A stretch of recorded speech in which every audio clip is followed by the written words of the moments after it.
Civilization and Beyond. Learning from History. By Scott Nearing. This book is not copyrighted. It may be reproduced by anybody and distributed in any quantity as a whole. It should not be summarized, abbreviated, garbled, or chopped into out-of-context fragments. Social Science Institute, Harborside, Maine. August 1975. Table of Contents. Preface. Introduction. Thoughts about History and Civilization. Part of the Pageant of Experiments with Civilization 1. Experiments in Egypt and Eurasia 2. Rome's Outstanding Experiment 3. The Origins of Western Civilization 4. The Life Cycle of Western Civilization 5. Features common to civilizations. Part I. A Social Analysis of Civilization 6. The Politics of Civilization 7. The Economics of Civilization 8.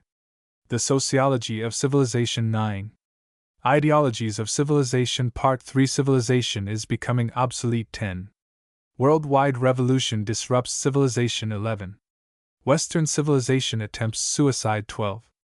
Talking Peace and Waging War. Part If Steps Beyond Civilization. 13. 10 Building Blocks for a New World. 14. Moving Toward World Federation. 15. Integrating a World Economy. 16. Conserving Our Natural Environment. 17. Revamping the Social Life of the Planet. 18. Man Could Change Human Nature. 19. Man Could Break Out of the Age-Long Prison House of Civilization and Enter a New World. Preface. Learning from History. Human history may be viewed from various angles. The easiest history to write concerns the doings of a few well-known people and their involvement in some memorable events. History may also concern itself with inventions and discoveries, the use of fire, of the wheel, or smelting metals. It may center around sources of food, means of shelter, or the making of records. It may be concerned with the construction and decoration of cities, kingdoms, and empires. Social history enters the picture with travel, transportation, communication, trade. Human beings group themselves in families, clans, and tribes, involuntary associations. They compete, plunder, conquer, enslave, exploit. They cooperate for construction and destruction. Political history is but one aspect of man's group contacts and group projects.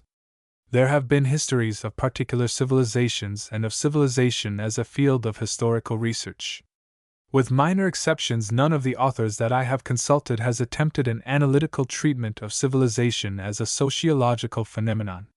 Scientists start from hunches, examine available data, advance tentative conclusions, test them in the light of wider observations, and round out their research by formulating general principles or laws. This scientific approach has been used in many fields of observation and study. I am applying the formula to one aspect of social history: the appearance, development, maturity, decline, and disappearance of the vast coordinations of collective, experimental human effort called civilizations. Assyria, Greece, Rome, Carthage, where are they? Asked Byron. He might have added, what were they? How did they come into being? What was the nature of their experience? Why did they rise from small beginnings, develop into widespread colossal complexes of wealth and power, and then, after longer or shorter periods of existence, break up and disappear from the stage of social history? Such questions are far removed from the lives of people who are busy with everyday affairs. In one sense they are remote. In the larger picture, however, they are of vital concern to anyone and everyone now living in civilized communities. If Assyrians, Egyptians, Greeks, Romans, and Carthaginians built extensive empires and massive civilizations that flourished for a time, then broke up and disappeared, are we to follow blindly and unthinkingly in their footsteps? Or do we study their experiences, benefit from their successes, and learn from their mistakes? Can we not take lessons out of their voluminous notebooks, avoid their blunders, and direct our own feet along paths that fulfill our lives at the same time that they meet the widespread demand for survival and well-being? Civilization has been extensively experimental. Several thousand years, during which civilizations have appeared, disappeared, and reappeared, have been too brief to establish and stabilize a hard and fast social pattern. As the complexity of civilizations has increased, variations and deviations have grown in number and intensity. With the advent of Western civilization, a culture pattern is being put together which differs widely from its predecessors. All civilized people seem to have developed from simple beginnings and experimented with broader and more complicated lifestyles. In Western civilization, the number of experiments has increased and the span of their deviations seems to have broadened. Under the circumstances, an analysis of civilization must take for granted not only social change but the development of human society along lines which link up the outstanding structural and functional ideas, institutions, and practices of successive civilizations. I propose in this inquiry to state certain accepted facts from the history of civilizations and of contemporary experience. I also propose to analyze the facts and generalize them in such a way that the results of the study may provide an understanding of the human social past, together with some guidelines that will prove useful in the formulation and implementation of the present-day policy and procedure of civilized peoples, nations, empires, and of the Western civilization. This book is not a popular treatise, nor is it a textbook. Rather, it is an attempt to summarize an area of critical human concern. Academia may not use such material, nevertheless it should be available to students and administrators who must plan and direct the social future of humankind. Civilization and Beyond rounds out a series of studies that I began in 1928 with Where is Civilization Going? The series has extended through The Twilight of Empire, 1930, War, 1931, and The Tragedy of Empire, 1946. Up to 1914, my field of study was confined largely to the economics of distribution. The War of 1914-18 pushed me rudely and decisively into the broader field. I have described the process in my political autobiography, Making of a Radical, 1971. I hope that this study will provide a useful link in the chain of material dealing with the structure and function of man's social environment, leading directly into an action program that will conclude the preservation and loving economical use of nature's rich gifts and the dedication of thousands of young aspiring men and women to the good life here, now and indefinitely, into a bright, productive, and creative future. As of this date, 7 publishers have examined the manuscript of this work and declined to publish it. All felt that it would not find any considerable reading public. Nevertheless, I feel that the work should be printed and distributed because it carries a message that may be of first-rate importance to the future of my fellow humans. Scott Nearing.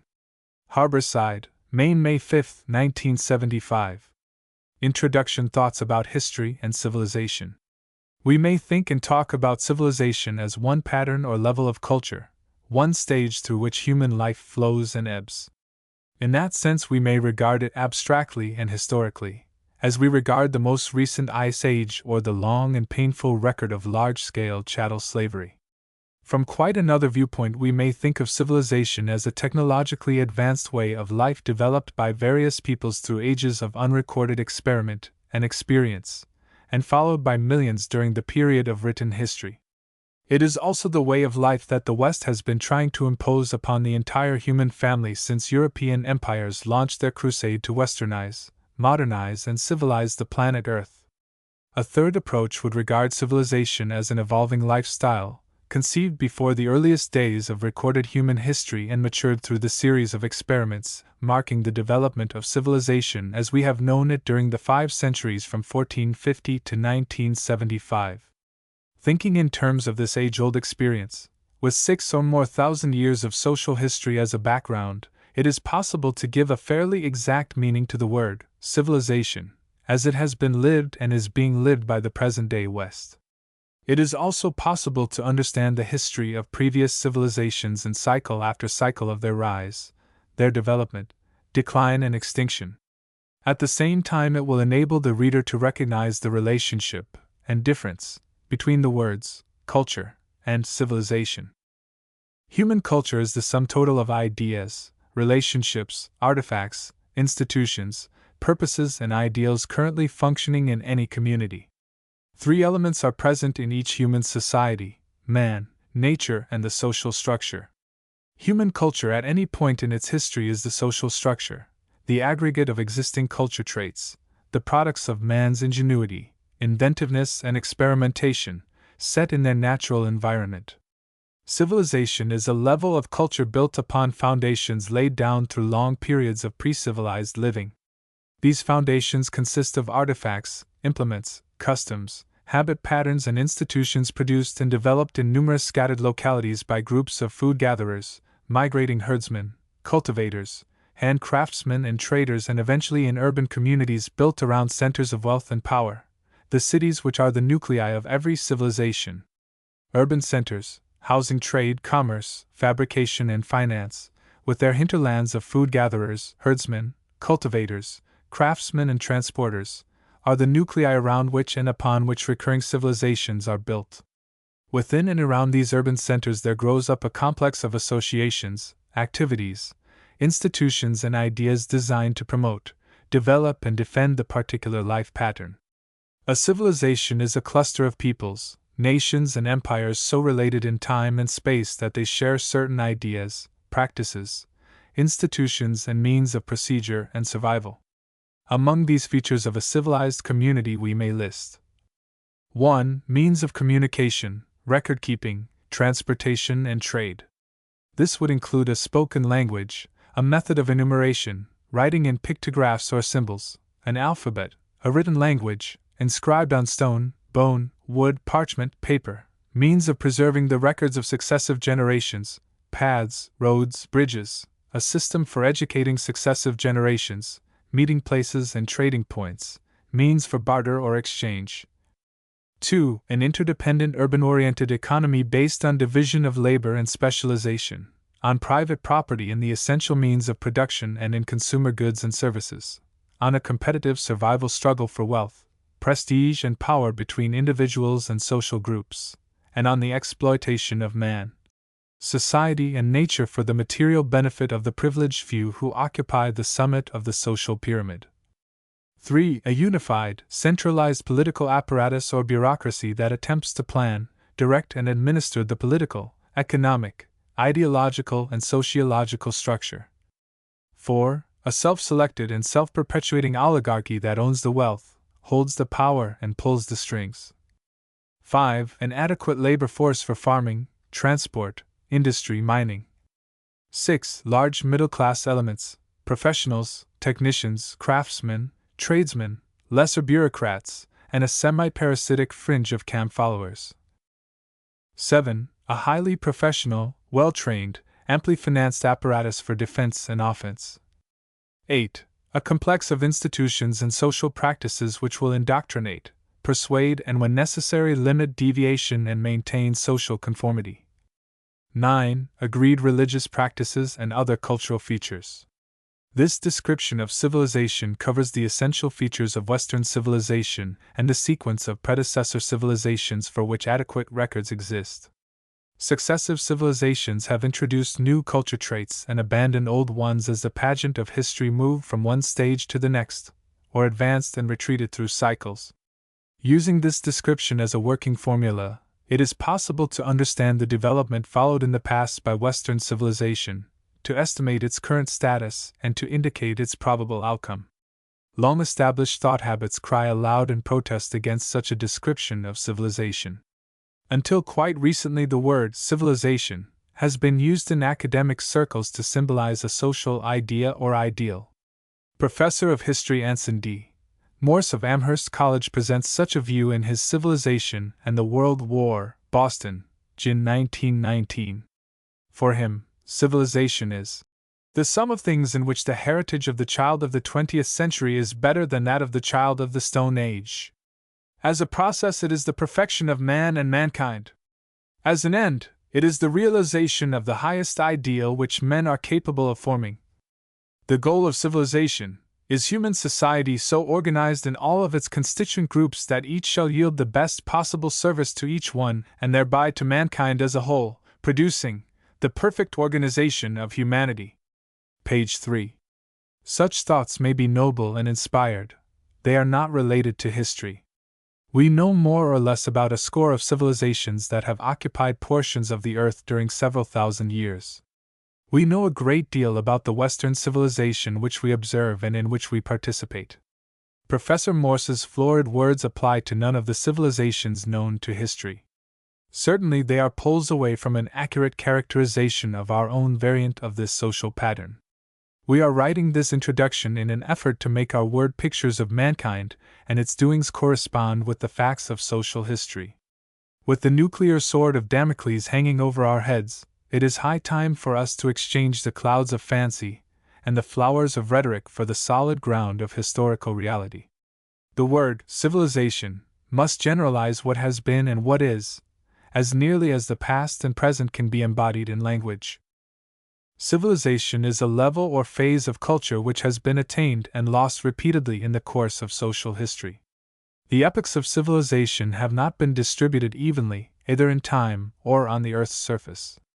A combination of circumstances, political, economic, ideological, sociological, resulted in the Egyptian, the Chinese, the Roman civilizations. One of these was centered in North Africa, the second in Asia, the third in Eastern Europe. All three spilled over into adjacent continents. No two civilizations are exactly alike at any stage of their development.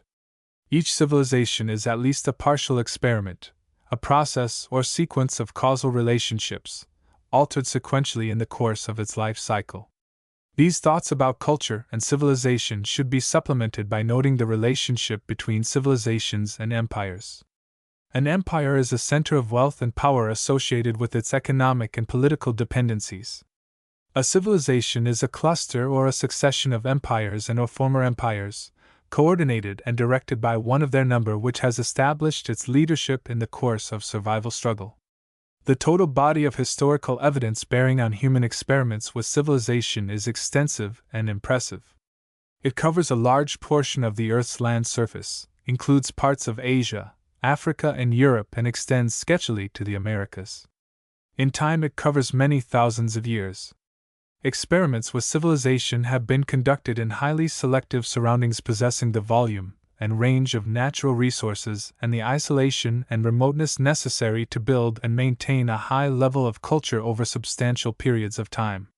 In these special areas, it was possible to provide for subsistence, produce an economic surplus large enough to permit experimentation, and ensure protection against human and other predators. Egypt and the Fertile Crescent were surrounded by deserts and high mountains. Crete was an island, extensive but isolated.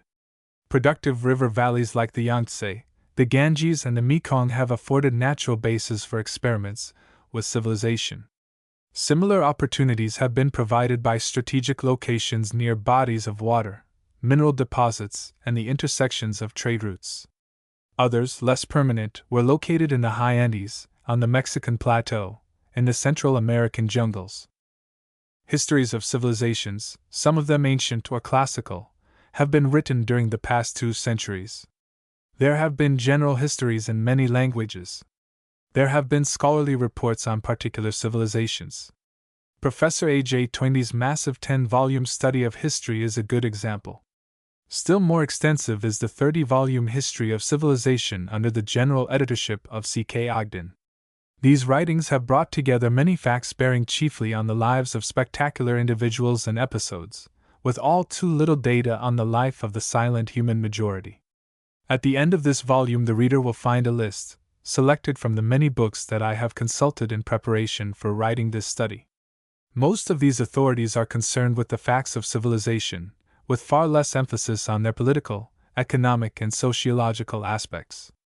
In this study, I have tried to unite theory with practice. On the one hand, I have reviewed briefly and as accurately as possible some outstanding experiments with civilization, including our own Western variant. Part 1. The Pageant of Experiments with Civilization. In Part 2, I have undertaken a social analysis of civilization as a past and present lifestyle. In Part 3, Civilization is Becoming Obsolete, I have tried to check our thinking about civilization with the sweep of present-day historical trends. Part 4, Steps Beyond Civilization, is an attempt to list some of the alternatives and opportunities presently available to civilized man. Any reader who has the interest and persistence to read through the entire volume, and to browse through some of its references, will have had the equivalent of a university extension course dealing with one of the most critical issues confronting the present generation of humanity. Part 1. The Pageant of Experiment with Civilization. Chapter 1: Experiments in Egypt and Eurasia. Thousands of years before the city of Rome was ringed with its 6 miles of stone wall, other peoples in Asia, Eastern Europe, and Africa were building civilizations. New techniques of excavation, identification, and preservation, subsidized by an increasingly affluent human society, and developed during the past 2 centuries of archaeological research, have provided the needed means and manpower. The result is an imposing number of long-buried building sites with their accompanying artifacts. Still more important are the records written in long-forgotten languages on stone, clay tablets, metal, wood, and paper. These remnants and records, left by extinguished civilizations, do not tell us all we wish to know, but they do provide the materials which enable us to reconstruct, at least in part, the lives of our civilized predecessors. Extensive in time and massive in the volume of their architecture are the remains of Egyptian civilization. The earliest of these fragments date back for more than 6,000 years. The seat of Egyptian civilization was the Nile Valley, and its estuary built out into the Mediterranean Sea from the debris of disintegrating African mountains. Annual floods left their silt deposits to deepen the soil along the lower reaches of the river. River water, impounded for the purpose, provided the means of irrigating an all but rainless desert countryside. Skillful engineering drained the swamps, adding to the cultivable area of a narrow valley cut by the river through jagged barren hills. Deserts on both sides of the Nile protected the valley against aggressors and migrants. Within this sanctuary the Egyptians built a civilization that lasted, with a minor break, for some 3,000 years. Egyptian temples and tombs carry records chiseled and painted on hard stone, which throw light on the life and times of upper-class Egyptians, including emperors, provincial governors, courtiers, generals, merchants, provincial organizers. In a humid, temperate climate, these stone-cut and painted records would have been eroded, overgrown, and obliterated long ago. In the dry desert air of North Africa, they have preserved their identity through the centuries. Since the Egyptians had a few draft animals, and little if any power-driven machinery, energy needed to build massive stone temples, tombs, and other public structures must have been supplied by the forced labor of Egyptians, their serfs and slaves. Egypt's history dawns on a well-organized society, the Old Kingdom, based on the productivity of the narrow, lush Nile Valley. The products of the valley were sufficient to maintain a large population of cultivators, some slave, some forced labor, about which we have little knowledge, a bureaucracy, headed by a supreme ruler whose declared divinity was one of the chief stabilizing forces of the society. Between its agricultural base and its ruling monarch, the Old Kingdom had a substantial middle class which procured the wood, stone, metals, and other materials needed in construction, a corps of engineers, technicians, and skilled workers, and a substantial mass of humanity which provided the energy needed to erect the temples, monuments, and other remains which testified to the political, economic, and cultural competence of the ruling elements, and the technical skills present in the Old Kingdom. Foremost among the factors responsible for the success of the Old Kingdom was the close partnership between the lords temporal and the lords spiritual, the state and the church. The state consisted of a highly centralized monarchy ruled by a pharaoh who personified temporal authority. This authority was strengthened because it represented a consensus of the many gods recognized and worshipped by the Egyptians of the Old Kingdom. The monarch was also looked upon as an embodiment of divinity. Some Egyptian pharaohs had been priests who became rulers. Others had been rulers who became priests. The two aspects of public life, political and religious, were closely interrelated. In theory, the land of Egypt was the property of the pharaoh. Foreign trade was a state monopoly. In practice, the ownership and use of land were shared with the temples and with those members of the nobility closest to the ruling monarch. Hence, there were state lands and state income, and temple lands and temple income. The use of state lands was allotted to favorites. Each temple had land which it used for its own purposes. Political power in the Old Kingdom was a tight monopoly held by the ruling dynasty of the period. During preceding epochs, it seems likely that rival groups or factions had gone through a period of power survival struggle which eliminated one rival after another until economic ownership and political authority were both vested in the same ruling oligarchs. This struggle for consolidation apparently reached its climax when Menes, a pharaoh who began his rule about 3400 BC, in the south of Egypt, invaded and conquered the delta and merged the two kingdoms, south and north, into one nation which preserved its identity and its sovereignty until the Persian conquest of 525 BC. The unification of the northern kingdom with the south seems to have been a slow process, interrupted by insurrections and rebellions in the delta and in Libya. Inscriptions report the suppression of these insurrections and give the number of war captives brought to the south as slaves. In one instance, the captives numbered 120,000 in addition to 1,420 small cattle and 400,000 large cattle. Using these war captives to supplement the home's supply of forced and free labor, successive dynasties built temples, palaces, and tombs, constructed new cities, drained and irrigated land, sent expeditions to the Sinai Peninsula to mine copper. Such enterprises indicate a considerable economic surplus above that required to take care of a growing population, the high degree of organization required to plan and assemble such enterprises, and the considerable engineering and technological capacity necessary for their execution. Chief among the binding forces holding together the extensive apparatus known as the Old Kingdom was religion, with its gods, its temples, and their generous endowments. Each locality consolidated into the Old Kingdom had its gods and their places for worship. In addition to these local religious centers, there was an hierarchy of national deities, their temples, temple lands, and endowments. The ruling monarch, who was official servitor of the national gods, interpreting their will and adding to the endowments of the temples, was the embodiment of secular and of religious authority. Egyptians of the period believed that death was not an end, but a transition. They also believed that those who passed through the death process would have many of the needs and wants associated with life on the earth.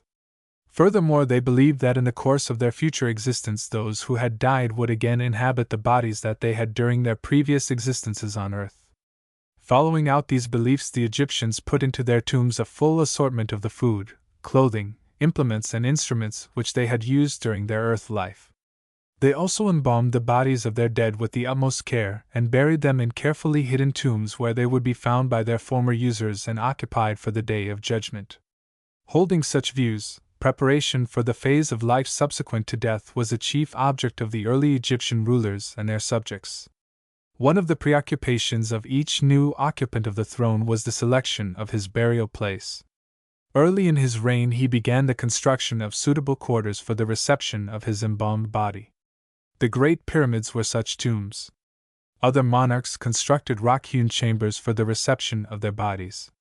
In these chambers, in addition to a room for a sarcophagus, were associated rooms in which every imaginable need of the dead was stored: food, clothing, furniture, jewelry, weapons. Adjacent to the royal tomb, favored nobles received permission to build their own tombs, similarly equipped but on a smaller, less grandiose scale than that of the pharaoh. By this means, the courtiers who had attended the pharaoh in his lifetime would be at hand to perform similar services in the after-death existence. Construction and maintenance of temples and tombs absorbed a considerable part of Egypt's economic surplus. These drains on the economy grew more extensive as the country became more populous and more productive. Thanks to the lack of rain in and near the Nile Valley, and despite the depleting activities of persistent vandalism, these constructs have stood for 30 centuries as monuments to one of the most extensive and elaborate civilizations known to historians. Despite the absence of detailed records, Egyptian achievements under the Old Kingdom indicate an abundance of food, wood, metal, and other resources far in excess of survival requirements, a population sufficiently extensive to produce the necessaries of existence, and a surplus which made it possible for the lords temporal and spiritual to erect such astonishing and enduring monuments. High levels of technical skills among woodsmen, quarrymen, and building crews, the transport facilities by land and water required to assemble the materials, equipment, and manpower, the foresight, planning, timing, and overall management involved in such constructs as the pyramids, temples, and tombs which have withstood the wear and tear of thousands of years, the willingness and capacity of professionals, technicians, skilled workers, and the masses of free and slave labor to coexist and cooperate over the long periods required for the completion of such extensive structural projects. The utilization of an extensive economic surplus not primarily for personal mass or middle-class consumption but to enhance the power and glory of a tiny minority, its handymen and other dependents, and a considerable middle class of merchants, managers and technicians. Speaking sociologically, the structure of Egyptian society from sometime before 3400 BC to 525 BC passed through 4 distinct phases or stages. During the first phase, the Nile Valley, which had been separated by tribal and or geographical boundaries into a large number of more or less independent units, was consolidated, integrated, and organized into a single kingdom. This functioning area, the land of Egypt, could provide for most of its basic needs from within its own borders. In a sense, it was a self-sufficient, workable, livable area. Egypt was populous, rich, well organized, with a surplus of wealth, productivity, and manpower that could be used outside of its own frontiers. Some of the surplus was used outside, to the south, into Central Africa, to the west into North Africa, to the north into Eastern Europe and Western Asia, inaugurating the second phase of Egyptian development. During this second phase, Egyptian wealth, population, and technology, spilling over its frontiers onto foreign lands, established and maintained relations with foreign territory on a basis that yielded a yearly tribute paid by foreigners into the Egyptian treasury. The land of Egypt thus surrounded itself with a cluster of dependencies, converting what had been an independent state or independent states into a functioning empire. The land of Egypt was the nucleus of the Egyptian empire, center of wealth and power with its associates and its dependencies. The empire was held together by a legal authority using armed force where necessary to assert or preserve its identity and unity. Expansion, the third phase of Egyptian development, involved the export of culture traits and artifacts beyond national frontiers, extending the cultural influence of Egypt into non-Egyptian lands inhabited by Egypt's neighbors. Merchants, tourists, travelers, explorers, and military adventurers carried the name and fame of Egypt into other centers of civilization and into the hinterland of barbarism that surrounded the civilizations of that period. Thus, the land of Egypt expanded into the Egyptian empire, and the culture of Egypt, its language, its ideas, its artifacts, its institutions, expanded far beyond the boundaries of Egyptian political authority and established Egyptian civilization in parts of Africa, Asia, and Europe. The era of Egyptian civilization was divided into 2 periods by an invasion of the Hyksos, nomadic leaders who moved into Egypt, ruled it for a period, and later were expelled and replaced by a new Egyptian dynasty. The 4th period of Egypt's experiment with civilization was that of decline. From a position of political supremacy and cultural ascendancy, Egyptian influence weakened politically, economically, ideologically, and culturally until the year of the Persian conquest, 525 BC, when Egypt became a conquered, occupied, provincial, and in some ways a colonial territory. Egyptian civilization can be summed up in 3 sentences. It covered the greatest time span of any civilization known to history. Its monuments are the most massive. Its records, chiefly in stone, picture massed humans directed for at least 30 centuries toward providing a satisfying and rewarding afterlife for a tiny favored minority of its population. To achieve this result, the natural resources of 3 adjacent continents were combined and concentrated into the Nile Valley through an effective imperial apparatus that enabled the Egyptians to exploit the resources and peoples of adjacent Africa, Asia, and Europe for the enrichment and empowerment of the rulers of Egypt and its dependencies. The disintegration and collapse of Egyptian civilization occupied only a small fraction of the time devoted to its upbuilding and supremacy. Before, during, and after Egyptians played their long and distinguished parts in the recorded history of civilization, the continent of Asia was producing a series of civilization in 4 areas, first at the crossroads joining Africa and Europe to Asia, then in Western Asia, Asia Minor, in Central Asia, especially in India and Indonesia, and finally in China and the Far East. Experiments with civilization during the past 6,000 years have centered in the Eurasian land mass, including the North African littoral of the Mediterranean Sea. Within this area of potential or actual civilization, until very recent times, the centers of civilization have been widely separated geographically, and temporally. Occasionally they have been unified and integrated by some unusual upthrust like that of the Egyptian, the Chinese, or the Roman civilizations. In the intervals between these upthrusts, various centers of civilization have maintained a large degree of autonomy and isolation. Only in the past 5 centuries have communication, transportation, trade, and tourism created the basis for an experiment in organizing and coordination of a planet-wide experiment in civilization. Nature offered humankind 2 logical areas for the establishment of civilizations. One was the crossroads of migration, trade and travel by land to and from Asia, Africa, and Europe. The other was the Mediterranean with its possibility of relatively safe and easy water migration, trade and travel between the 3 continents making up its littoral. Both possibilities were brought together in the eastern Mediterranean with its multitude of islands, its broken coastline, and its many safe harbors. The Phoenicians developed their far-flung trading activities around the Mediterranean as a waterway, and the tricontinental crossroads as a logical center for a civilization built around business enterprise. Aegean civilization occupied the eastern Mediterranean for approximately 2,000 years. Its nucleus was the island of Crete. Its influence extended far beyond its island base into southern Europe, western Asia, and North Africa. Experiments with civilization on and near the Indian subcontinent centered around the Indonesian archipelago and the rich, semi-tropical and tropical valleys of the Ganges, the Indus, the Godavari, the Irrawaddy, and the Mekong. Although they were contiguous geographically and extended over a time span of approximately 2,000 years, they were aggregates rather than monolithic civilizations, retaining their localisms and avoiding any strong central authority.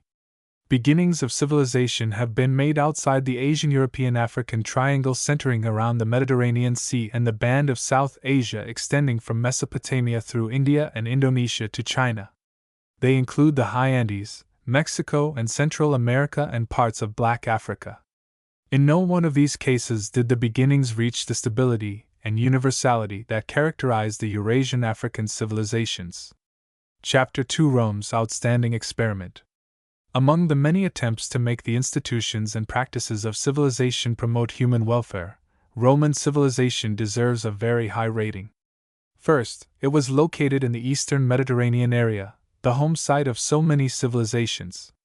Second, it was part and parcel of a prolonged period of attempts by Egyptians, Assyrians, Hittites, Babylonians, Mycenaeans, Phoenicians, and others in the area to set up successful empires and to play the lead role in building a civilization that would be more or less permanent. Third, the Romans seemed to have the hardiness, adaptability, persistence, and capacity for self-discipline necessary to carry such a long-term project to a successful conclusion. Among the widely varied human groups occupying the eastern Mediterranean area between 1000 BC and 1000 AD, the Romans seem to have been well qualified to win the laurel crown. Western civilization is an incomplete experiment.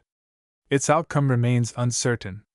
Its future still hangs in the insecure balance between construction and destruction, between life and extinction. It is our civilization in a very real sense. It was developed by our forebears. We live as part of its complex of ideas, practices, techniques, institutions. Since we are in it and of it, it is difficult for us humans to judge it objectively. Roman civilization, on the contrary, is a completed experiment, one that came into being, developed over several centuries, attained a zenith of wealth and power, then sank gradually from sight, until it lived only as a part of history. A study of Roman civilization has 2 advantages. First, its life cycle has been completed. Second, it is close enough to us in history and its records are so numerous, and so well preserved that we can form a fairly accurate picture of its structure and its functions. It was written up extensively by the Romans themselves, by their Greek and other contemporaries, and by a host of scholars and students, since the breakup of Roman civilization as a political, economic, and cultural force in world affairs.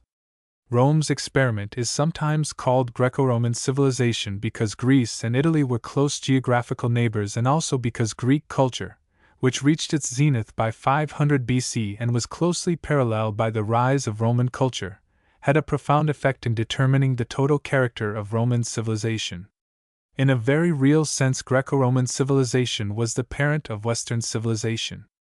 Among the many completed civilizations of which we have fairly adequate records, those concerning Rome are most complete and most available. The story of Roman civilization begins in the eastern Mediterranean basin in an era when Greek and Phoenician cities, together with segments and fragments of the Egyptian, Assyrian, Babylonian civilizations, were competing for raw materials, trade, and alliances. Egyptians had been supreme in the area for centuries. The Sumerian, Aegean, Chinese, Hittite, Assyrian, and Indian civilizations had enjoyed periods of dominance but had never reached the level of supremacy enjoyed by the Egyptians. When Rome came on the scene as a first-rate power, circa 300 BC, the crucial land bridge joining Africa, Europe, and Asia was being passed from hand to hand, with no power strong enough to succeed Egypt as the dominant political, economic, cultural force in the region. Historically speaking, it was an interregnum, a period of transition. Egypt had ceased to dominate the public life of the area. The trading cities of the Greeks and the Phoenicians were pushing their way of life into the front ranks among the recognized powers. The kingdoms of Asia Minor were still warring for supremacy in a field which none of the local kingdoms was able to dominate and hold for any considerable period of time.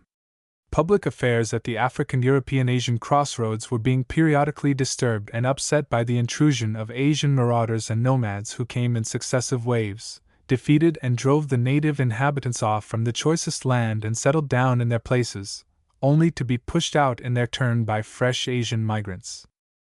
The African-European-Asian triangle was a meeting place and a battleground. Phoenician and Greek cities brought to this scene new factors and new forces, the rudiments of science, trade and commerce, including a money economy, accounting and cost-keeping, the elements of economic organization, the conduct of public affairs by governments based on law rather than on the whim and word of a deified potentate, and the construction of cities and city-states built on these foundations. Rome entered the picture when the forces of political absolutism based upon an agriculture operated by serfs and slaves had fought themselves to a standstill and exhausted their historical usefulness. The times called for new forces capable of adapting themselves to a new culture pattern extending over a greatly enlarged world. The Romans, with their Greek associates, were in a position to fill the gap. Romans lived originally in Latium, a small land area in southern Italy on the Tiber River far enough inland to be protected against pirates. They built a city which finally covered 7 adjacent hills and developed a community of working farmers, merchants, craftsmen, and professionals. The farms were small, averaging perhaps 8 to 15 acres, an area large enough to provide a family with a stable though meager livelihood. The farmers were hard-working and frugal. At this period of Roman history and mythology, Latium was one of many communities occupying Italy. Each was self-governing. Each took the steps necessary for survival and expansion. Like their neighbors, the inhabitants of Latium were prepared to defend themselves against piracy, brigandage, and ambitious, aggressive rivals. Defense took the form of an embankment and a water-filled moat which surrounded the early settlements and provided shelter for herdsmen and farmers in case of emergencies. At some point in prehistory, presumably when Etruscan princes were in control of Roman affairs, the protective earth embankment which surrounded the Roman settlements was strengthened by building a moat 100 feet wide and 30 feet deep. Behind the moat was a stone wall 10 feet thick and 30 feet or more in height.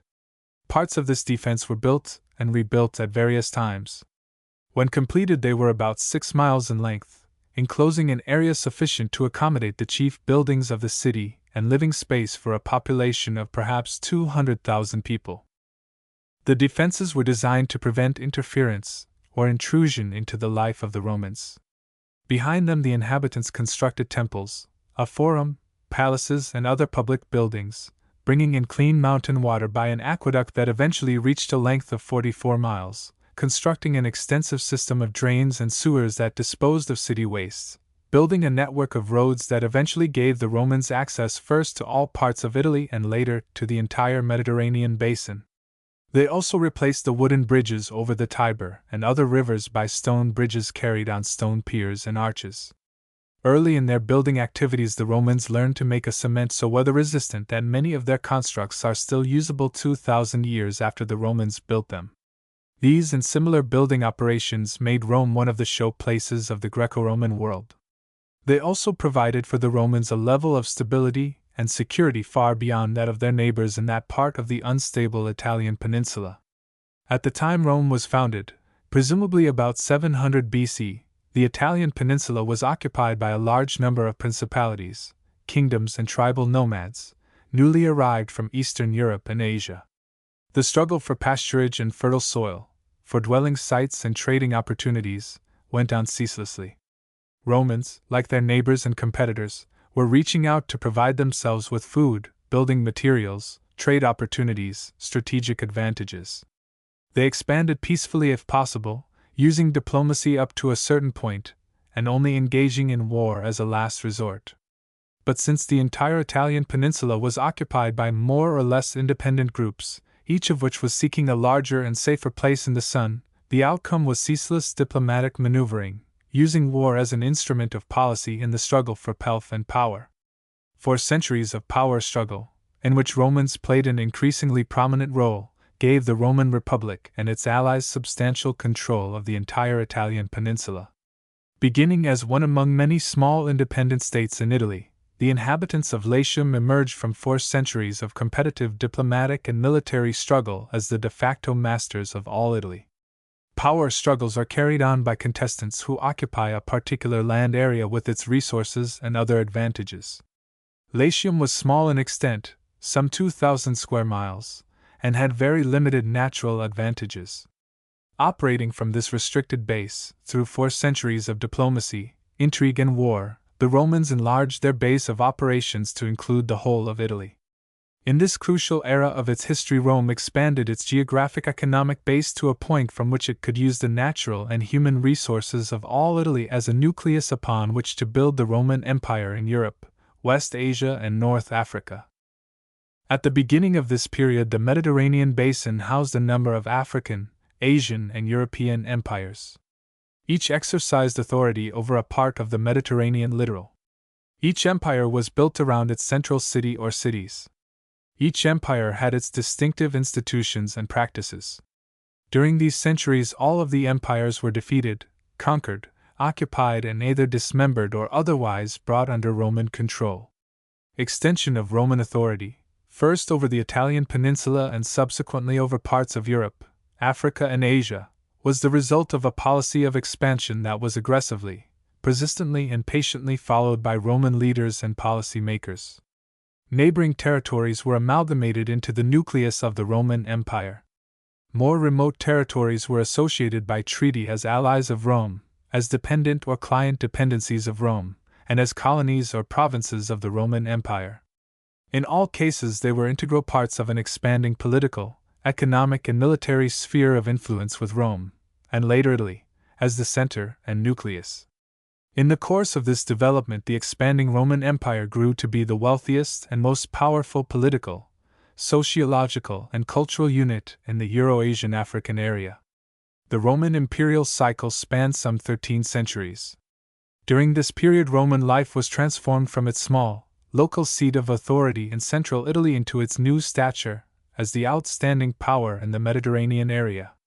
Economically, it extended from peasant proprietorship and a use economy to a market money economy, from a society of working peasant farmers to an economy resting upon war captives reduced to slavery, from an economy based on production for trade and profit to an economy based on power grabbing, special privilege, speculation, and corruption.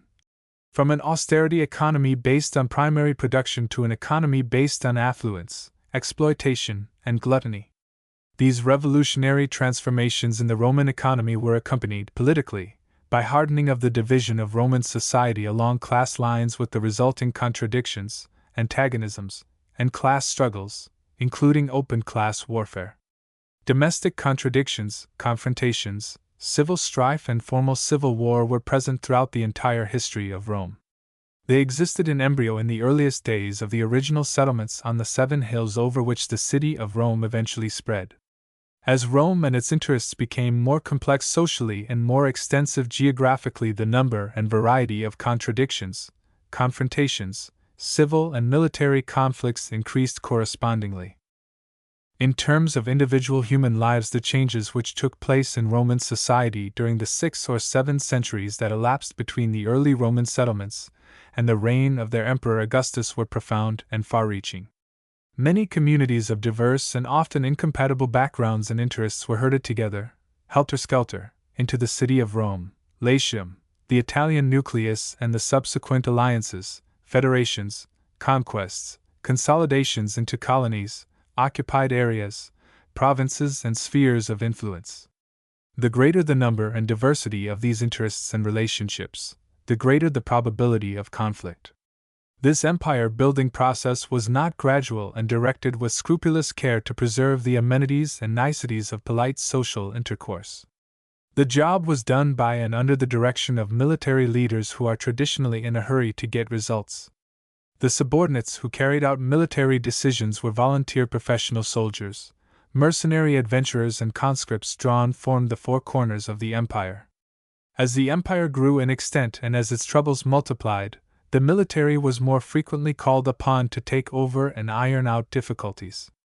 Domestically, in the city of Rome and its immediate environs, there were several sharp lines of cleavage, between Roman citizens and non-citizens, between the aristocracy, the bourgeoisie, the working proletariat and the idle proletariat, between the rich and the poor, between freemen, citizens, and the slaves who grew in numbers as the wars of conquest and consolidation multiplied war captives, between the civilian bureaucrats and the members of the military hierarchy. In the brief period of maximum territorial expansion following the defeat and destruction of Carthage, the frontiers of the Roman Empire were pushed out ruthlessly, north, east, west, and south.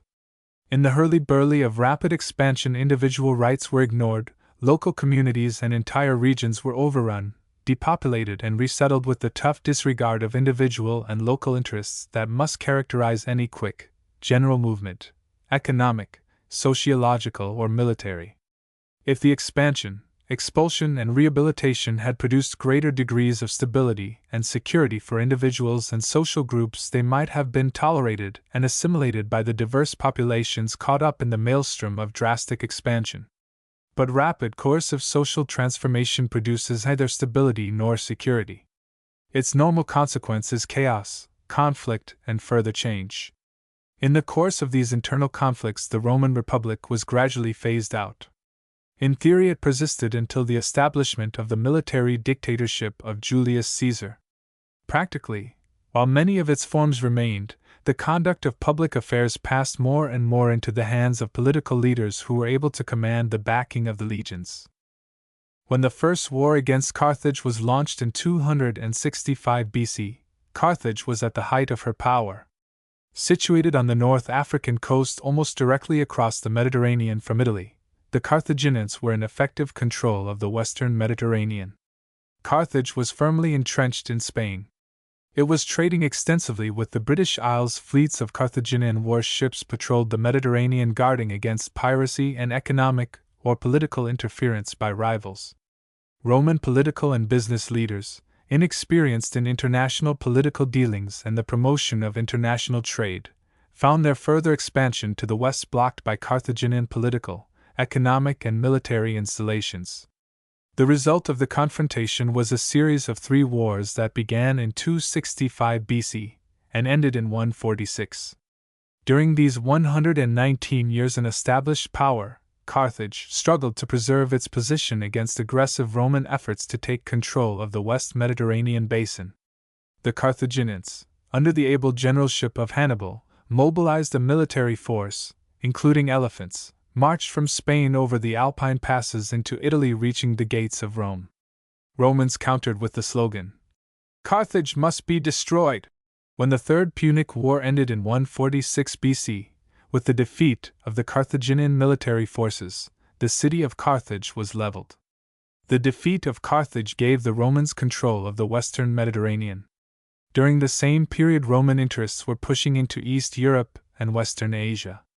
In 214 BC, Philip of Macedon had made an alliance with Hannibal, directed against Rome.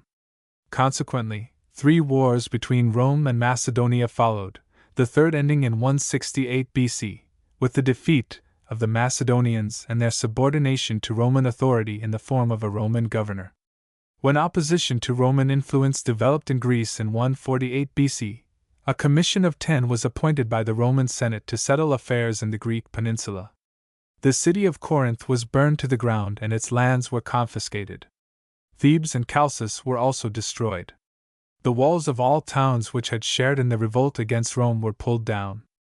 All confederations between Greek cities were dissolved.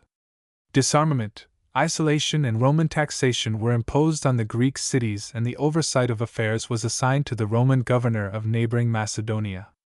Successful wars against Syria and Egypt extended Roman control over additional territory in West Asia and North Africa. A map of Italy at the time of the Roman Federation in 268 BC shows Rome as the most powerful among 20 minor associates in the Federation. A map of the Roman Empire at the death of Augustus in 14 AD shows a Roman Empire extending from the Atlantic seaboard on the west to Central Europe on the north, the Black Sea on the east, and a generous strip of Africa on the south. Within 3 centuries, Rome had expanded from its position as a minor state in Italy to the effective control of those portions of 3 continents which bordered the Mediterranean. Conquest during the following century further extended the Roman frontiers. Under the Caesars, Rome was a society in the throes of political transition. Roman emperors, backed and frequently selected by the military, were exercising despotic power. They still paid lip service to the constitution, an instrument that had relevance during the life of the defunct republic. In the era of the Caesars, the law slumbered and might ruled. The turbulent masses were fed and housed by the Roman oligarchy to which the emperors were ultimately responsible. The far-flung territories conquered by military power and held by military occupation were subject to the authority of the same Roman oligarchy. Behind the shams, frauds, and tyrannies of a political dictatorship paying lip service to the corpse of a defunct republic lay the stark realities of a bankrupt economy. Throughout the era of the Caesars, the Roman Empire continued to expand geographically. It also came into contact and conflict with peoples so remote from Italy that for them Rome was only a name for tyranny, extortion, and exploitation. Julius Caesar and his immediate successors penetrated these remote territories, subjugating them, levying tribute, appointing governors and other officials, policing them, pretending to rule over them. To do this, soldiers were marching on foot into regions that lay thousands of miles from the mother city. To be sure, they marched over Roman roads and bridges so well constructed that some of them are still being used at the present day. But the excellence of Roman engineering could not match up to the implacable limitations of time and distance. Nor could they overlook the need for building the physical structure of Roman economy as they advanced into enemy territory. Equally decisive were the political consequences of the property confiscation and forced labor required to establish and maintain Roman power, and enrich greedy Roman officials and their lackeys and overseers.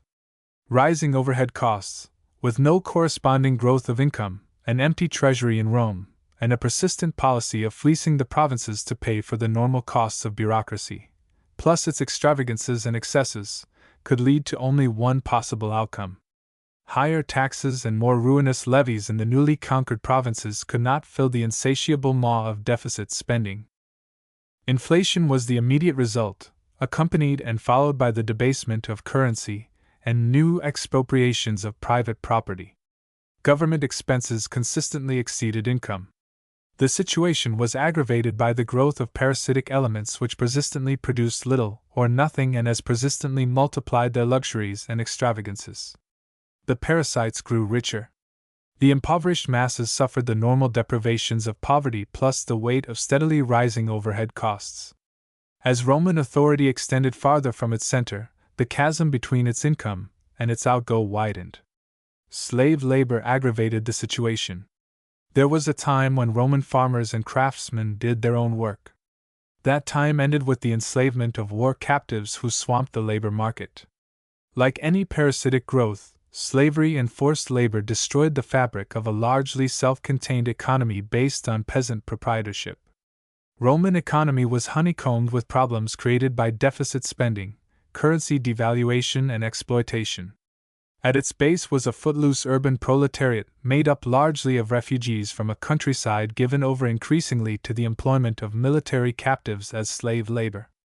The city masses at the outset were extensively unemployed.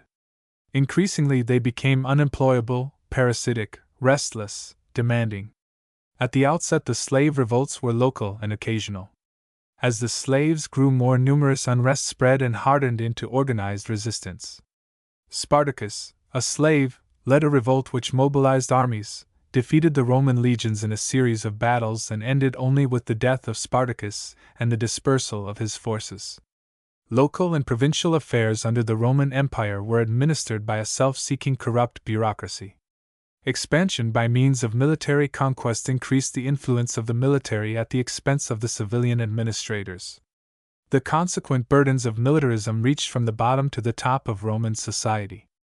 Eventually, under the Caesars, the military selected emperors from among the rivals for the purple of imperial authority, and used the legions under their command to protect and promote their own political fortunes, thus maintaining a form of latent and frequently open civil war.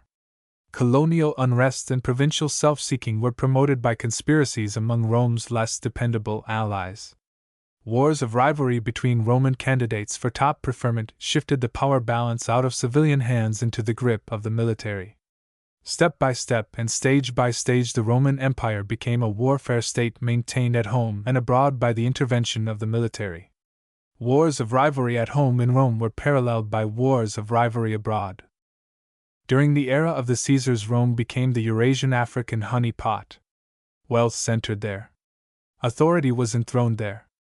Power was generated there.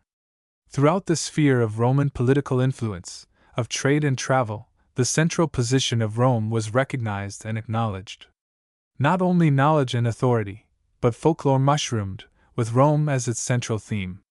Asian nomads, searching for grass, Asian potentates seeking new worlds to conquer and plunder, heard of Rome and finally went there. All roads led to Rome. Thousands of miles of stone roads were built as binding forces to hold the empire together and defend it against all possible enemies. It was along these roads that the legions marched as they pushed back potential invaders and extended the frontiers. It was these same roads and bridges that made easy and sure the advance of the Asian hordes that would one day occupy and loot the home city. Roads and bridges enabled Roman authority to maintain and extend itself. The same roads and bridges provided a freeway that led into the citadel of Roman power. Under the Caesars, the Roman Empire achieved its greatest geographical extent and exercised its widest cultural influence. The city of Rome was the capital of the Western world. There was one state, one law, one economy, one official language, one military authority. Despite its apparent massiveness, Roman civilization was not a monolith. Rather, it was a conglomerate, consisting of many parts held together by connecting social tissues which Rome and Italy alone supplied. In the first instance, there was a division into provinces, colonies, and newly acquired territories. The provinces, under their Roman-appointed governors, enjoyed a large measure of economic and cultural self-determination within the Roman Empire. Beyond the Roman Empire lay territories and peoples associated with Rome by treaties, bound to Rome by trade and travel, in some cases paying tribute to Rome, but enjoying sufficient autonomy as peoples, nations, and empires maneuvering for position and advantage, frequently allying themselves with non-Roman areas and occasionally conspiring to bypass Roman authority and even to challenge Roman supremacy. This political diversity along the defense perimeter of the Roman Empire existed in a chaos ranging from questioned authority to open defiance, and military challenges to Rome and the threat of Romanization. Along this defense perimeter were stationed the legions that guarded the frontiers.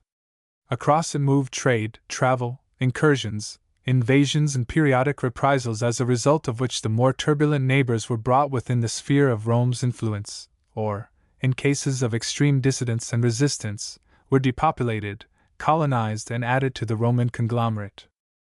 It goes without saying that the influence of Roman culture extended far beyond the Roman defense perimeter, reaching peoples, nations, and empires to which Rome was little more than a name. The no man's land between what was and what was not Rome not only existed in a state of perpetual uncertainty, but provided a battlefield for the smuggling, brigandage, the periodic border clashes, the migrations, incursions, invasions, and punitive expeditions that are the characteristic features of every ill-defined political boundary. Roman civilization under the Caesars was a centralized absolutism with a large measure of peripheral deviation and autonomy. It was directed by a central oligarchy and patrolled, defended, and extended by a military force unified in theory but in practice grouped around the outstanding personalities and subjected to the vagaries and upsets always associated with power politics in the hands of military-backed political despots. Roman civilization, like all social organisms, came into being, moved toward maturity, reached a plateau of fulfillment from which it declined, broke up, and eventually disappeared into the interregnum known as the Dark Ages. The entire episode occupied a dozen centuries. Its beginnings were unimpressively local. At the height of its wealth, power, and cultural influence, it best strode the Eurasian-African triangle. Its decline and disappearance were no less spectacular than its meteoric rise to fame and fortune. I would like to summarize the Roman experiment and some of its lessons by listing and commenting briefly on the forces that built up Roman civilization and those forces which resulted in its decline and dissolution. Primary upbuilding forces in the Roman experiment. 1. Establishing the city of Rome as a stable, defensible center of merchandising and commerce, transport, finance, population, wealth, and power with a hinterland of associates and dependencies. As it turns out, the city of Rome has outlived both the Roman Empire and Roman civilization. 2. Steadfast dedication to Roman interests first, by all necessary means and despite costs which at the time seemed to be excessive. 3. A recognition of that which is possible, especially in political relationships. The acceptance with good grace of a half-loaf where no more was available. 4. Consistent, persistent aggression and expansion where such policies were beneficial to Rome, with little or no regard for their effects on Roman associates, allies, friends, or enemies. Studied ruthlessness. 5. Rewarding Rome's friends, allies, and associates with economic, political, and cultural advantages. Implacably punishing and, where necessary, exterminating Rome's persistent enemies. 6. Wide tolerance of local cultural variation in matters that did not conflict with the major principles and practices of Rome's central authority. 7. Taking defeats in their stride, paying the price, and recovering lost momentum. Again advancing along avenues which led to Roman success and aggrandizement. 8. Indomitable persistence in the pursuit of major objectives. 9. After the reigns of Julius Caesar and Augustus, concentrating power in a single person and his chosen brain trust, using that power to further aggrandize the Roman Empire and Roman civilization. This category is not complete. It aims to answer the basic question, in a situation where 1,000 contestants entered the knockdown and drag-out struggle, first for survival and then for supremacy, what qualities or qualifications enabled Romans to win the laurel crown of victory? Paralleling the upbuilding forces that established Roman supremacy were counterforces which undermined and eventually destroyed the Roman Empire and Roman civilization. 1. The growth of city life at the expense of rural existence. At the outset of its life cycle, Rome was essentially rural. At the end of the cycle, Roman culture was turning its back upon ruralism and moving into a culture that was to be chiefly urban during an entire millennium. In that millennium, Rome, her associates and dependencies, experimented with a culture that was essentially urban, but encircled, dependent, and eventually replaced by a culture that was essentially rural. 2. During the millennium between 600 BC and 500 AD, the Romans and their associates succeeded in bringing large parts of Europe, Asia, and Africa under their control, but the control was so rigid and temporary that tribalism and local nationalisms broke loose from the fetters of central authority and coercive integration, shattering the structure of Roman civilization and its structural core, the Roman Empire. Instead of resulting in closer cooperation, the strategy and tactics of the Roman builders and organizers led to contradictions, bitter feuds, civil strife, independence movements which combined with expansionist diplomacy and periodic wars to discourage, frustrate, and eventually to eliminate peace, order, and planned progress. 2. The spread of chattel slavery had a profound effect upon the texture of Roman life. At the outset, Roman family farms housed the bulk of the population. During the cycle of Roman civilization, unnumbered millions of captives were seized in the course of military operations and reduced to slavery. By the end of the Roman cycle, the workload of agriculture, commerce, industry, mining, transport, and the domestic life of the well-to-do was carried by slaves. Basically, therefore, the Roman world was divided first into Romans and non-Romans and second into masters and slaves, with a third category which consisted of an immense bureaucracy, including the military, a professional and technological group, and a heavy burden of persistent parasitism. 4. Growth of the abyss that separated wealth and the wealthy from mass poverty in the cities and the countryside. The abyss was widened and deepened by the presence of slavery. More extensive and more frequent foreign conquests added to the volume of slave labor in a market already glutted and reduced the price of slaves. Against this superabundant cheap slave labor, free labor could compete only by reducing its standard of living and thus deepening the abyss of poverty. At the other end of the social arc, the rich were able to surround themselves with multitudes of slaves who provided the energy needed to carry on the complex life of Roman civilization. As the Roman world expanded, the abyss widened, deepened, and became all but impassable. It was from such lower depths that Spartacus and other leaders of rebellious slaves drew sufficient manpower to challenge and for a time even defeat the full military power of Rome. 5. Built into the structure of Roman civilization was the potential of civil war. The contradictions of mass slavery and poverty side by side with boundless leisure and abundance was only one side of the picture. Each of the more distant provinces became a possible base from which ambitious governors or generals could wage wars of independent conquest at the expense of Roman authority.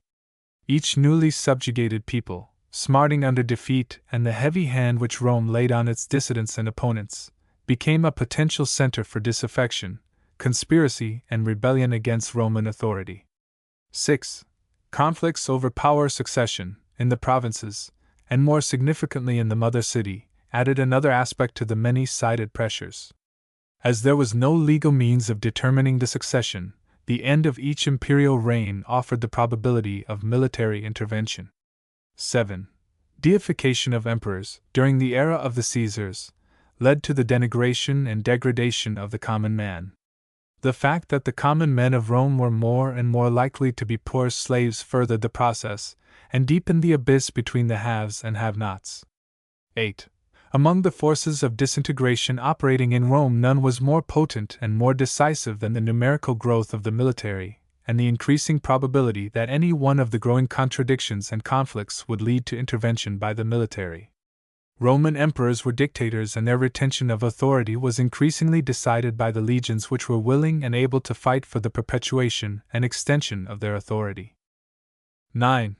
The extensive, complicated, elaborate structure of Roman civilization involved a persistent and implacable rise of overhead costs of food and raw materials, of production, of transportation, of the bureaucracy, including the military. The area of Roman civilization increased arithmetically. Overhead costs rose geometrically.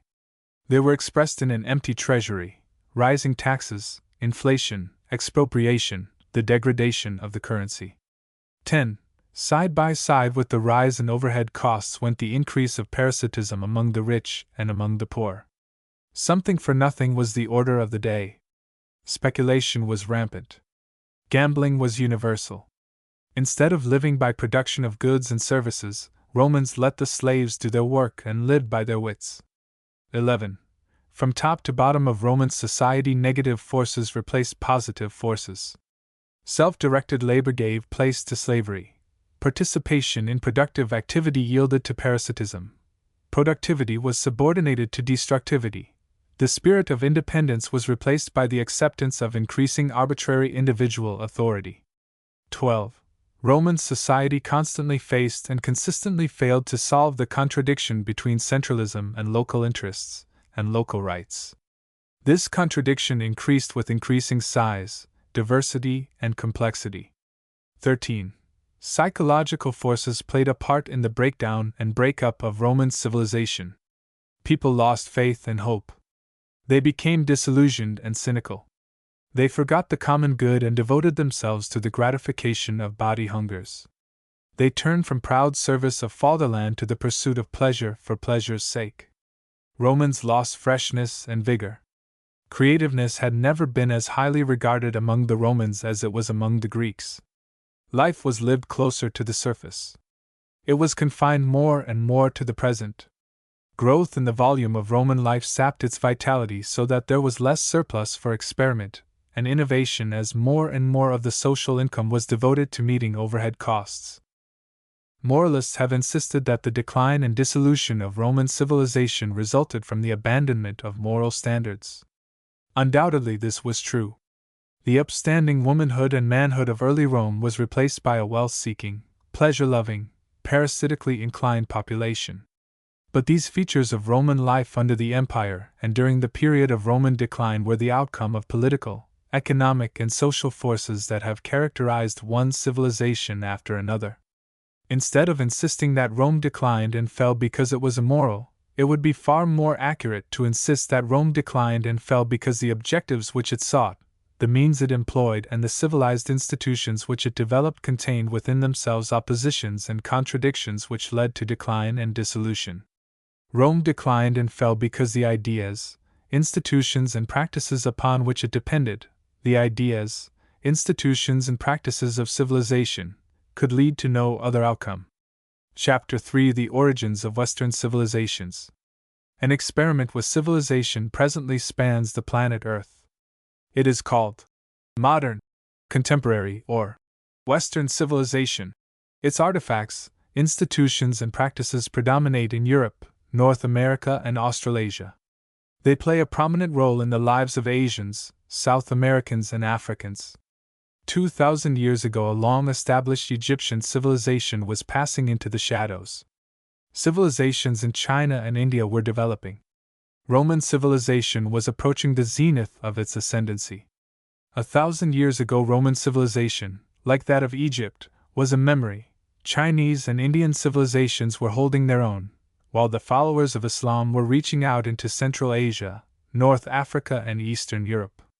In East Central Europe and around the Mediterranean, the beginnings of Western civilization had made their appearance, and were expanding their control along the Eurasian trade routes and beginning to penetrate Western and Northern Europe. The Crusades had introduced Asian culture traits into the European backwoods. Hardy European and Asian mariners were penetrating the Americas. Dark ages of ignorance and superstition which had held sway in Europe for centuries were coming to an end. Western civilization was beginning to draw the breath of a new life. The vast structure of Roman civilization had split west from east. The Eastern Empire retained its form and continued its culture for centuries after its break with the West. Meanwhile, the West fragmented into smaller and smaller units, increasingly self-contained and increasingly isolated. Cities raised and manned their own walls. The countryside broke up into smaller and smaller divisions over which the Holy Roman Empire exercised little more than a shadowy authority. Each landed estate had its stronghold or castle. Each locality looked after its own interests. The massive Roman universal state, stretching for centuries across parts of 3 continents, had broken up into a multitude of tiny semi-sovereign, semi-independent fragments. Some of the fragments as leagues, alliances, and coalitions were reaching nationhood. New dawn was illuminating the dark ages. Western man was sorting and reassembling some of the scattered fragments of the defunct and dismembered Roman civilization. The task was colossal. Rome's one authority, one law, one language hegemony had been replaced by an all-pervading diversity. The closely knit Greco-Roman Empire had been superseded in Europe by a sparsely inhabited, roadless wilderness, largely bereft of trade, using waterways as the easiest means of communication and transport. The economy was built around woodcutting, charcoal burning, backward animal husbandry, hand-tool agriculture, handcraft industry, the rudiments of commerce and finance centered in trading cities. The great houses of the aristocracy and the gentry, scattered villages, towns, and walled cities were preoccupied and disrupted by endless feuding and between-seasons warfare. Adding to the chaos of this dismembered society were the controversies over dynastic succession.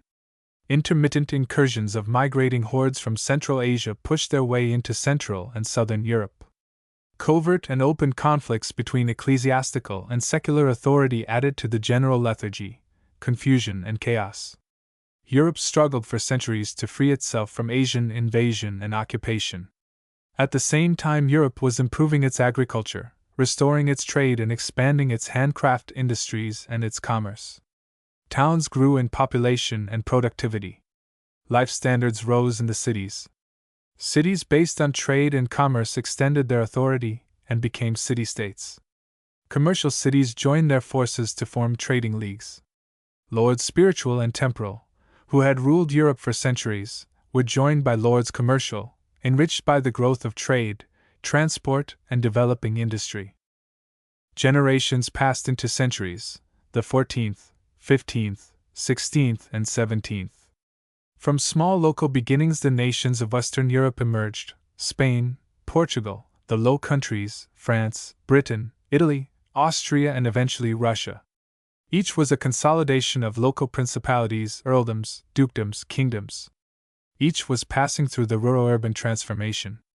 Each was outgrowing feudalism and producing a larger and larger group of businessmen, professionals, tradesmen, craftsmen, and maturing a middle class and a proletariat.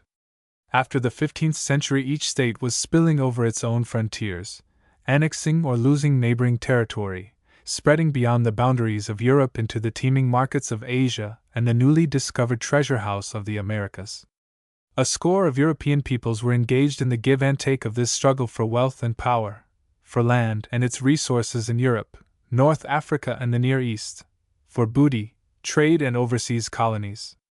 As the struggle grew more intense, smaller and weaker nations dropped out of the contest or were partitioned and gobbled up piecemeal. Such was the condition of Europe's free-for-all in the closing years of the 17th century and the opening decades of the 18th century, while three developing forces pushed into the forefront of European life: the Enlightenment and science, representative government, and the Industrial Revolution. Enlightenment broadened the social basis of knowledge and learning. During the Dark Ages, knowledge and learning were a monopoly of a tiny privileged minority composed of priests, scholars, and a segment of the aristocracy. Monasteries, great houses, and trading cities sheltered this monopoly. The countryside was a sea of ignorance, superstition, oppression, and exploitation. With the printing press came books. Books promoted literacy and curiosity. Literacy and curiosity led to speculation, experiment, discovery, and the formulation and spread of ideas. The product of these forces was science, which had had a long period of gestation in North Africa and Asia. Dark ages of localism, with landlords, priests, and soldiers directing public affairs, led to the concentration of wealth and power in the landed aristocracy and the church. But traders in the countryside and merchants in the centers of commerce held a talisman that opened before them ever-increasing sources of wealth. Country dwellers harvested one crop a year. When crops were poor, they starved. At best, the margin of profit was thin. Traders and merchants made a profit every time they found a customer. The countryside lived on a use economy supplemented by barter. As money increased in quantity, it was loaned at rates of interest by merchants and bankers who owned it and used it for their purposes. Accumulating wealth and money enabled the traders, merchants, bankers, and manufacturers to outbuy and outpoint landlords and churchmen. Politically, these changes reduced the authority of absolute monarchies. In their places, representative governments made their appearance.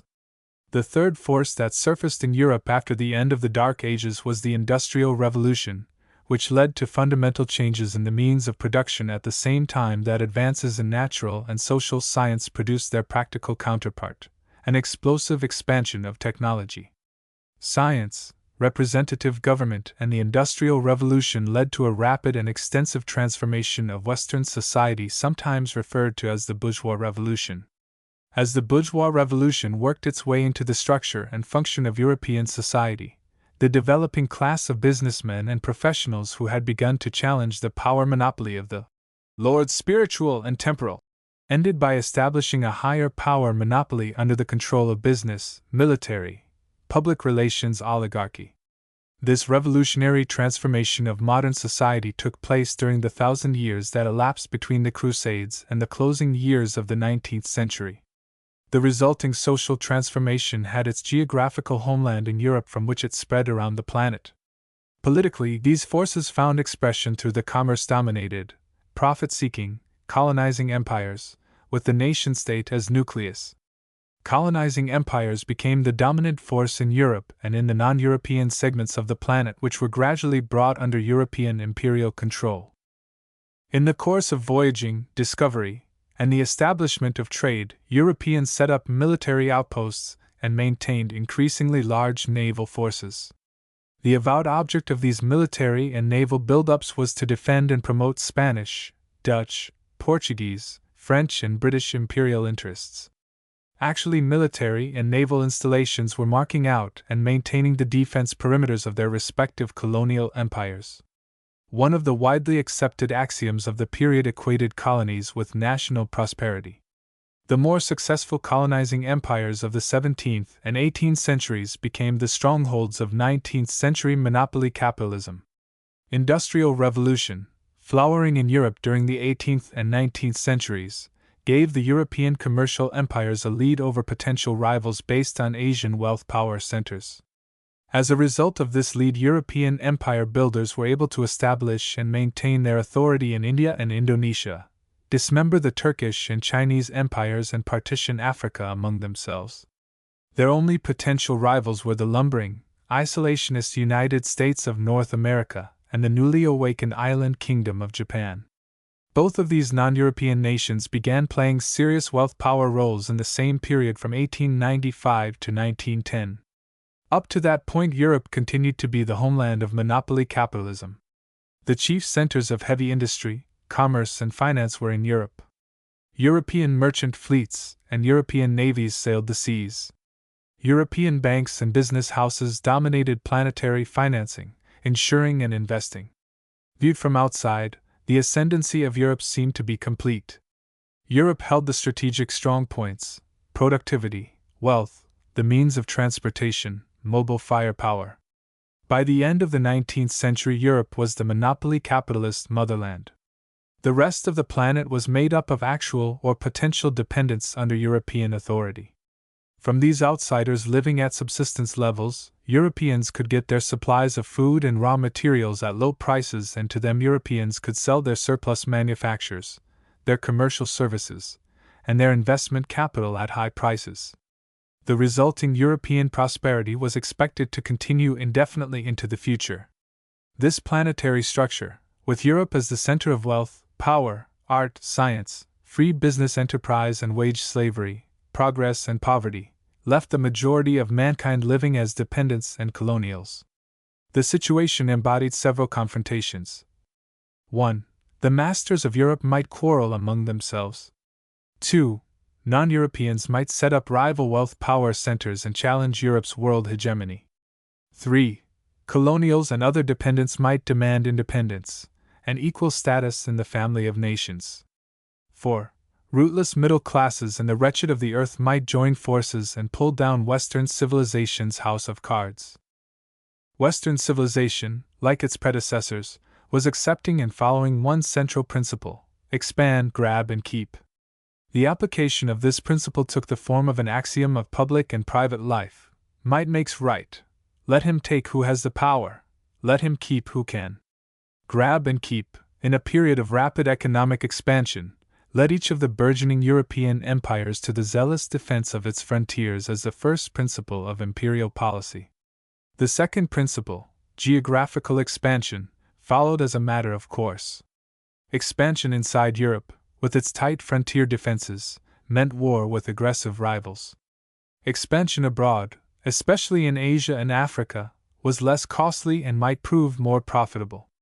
As a consequence, from 1870 onward, British, French, Dutch, Russia, and German colonial territory increased, European armaments multiplied. Each expanding empire prepared for the day which would give it additional square miles of European and foreign real estate. Grab and keep, with its resultant chaotic free-for-all, was the rule of thumb accepted and followed by the West during the decline of Roman power and through the Middle Ages to modern times. The might makes right formula was in violent conflict with the love and serve your neighbor professions of Christian ethics. Nevertheless, it was the accepted overall principle of private enterprise economy and the ruling ethic of Western statecraft. The principle was formulated in 5 propositions or axioms. 1. Make money, honestly if possible, but make money. 2. Every businessman for himself and the devil take the laggards. 3. We defend and promote our national interests. 4. Our national interests come first. 5. Our country, right or wrong. These 5 propositions were the outcome of a millennium of experience with the Crusades and extending to the present century. They are the outcome of preoccupation with material incentives that can be stated in 2 words, profit and power.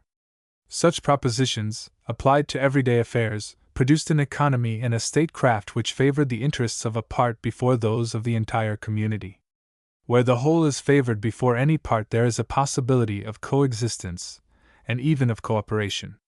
Placing a part before the whole involves competition all the way from the marketplace to the chancelleries where the fate of nations is discussed and decided.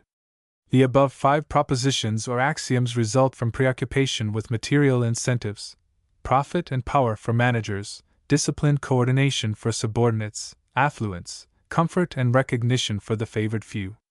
They provide the ideological background for 20th century Western civilization.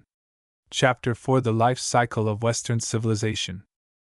Like its predecessors, Western civilization from its inception was essentially competitive. As it developed, the commercially, technically and politically supreme Spanish, Dutch, French and British empires battled individually, or in rival alliances, for plunder, colonies, markets and raw materials.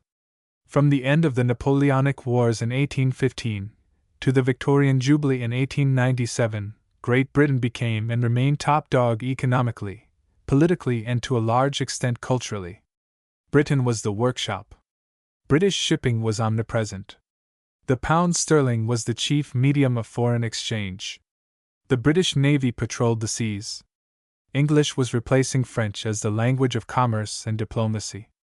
During this British century, from 1815 to 1897, Great Britain was dominant among the European great powers, but it was never supreme. Always there were countervailing forces. For centuries France had been a major factor in the control and direction of European affairs. Defeat at Waterloo reduced but did not destroy French influence. After 1870, Bismarck's Germany began playing a major role. Russia, Austria, Holland, Italy and Spain were also European powers. Overseas, the United States of America and Japan were spreading their imperial wings. With the explosive advances made by science, technology, productivity, income and wealth accumulation, other countries were moving to the fore. Even though Britain maintained her actual levels of economic output and potential diplomatic presence, she was one among several relatively equal European states and world empires.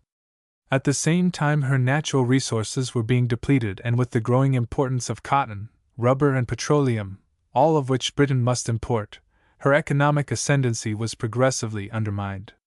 During the wars of 1914–18 and 1936–45, Britain entered an era of decreasing relative importance. Her empire was largely intact, but her economic and political strength was stretched to the breaking point.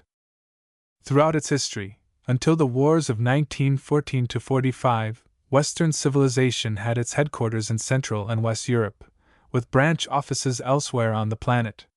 At no time after 1870 did any one European power occupy a position of easy superiority over its rivals.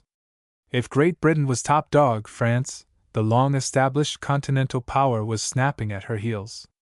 Germany was an expanding power of major consequence. To the north and east lay Russia, with its vast territories and its persistent pressures into East Europe and Far Asia. By any standard of political measurement, Europe was in no sense a universal state. Literally, it was a potential battlefield. War fortunes and misfortunes revolutionized the Europe of 1870 to 1910. They also realigned the planetary power structure. Heavy war losses downgraded all of the erstwhile European powers. Central and West Europe ceased to be the planetary hub. At the same time, America and Asia shouldered their way toward the center of the world stage. From London, Paris, Berlin, and other European vantage points, the 1870 to 1945 era could be described as a period of world revolution. For half a century, United States money and arms were used to stabilize capitalism. For many years, Washington, through its control of all Latin American states, except Cuba after 1960, had been able to dominate United Nations policy, exclude socialist nations, notably China, and hem in socialism. Through this period, Washington subsidized an armed counter-revolution. Its anti-socialist communist doctrine had been accepted and largely followed by the West. Washington's drive to cripple and stamp out socialism-communism was accepted and followed particularly by the states with fascist leanings. Since many Western states had large and influential socialist minorities, and since several of them had been governed by coalitions in which socialists-communists played a substantial role, acceptance of Washington's anti-socialist program never won wholehearted support in Europe. Atlantic Alliance countries voted against the admission of People's China to the United Nations during the Dulles era. The stalemated outcome of the Korean War, 1950-3, called Washington anti-socialist policies into serious question. The stupidities, mendacities, and wanton cruelties of the United States' undeclared Vietnam War, even before the advent of Johnson and Nixon, had so weakened Washington leadership that no major power would associate itself with the adventure. The Allies in Vietnam were the USA and 2 or 3 vassal Asian states. Half a century of Cold War and coexistence, punctuated by military invasions and hot wars, fought between groups from both sides in the class struggle, faced mankind with several undeniable facts. 1. Planet-wide economic, political, and social changes had been made during the previous half-century. 2. Capitalism was no longer supreme as it had been before 1900. On the contrary, since 1950 the planet has been divided along class lines, capitalism versus socialism. 3. Socialism-communism is one of the most obvious facts of present-day planetary life. 4. Capitalism is losing ground, especially in Europe. 5. Socialism is gaining ground, especially in Eurasia. Coexistence presupposes recognition of these 5 propositions and a willingness to abide by the outcome of the evolutionary-revolutionary process through which the Western world is passing. During several centuries, ending in 1900, Western civilization passed through an era of consolidation and integration that brought its sovereign segments into increasing stable relationships. The most advanced of these relationships took political shape in the half-dozen European empires which controlled the planet in 1900. Side by side with the consolidation of the planet into nations and empires, there was another process, worldwide in scope, which made the facts and products of science and technology and their duplication the common property of mankind, creating a cultural synthesis far more universal than the political synthesis in nations, empires, the League of Nations, or the United Nations. Any social synthesis includes positive and negative aspects which function side by side. One builds up. The other wears down. For centuries, the building forces in Western civilization were in the ascendant. Since the turn of the century, a shift of forces has been underway. The wearing down forces presently are in the ascendant. Had it been less competitive and more cooperative and coordinated, Western civilization might have taken another step in advance by extending cultural unification into the political arena. The League of Nations and the United Nations were efforts in this direction. Neither succeeded in breaking down sovereignty far enough to permit planet-wide political federation. Having failed to coordinate and establish a planet-wide authority during the critical years following 1870, Western civilization accepted the antithesis of coordination and entered a period of fragmentation. 1. During the century and a half from 1815 to the present day, as facilities for coordination were multiplied by discovery and invention, Europe remained stubbornly fragmented into more than a score of sovereign states. Minor changes were made in boundary lines and in internal relationships of property and privilege, but the European maps of the period present a record of persistent fragmentation of the continent into strongly frontiered sovereign segments. 2. Breakup of the European empires after two general wars led to the fragmentation of each empire into self-determining sovereign units. 3. The Third World, consisting chiefly of European empire fragments, has not consolidated, but after the Bandung Conference of 1955 has consisted of a fragmented Africa and Asia torn by domestic and interstate conflicts and harried by the persistent intervention of the Western powers. 4. Rivalry in the Pacific and in Asia has been heightened by the meteoric rise of Japan as a world power, the dismemberment of the Japanese Empire after 1945, and the fierce subsequent economic competition between Japan and her planetary competitors, chiefly the United States. 5. United States efforts to coordinate Latin America as a source of raw materials and a market for manufactures and investment capital have not produced a united Latin American front against a common Yankee menace. But a sturdy refusal even of the tiniest Latin American republic to surrender or limit its sovereignty has pushed a thorn into the vulnerable side of Washington's Monroe Doctrine control of the Western Hemisphere. 6. The high point in divisiveness was the decision of the United States spokesman to inaugurate the American century by establishing control over the Pacific Ocean, making itself the chief power in Asia and installing USA authority in the power vacuum left by the expulsion of Britain, France, Holland, and Japan from the territories composing their former empires. Local wars begun in Korea, 1950, and extending across Southeast Asia have strengthened the determination of the local peoples to defend themselves at all costs against imperialist invaders from Europe and North America. 7. The United States has been rich enough since 1945 to build and maintain a navy that can patrol the Atlantic and Pacific Oceans and the Mediterranean Sea and maintain large military forces in various European and Asian waters. This policy has been justified by the Truman-Johnson-Nixon doctrine of determined opposition to the extension of socialism-communism and the consequent perpetuation of the Cold War. 8. In theory, the socialist world is unitary. In practice, it is so fragmented by national boundary lines and ideological differences that its members have not been able, during recent years, to get together and discuss their major common problems. United States wealth and military equipment have been sufficiently overwhelming to support the program of an American century during which one nation might establish a universal state exercising planet-wide authority along the lines of the universal state established by the Romans at the zenith of their power. In practice, the program has not worked out.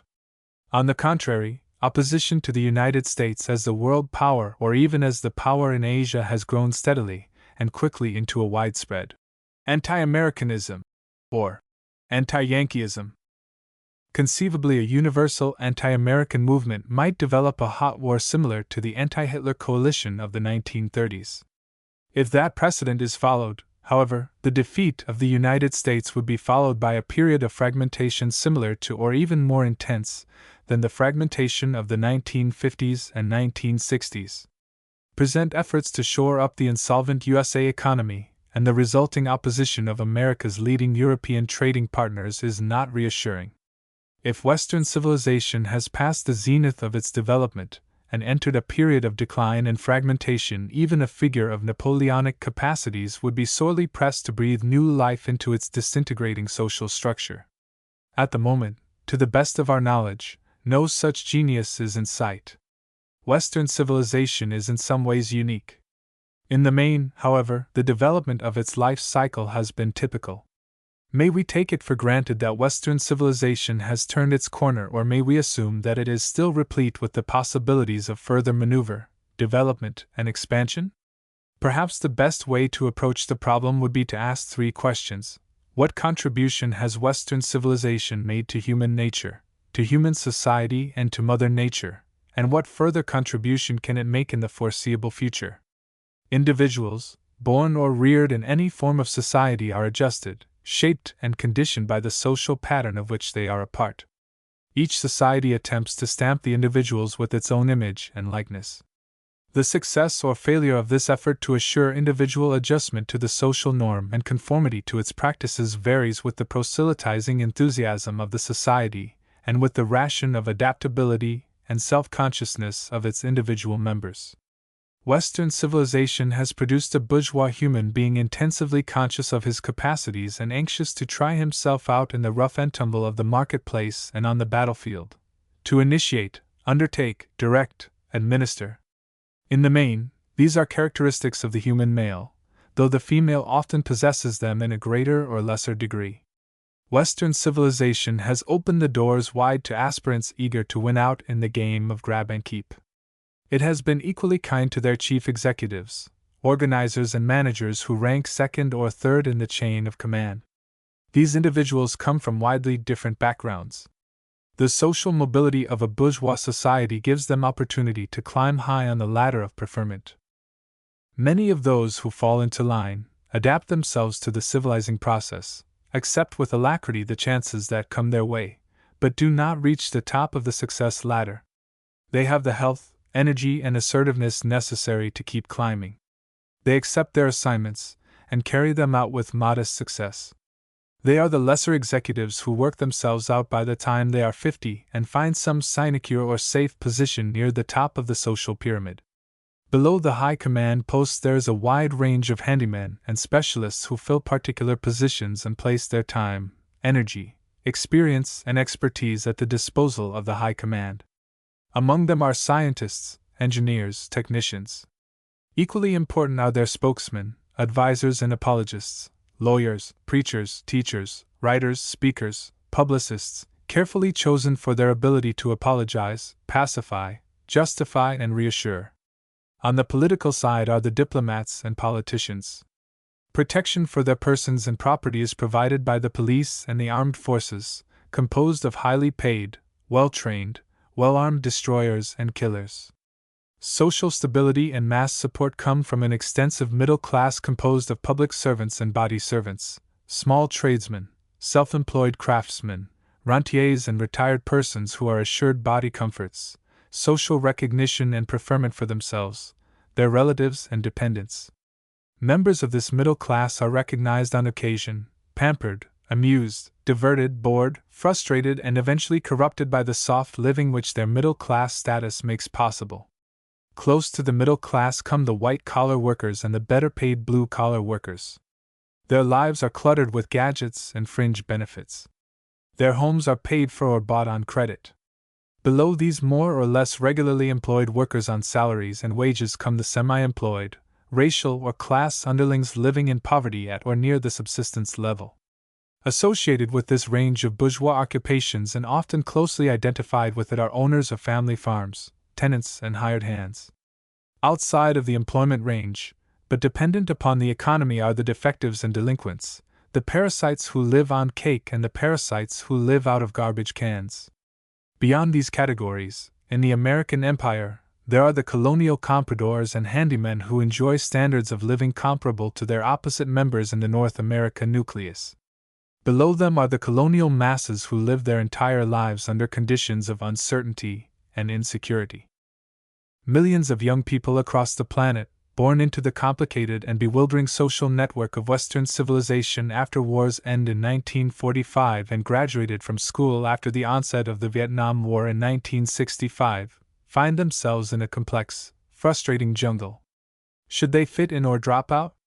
Those who are more conventional and adaptable fit in as best they can, although the recent high unemployment rate among the youth indicates that the adjustment is often difficult. Millions of the less adaptable drop out. Such a situation could have been foreseen by the initiated. Preparations could have been made in advance to deal with it when it arose. In the absence of adequate preparation, the result is the chaos incident to every downturn of the private enterprise business cycle, magnified in this case by the regressive forces released during the disintegration of the entire social fabric. Two other areas require a word of comment. Among human faculties are ambition, imagination, ingenuity, inventiveness, creativity. Human beings are, to a greater or lesser degree, cosmically aware. In the physical field, Western civilization handsomely rewards initiative. In the social field, it has been far less generous. Imagination and cosmic consciousness have been quite generally listed among the undesirable endowments of mankind. Western civilization, in the early years of the present century, produced a generation of insecure, unsettled, anxious, worried, harried people. This is generally true of young, middle-aged and old, of rich and poor. Rapid social transition from expansion and advance to contraction and retreat is a traumatic, hectic experience for any human being. Western civilization in the early years of its decline has not brought out the more generous aspects of human nature. In the best of times, a materialistically oriented society appeals to the more material and less spiritual aspects of human beings. A period of social decline leads away from principled conduct toward unashamed opportunism. The current generation, born and reared in a disintegrating civilization, has been sorely tested and tried. From such tests, the strong and purposeful are likely to emerge stronger and more determined. For the weak and vacillating, the consequences are likely to prove disastrous. The individual born into Western society during its current time of troubles has not had an easy road to hoe. What has Western civilization done to human society as such? Western civilization has urbanized its society. Until recently in Europe and until very recently in North America, the majority of people were living outside of cities, in villages or on the land. From their flocks and herds or from their cultivated land they fed themselves and the cities. Mechanization reduced the demand for labor power in the countryside. At the same time, the growth of industry, trade, commerce, and services increased the demand for labor power in the cities. Relatively, the countryside was poor while the cities were rich.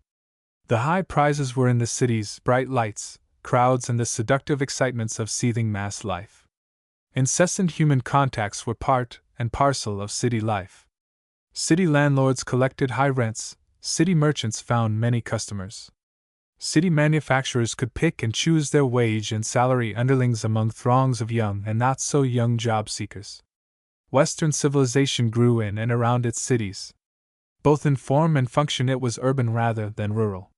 Western civilization specialized its society, mechanized it, and later computerized it, making social relationships depend less and less on personality, and more on the position of the individual in a working team or on an assembly line. Human beings ceased to have names. Instead, they acquired numbers on the payroll, on their homes, on their identity cards. Specialization and division of labor, plus power-driven machines increase productivity, income, surplus. In the countryside, goods and services often are scarce. In the city, they are likely to be superabundant. Growth of wealth and income provides support for an increase in population. Hence the population explosions in cities and in centers of developing industry, trade, and commerce. Countries passing through the Industrial Revolution expanded their populations. Recently, the population of some countries has doubled each 25 years. Western civilization has been militarized as it was mechanized. Every tool is a potential weapon. The truck becomes a tank, the airplane a bomber. War-making, like other aspects of Western civilization, was mechanized. Formerly, war had pitted man against man. Mechanized war pitted machines and their attendants against other machines and their human attachments. The same mechanical forces that built cities, factories, and ships converted these agencies of production into instruments of destruction. Each country in the civilized West fortified its frontiers, trained officers in special schools, mobilized young men and women for military service, stockpiled weapons, multiplied firepower, making Western civilization an armed camp, with guns pointing in every direction. Regimentation of city life, of industry and commerce, of war, of education and public health followed one after another, as the individual human became more and more a cog in a vast social mechanism. This regimentation dulled imagination at the same time that it deified greed, with "gimme, gimme, more, more," as its watchwords. At certain points in its development, Western civilization has lifted itself temporarily above the material forces that hemmed in the life of primitive man. The Renaissance was one such period. The Enlightenment was another. A third was the scientific breakthrough from Darwin and Marx to the research and experiments which split the atom and inaugurated the space age.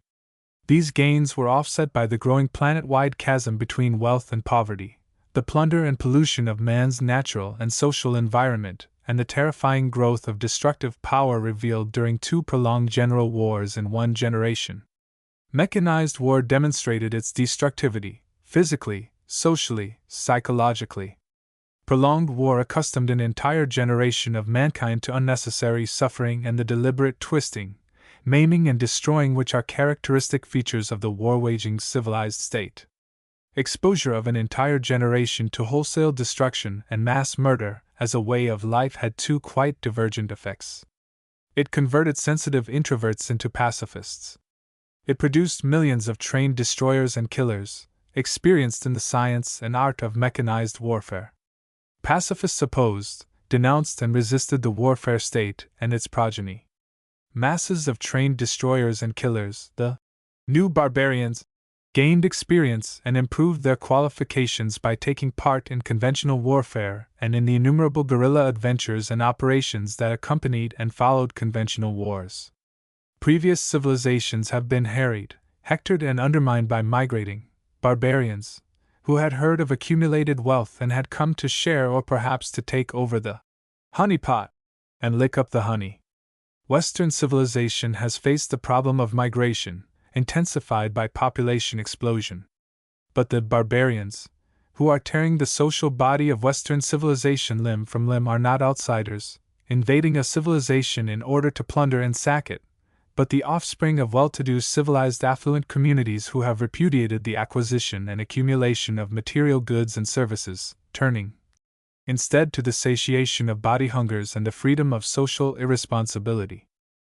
Western man has spent 10 centuries in building a civilization aimed at economic stability and social security for the privileged.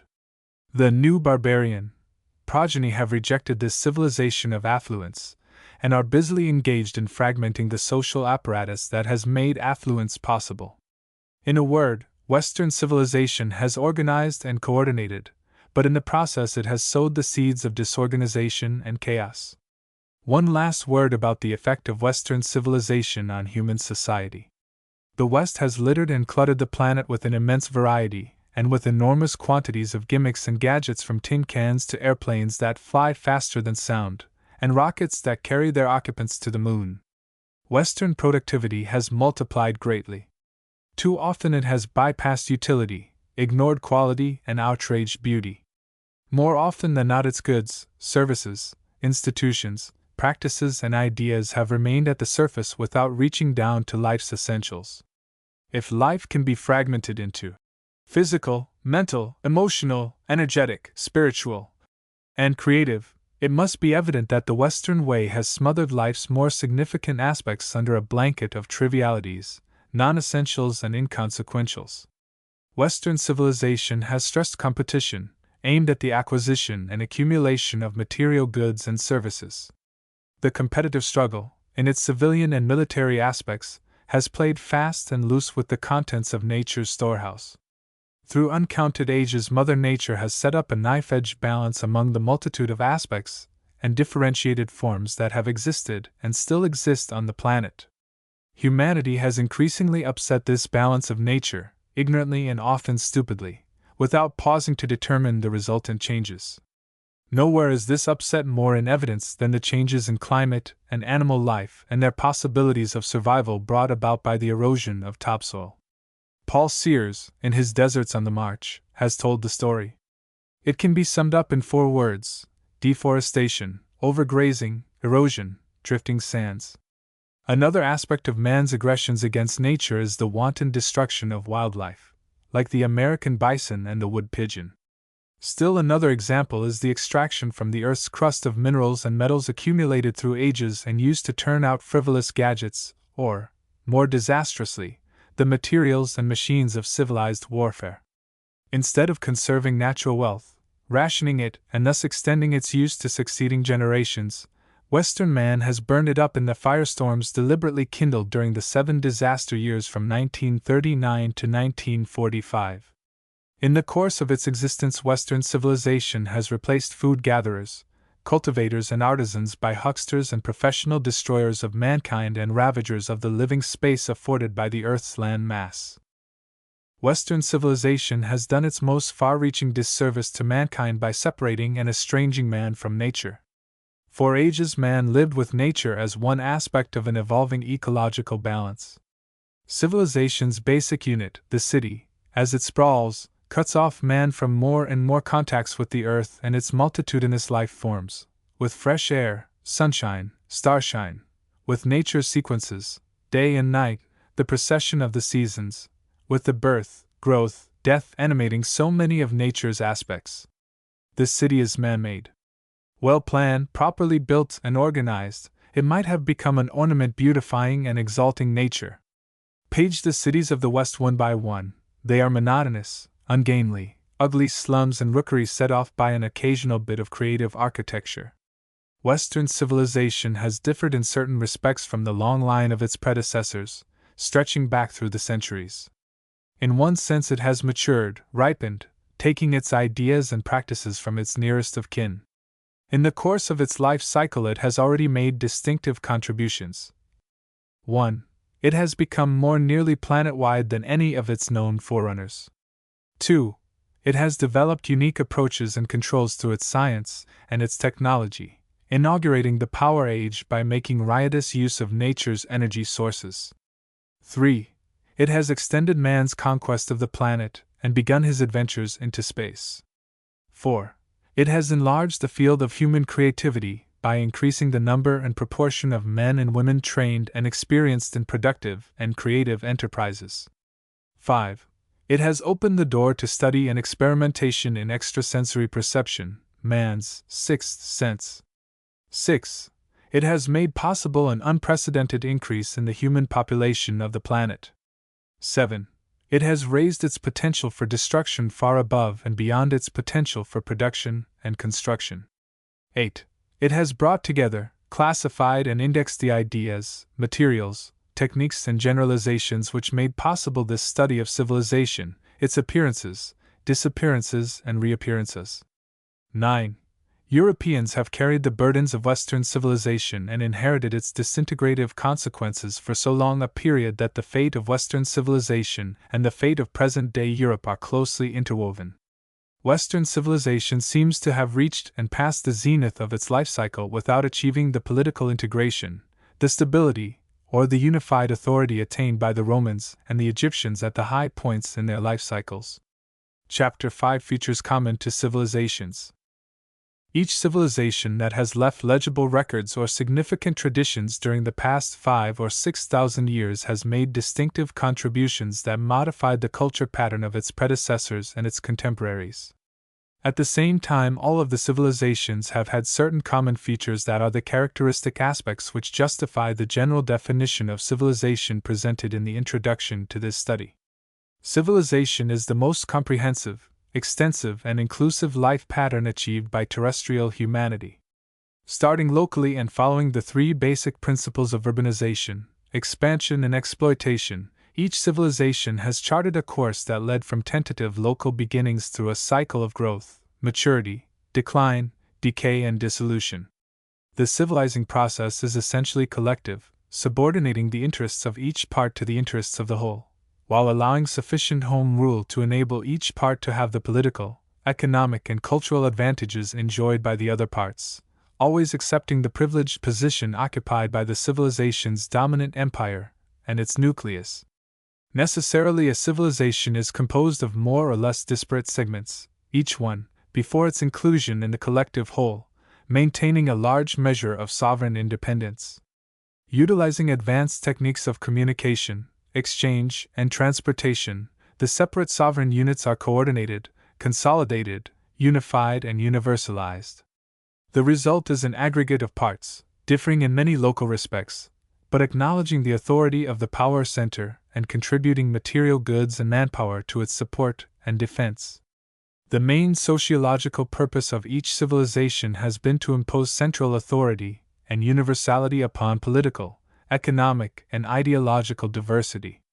Every civilization has been confronted with the advantages of unity over diversity. Every civilization has professed its devotion to unity. Every civilization at one or another stage in its development has subordinated unity to the increasingly insistent demands of diversity. For at least 6,000 years, one civilization after another has sought to achieve centralization and universality. In every instance of which history provides a legible record, centralized, universalized institutions and practices have fragmented into diversity and stubborn localism. Western civilization is part and parcel of this generalization. Generation by generation and century by century it has professed and proclaimed the advantages of universality while it yielded to the persistent demands of nationalism, regionalism, and localism. Throughout the latter years of the 19th century, the will to unify gained much ground. The tide turned with the turn of the century. For the first half of the present century, the forces of unity and of diversity seemed stalemated. War's end in 1945 saw the shadow of a universal state flicker across the screen of history. With the adjournment of the Bandung Conference in 1955, the shadow dissolved and was replaced by the strident nationalisms that have become an outstanding feature of planetary politics, economics, and social organization. Despite the insistence of reason and experience that strength and stability are the result of unity, tradition, custom, and habit have held human society at the level of political, economic, and ideological diversity. Nowhere in history is this generalization more emphatic than in the failure of the European standard-bearers of Western civilization to replace a millennium of diversity, discord, and conflict by a unified, coordinated, coexisting, cooperating European community. At its best, the civilization is insecure and even unstable, disturbed and upset by an increasing domestic struggle for preferment and power that includes rivalry, competition, revolt, rebellion, civil war, and wars of self-determination carried on by unassimilated regional, provincial, and colonial elements. From beyond their frontiers, civilizations have been assailed by rival aspirants for power, by armed bands in search of plunder, or by migrating peoples seeking greener pastures. All of these forces have held the ground for diversity and barred the way to universality. Another factor of great consequence leading to the instability of civilizations has been the concentration of wealth, power, privilege, comfort, and security in the hands of a minority, in sharp contrast with poverty and insecurity among the less well-placed majority. Generally, the privileged minority has been relatively small and the exploited majority overwhelmingly large. Still another disturbing factor in each civilization is the transformation of its military arm from a means of defense against external enemies into a major factor in the direction of domestic affairs. The professional military buildup has frequently usurped the state power and became kingmaker by virtue of its monopoly of weapons, organization, and its highly trained personnel of professional destroyers and killers. Upset by one or another of these disturbing and disruptive forces, civilized populations have panicked and retreated from their collectiveness toward more localized, more fragmented, less social, and more individual life patterns. Such a retreat rounds out the later phases of a cycle of civilization, the phases of decline and final dissolution. Civilizations perish in the first instance because of internal contradictions and conflicts, the struggle to grab, monopolize, and keep wealth, status, power. They perish because of the division of the nucleus and its associates and dependencies between those who work for a living, those who have an unearned income, and those parasites who scrounge for a living.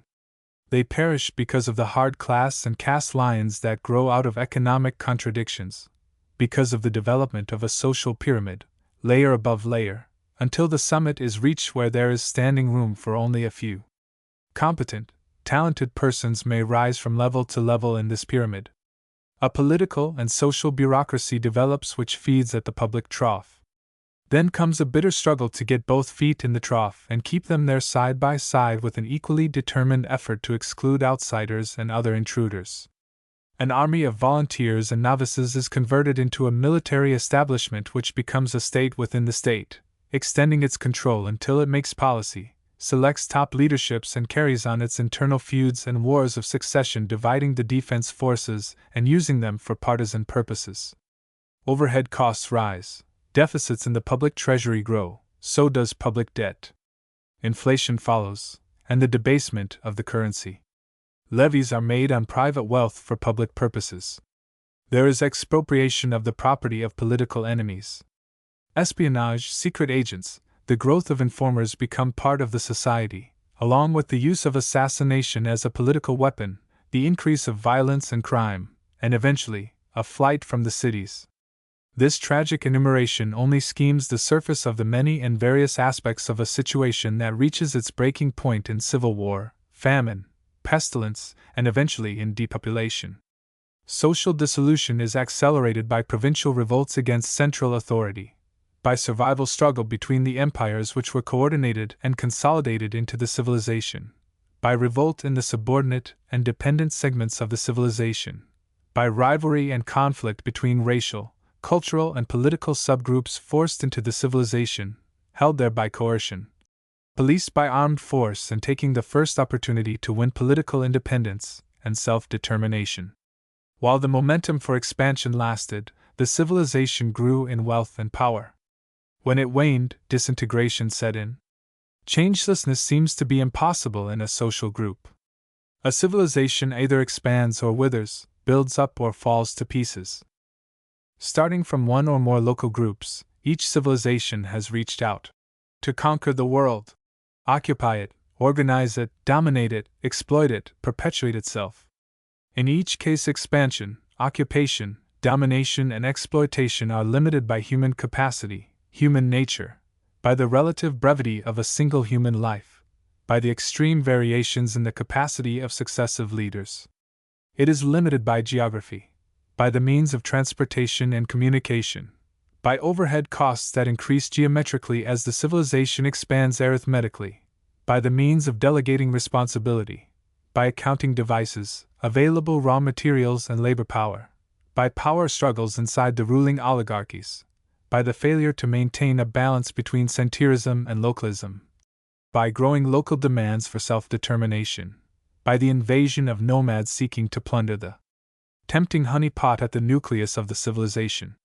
Such limitations are political, economic, and sociological. Psychological forces are also at work.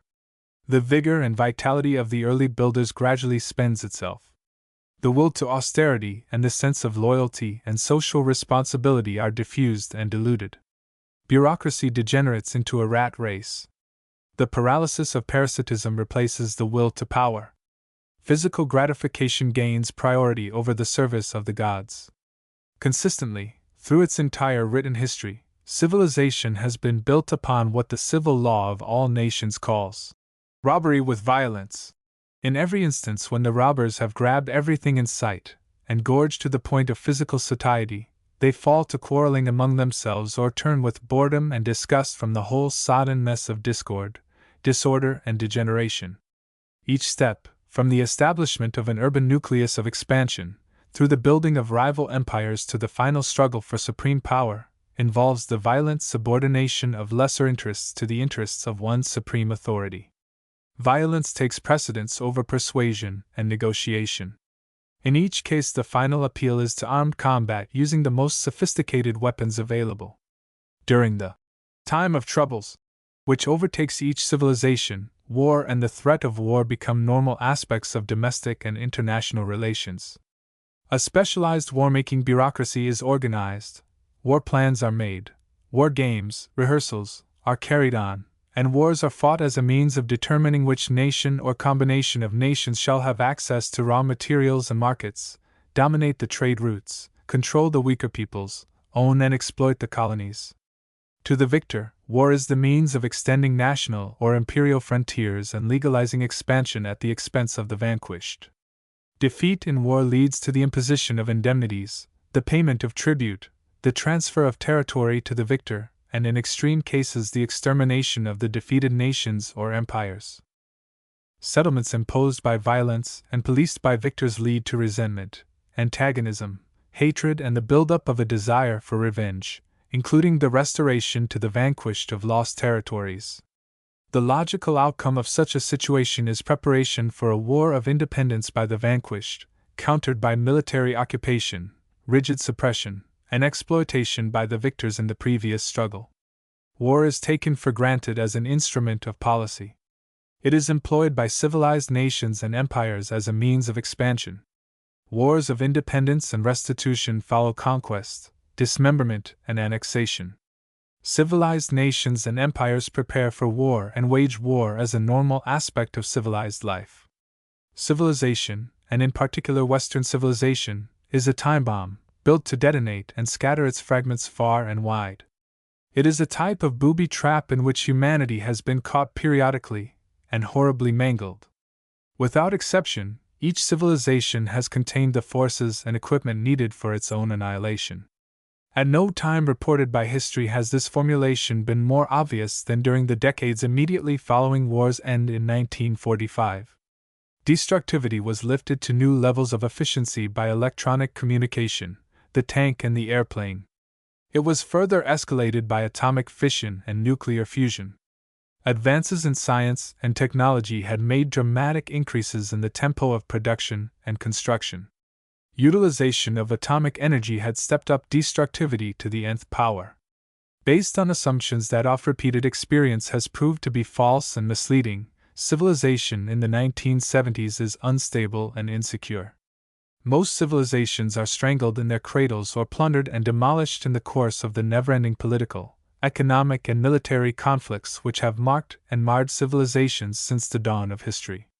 The national and imperial survivors of these struggles in every known instance have been largely or wholly led by military adventurers and plunderers in search of booty, fame, and power. With professional plunderers, destroyers, and murderers occupying the seats of power, it is only a question of time and occasion before rising overhead costs and the misfortunes of war result in their overthrow and replacement by better organized, better armed invaders who slaughter and enslave their predecessors and usurp and abuse their power. Of necessity, civilizations are self-destructive, built as they are on the ebb and flow of power struggle.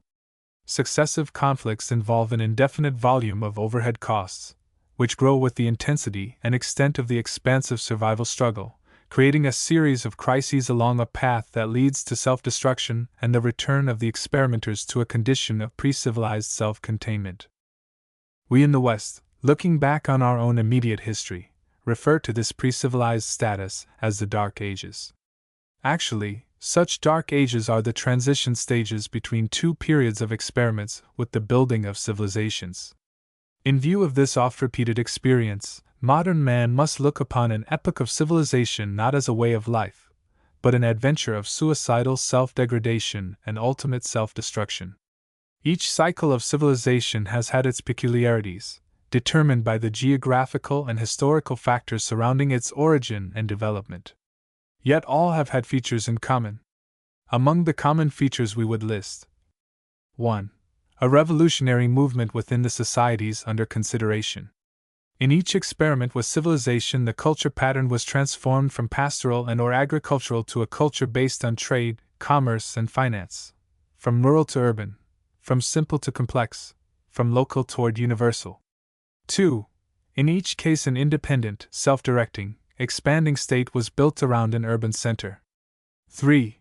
In each experiment, a simple, local, social structure was extended, expanded, specialized, subdivided, integrated, consolidated. 4. In each experiment, a relatively static society passed into the control of an emerging class of peddlers, merchants, traders, speculators, business enterprisers, and professionals who were not directly involved in the conversion of nature's gifts into goods and services ready for human use, but in political and cultural practices which enabled the emerging bourgeois class to stabilize and extend its wealth and power and build an economic structure that augmented unearned income and laid the foundation for predation, exploitation, and parasitism. 5. In each experiment, an amateur apparatus for defense and/or aggression matured into a professional military means for enlarging the geographical area and strengthening the economic and political authority of the new trading ruling classes. In each empire and each civilization, there was an evolution of defense forces from voluntary to professional status, from subordinate to dominant status, from participation in public life to political supremacy over all aspects of public life. 6.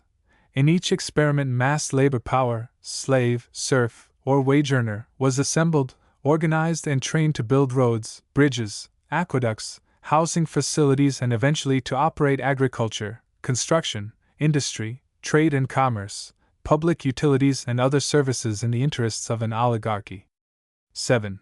In each experiment, a capital city, and associated cities, became the nucleus for accumulating wealth, constructing public buildings, providing means of transportation and sources from which raw materials could be secured for city maintenance and for the provision of sanitary facilities, means of recreation and diversion. 8. In each experiment there was a competitive struggle between rival communities, each passing through the rural-urban transformation. The result was an increasing conflict for survival, for expansion, and for local supremacy. 9. Each experiment expanded along lines that led the more successful to build traditional empires consisting of wealth power centers and peripheries of associates and dependents. 10. Each experiment produced a competitive survival struggle between rival empires that would determine eventual supremacy. 11. In each experiment, one among the local and regional contestants defeated, conquered, dismembered, assimilated, or destroyed its rivals and emerged as victor, giving its name to a civilization: Egyptian, Babylonian, Persian, Roman. 12. In each experiment, the victims of imperial aggression, conquest, exploitation, and assimilation conspired, united, resisted, and revolted against the dominant power. The result was endemic civil war. 13. Within each experiment, as the civilization matured, the same confrontations appeared at the nuclear center and in the provincial colonial periphery. A. Extremes of riches side by side with slum-dwelling poverty. B. Expanding unearned income with one class, the propertied and privileged, owning for a living, and another class, peasants, artisans, serfs, slaves, working for a living. C. Intensified exploitation of mass labor side by side with the proliferation of parasitism throughout the body social, consisting of individuals and social subgroups whose contribution in the form of goods produced and services rendered was less than the cost of maintaining the participants. D. Economic stagnation. Public spending in excess of public income, higher levies and taxes to replenish the empty treasury, rising prices due to excess of demand over supply, public borrowing with no means for repayment, the issue of money without corresponding reserves, degradation of currency through decrease of its metal content, unemployment among citizens due chiefly to increase in forced labor of war captives and other slaves, public insolvency due to territorial overexpansion, excessive overhead costs, nepotism, bribery, corruption in public service, an overlarge bureaucracy feeding at the public trough. E. Revolution in the nuclear center and fierce suppression. Provincial revolt. Revolt in the colonies. Endemic civil war. F. Migration toward the central honeypot, invasion by rivals and adventurers seeking to control it, plunder it, and guzzle its contents. G. Dissolution of the society, boredom, ennui, loss of purpose and direction, growing dissension, power struggle, and avoidance of responsibility for trends that were little understood and generally beyond the control of existing officialdom. Histories of individual nations and empires and histories of civilizations and civilization assemble and present a great body of factual information which support and substantiate this factual summary. The present study aims to organize the facts, to compare them, and to draw conclusions as to the benefits and detriments, the practicality or futility, the wisdom or folly of building empires and merging them into civilizations. These conclusions are based on several thousand years of experiment and experience with the civilized life pattern. Time after time, in age after age, human beings by the millions have poured faith, hope, and unbounded energy, devotion, and dedication into the upbuilding of the urban nuclei of successive civilizations. Details have varied. Ultimate conclusions have been the same. One civilization after another has passed into the limbo of history, leaving, sometimes, splendid ruins as a testimonial to its evident inadequacy to meet the survival needs of oncoming generations. Such conclusions, based on history, are underlined by current experience with the over-ballyhooed, overpriced variant of the life pattern which signs itself Western civilization. Dating from the Crusades 1,000 years ago, Western civilization has been promoted, built up, and carried forward by the blood, sweat, and tears of credulous, hopeful, eager human beings. Its promises have been wonderful. Its performance, especially since 1900, has been pitifully inadequate, superficial, and unsatisfying. Part 2. A Social Analysis of Civilization. Chapter 6: The Politics of Civilization. Several thousand years ago, humankind began experimenting with the lifestyle which we are now calling civilization. Presumably, it was not thought out and blueprinted in advance, but worked out by trial and error, episode by episode, step by step, perhaps, also, leap by leap. Historical and contemporary experiments with this lifestyle supply a fund of valuable information, some of which has been covered in the earlier chapters of this book. Our next task is to analyze and classify this information under 4 headings: the politics, the economics, the sociology, and the ideology of civilization. When the information is properly arranged, we can do something with it and about it. Politics is the part of social science and engineering which is concerned with the organization, direction, and administration of human communities. We use the word to cover the conduct of public affairs in any social group more extensive than a family. Hence we refer to village politics, town politics, national politics, international politics, and, in the present instance, to the politics of civilization as a way of life. Each sample, referred to in our examination of typical civilizations, was built around a center, nucleus or homeland consisting of one or more cities with their adjacent hinterlands. The nucleus of the developing civilization was also the nucleus of an empire. Each nucleus was a center of planned production, accumulating wealth, growing population, and expanding authority. Certain locations are better suited than others to provide the essentials of a civilization nucleus. The first requirement for a nucleus is a tolerable climate, primarily a satisfactory balance between heat and cold. Before the general use of fire as a source of warmth, human populations were concentrated at or near the tropics.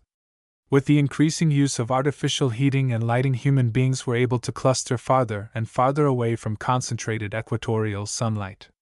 The second requirement of such a location is a strategic position in a crossroads, in a network of transportation and communication.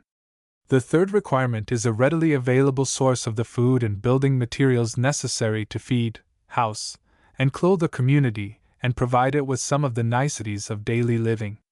The fourth requirement is the presence of sufficient manpower to operate the nucleus and provide a surplus for defense and for its extension and expansion. The fifth requirement is defensibility against aggression or invasion. The sixth essential is the availability of sufficient raw materials to meet the requirements of the nucleus, provide the exports needed to maintain a favorable trade balance for the nucleus, and permit of its expansion, advancement, and enrichment. Seventh, and in some ways, the most important requirement for the establishing of an empire or a civilization nucleus is the presence of a will to live, a will to grow, a will to advance, competence in management, and a dogged persistence that will remain constant through generations or centuries of adversity, and still more demanding, through long periods of security, comfort, and affluence. Eighth, and by no means least important, is the capacity to fight and win the aggressive trade and military wars incidental to the defense and expansion of the nucleus, of the empire, and eventually of the civilization. The ninth requirement is tolerance, receptivity to new ideas and practices, the capacity to adapt and to assimilate the outside elements which are constantly incorporated into the growing, expanding empire or the civilization. Finally, as we read the history and observe the development of nuclei, empires, and civilizations, we are impressed by the role of outstanding individuals who occupied positions of responsibility over sufficiently long periods or with sufficient intensity to leave a lasting impression on the ideas, practices, and institutions of their times. This requirement covers the practice of effective leadership. Our concern, at this point, lies primarily with the first 8 of these requirements for survival and success in building up empires and civilizations. Empires and civilizations are established during periods of social expansion when the upbuilding and outgoing urges are widely felt.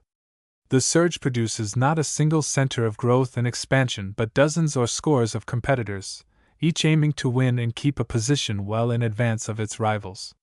The resulting upsurge and free-for-all, which usually lasts for centuries, is a characteristic and recurring feature in the political life of every civilization. This statement is less a requirement for success in organizing the nucleus of a civilization than a generalization about the natural and social milieu out of which competing nuclei arise. Success of one among the many competitors is a characteristic feature of the struggle for nuclear survival, development, and perhaps for eventual supremacy. From earliest times, waterways have provided the readiest means of getting about. All that was needed was a hollow log, a raft, a primitive canoe. Movement by land was impeded by mountains, deserts, forests, swamps, watercourses. Movement by water was unnatural. More and bigger boats required shelter against storms and protection against destruction by enemies. A good harbor with an adjacent walled town or city was the answer to this need. Good harbors and navigable waterways are notably absent along the west coast of South America and notably present in the eastern Mediterranean. Consequently, the South American west coast line is sparsely settled to this day, while the eastern Mediterranean has been crowded with peoples, teemed with trade and commerce, carried largely by sea, between cities that occupied the best access to waterways. Safe harbors and navigable waterways made trade and transport easy and cheap. As each wave of human advance turned from animal husbandry and agriculture to bourgeois practices of industry, commerce, and finance, locations at strategic points along trade routes were first occupied by occasional markets and fairs and eventually by trading towns and cities. Geography was a decisive factor. Fertility was equally important. In the early stages of social development, transportation was difficult, dangerous, and expensive. Sources of food and building materials were found within a short distance of the growing trade center. Again, geography played a decisive role. A deep, sheltered harbor backed by a desert could not attract and support a thriving trade center. Food and raw materials are indispensable to concentrations of human beings. The Nile Valley, like that of the Ganges and the Yellow River, provided the fertility and transport, the food and raw materials that have sustained concentrated human populations for many thousands of years, forming part of the base for Egyptian, Indian, and Chinese civilizations. Animal husbandry and grain farming, coupled with fishing and forestry, made possible the growth of cities and laid the foundations for the nuclei of these civilizations. Temples, tombs, and other public constructs provided the centers around which Egyptian civilization was built. The stone, wood, and other raw materials used in the building of these unique examples of human handiwork were floated up and down the Nile from their sources of origin. Annual Nile floods provided silt deposits necessary to fertilize farms and gardens. Nile water, impounded during floods, irrigated the land during the long dry seasons. Banked by deserts, the Nile was a ribbon of fertility running through a largely uninhabited wilderness. The upper reaches of the Nile lay in the mountains of Central Africa. The Nile Delta, built up through ages by silt deposits, provided a meeting place where African, European, and Asian traders could exchange their wares and lay the foundations for the civilization of Lower Egypt. The Nile also provided the means of communication which connected Lower Egypt with Upper Egypt and led, finally, to the unification of the two areas in a long-enduring and prestigious Egyptian civilization. Once again, geography was laying down the guidelines within which civilizations have been built up and liquidated. Thus far, we have noted the role of physiographic factors that have led to building the nuclei of empires and civilizations. They have been paralleled by social factors as men took advantage of natural opportunities to concentrate, feed, and house ever larger human aggregates. Empires and civilizations have been built up by comparatively large numbers of human beings concentrated in relatively small spaces. Wandering food gatherers and herdsmen ranged widely in search of game and grass. Cultivators settled in villages from which they could work the land. If crops were scanty, population was sparse. Only abundant crops, dependable, season after season, provided the basis for large settled populations.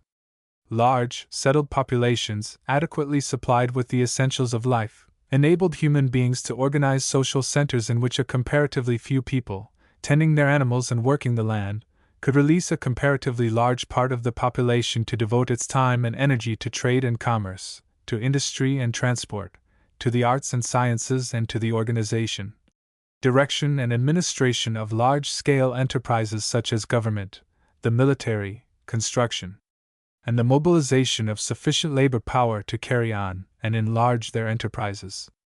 In its simplest essence, this was politics.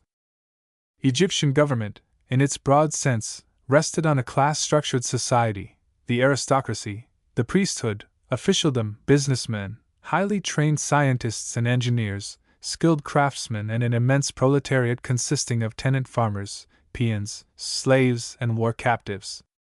At the top of the political structure was an absolute monarch who wielded power that was limited only by the ambition, tolerance, and loyalty of his associates, nobles, priests, soldiers, businessmen, and political advisors, and by the willingness of the rural and urban masses to work and fight for their overlords. A number of the monarchs, pharaohs, ruled for long periods, up to 60 years. It was during these long reigns that the Egyptian kingdom was organized, strengthened, and unified. The rule of the monarch was safeguarded, ambitious nobles were placated or destroyed, and the leadership succession was determined and assured. The nucleus of the Egyptian empire was a dictatorship by a self-perpetuated elite, headed by lords spiritual and temporal. Both groups held land, accumulated wealth, and exercised authority. It was a government combining the theory of absolutism with the practice of public responsibility. It was sufficiently arbitrary to get things done. It was sufficiently inclusive to recognize and utilize special ability. It was sufficiently structured to carry on from dynasty to dynasty. It was sufficiently flexible to consolidate scattered communities into the Old Kingdom, to unite Lower and Upper Egypt, to extend its authority into Central Africa, the Near and Middle East, and parts of Eastern Europe, thus laying the foundations for history's most extensive and long-lasting civilization during the period 3500 to 500 BC. I have used the Egyptian example of nucleus organization because of the phenomenal successes achieved by the Egyptians in maintaining an empire for at least 3,000 years. For a considerable part of those 30 centuries, Egypt was top dog in the strategic area where Africa joins Eurasia. The nucleus is the hub from which the spokes of empire and of civilization radiate. The radius of authority and the vast stretches of occupied, exploited territory constitute the circumference of the wheel. The nucleus is the center of wealth and power, surrounded by a cluster of associates and dependencies. The control, direction, and administration of the nucleus is paralleled by the control, direction, and administration of the total complex, the empire and/or the civilization. The development from nucleus to empire and from empire to civilization creates three sets of political problems: those arising from the administration of the nucleus, those arising out of contacts between the nucleus and the circumference, between the associates and dependencies and the nucleus, and those arising out of the determination of the associates and dependencies to sever their connections with the nucleus, win their independence, and take part in the unceasing efforts to establish new nuclei, win the unending power struggle, and shift the power center. Relationship between nucleus and periphery are the normal outcome of the expansion of a nucleus into an empire. Each growing urban center reaches out for an extension of its territory, for the food and raw materials required by a growing population, for markets that can absorb the goods and services exported by the urban center to pay for its necessary imports of food and raw materials. Politically speaking, the essential problem is to maintain a relationship that will keep the imports coming in and keep the exports going out. Imports may take the form of plunder seized by the strong in contacts and conflicts with weaker neighbors, tribute paid by the weak to the strong at the insistence of the strong, or trade in which each side gains something. Empire building involves all three methods. In virtually all instances, the nucleus is richer and stronger, the periphery is poorer and weaker. In virtually all instances, these relative positions have been the outcome of military operations in which each party has tried to impose its will upon its rivals. In each case, the spoils went to the victor, who forced defeated rivals to cede territory, to pay tribute, to give hostages, or in some other fashion to agree upon a settlement that left the victor richer and stronger, and the vanquished poorer and weaker. Politically speaking, the relation of nucleus to periphery was that of superior to inferior. Where the discrepancy was very great, it resulted in a relation of master and vassal, or even master and slave. An empire or a civilization, consisting of a wealth power center and a periphery of associated and dependent territories and peoples, led to a living standard differential in favor of the center. It also involved the establishment of a political apparatus strong enough to perpetuate the relationship by collecting tribute and taxes from the weak and depositing them in the treasure chests of the strong. The outcome was a civil bureaucracy backed by a military or police strong enough to defend and perpetuate an unpalatable superior-inferior position. Once established, both the civilian bureaucracy and the military apparatus tended to maintain themselves, to extend their privileges and strengthen their positions. Since controversial issues, domestic and foreign, are generally decided by force or the threat of force, the military became the strong right arm of authority. These confrontations and contradictions created three sets of political problems: centralism versus localism, established central authority versus provincial rights and self-determination, the concentration or centralization of authority in the hands of a select few civilian and or military leaders, responsible to the central authority, who made on-the-spot decisions and took action. Under the institutions and practices of civilized society, the select few were in a position to call in the military, which was organized for emergency action and was constantly standing by. The military was trained, disciplined, and held a monopoly of weapons. Civilizations frequently begin as commonwealths or federations forged in the course of survival struggle. In any such struggle, the military will of necessity play a major role. As the competitive survival struggle develops, one of the contending parties establishes its superiority by winning military victory.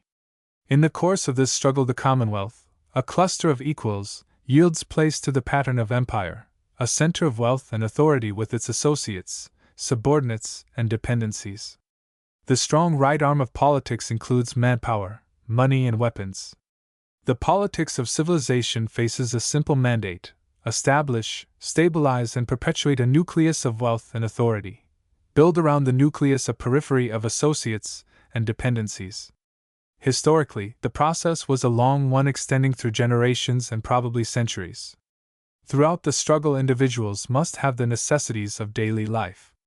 Community activities must be housed, equipped, staffed, supported.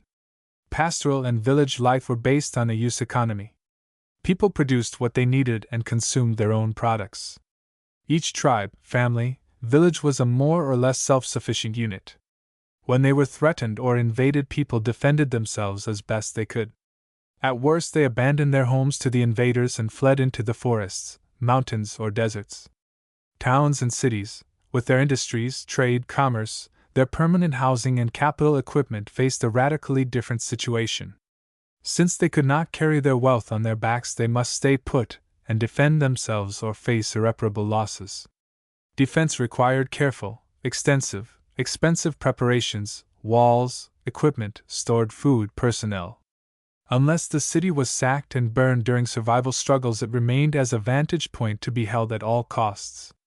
If surrendered and occupied by assailants, it was equally valuable to invaders who were prepared to settle down, take advantage of the site, the capital equipment, and exploit the available manpower. Whether occupied by friend or enemy, towns and cities were centers of actual or potential wealth and power. They were also consumers of goods and services, many of which could not be home-produced. Food must come from herdsmen or farmers. Building materials must come from forests or mines. Such raw materials, the essentials of daily life, must be brought into urban centers when and as wanted.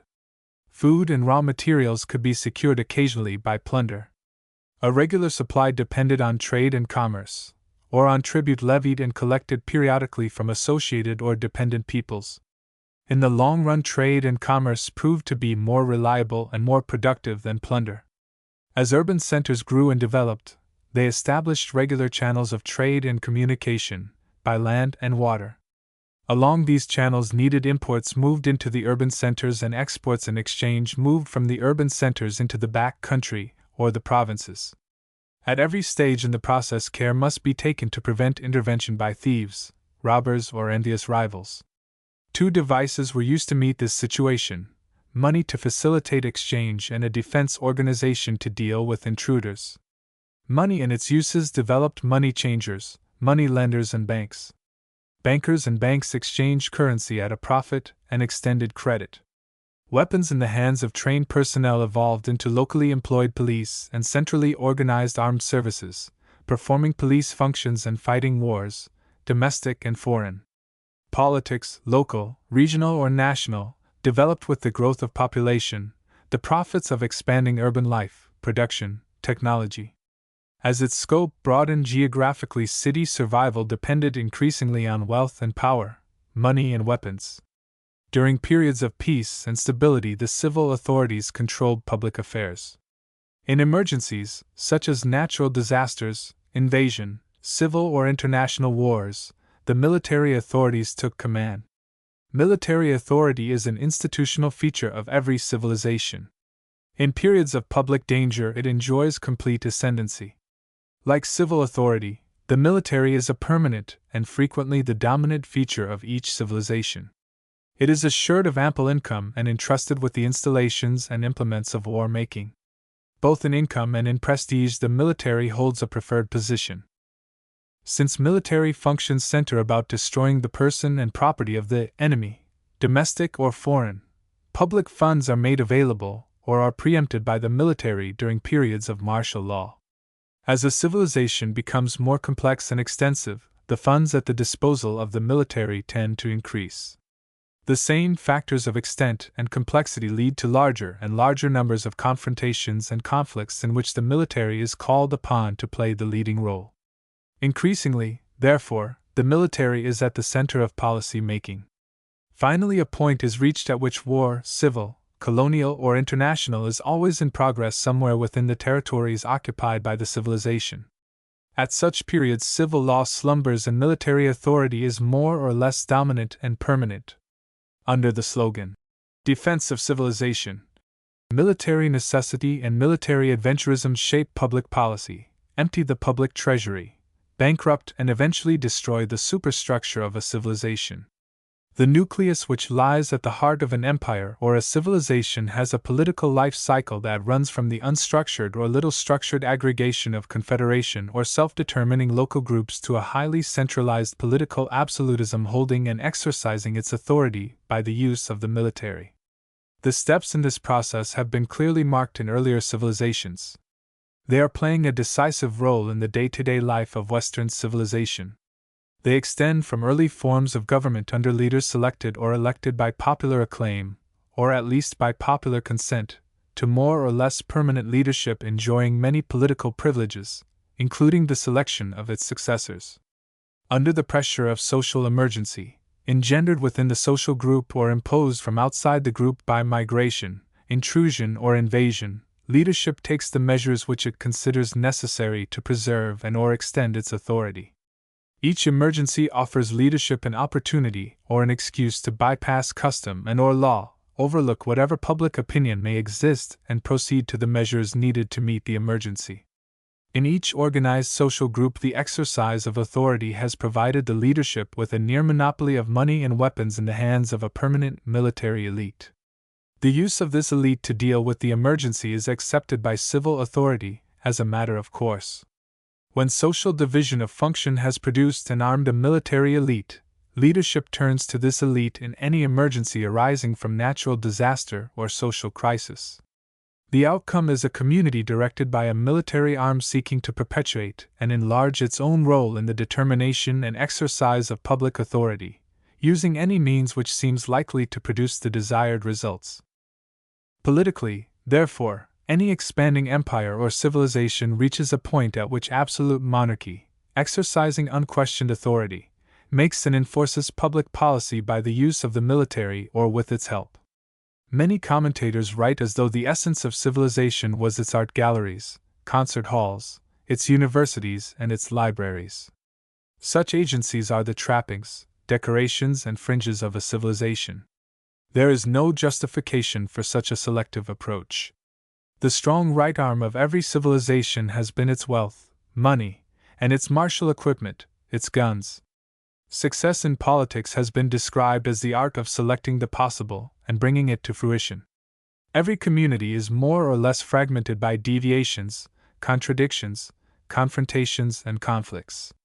These fragmentations begin in the personality and extend through the entire social structure, from the individual, through the family. Such voluntary associations as the sports club, the trade union, the merchants' association, the educational system, the political party, the municipal or the national government.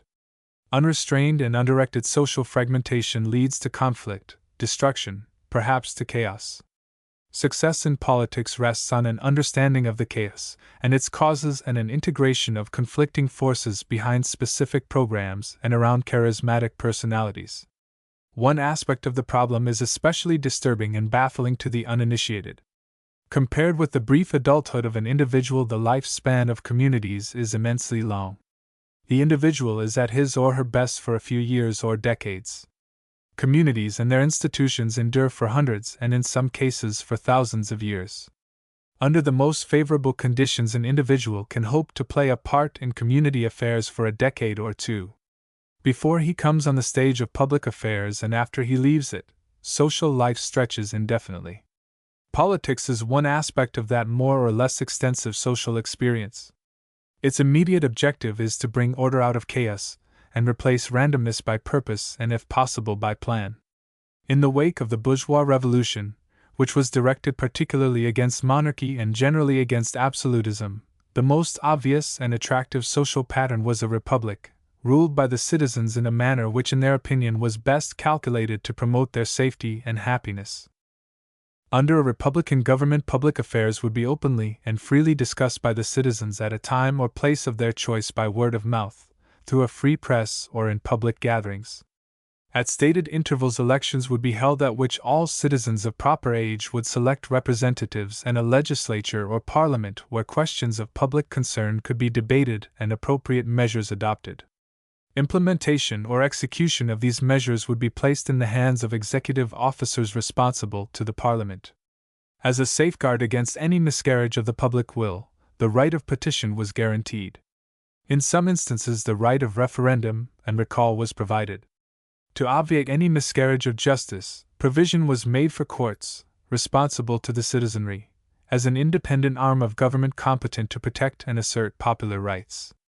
Overall, citizens of the Republic, through duly elected representatives, would draw up and proclaim a constitution containing a general plan of the governmental machinery. When adopted by the legislature or parliament, this constitution became the law of the land. Governmental activities were carried out, and laws were enacted in conformity with constitutional provisions. In practice, the citizens of the freest republic were face to face with one of the oldest political dilemmas confronting mankind: the question of leadership and followership. In almost any social situation, from trivial to grave and critical, some one woman or man volunteers advice and often initiates action. If no one approves, the initiative falls flat. If there is a chorus of approval, the crowd follows the lead of its spokesman. If some approve while others disapprove or remain silent, a show of hands is in order. If there are real differences in the group, some taking one side, some another side with no chance of common action, the group may divide into several factions, some remaining in the assemblage, others departing, with their spokesman leading the way. In such confrontations there are many determining factors: the experience and wisdom of the leadership, the urgency of the subject under discussion, the depth of the separation between opposing factions, the experience of the citizenry and their willingness to compromise on divisive issues, the willingness of the factionalists to abide by a majority decision. Experienced leadership, which has enjoyed a period of public approval long enough to build up not only a group of devoted followers, but a group of placemen and office holders who owe their positions to the leader, can assemble a bureaucratic or political machine, adopt measures and take the steps necessary to keep its chosen leader in a life job, with the possibility of naming a successor. Republics have adopted various measures to prevent the establishment of a self-perpetuating dynasty, by limiting public office holding to a stated number of years, by providing that the office holder may not succeed himself. Political leaders may avoid such provisions by staying in the background, having their closest associates elected to office, and when their term is ended, secure the selection of other associates upon whose personal fidelity they can rely. All such measures require that the leader keep the favor of a considerable number of his constituents. To avoid this often difficult or disagreeable task, the leader and his close associates may persuade their constituency to bypass both constitution and parliament, enlist the support of the military, seize power and establish an arbitrary dictatorship of admirals and generals, or establish a committee of military leaders who will pick out civilian office holders willing to follow the political line laid down by the military leaders. As republics gain in wealth, increase their power, and broaden their geographical base by bringing outside peoples under their sway, their dependence upon military means of resolving public controversies becomes greater. This is particularly true where outsiders brought under the republic's authority have mature political institutions, including their own leaders and their own ways of dealing with public relations. Given such a situation, the control by the republic over the policy-making apparatus of dependencies is likely to have been established by force of arms. In such a case, it is only a matter of time and occasion when the dependency will demand the right of self-determination and be prepared to fight for independence of foreign tyrants, oppressors, and exploiters. Minor, inexpensive military operations for the suppression of colonial revolt, which are quickly and successfully ended, may add to the stature of empire-building leaders. But major operations, long continued, expensive, and inconclusive, will undermine the prestige and weaken the position of the most firmly seated imperialist. The Boer War against the British, and the wars waged by the Koreans and the Vietnamese against a series of occupiers and exploiters are excellent examples of the operation of this principle. As empire building proceeds under its inescapable expansionist drive, a point will be reached at which the overhead costs of maintaining the empire will exceed the income. As that point is approached in one after another of the empires comprising the civilization, the central authority will be successfully challenged by the dependent, colonial periphery. Ordinarily, such challenges will coincide with the inter-imperial wars which have periodically disrupted every civilization known to history. When such a coincidence does occur, as it did in Western civilization from 1914 to 1945, the bell is likely to toll loudly for the civilization in question. Measures usually adopted to prevent such a catastrophe: martial law, military dictatorship, self-perpetuating monarchy, divine authority, are more than likely to heap fuel on the flames of rebellion and lead into a social revolution. An unstructured social group operating under the competitive principle, "let him take who has the power," tends to develop into absolutism. At any stage in the history of a civilization, this development can take place. Civilization, therefore, comes into being with this built-in contradiction: the strong and predatory exploit the weak, but at a certain point protect the weak and nurture the defenseless. Exploitation by the rich and powerful is recognized and accepted as a prerogative enjoyed by the rich and powerful. At the same time, limitations are placed on the character and intensity of the exploitation. This dichotomy is perpetuated by agreements, laws, and constitutions which guarantee the property rights and social privileges by which the rich and powerful safeguard and increase their wealth and power. Under the same agreements, laws, and constitutions, the privileges and rights of the defenseless and weak are specified. Political institutions in every civilization, including that of the West, have accepted and adopted a regulatory structure under which limits are imposed on profiteering. The domestic life of a civilization consists of an establishment within which exploitation can continue in a manner which the constitution makers and legislators consider to be as efficient as possible and as fair as possible to all of the parties concerned. As a civilization matures, wealth and power, the means of exploitation, are increased in volume and concentrated in fewer hands. The resulting absolutism, with its immense structure of wealth production and its well-organized military arm, imposes conformity to its decrees, servility, peonage, and even slavery on the working masses. The masses, in their turn, organize, agitate, demonstrate, strike, sabotage, and periodically take up arms in defense of their lives and their livelihood. We are describing certain political aspects of a process of social selection which has dominated one civilization after another. At the present moment, it has reached a critical stage in the West.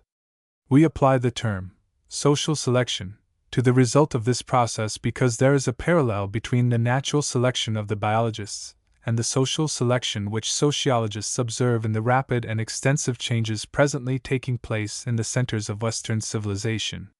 Natural selection is a process in the course of which many compete and contend while only a few survive and mature. Social selection is a similar knockdown and drag-out struggle in which peoples, nations, empires, and civilizations take part. Many enter the contest, but only a few live to write their story in the long and complex history of civilizations. At the outset of such a contest, the European Asian African cradle of the coming Western culture contained numerous political fragments, kingdoms, principalities, cities, city-states, inert peasant masses, migrating tribes, struggling locally and regionally for a place in the sun, or for additional territory and extended authority. These struggles reached the military level in local wars, regional wars, general wars. In the course of this survival struggle, the weakest and least effective contestants were defeated, dismembered, and gobbled up by their stronger and more efficient opponents. Local struggles, in the Near and Middle East, in North Africa, in Eastern, Central, and Western Europe, were trial heats in the course of which many contestants were eliminated, while the survivors continued the process of city, nation, and empire building at higher and broader levels. It was only after 500 years of such conflicts that the outlines of Western civilization took definite political form. A group of battle-hardened contestants, centered in Europe, heavily armed and equipped, intent on protecting and enlarging their home territory and extending their authority over dependencies and colonies in various parts of the planet. This survival struggle continued for another 300 years, down to the beginning of the present century, reaching its highest level of intensity between 1914 and 1945, with contestants from all of the continents taking an active part. In this present round, the contestants are nations and empires, organized in ever-changing alliances. Some of the contestants are old, scarred, and battle-weary. Others are young and vigorous, recent entrants in the planet-wide contest for pelf, possessions, and power. During the later years of the struggle, after war's end in 1945, erstwhile dependencies and colonies of the disintegrating European empires declared their independence, joined the United Nations as sovereign states, and played active parts in the battle for survival.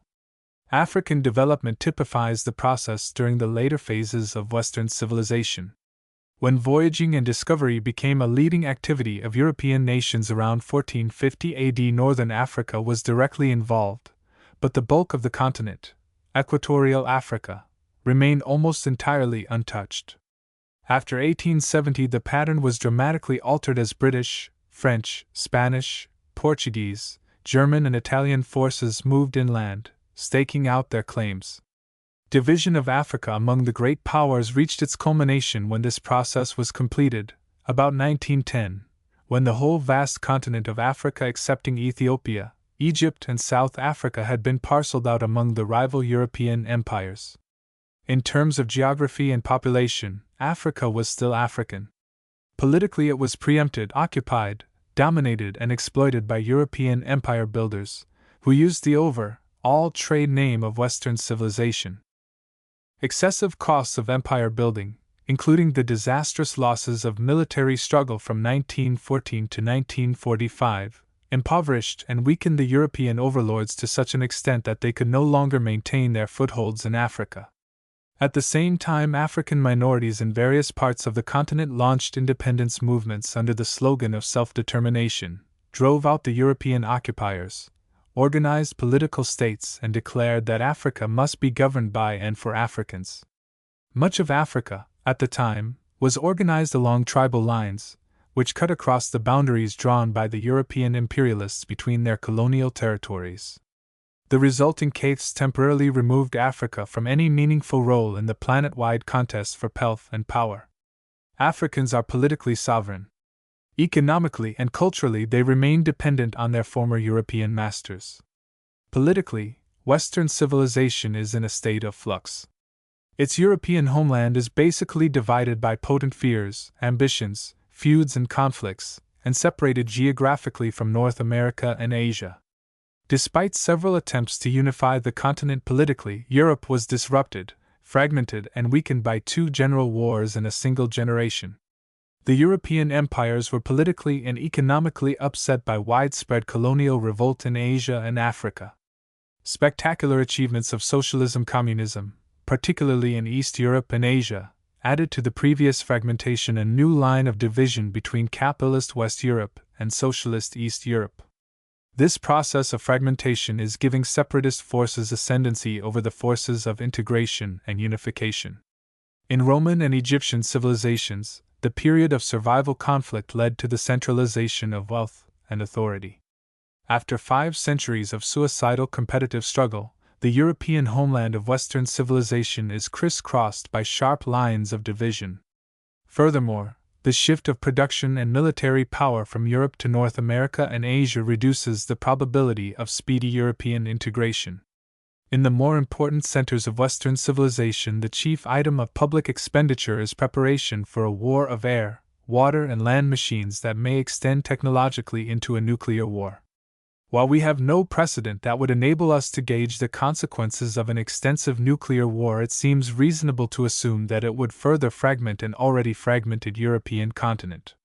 The heavy burdens of militarism which Western civilization is presently carrying have unbalanced budgets, which lead to inflation and to onerous burdens of debt and taxes. It seems unlikely that a group of warfare states like the top Western European powers can escape the economic contraction which presently threatens them and regain solvency and stability through fiscal reforms or readjustments in tariffs and trade. Our analysis of the politics of civilization may be summarized in 4 general statements. 1. Each civilization has consisted of a cluster of empires, nations, and peoples which at some previous period have enjoyed independence and sovereignty. 2. Relations between these erstwhile sovereign units have been determined by a shifting mixture of diplomacy and armed force, with war playing a determining role in the process. 3. In the course of survival struggle, political leadership within the civilization has shifted back and forth as one group has succeeded in establishing and maintaining its authority over the entire civilization. 4. A general axiom of the politics of civilization might read: at the conclusion of each war among civilized peoples, the victors are entitled to make the following declaration: we operate under the law of the jungle. Let him take who has the power and let him keep who can. We have the power. We have grabbed the real and personal property of our neighbors and we propose to keep it. Our friends are welcome to attend our feast of victory. Let our enemies beware. Chapter 7: The Economics of Civilization. Politics involves the exercise of authority, the policy making, planning, control, direction, and administration of a community. Economic forces provide the wealth, income, and livelihood, the wherewithal upon which a community depends for its physical existence, its survival, its geographical extension, the continuance of its life cycle. There is no sharp line separating economics from politics. While the two fields are different in character and scope, they are so interrelated and interwoven that any successful attempt to separate them would leave the inquirer with 2 segments of a lifeless social cadaver. In the course of this exposition, it will become increasingly evident, as the political and economic lines cross and recross, that the two fields are inseparable parts of a total body social. One civilization after another has begun with a predominantly rural economy that has become increasingly urban as it matured. Food gathering, pastoral life, and small-scale agriculture were rural. Trade, commerce, manufacturing, and finance, concentrated populations, increased division of labor, specialization, intercommunication, and interdependence produced the trade center, the commercial metropolis, and the general-purpose city. Herdsmen and land workers, dependent on grass and rainfall, lived close to the subsistence margin and were at the mercy of forces they could not control. Traders and money changers, with an eye for business in a growing marketplace, made a more ample living. At the same time, the more successful among them accumulated capital which they loaned or invested in stocks of goods, shops, warehouses, caravans, ships. By hiring labor power, they multiplied their own limited physical capacities. By investing in varied enterprises, they assured themselves against possible loss in any one of them. They also multiplied the possibilities of profit. Trade, finance, and commerce, by producing a regular flow of abundant income, brought into existence a new field of occupations and a new class, business and the businessmen. Herdsmen and farmers depended for their livelihood on nature, her niggardliness or generosity. The businessmen required only the presence of a group large enough to purchase goods and services, pay rent and interest, work for wages, and leave the profits to the enterpriser. Each profit beyond the subsistence level enabled the businessmen to expand, buying more goods, hiring more labor, making still greater profits. Communities of businessmen pooled their profits, extended their markets, built fleets, enlarged cities. Through joint action, they engaged in plundering expeditions and collected tribute from their victims. Organized fabrication turned out the goods and services which were marketed for profits. The resulting wealth enabled the successful businessmen to build houses, stock them with consumer goods and art treasures, hire servants, live sumptuously. Productivity, wealth, prosperity filled their honey pot to overflowing. Honey pots provide the good things of life for their owners. They also tempt outsiders. Honey pot owners fear pilfering by their servants, fear sponging by their relatives, friends, neighbors, fear robbers and kidnappers, fear migrating hordes on the lookout for plunder. Defense is a necessary aspect of each rich household, neighborhood, city, nation, empire, civilization. The sequence from productivity, through prosperity, wealth accumulation, abundance, and the measures needed to defend and safeguard the accumulations, leads to an affluent community or society. It also calls into being new and distinctive class forces. The business class, hucksters and profiteers, a self-seeking, aggressive group of adventurers, promoters and organizers of bourgeois society to whom profit comes first. At one or another stage in the life cycle of every civilization, aggressive bourgeois greed for wealth and power makes itself felt. Their role in Western civilization has been outstanding.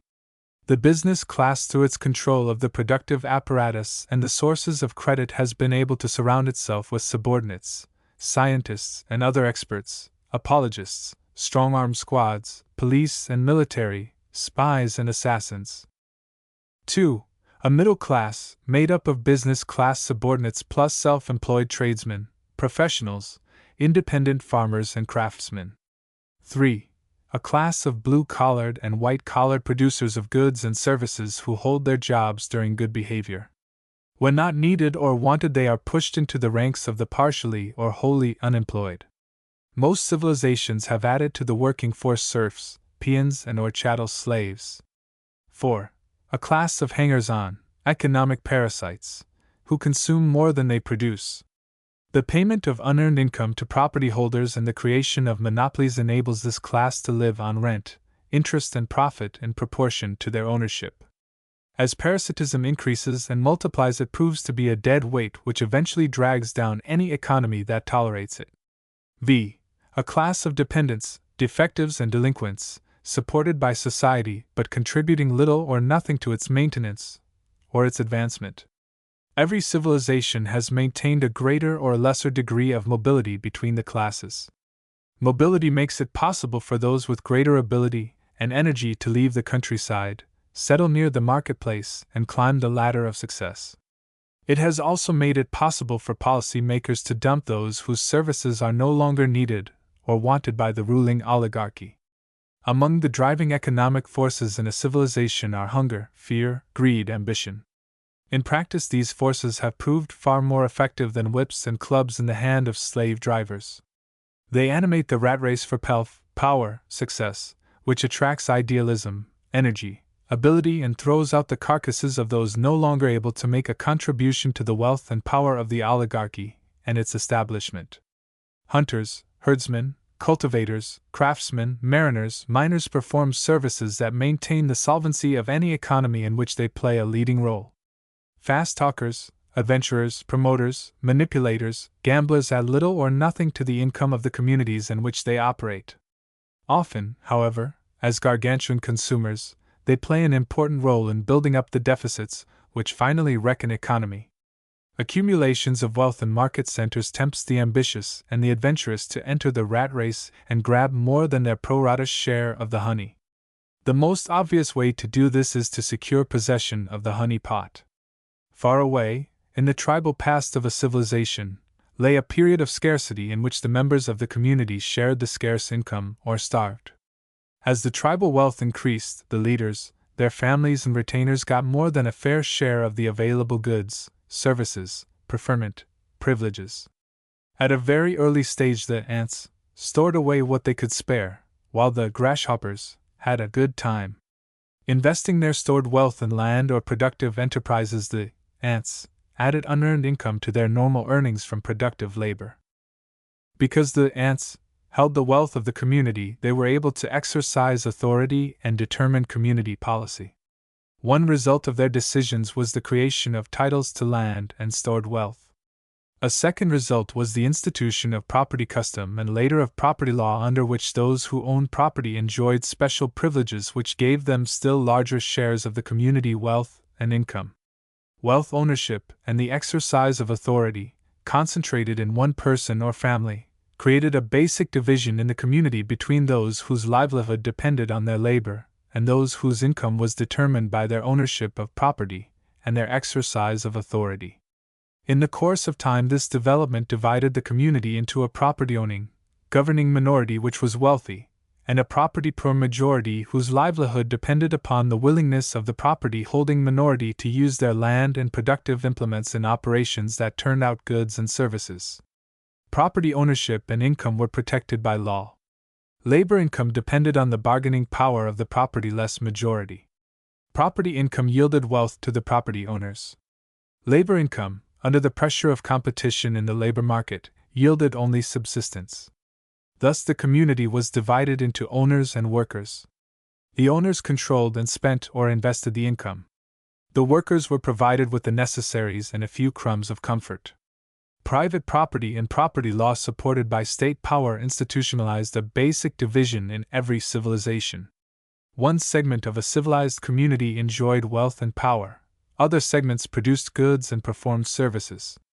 The owners were rich, the producers were poor. Riches side by side with poverty are characteristic features of a civilized society. Exploitation has been the economic backbone of every civilization from earliest times to the present day.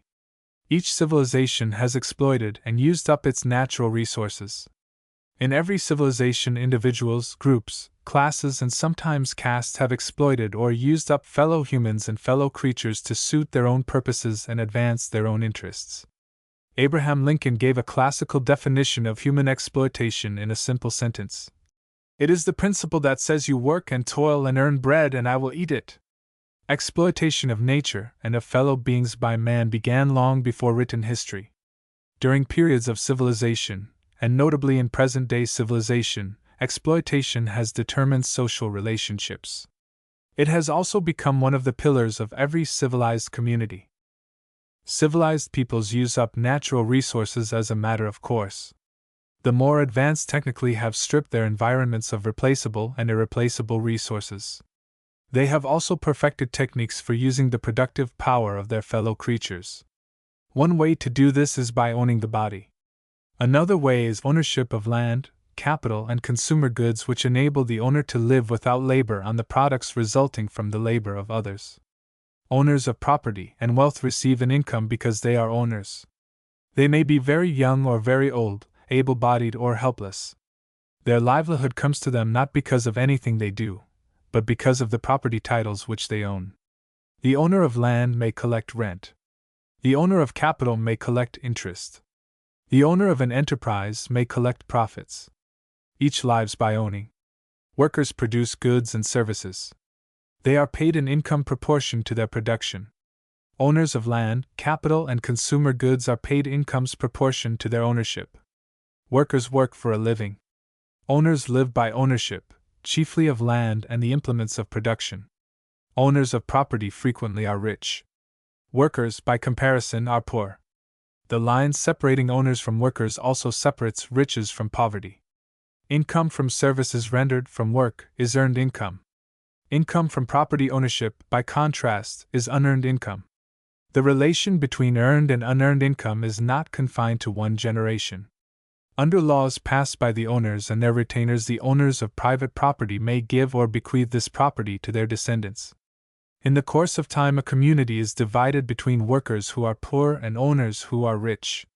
Since the rich need not work in order to live, they and those associated with them may live on the unearned income derived from property ownership.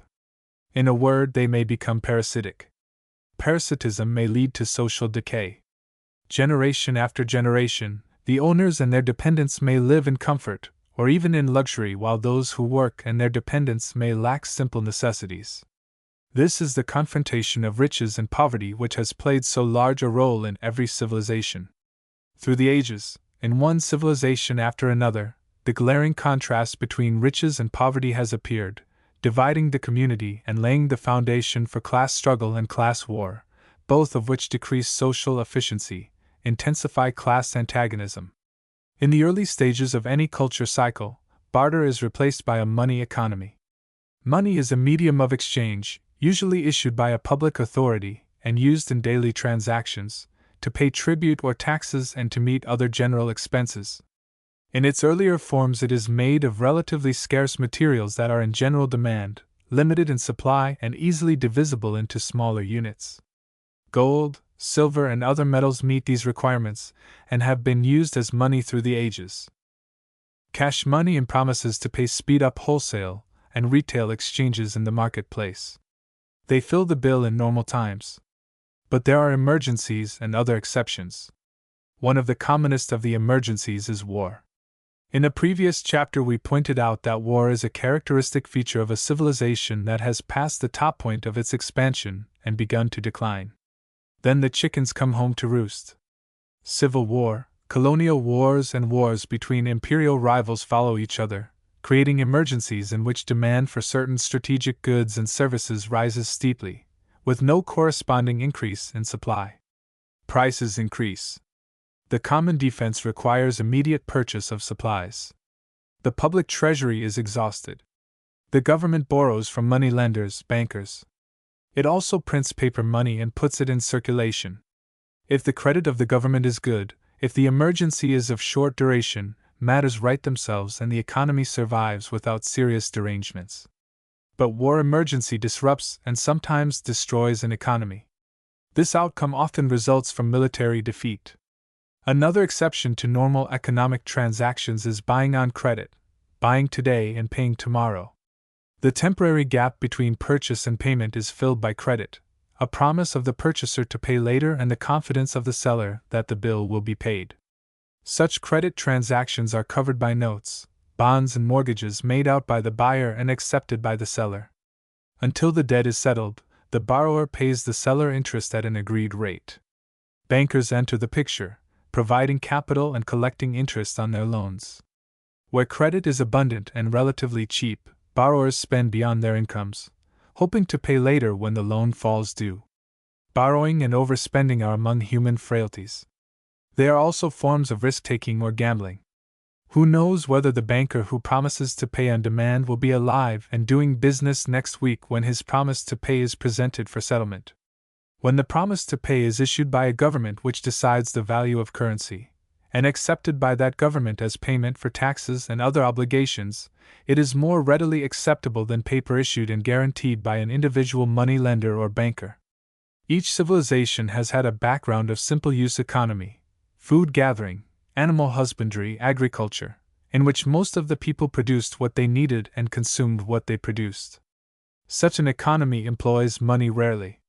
In a money economy, those who have cash use it to pay their bills or settle their accounts. Those who buy on credit pay interest to money lenders. The money lenders, later the bankers, make their profits by helping others to spend beyond their own means. The moneylender also accepted loans from others, promising to pay them back at a later date, and giving the lender a piece of paper, specifying the amount of the loan. The paper promised to pay became a banknote, passed from hand to hand. It had no intrinsic value, but as the moneylender promised to pay cash for the note on demand, it was accepted in payment of debts or for the purchase of commodities. When a shirt maker turns out a product and exchanges it for a pair of shoes made by a shoemaker, there are no overhead costs. Each producer adds to his wardrobe an item that makes his life more satisfactory. Examples of simple barter are seldom found in market economies. Civilized society assembles quantities and varieties of goods and services in the marketplace, invites consumers to choose among the wares, and provides money to make transactions quick and easy. Civilized society supplements money with credit on the principle: buy and use today, pay tomorrow. Civilization goes beyond these bare essentials of merchandising by furnishing transportation and communication, making long-term loans at interest, writing insurance, developing the techniques of accounting and management. Customers who visit the market have basic human needs, the necessities of life. Beyond these necessaries, there are conveniences, comforts, luxuries. The markets of civilization cover the entire range of human needs and human wants from necessaries to luxuries. Civilized merchandisers take two other steps aimed to activate consumption. They develop new lines of merchandise that will have more customer appeal, leading to new wants.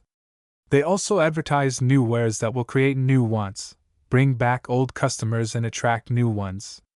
For the food-weary customer who has shopped away his energy and enthusiasm for buying more and more, a civilized marketplace furnishes food and shelter, recreation, entertainment and culture, beer, libraries, concert halls and circuses, as well as food, clothing and shelter. These multiple functions of a civilized economy are part and parcel of the changes which have converted the simple barter deal of exchanging a pair of shoes for a shirt into a specialized, civilized marketplace. They also cause civilized economies to devote far more time and money to marketing goods and services than they spend in their manufacture. In a broad sense, these supplementary costs are overhead.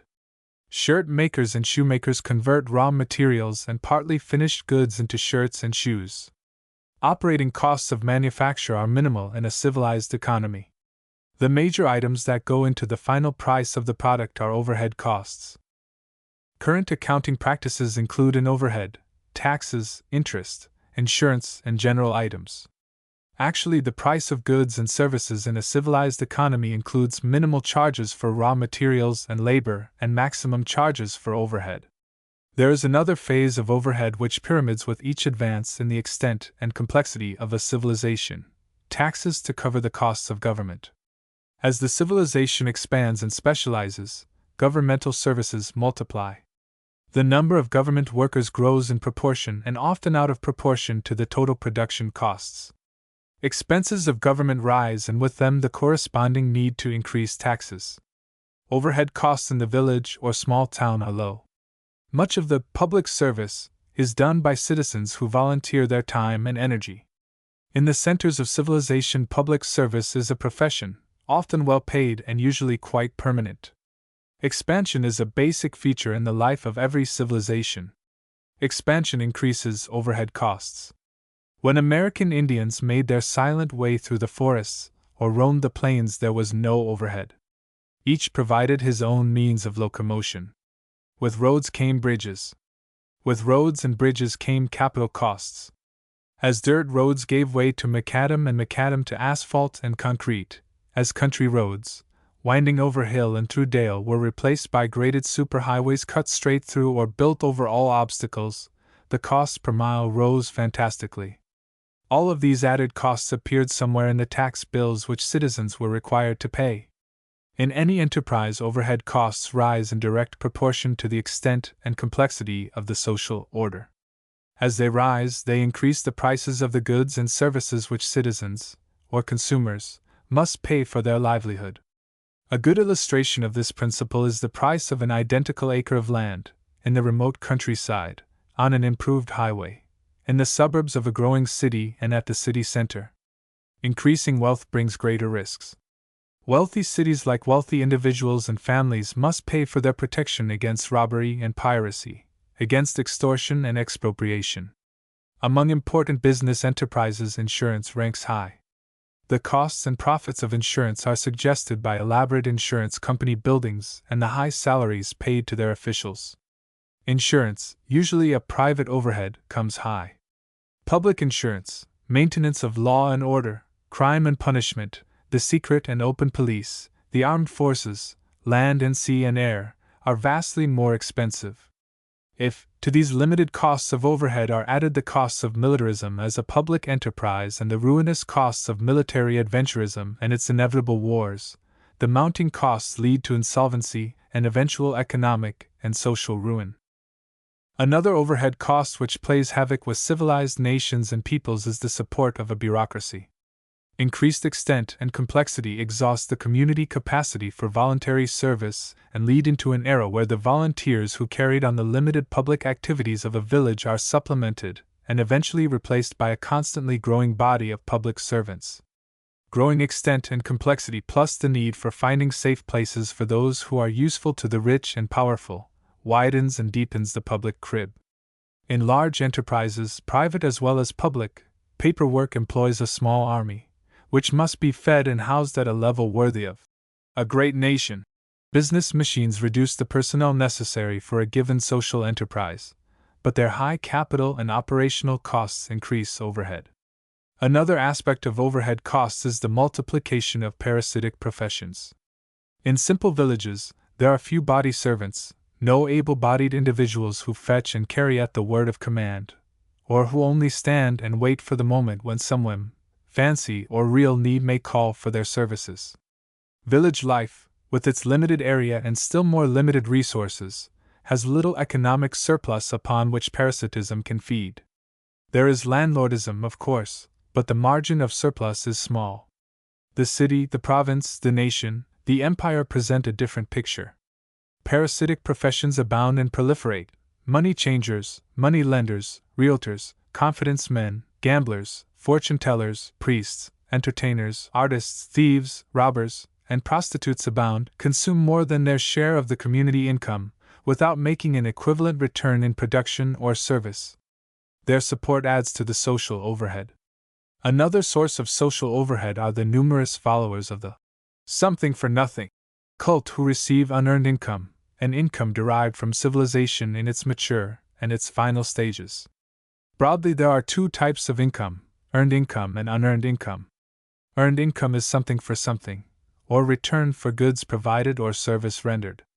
Unearned income is something for nothing, an income derived from some monopoly, privilege, sinecure, or form of property ownership.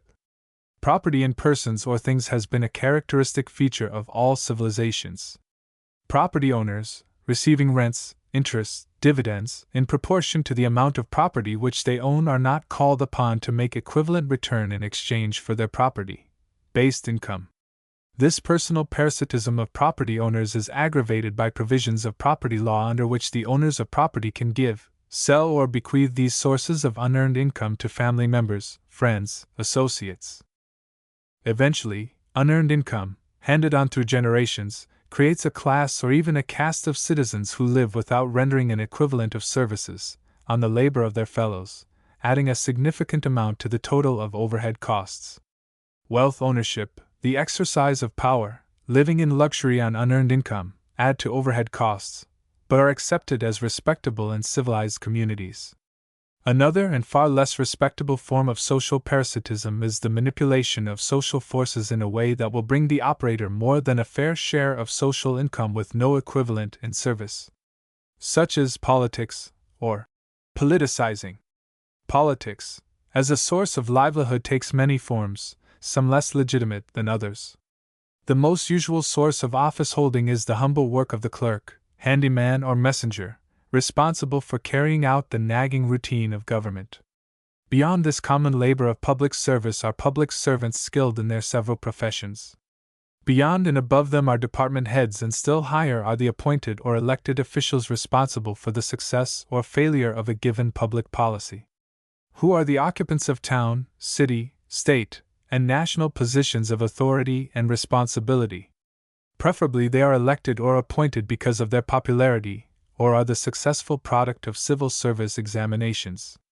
At worst, they are appointed as a return for favors, or else because they are relatives or friends of successful politicians or their backers. Whatever its source and however efficient or inefficient its performance, the body of paid public servants increases with the expanding life of locality, region, province, state, nation, and empire. With its growth goes corresponding accommodations in wages and salaries, office space and equipment, and other routine outlays. Frequently, the increase of the emoluments of bureaucrats, especially at the higher levels of authority and responsibility, creates sinecures which are filled by parasites or by individuals who are engaged in shoring up the bureaucracy rather than rendering a public service. The outlays necessary to finance such a top-heavy bureaucratic fabric grow in direct proportion to the age and rigidity of the bureaucracy, draining off public funds into private coffers and adding uncompensated elements to overhead costs. If inflation is a problem, At or beyond the apex of an imperial epoch or cycle of civilization, financial costs rise correspondingly. The chief overhead cost in every civilization is and has been war. Examine the budget of the United States or any other leading civilized power. From 2/3 to 3/4 of central government outlays are for war in the past and preparation for war in the future. The net result of rising overhead costs appears in the history of all previous civilizations. They are eating out the vitals of Western civilization while we write and read these words. Chapter 8: The Sociology of Civilization. Sociology is the science and art of association. Human associations range from kinship groups like the family, tribe, and clan to larger, more complex groups like villages, towns, cities, nations, empires, to still more inclusive leagues, federations, and civilizations. In a broad view, sociology includes politics, economics, and ideology. For the purposes of our social analysis, we have divided the field into 4 separate categories, beginning with politics, continuing through economics, and drawing our study together under the general headings of sociology and ideology. No civilization that we have studied can be regarded as an intentional or projected or planned enterprise. On the contrary, civilizations have developed and matured in true pragmatic fashion, taking one step after another because their predecessors had followed this course or because, given the human urges and the available natural and social opportunities, the next steps seemed to be determined by previous steps plus the momentum of the enterprise. In the course of this development, an ideology was built up and modified in such a way as to justify and strengthen the entire project. When William Penn received a grant of land from the English crown, he was already committed, ideologically, by the Quaker faith to Quaker methods. Without ever seeing his proposed home across the Atlantic, he drew up a plan for his city of brotherly love, Philadelphia, and for the organization and conduct of his enterprise. The entire project was formulated in Penn's mind and put on paper. This is a good example of an intentional community. No civilization, so far as I know, has followed such a sequence. Certainly in the civilizations with which we are most familiar, political and economic forces, the principles of necessity and availability have led to the formulation of an ideology that would justify and promote the interests of the social group which was controlling and directing the community or communities in which the civilization was maturing. Perhaps it would be more accurate to say that each of the component elements making up the expanding civilization, each people, city, state, nation, empire, developed its own total culture pattern, subject to the pressures mutually exerted by neighboring communities. The aggregate of these culture patterns, separately and often antagonistically matured, comprised a lesser totality called an empire and a larger totality called a civilization. It is with this larger totality that we are concerned. We propose to analyze the sociology of civilization under the following headings: 1. The structure or anatomy. 2. The function, physiology, or process. 3. Motive forces in civilization. 4. Contradictions and conflicts, with a final section on the life cycle of civilization. The structure of human society consists of specialized economic, political, administrative, and cultural groupings assembled and maintained in relationships that supply necessities, conveniences, comforts, luxuries for the individuals, together with capital goods and services for the social groups composing the civilization. In terms of social history, the growth of structure has proceeded from the horde, tribe, and clan to the family, village, city, city-state, nation, empire, civilization. These steps are not necessarily sequential. Under varying social conditions, they have been determined and modified by particular historical situations. The smallest and most intimate building block of human society has been the family. The largest and most inclusive has been the civilization. The family as a social group has existed for long periods, over wide areas, in immense numbers. Civilizations have been few and often far between. They have arisen out of particular historical situations, played distinctive roles, written their own histories, and made varying contributions to the sum total of human culture. In the long time intervals and the wide geographical distances that have separated civilizations, human beings have lived within more local and less complex social structures. Civilized human society is distinctive in structure. While it varies in detail from one civilization to another, its broad outline is unmistakable. Each civilization has been built, defended, and perpetuated in and around cities. Between civilizations, in time and space, most human communities have been self-sufficient. Whether as food gatherers, pastoral people, or cultivators of the soil, they have produced and consumed the food, shelter, clothing, implements, and weaponry required for their survival. The city, whether a political capital or a center of trade and commerce, was sharply separated from the self-sufficient countryside. The city, by its very nature, could not be self-sufficient. Food, building supplies, and raw materials were not produced inside the city limits, but must be produced in the hinterland from which they were transported to the cities. City dwellers devised means of paying for the production, transportation, and marketing of these necessary imports. The countryside can and does exist independently of the city because it can provide the goods and services on which its existence depends. The city, on the contrary, cannot exist without the supplies produced in the hinterland and transported to the city. Urban centers of civilization have for their background a pastoral and agricultural source of food supplemented by fabrication, merchandising, and financing. Instead of the occupational uniformity of the countryside, the city offers a wide range of occupations, increased productivity, quick and substantial profits resulting in a buildup of capital on one side and enlarged consumer spending on the other. Consequently, the successful competitor in the race for supremacy develops productivity, accumulates wealth, expands capital spending, enlarges the scope of the arts, thereby augmenting the city's attractiveness to business enterprise and migrants from the hinterland. As the capital city grows in wealth and opportunity, it requires larger imports of food, raw materials, building supplies, manpower. Growing internal need leads to greater external expansion. Economic, political, administrative, and cultural needs not only increase the demands of the city on its existing hinterland, but they lead to a demand for a more widely extended hinterland. The countryside is the goose that lays the golden eggs. The city gathers, guards, and eventually consumes the eggs or converts them into capital forms and lives in part on this unearned income. The city is the Mecca which attracts by its wide-ranging opportunities. It is also the center in which policies are made and offered to the countryside as normal facts of life. The countryside accepts city leadership, including a higher wealth power per capita ratio for the city. Cities, with their accumulations of population and wealth, are walled or otherwise defended. When danger threatens, countrymen often move inside the walls until the danger abates. Cities and city life increase and expand with the growth and expansion of civilization. Cities are the centers from which civilization grows and expands. Historically, a number of cities or city-states have competed for survival and supremacy. One by one they have dropped out of the race or have been outclassed, defeated, and or absorbed by the victors in the competitive struggle. One location proved to be more advantageous than others. The inhabitants of one locality were more skillful, more far-sighted than those of rival localities. Many competed. Eventually one survived the final round of struggle, emerging as the nucleus of an expanding empire and a maturing civilization. A protracted conflict raging first in Italy and later in the entire Mediterranean basin resulted in the Roman Empire and eventually in Roman civilization.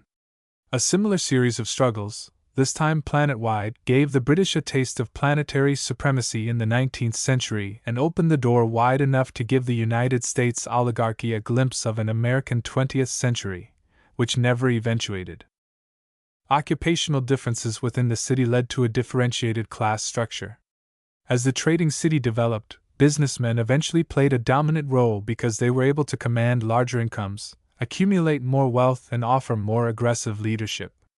Nuclei of both empire and civilization were associated with a cluster of allies, client states, dependencies, and colonies related to the center by economic interests and by diplomatic bargains or political controls. They paid tribute or taxes as the price of living within the defense perimeter of the ruling elite, conforming to the chief aspects of its culture, and in emergencies taking refuge inside the city defenses. The city center made and implemented policy and provided local leadership in emergencies. Inhabitants of the city enjoyed a superior status and had a higher standard of consumer living than most of those who inhabited the countryside and the hinterland. A structured society based on division of labor and/or function enjoys a competitive superiority over a classless community. The structured city was not only richer than the countryside, but it was in a position to provide leadership, to plan and implement policy, and act more effectively. A civilization consists of a cluster of associated allies, clients, dependencies, and colonies bound together by economic, political, and cultural ties. Since armed force has been the chief instrument for bringing these elements together, the agency responsible for exercising armed force enjoys priority in a listing of the structural institutions of civilization. Landowners, often acting as military chieftains, dominated the hinterland of a civilization. The city was dominated by businessmen. The unification of city and hinterland and the complex of cities and hinterlands composing a civilization established a governmental apparatus in which all ruling elements were represented. In the earlier stages of a civilization, there may have been assemblies or parliaments composed of representatives of various interests. As the civilization was unified by war, representation was replaced by some form of monarchy in which one supreme commander, emperor or pharaoh, was the final judge and arbiter. The monarch set up a network of public authority, regional as well as universal, provincial as well as central, and garrisoned it with professional soldiers and sailors paid by the monarch and responsible to him. Corresponding with this political structure was an economic structure consisting of a central treasury, a uniform system of weights, measures, and values, a system of spending priorities, decided by the central authority, a source of income, taxes, tribute, booty, sufficient to cover expenditures. A civilization which ran a chronic deficit, overspending its income, moved year by year, through debt, inflation, currency degradation, and repudiation toward its own disintegration and ultimate bankruptcy. The historical record is very clear on this point, especially in Roman civilization and in Western civilization after 1870. Most civilizations have had a body of religious institutions staffed by a priestcraft, which has shared power with the economic overlords.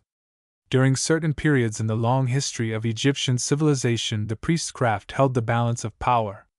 So great was its ascendancy that the spoils of war and the gains of peace were shared by the temple treasury and the royal treasury. In some cases, the temple treasuries had priority. All civilizations for at least 5,000 years have had a professional military of sufficient consequence to play a leading role in policy making and to claim a lion's share of the spoils of military victory. In some cases, civil and military authority were merged in one supreme commander, emperor, pharaoh. At other times, notably in Rome, after the fall of the Republic, the Praetorian Guard nominated and appointed its emperors.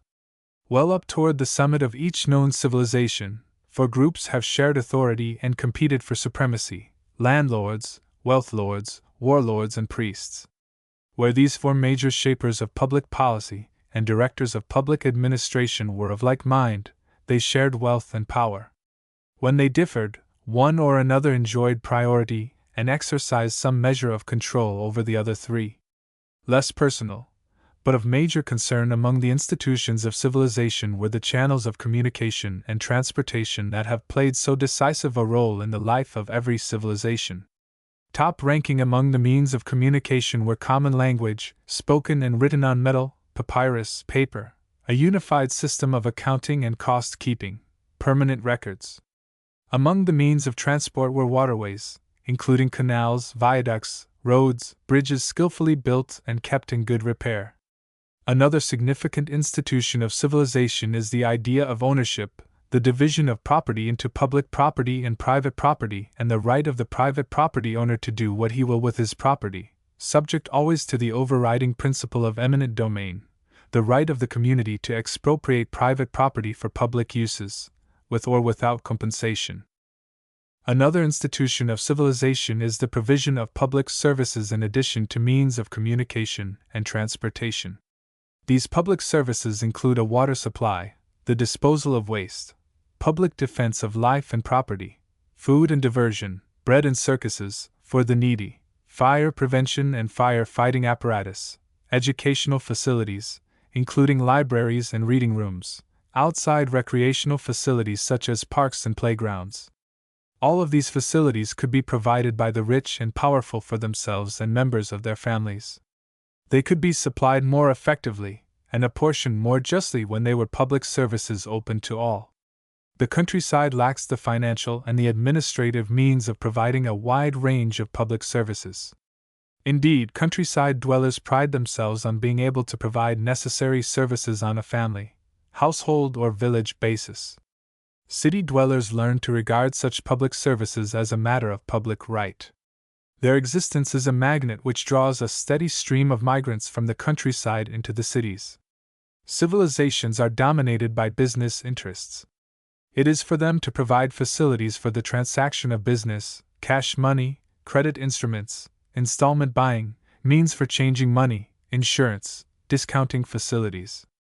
As a civilization grows in wealth and population, the political apparatus becomes a major employer, a major producer of goods and services, a major purchaser of producer and consumer goods, a major agency for borrowing, lending, insuring, in short, a major factor in the multitudinous activities of a commercial, industrial community. Classes, class interests, and class lines are a part and parcel of all civilizations. They are less rigid and more flexible than similar lines existing in an agrarian community where land ownership plays so large a role in determining social forms and social functions. In a static agrarian community dominated by landlords, warlords, and the clergy, rigid class lines help to hold the community together. In a community dominated by business interests, both labor power and purchasing power must be free to respond to demand and supply. This is as true in a planned public economy as it is in a private enterprise economy. In accordance with the same principle, facilities are provided for the movement of individuals back and forth across class lines. The specialized, interdependent structure of civilization with its city control of the hinterland, its products and inhabitants, enabled the city-centered oligarchy to accumulate and concentrate wealth and monopolize power, to skim the cream from the available milk, monopolize the cream, distribute the skimmed milk judiciously, and thus perpetuate its ascendancy through generations and centuries. During periods of expansion, civilized communities develop a dynamism which maintains their ascendancy. In subsequent periods of contraction, form takes over, imposing conformity on the status quo. During their periods of expansion, civilizations are dynamic. Their history records growth at home, expansion abroad, exploitation, domestic and foreign, under the pressure of effective motivating forces. The resulting dynamism leads to the contradictions, confrontations, and conflicts which have studied the internal and external life story of every civilization.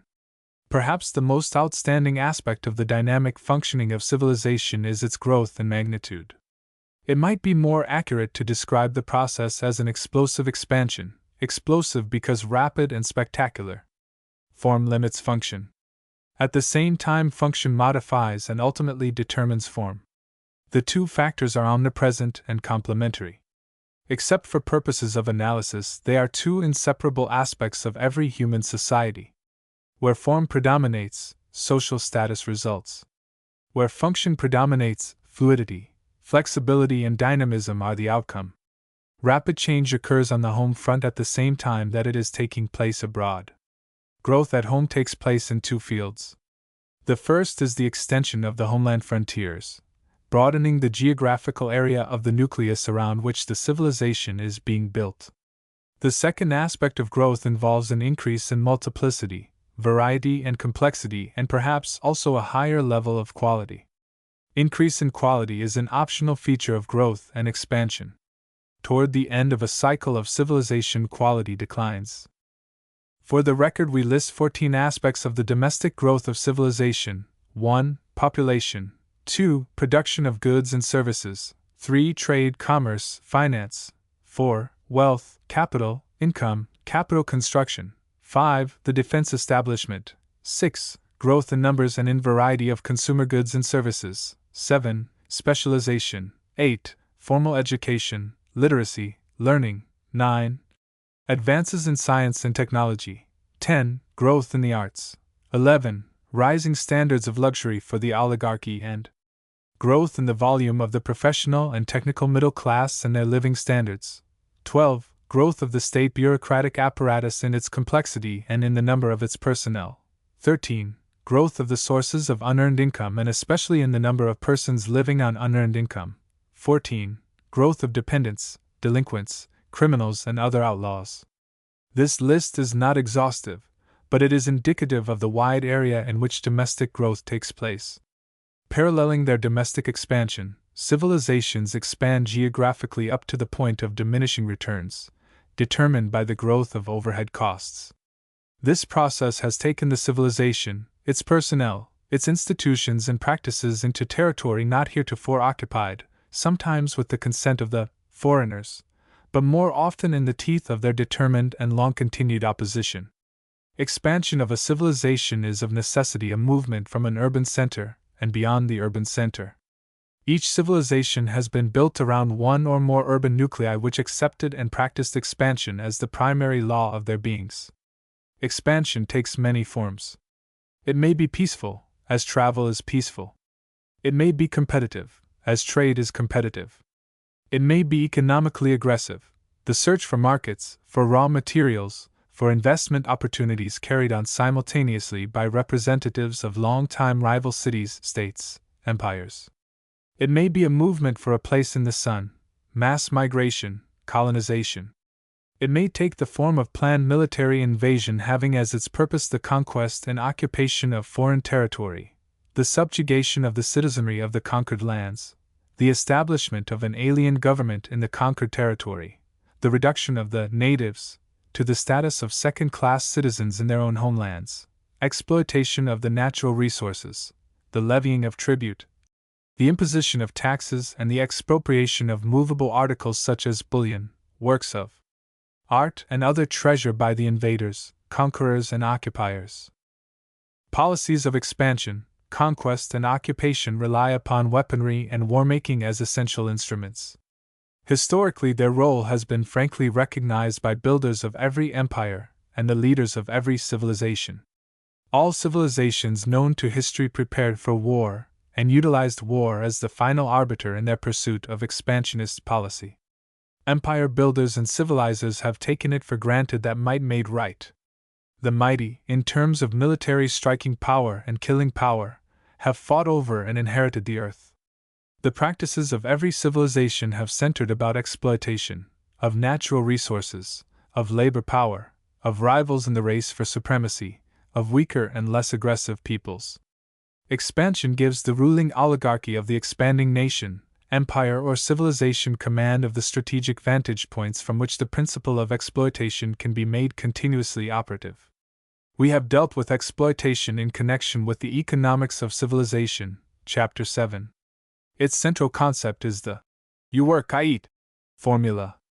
In sociological terms, it extends far beyond livelihood, into the relations of man with the natural environment, ecology, the management and direction of labor power and policy making, social administration and policy implementation, including policing of the territories lying within the frontiers of the nation, empire or civilization, plus contacts and relationships with territories lying outside the frontiers, in short, with the success or failure, the domination or subordination of the territory under consideration.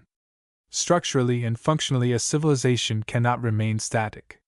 It must expand or contract. If it expands, crossing frontiers and penetrating areas heretofore considered foreign or alien, and proposes to remain in those alien territories, it must have sufficient means at its disposal to continue the administration of its home territory and at the same time to take on the administration of the newly acquired foreign territory. Home territory administration has as its broad purpose the utilization of available means to attain its ends and serve its interests. Administration of areas into which the home forces are penetrating must attain the same ends and serve the same interests on the "you work, I eat" axiom. Unless the newly acquired territory can attain those ends and serve those interests, it is a liability, not an asset, and its continued existence will pose a threat to the expansionist venture. Natural resources, plus labor power, plus effective management and direction must be integrated in the interests of the entire enterprise. Self-determination is of secondary consequence, coming into play only after the interests of the whole have been assured and safeguarded. There is, of course, the collective principle under which the interests of the whole can be best served through the cooperation of its component elements. But this is a horse of quite another color. It presupposes the willingness of the respective parts to enter voluntarily into a cooperative relationship. Sociologically speaking, this is the antithesis of the situation we have been considering: expansion and exploitation in the interests and for the purposes of the expanding forces. So long as expansion and exploitation are accepted and practiced as the basic principles of any community, so long independence and self-determination will be irrelevant and inimical to the dominant elements in the nation, empire, or civilization under consideration. Under the "you work, I eat" formula, natural resources will be utilized in the manner best calculated to advance the interests of the ruling oligarchy. Who will be the judge, jury, and executioner in the case? Who else but the concerned ruling oligarchy? In the history of civilization, this principle has been followed systematically. The forests have been cleared away, the land has been overgrazed, cultivated, and exposed to the erosive attacks of sunlight, air, water, and frost. Wood from the forest has been hauled to the cities and burned, has been used to construct palaces and temples, houses and ships, with no recognition of the principles of priority or renewal. If wood was available, where must it go? The oligarchy decided the issue in terms of ostentation and expediency. Rarely during recorded human history have there been oligarchs who said, "Irreplaceable resources like minerals must be used with extreme economy. Replaceable resources like forests or topsoil must be used and at the same time replaced and if possible augmented." Decision-making in the civilizations reported by history has been chiefly in the hands of specially privileged minorities. The purpose of these minorities has revolved around the provision of comforts and luxuries for the decision-makers and their dependents, and the increase of their wealth and power. Rarely has any ruling oligarchy said, "The continuance of our privileges and our barest existence is the result of labor power applied to nature's gifts. We must safeguard nature and improve the health and vitality of those who do the world's work. If, due to unforeseen circumstances, over which we have failed to exercise adequate control, there is some shortage, let the idler and the wastrel suffer. Under all circumstances, the producers must have all those goods and services needed to preserve their productive efficiency." Through the entire course of written history, the shrewdest, the strongest, the best fed and most comfortably housed have gained wealth and power, kept them and added to them. This has been the central sociological principle followed by the wealth-owning, power-wielding oligarchs of one civilization after another. Nature has been polluted, despoiled, pillaged. Society has been exploited and plundered. Most civilizations, during most of their history, have been led and ruled by the rich and powerful, who have used their wealth and power to advance their own interests, with scant respect for the hewers of wood, the drawers of water, and the tillers of the soil. Those at the imperial center have milked the periphery. Cooperation has been occasional and confined largely to pre-civilized communities. In all civilizations, exploitation has been the rule, the exploitation of nature, of labor power, and of the social fabric. The record of natural resources exploitation is well known. Paul Sears' Deserts on the March, Fairfield Osborne's Our Plundered Planet, William Voigt's Road to Survival, and Rachel Carson's Silent Spring tell the story of the misuse and the extravagant abuse of nature. The record of labor power exploitation is less publicized. Food gatherers like the North American Indians had no machinery and a minimum of implements or weapons. They migrated with the weather and the available game, traveling with their possessions. Herdsmen also moved about in search of pasture. Land workers faced 4 new problems. They must stay with their land and make a weatherproof habitat in dwellings and villages. They must make the implements needed for farming, building, and defense against marauders. They must accumulate and preserve enough food to carry them from one harvest to the next. They must improve and beautify their artifacts and constructs. Traders added a 5th must. They must produce and accumulate stocks to meet the needs of various customers as well as their own greed for profits. Successive stages, from food gathering to trading and manufacturing, required more energy, human energy, animal energy, and eventually mechanical energy. Part of this energy enabled humans to survive, another part enabled them to multiply. Still another part made it possible for one portion of the population to live without productive work on the work output of their fellow creatures. This exploiting minority was headed by landowners, soldiers, and priests. Landowners built themselves and their dependents strong houses and castles. Much of the labor power that went into this construction was forced. The laborer gave the landlord labor time in exchange for the privilege of working part of the land for his own support. Soldiers defended the landlord and joined plundering forays on the territory of neighbors. The priests, in exchange for sustenance, mollified higher powers, and built temples in which the people could gather, worship, and be admonished. Far-sighted, energetic, resourceful men and women, using mass-productive energy, built themselves castles, built their priests' temples, and mobilized serfs, war captives, and slaves who worked in gangs for generations and centuries to assemble the raw materials, construct and decorate the buildings, and perform the services needed to operate the enterprises and to provide their owners and masters with the necessaries, comforts, luxuries. As centers of civilization grew richer and more powerful, they defeated neighboring peoples, brought some of them home as war captives, and exacted from their defeated rivals promises to pay yearly tribute in the form of timber, metals, food, and often of slaves. Mobilization of energy resources had been proceeding on a small scale for ages.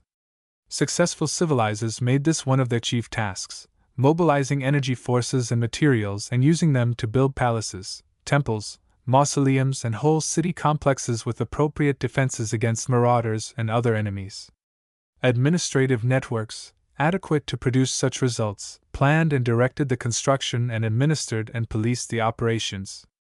Using elaborate techniques of communication, transportation, fabrication, beautification, accounting, planning, initiative, leadership, mobilization, maintenance and replacement of labor power, imposition and sharing of authority, discipline, adjustment to deviation and opposition, means for dealing with revolt and rebellion, the builders of civilization performed their necessary tasks. As civilizations have matured, they have grown at the nucleus, expanded abroad, and experimented more or less successfully with various means of exploiting nature, man, and human society.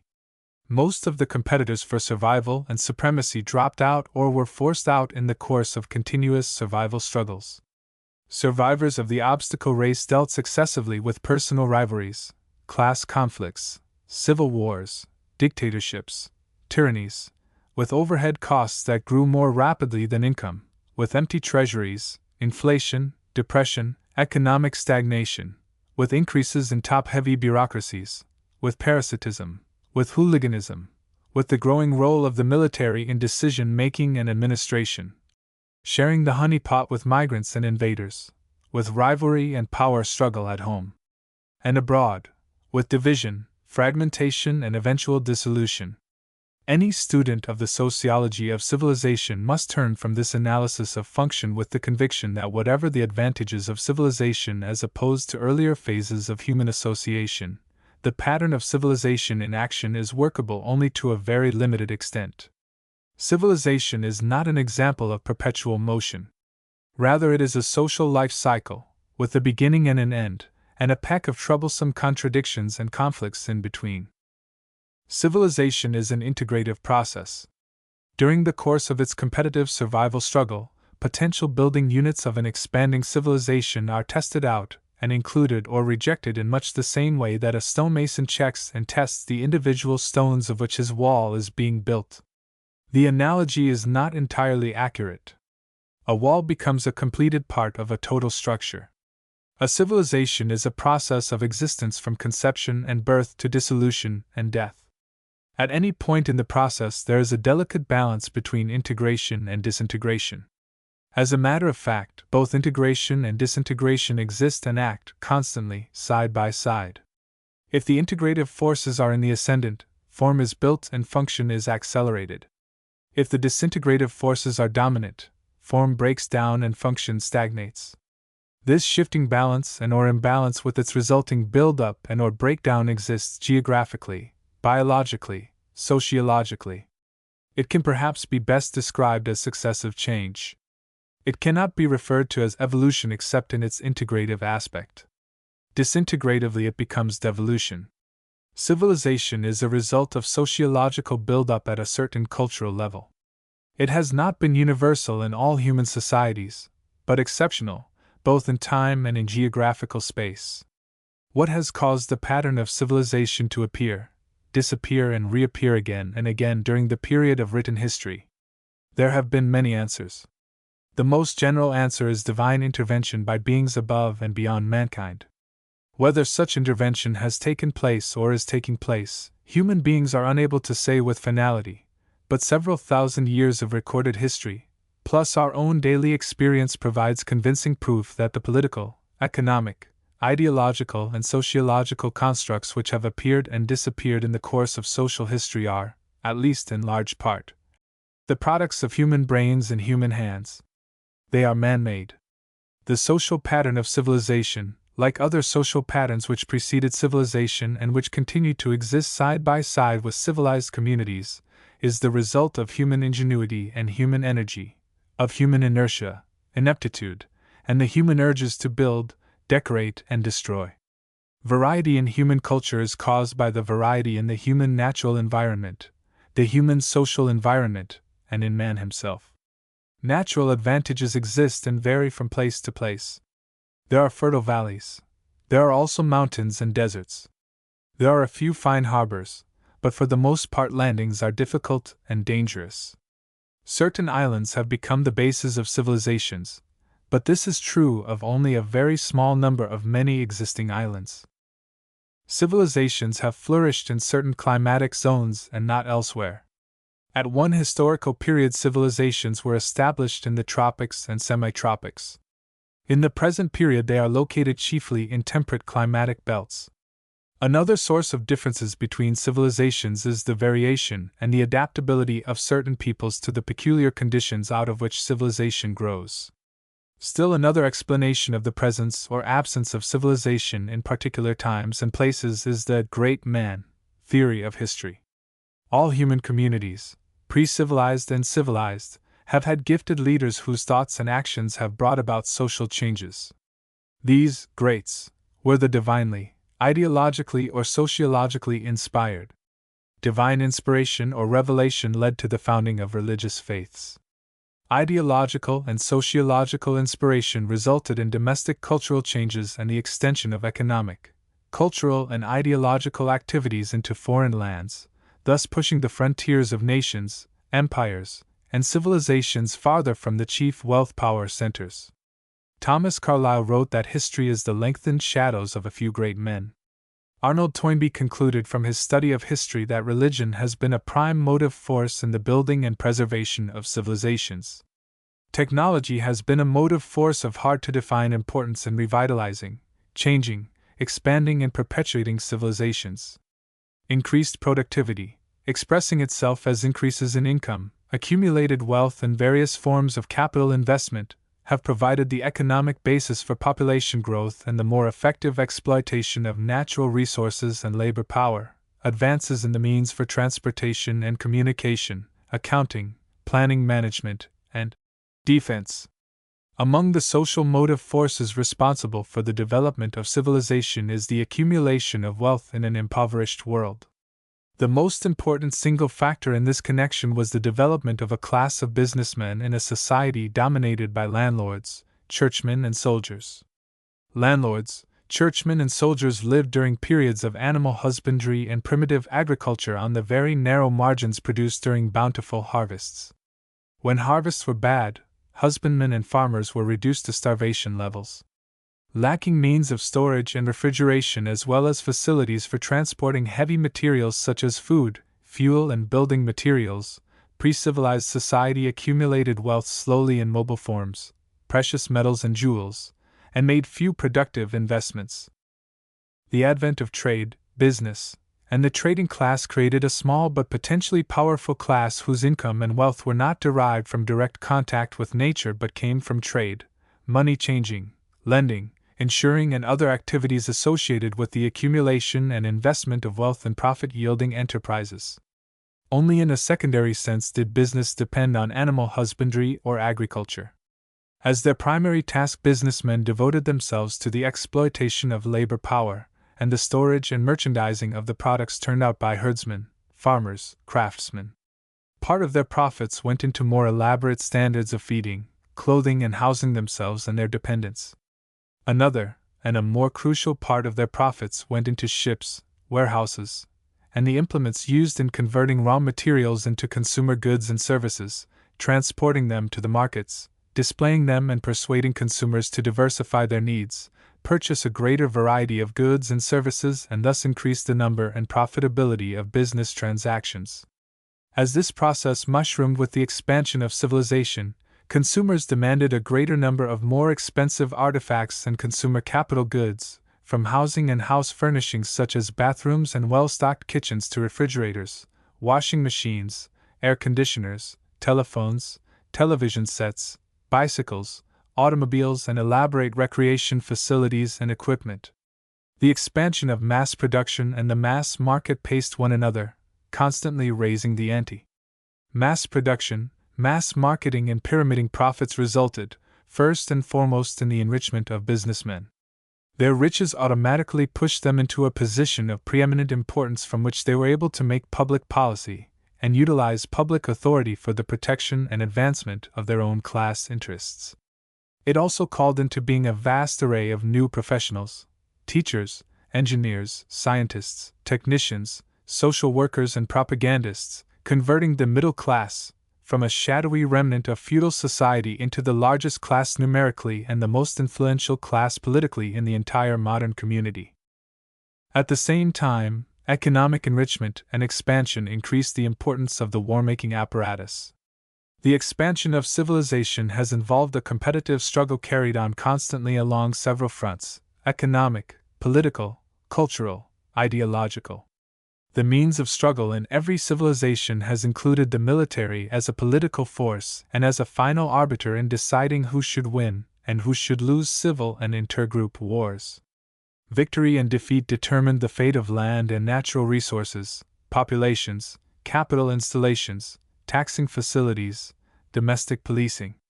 This deterministic role of the war machine has never been more dramatically in the foreground than during the crucial years from 1910 to the present day, when war apparatus costs have topped the list of government expenditures. Growth of state functions with the expansion of the economy has resulted in the creation of a vast state bureaucratic apparatus. Heading this bureaucracy are the ministers of state, each with a separate department. Under the department heads are subdepartments, subdivided in their turn into bureaus or separate offices. At each level, functions are assigned and salaries are fixed. Entrance into this anthill is sometimes by personal favor, sometimes by examination. Once in, however, barring misbehavior, or some catastrophe like the abolition of a particular bureau, the office holder is in for life with a pension when he is retired for age. Inside the bureaucracy there is a slow movement determined by seniority. There is also some skipping, as when new bureaus are formed or when death or retirement offer opportunities for the favored few to move forward or skip upward. As we read the record, the bureaucracy existed in the days of Egypt's Amenhotep, or in those of Rome's Augustus Caesar, as it exists today, locally in every municipality, province, nation, and empire, and generally throughout Western civilization. Every civilization known to history has had its priestcraft as well as its statecraft. Statecraft spawned its bureaucracy. Priestcraft spawned its theocracy. Both patterns have interpenetrated entire civilizations. Each locality, region, and district has had its representatives of state and of church. In some instances the church took precedence. In others the state was supreme. As the civilization matured, using war as the chief instrument of policy, the state in the person of military dictators has tended to predominate. In every civilization the state has collected its taxes and the church has collected its tithes. The net result, in every civilization, has been a ruling oligarchy, self-appointed and self-perpetuating, which has shaped policy, planned and directed administration, exercised authority, and lived comfortably and at least semi-parasitically on the backs of the underlying urban and rural masses, sharing its sinecure with its middle-class handymen. In some times and in certain localities the oligarchy has maintained a representative front. Elsewhere it has functioned arbitrarily. In extreme cases, one man has ruled for a brief period. Generally, the oligarchy has held the reins of authority. Each phase of human society has had its oppositions, its confrontations, its conflicts, proportion to its magnitude, its specialization and the interdependence of its component parts, its ratio of change to stability, and its foresight, plans and preparations for dealing with changes when they occur. Since civilization, of all known forms of human association, is the largest, most specialized and most interdependent, it is in civilization that we should expect to find the most intensive and extensive contradictions, confrontations, and conflicts. Among the many oppositions of civilized association, 5 are outstanding: the we-they relationship, rural versus urban life, subsistence versus acquisition and accumulation, hard work versus ease, luxury and parasitism, poverty versus wealth. Civilization is not only complex and interdependent in form, it is avowedly competitive in its functioning. Politically, nation building, empire building, and the establishment and maintenance of each civilization is a competitive struggle between declared rivals to gain and keep place and power. Economically, the efforts to get and keep natural resources and labor power, and to use them to our advantage and their disadvantage, dominates the field of livelihood. Ideologically, we are right, while they are wrong. Culturally, we are superior. They are inferior. The we-they relationship developed very early in the history of the human family. Individuals and small, more advanced groups have reached a level of understanding and living based on the cooperative inclusive formula of we, ours, us. But every civilization known to history has accepted and adopted the competitive, divisive formula and poured energy and wealth into the political, economic, ideological, and cultural struggle to take and keep for individual, local, or class advantage. Resulting oppositions fragmented civilization: 1. Urban versus rural life, city versus hinterland. 2. Cooperation versus competition. 3. Acquisition and accumulation versus sharing. 4. Riches versus poverty. 5. The individual versus the group. 6. Status versus change. These fragmenting forces have been accepted, adopted, and given priority by civilizations as they developed predominance. As they grew in magnitude, they limited or subordinated the forces of integration and unification. Opposites and oppositions lead to confrontations along class lines, geographic lines, cultural lines, color lines, racial lines. The traditional confrontation of rural versus urban life is doubly underlined by 2 factors. First, the countryside operates generally on a use economy with pay for services largely in kind or by barter. The city operates under a market economy with payment for services usually in money. Second, the standards of life and work are more primitive in the countryside than in the city. Third, as the civilization advances toward maturity, city population increases while it declines in the countryside. Consequently, vigorous, energetic, adventurous people leave the deteriorating countryside. Increasingly, the owners of land and capital live in the cities, visiting the countryside for holidays and recreation, leaving rural areas to servants, peons, serfs, and slaves. Small owning farmers are bought out or expropriated. Unable to make a living in the countryside, they move to the city. Lacking city skills, they work as casual labor or are unemployed. The city is divided between enterprisers, their subordinates, owners of country estates, and members of the state bureaucracy on one side, and vassals, servants, serfs, and slaves, and the unemployed on the other. The rich and powerful become richer and more powerful. The poor and dependent grow in numbers, protest, demonstrate, riot, revolt. This class struggle dominates public life in the urban centers of every civilization. The rich offer petty reforms and minor benefits to the impoverished, semi-employed city masses.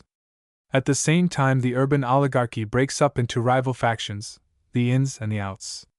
The ins hold public jobs, spend public money, award contracts, and pass around favors. The outs wait and maneuver for their turn at the public pie counter. Both ins and outs appeal for mass support. Oppositions and confrontations lead to conflicts which have studied the life of every civilization. Conflicts include wars, which may be divided into 6 groups. 1. Wars of expansion, conquest, colonization directed toward the enlargement of the territories included in the civilization. 2. Wars of survival among adjacent nations and empires.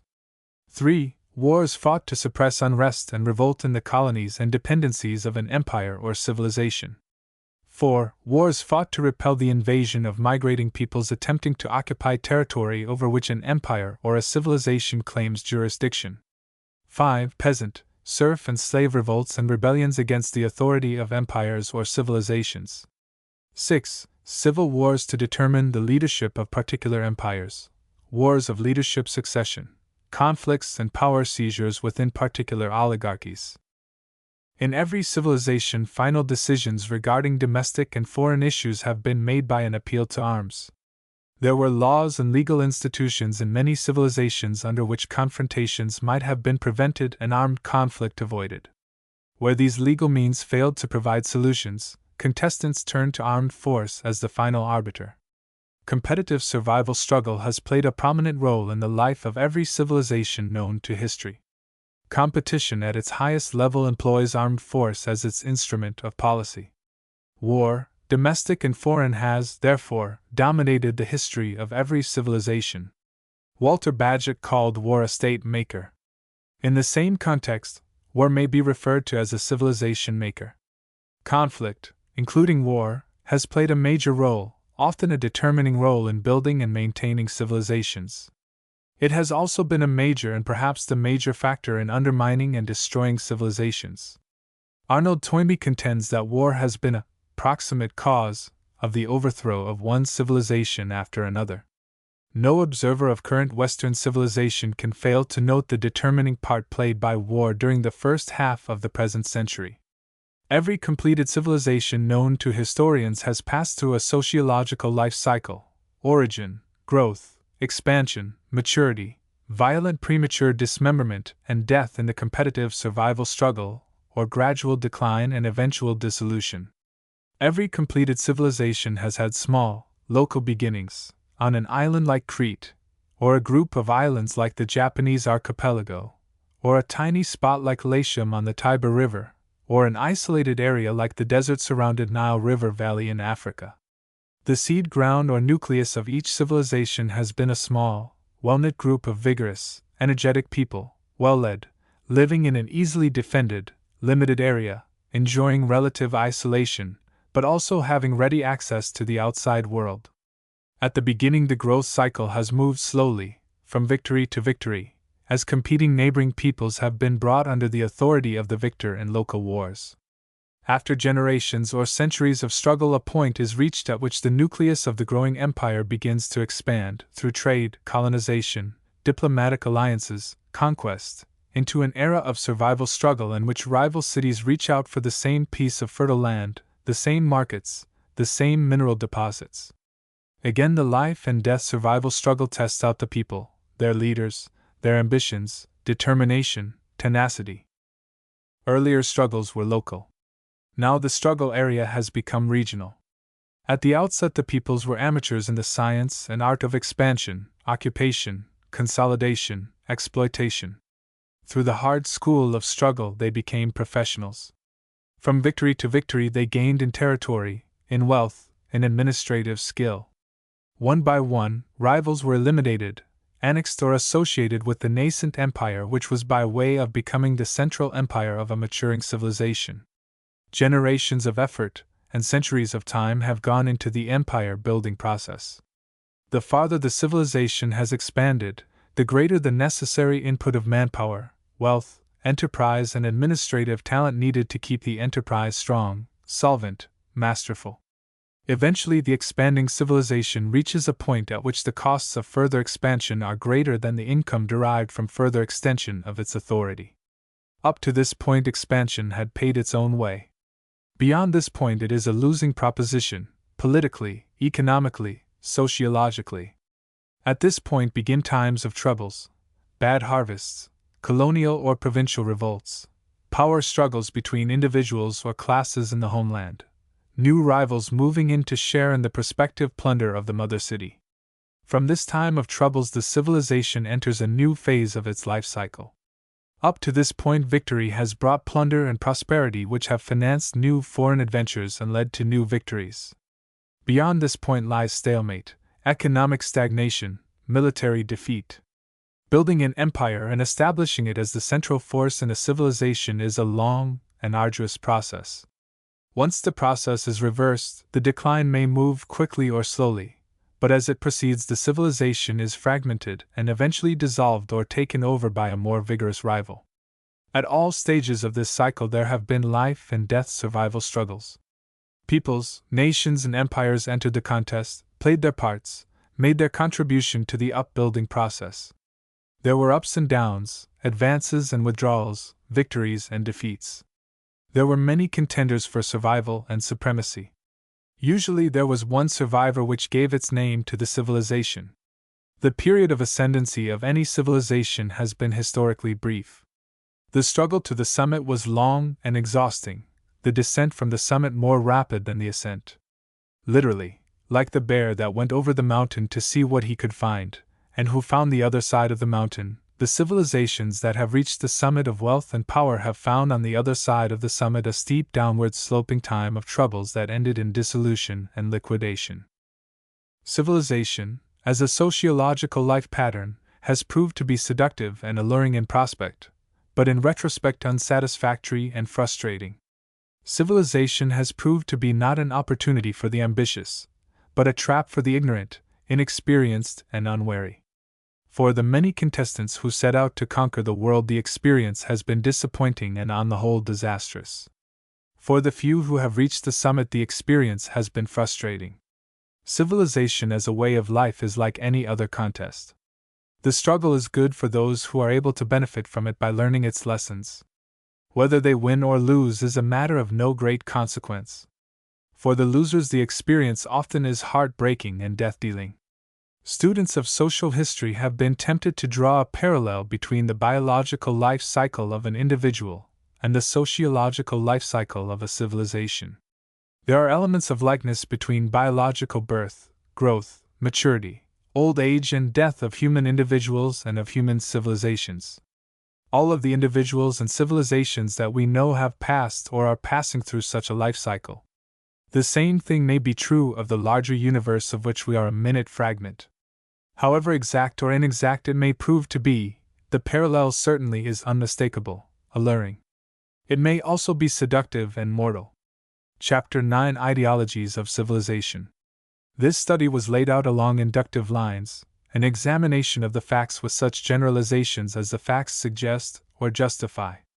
We began our social analysis of civilization by presenting noteworthy facts concerning the politics, economics, and sociology of various civilizations. In the present chapter we deal with their ideologies. We are accepting and following the fourth variant definition of ideology, presented by Webster's New World Dictionary. The doctrines, opinions, or way of thinking of an individual, class, etc. In this case, we are reporting on the doctrines, opinions, thought forms, and action patterns of entire civilizations. Our concern is not with the doctrines, opinions, and ways of thinking and acting advanced by elite minorities. Such an approach would involve a study of comparative ideologies. Rather, we are asking what civilized peoples were trying to do, as measured by their political, economic, and sociological activities, programs, and purposes.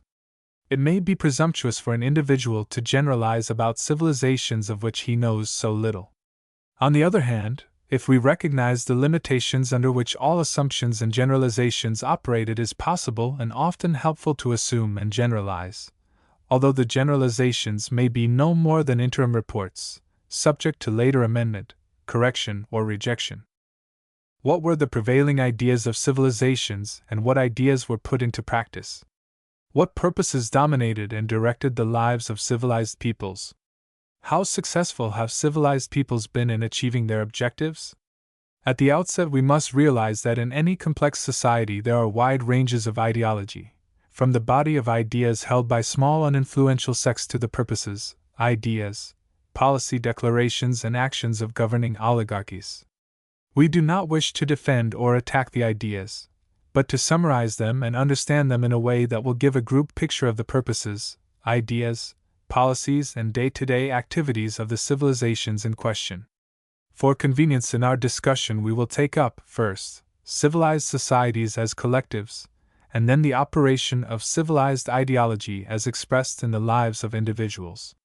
Presumably, the most immediate purpose of all civilized peoples has been survival, getting on as a collective or group from day to day, through summer and winter, under normal conditions, and or in periods of stress and emergency. If the group cannot survive, it loses its identity, breaking up into the self-determining parts of which it is composed. Survival means continued existence as a group, in the face of disruption from within or attack and invasion from without. The group which survives continues to exist and to act as a group that maintains the common defense and promotes the general welfare.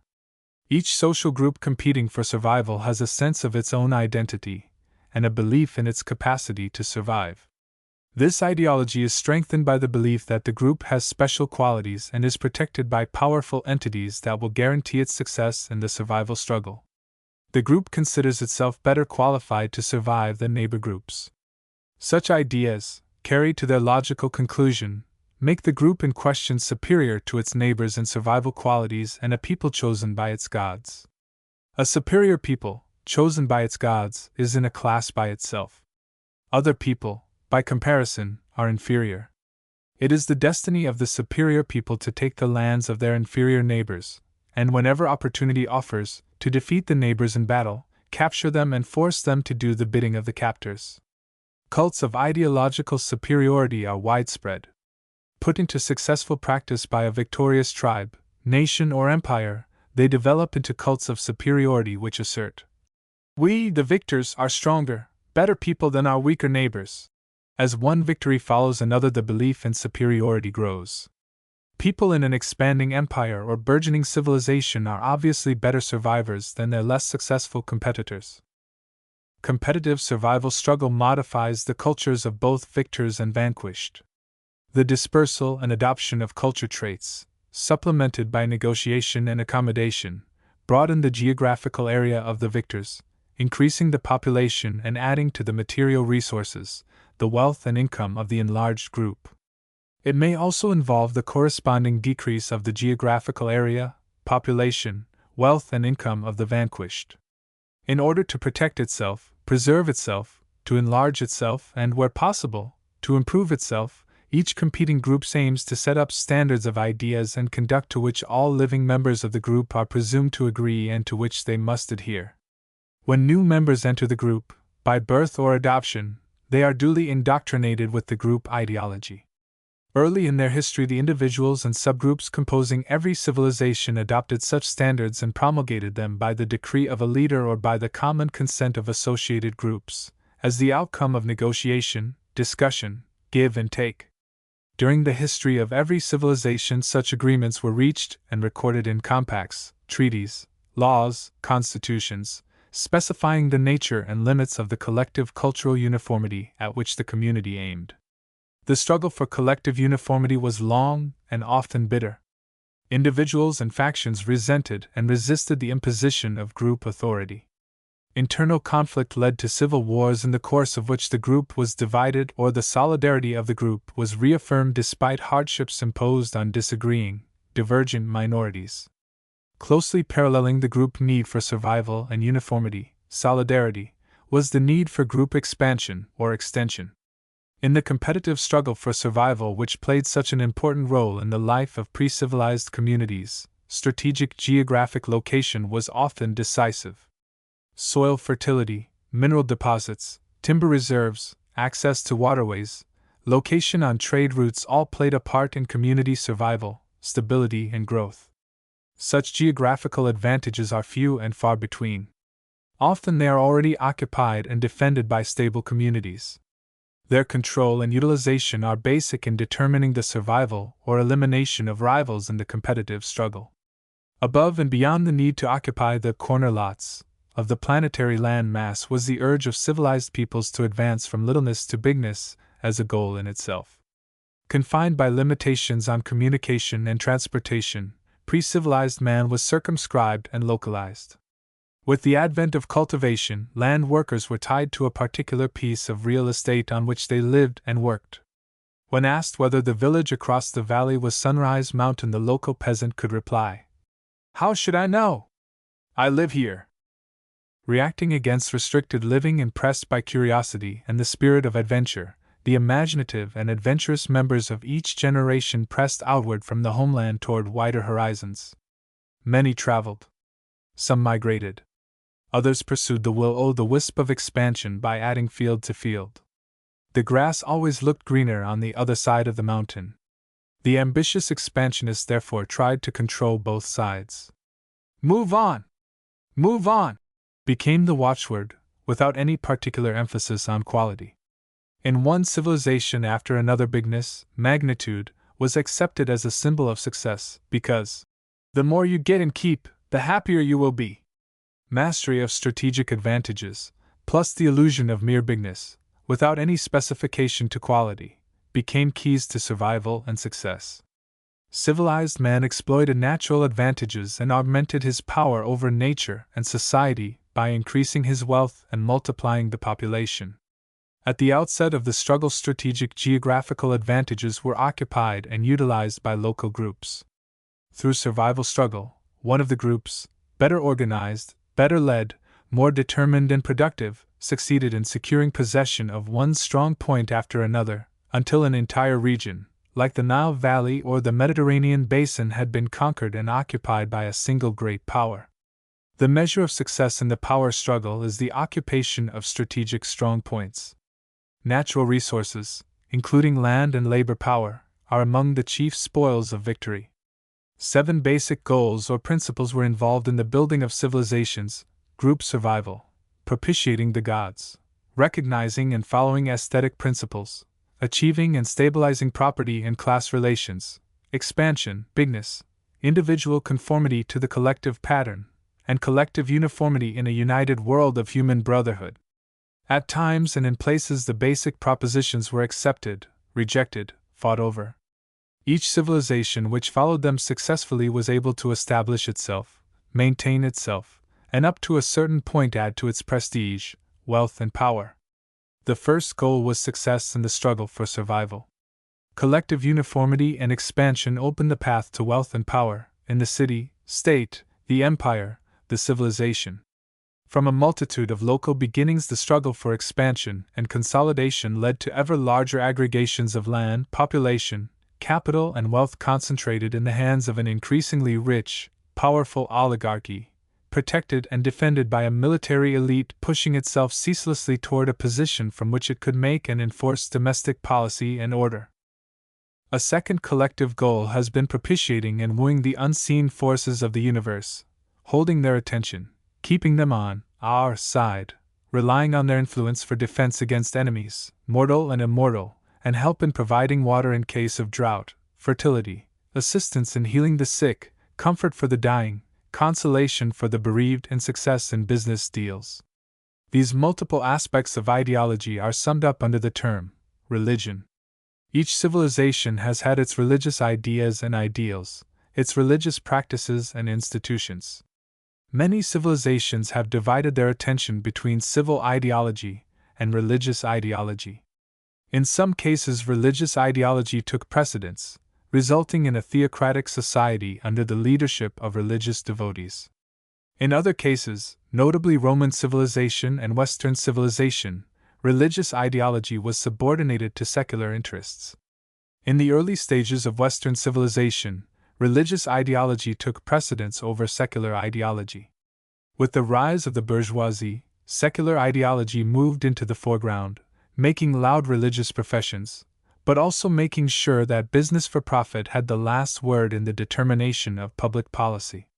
A third collective ideological goal of civilization has been aesthetic, the yen for symmetry and balance, the love of beauty, the desire for harmony, the quest for excellence, the lure of magnificence, the search for truth.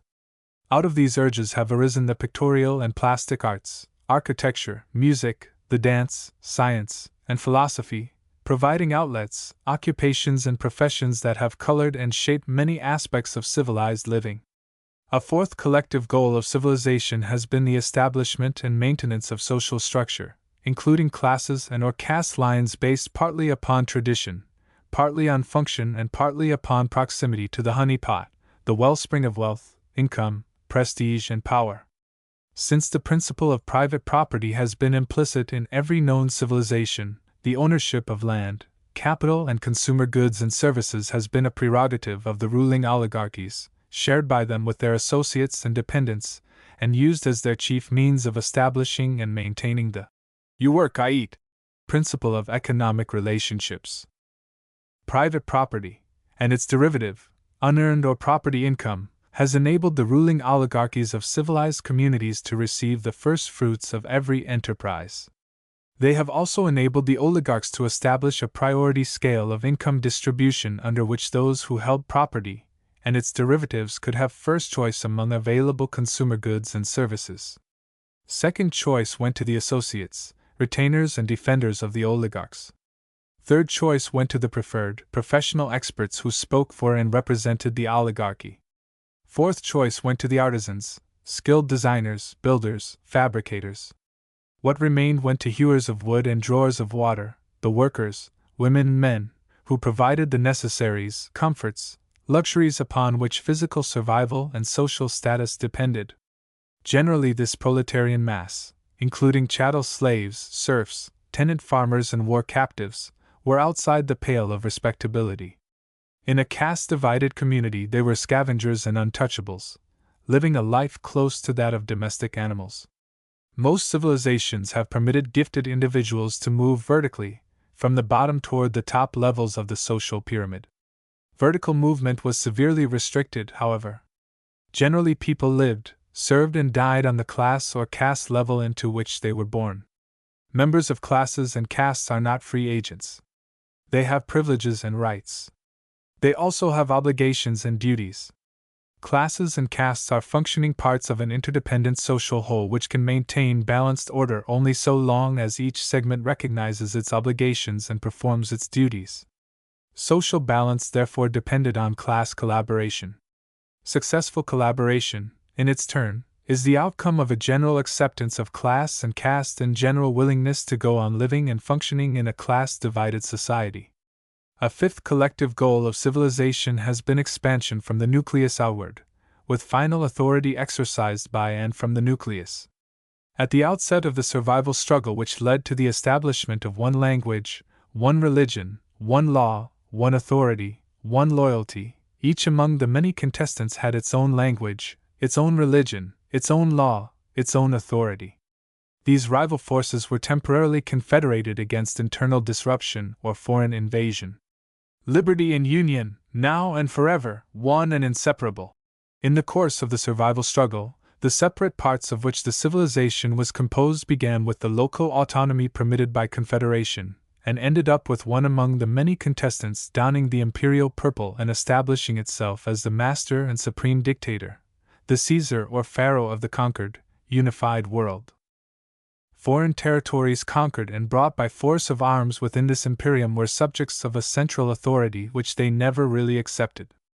Authority continued to be exercised from the imperial nucleus.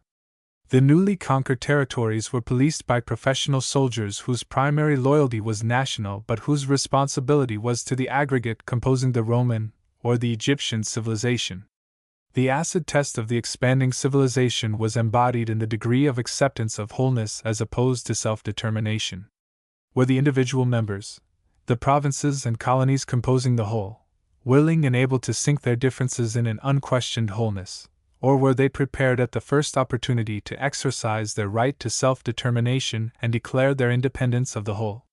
The resolution of this question constituted the sixth collective goal of civilization: to establish a whole in which the component members were able and willing to recognize the axiom that the interests of the whole come before the interests of any of its component parts.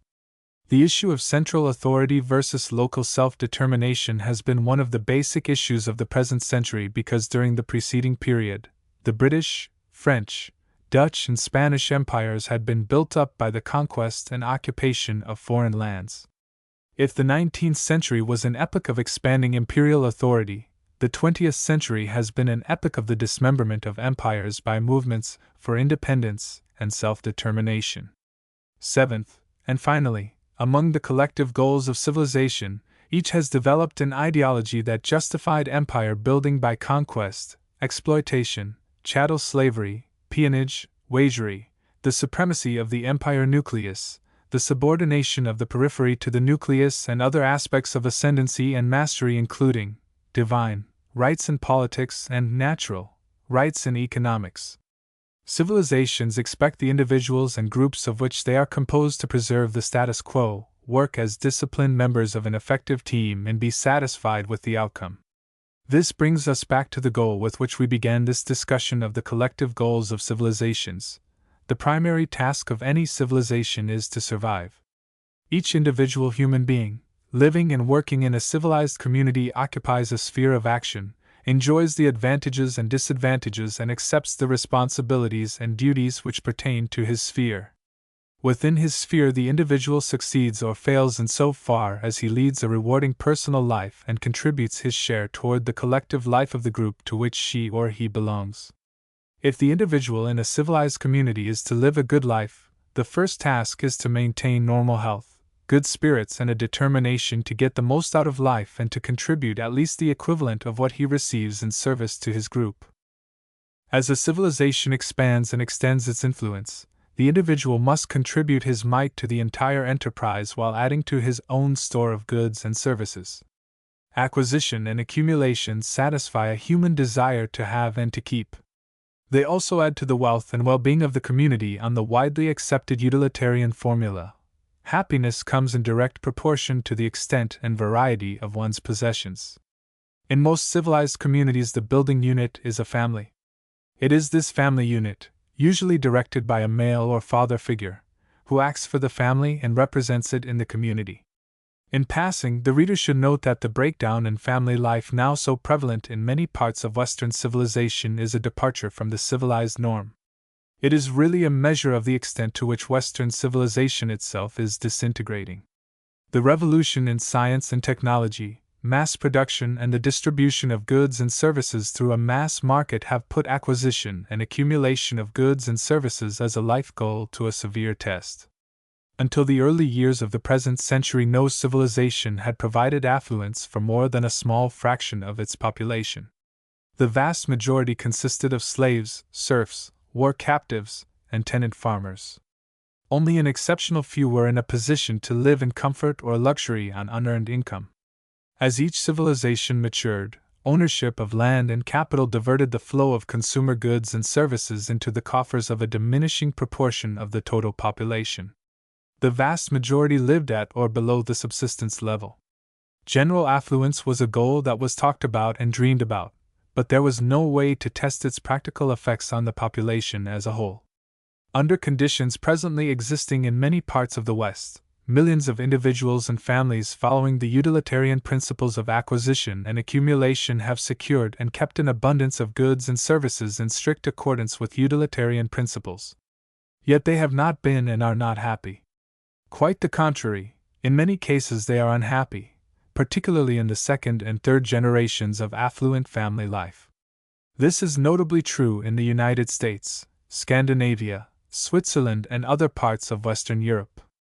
It is true to a lesser degree in New Zealand and Australia. Millions of families in these countries, with all their possessions, fail to enjoy peace and happiness. On the contrary, they are so acutely unhappy that many of them have come to regard acquisition and accumulation as a sterile rat race. Consequently, multitudes of people, young and old, have turned their backs on civilization, separating themselves from their affluent homes with their glut of consumer goods to live at non-civilized or pre-civilized levels. These individuals are avowedly anti-civilization in so far as its material incentives are concerned. Similar attitudes were expressed in previous civilizations. Socrates went barefoot through the streets of Athens. Diogenes lived in a tub. Uncounted numbers of Indian holy men and early Christians rejected all affluence, embraced poverty, lived simply and austerely. Religious asceticism is no novelty.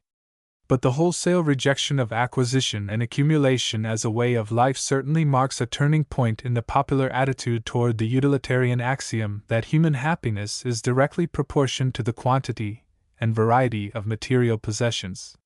Civilization presupposes getting, keeping, and exercising power over nature, society, and man.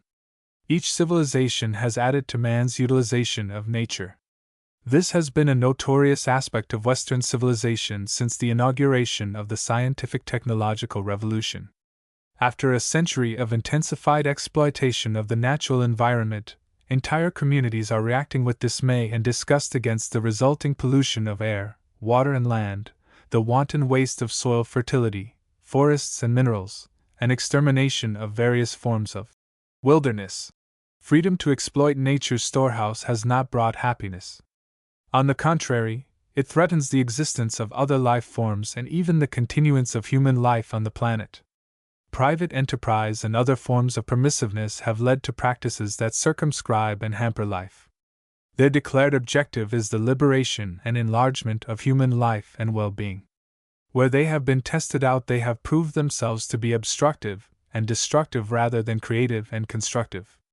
Notable advances in science and technology have greatly increased the human capacity to transform nature and remake society. Designed and executed as a means of enhancing the general welfare, science and technology might have promoted human well-being.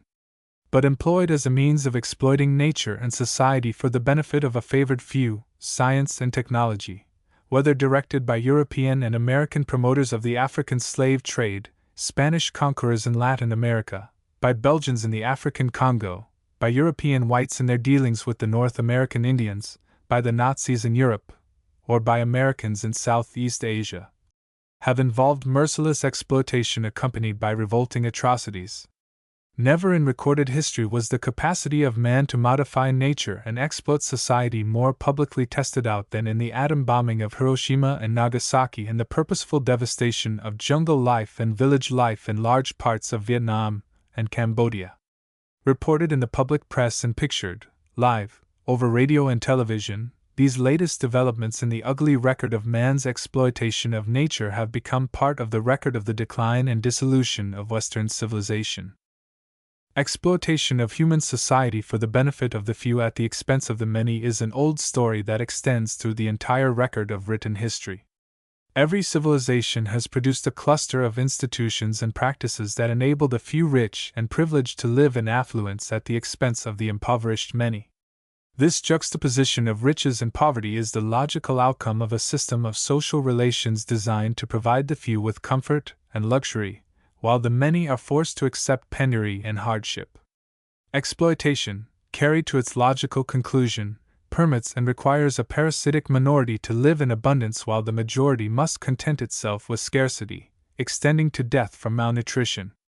Another goal presented to individuals by the promoters and fashioners of civilization is individual perfection, physical, mental, emotional, moral. Every generation of human beings contains individuals who are beyond the average, bigger, stronger, more talented, seeing farther, searching more deeply, endowed with greater sensitivity, working more conscientiously, imbued with a love of their fellows and determination to serve them. Such individuals have genius in one or another form and offer themselves and their products as a gift to the general welfare of their generation.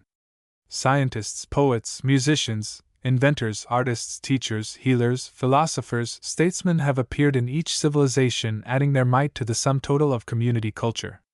Innovators, moralists, and counselors of perfection have played a noteworthy part by advocating and often by living noteworthy lives. Reports of their sayings and doings are part of the folklore and the history of each civilization. If they did not set the tone of their generation, they provided it with a model toward which their less talented, less creative fellows might aspire. If they were creative artists, their works provided models which were admired, copied, and emulated by their successors. If they were moralists or philosophers, their sayings were recorded, respected, and repeated by successive generations.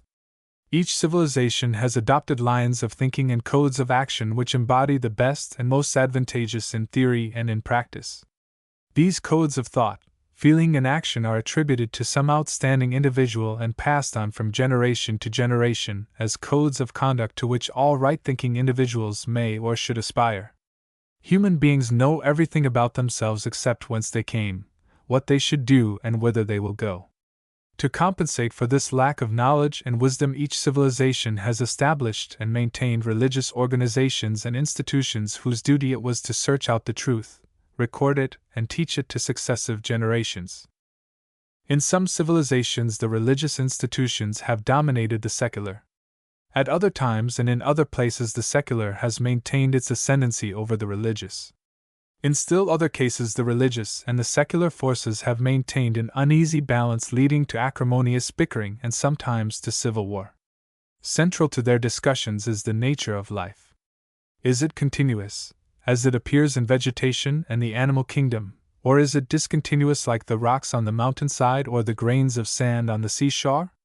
Those who live for the moment prefer discontinuity. Those who observe their natural environment are forced to the conclusion that life today is part of a sequence or progression which relates the life of yesterday to that of tomorrow.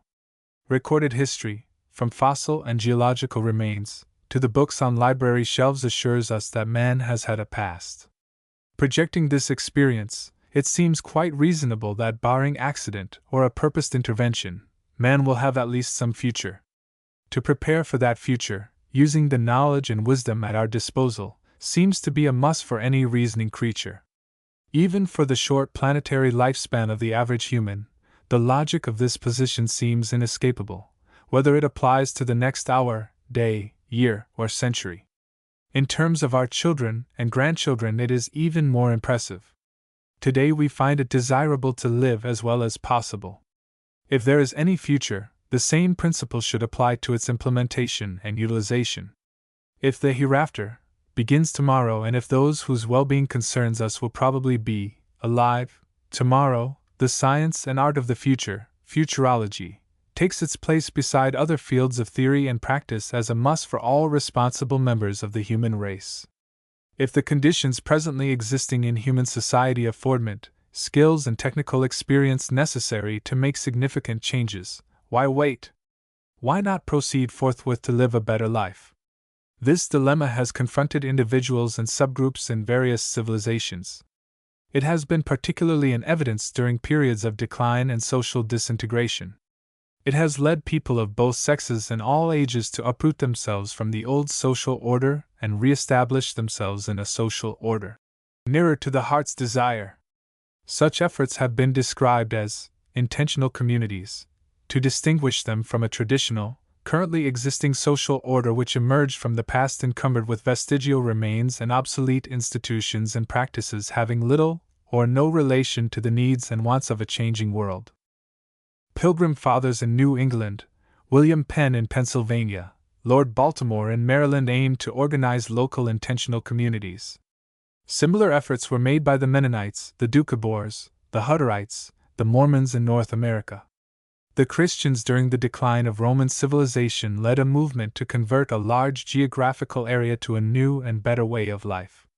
Followers of Muhammad, several centuries later, made a similar effort to convert the Eurasian African world to their ways of thinking and acting. Young people by the thousands, in the United States and other Western countries, are turning their backs on Western civilization and are organizing in large families and communes that provide their members with a modified social order which aims at improvements here and now. Necessarily, such social experiments are looked upon with suspicion by the establishment. They are new, different, subversive, godless, wicked.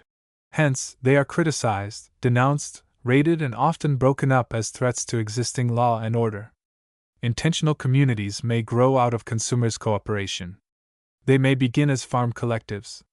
Generally, however, they consist of the followers of outstanding leaders of religious or ethical sections. Many intentional communes spring up, mushroom fashion, and disappear with equal rapidity. Others endure for generations and centuries. In a very real sense, they are pilot plants designed to correct individual or social maladjustments and substitute new ways for old ones. As pilot plants, they experiment with deviations from existing social norms, acting as a social laboratory in which new ideas and practices are tested, modified, accepted, rejected. Change is one of the essential aspects of every society. There are changes in personnel. In each generation, individuals grow old and retire. Others grow up and take over the tasks of organizing the communities in which they live. Profound social changes result from discoveries and inventions: the wheel, the arch, steam and gas engines, electricity, atomic power. Cyclic changes occur in the economy. Social changes follow alterations in the weather. Nations, empires, civilizations are produced by the changing life forms. During long periods, social changes are so gradual that they are unnoticed save by the more sensitive and perceptive. At other times, social changes tumble over one another in an overwhelming revolutionary flood which sweeps away the old, yielding place to new. Lest one good custom should corrupt the world, changes in society beget changes in ideology. Reciprocally, changes in ideology lead to changes in social structure and function. The more rigid the social order, the more stubborn its resistance to change. By the same token, more fluid societies lend themselves more readily to changes in practice and in theory. It is not possible to discuss ideology without some reference to the closely related problems of means and ends. As we consider our existing social establishment, in the light of unceasing social change, we must deal with goals or objectives, with practicable modifications of social form and function, and with the way in which changes can be, might be, will be brought about. One fact is obvious. Whether social change is major or minor, local or general, it shifts the social balance.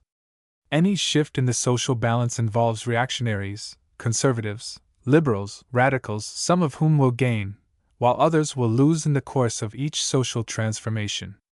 All will be concerned and involved. Since political change involves some alteration in the balance of social forces, it behooves those who advocate and those who oppose social change to maximize acceptance and minimize opposition in order to take advantage of the gains and cut down the losses incident to all change. For present purposes, we wish to make 7 notes about means and ends. 1. Opportunists propose to act now and win what they can today. Never mind about tomorrow with its sequences and consequences of today's action. Sufficient for the day is the evil thereof. 2. Pragmatists believe in serving their own interests, on the theory that whatever serves personal interests must have first priority. What is good for me/us is good for the universe. 3. Experimentalists are prepared to try out any suggestion which promises to achieve the desired goals. Singly and in working teams they test and try out, seeking the most effective means of reaching desired ends. 4. Innovators formulate projects and test out results, checking and rechecking as they search for more effective means of achieving results. 5. Radicals seek out the roots, digging, sifting, classifying, assembling their findings, announcing their conclusions and working to apply them in theory and practice to the structure and function of their communities. 6. Revolutionists are in a hurry. Disillusioned with the past and the present, they seek by direct action to create a new social order, out of whole cloth, quickly, here and now. Never mind the means, get results. 7. Totalists have the whole truth, attained through reasoning, experimentation, revelation. Having learned the truth, they dedicate their energies to the propagation of the faith. Where they encounter opposition, they counter it, and if necessary, annihilate it with its originators and advocates. As a matter of practical experience, proponents of all 7 approaches to social problems and social change employ a wide range of techniques from persuasion to coercion. To support their projects, they advance logical arguments, elaborate half-truths, make emotional appeal, employ trickery, deceit, preferment, privilege, flattery, soft living, bribery, coercion, physical and social violence, individual and collective extermination. Civilization as reported in history and in its current practice is based on 5 faulty ideological assumptions. 1. Competitive survival struggle results in social improvement. Survival struggle has certainly played a role in stimulating discovery, invention, and the diffusion of culture traits. Its end results have always included civil and intergroup war with its unavoidable costs and destruction, dissolution, and death. 2. The effort to grab and keep, with its accompanying competition, is a chief source of social progress. The game of grab and keep is play for children. Mature human beings should strive to create, produce, share. 3. The accumulation of goods and services brings happiness. At the outset of life this may be true. But accumulation for its own sake produces the miser. Misers are not happy people. Riches yield happiness only as they are distributed. Accumulation brings many headaches, and few abiding satisfactions. 4. Successful accumulators have fun. Perhaps they do, for a time, at the expense of others on whose backs they ride and whose life blood they suck. But mature men and women do not have fun, they shoulder and carry their share of social responsibility. 5. Progress can be measured by the multitude of personal possessions. Not so. True progress for humanity consists in movement from having to doing, from the possessive to the creative, from the material toward the spiritual. Ideologies have played a role in determining the structure and function of every civilization. As civilization grows up, matures, and declines, ideologies change with the changing times. In its early history, each civilization seeks acceptance for its picture of reality, and its techniques for reaching individual and social goals. As each civilization declines and disintegrates, a multitude of counselors clamors for attention to a particular formula that will prove acceptable and workable in the existing emergent circumstances. Part 3. Civilization is becoming obsolete. Chapter 10. Worldwide revolution disrupts civilization. Every organism, mechanism, or social construct reaches a point in its life cycle at which its existing apparatus must be repaired, renovated and updated, or scrapped, redesigned and replaced. Today, Western civilization in its totality faces that dilemma. The culture pattern variously known as European, Western, or modern civilization, dating from the Crusades, has existed for about 1,000 years, and spread across the planet. During that millennium, Western civilization has passed through a life cycle similar to that of its predecessors. According to Oswald Spengler's historical perspective, a civilization passes through its life cycle in about 1,000 years. If the Spenglerian assumption is in line with the course of history, Western civilization should be in an advanced stage of decline, and should eventually disappear as a decisive factor in world affairs. Spengler's argument is fully and floridly presented in The Decline of the West. The author offers a theory of history based on the existence of an arbitrary and rather mechanical life cycle. It includes a period of gestation, rise and expansion, a period of maturity and stability, and a final period of decline and dissolution. Spengler believed that Western civilization is in the grip of an irreversible decline. The Spenglerian perspective is based on the assumption of a normal pattern in the growth and decline of civilizations. The normalcy on which Spengler based his assumption was disrupted around 1750 when a series of new dynamic factors entered the stream of modern social history. Mankind gained access to immense stores of energy which supplemented human energy, the energies of domesticated animals, and a minuscule use of water power and air power. To these traditional energy sources, the revolution in science and technology has added steam, electricity, and the energy stored in the atom. 2. These new sources of energy were harnessed and directed through mechanical and chemical agencies that greatly extended human capacity to convert nature's stored wealth into goods and services available for human consumption, and to develop a surplus of wealth and a release of manpower sufficient to build up a backlog of capital which, in its turn, produced goods and services with economic surpluses convertible into additional capital. 3. This revolution in the tempo of production and capital accumulation was paralleled by a like revolution in transportation and communication by land, water, and eventually by air and in space. Electricity played an essential part in the process by speeding communication and helping to put transportation on wheels. 4. Building construction was also revolutionized. Metals, concrete, glass, and synthetics replaced wood and stone as the basic construction materials. The new energy sources and the new capital expanded the volume and variety of production far more rapidly than the increase in population and turned the resulting surplus into a technical apparatus that made possible mass production for a mass market. 6.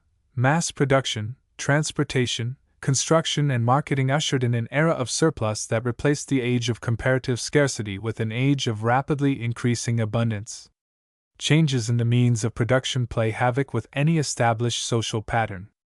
The economic alteration that accompanied and followed the 18th and early 19th century transformation of Western economy overturned various aspects of the Western social structure. 1. Representative government made its appearance and spread widely.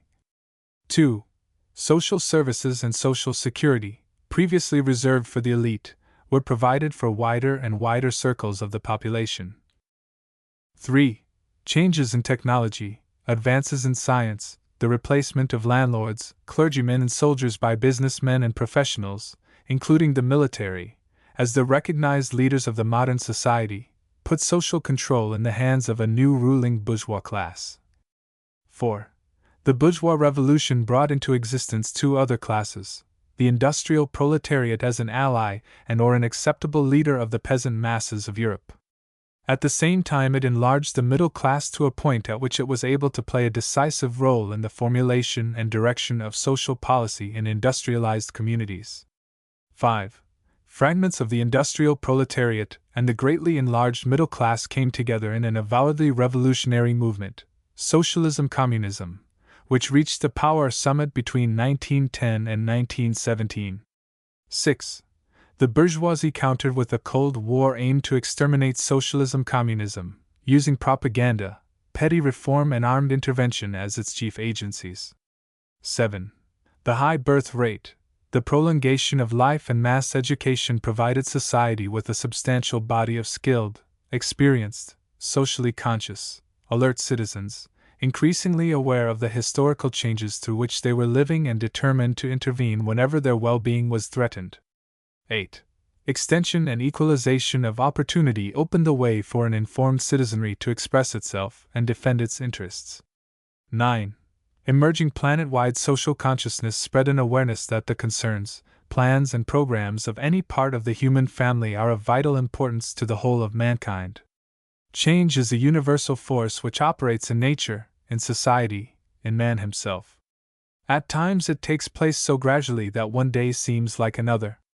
At other times it operates with furious energy, turning things upside down overnight. Such change, whether it takes place in nature or in society, is revolutionary. Rome's demise as a world power was followed by centuries of quietude, the Dark Ages. These in turn yielded to a period of revolutionary change that found its early expression in the voyages and discoveries that spanned the earth after 1450.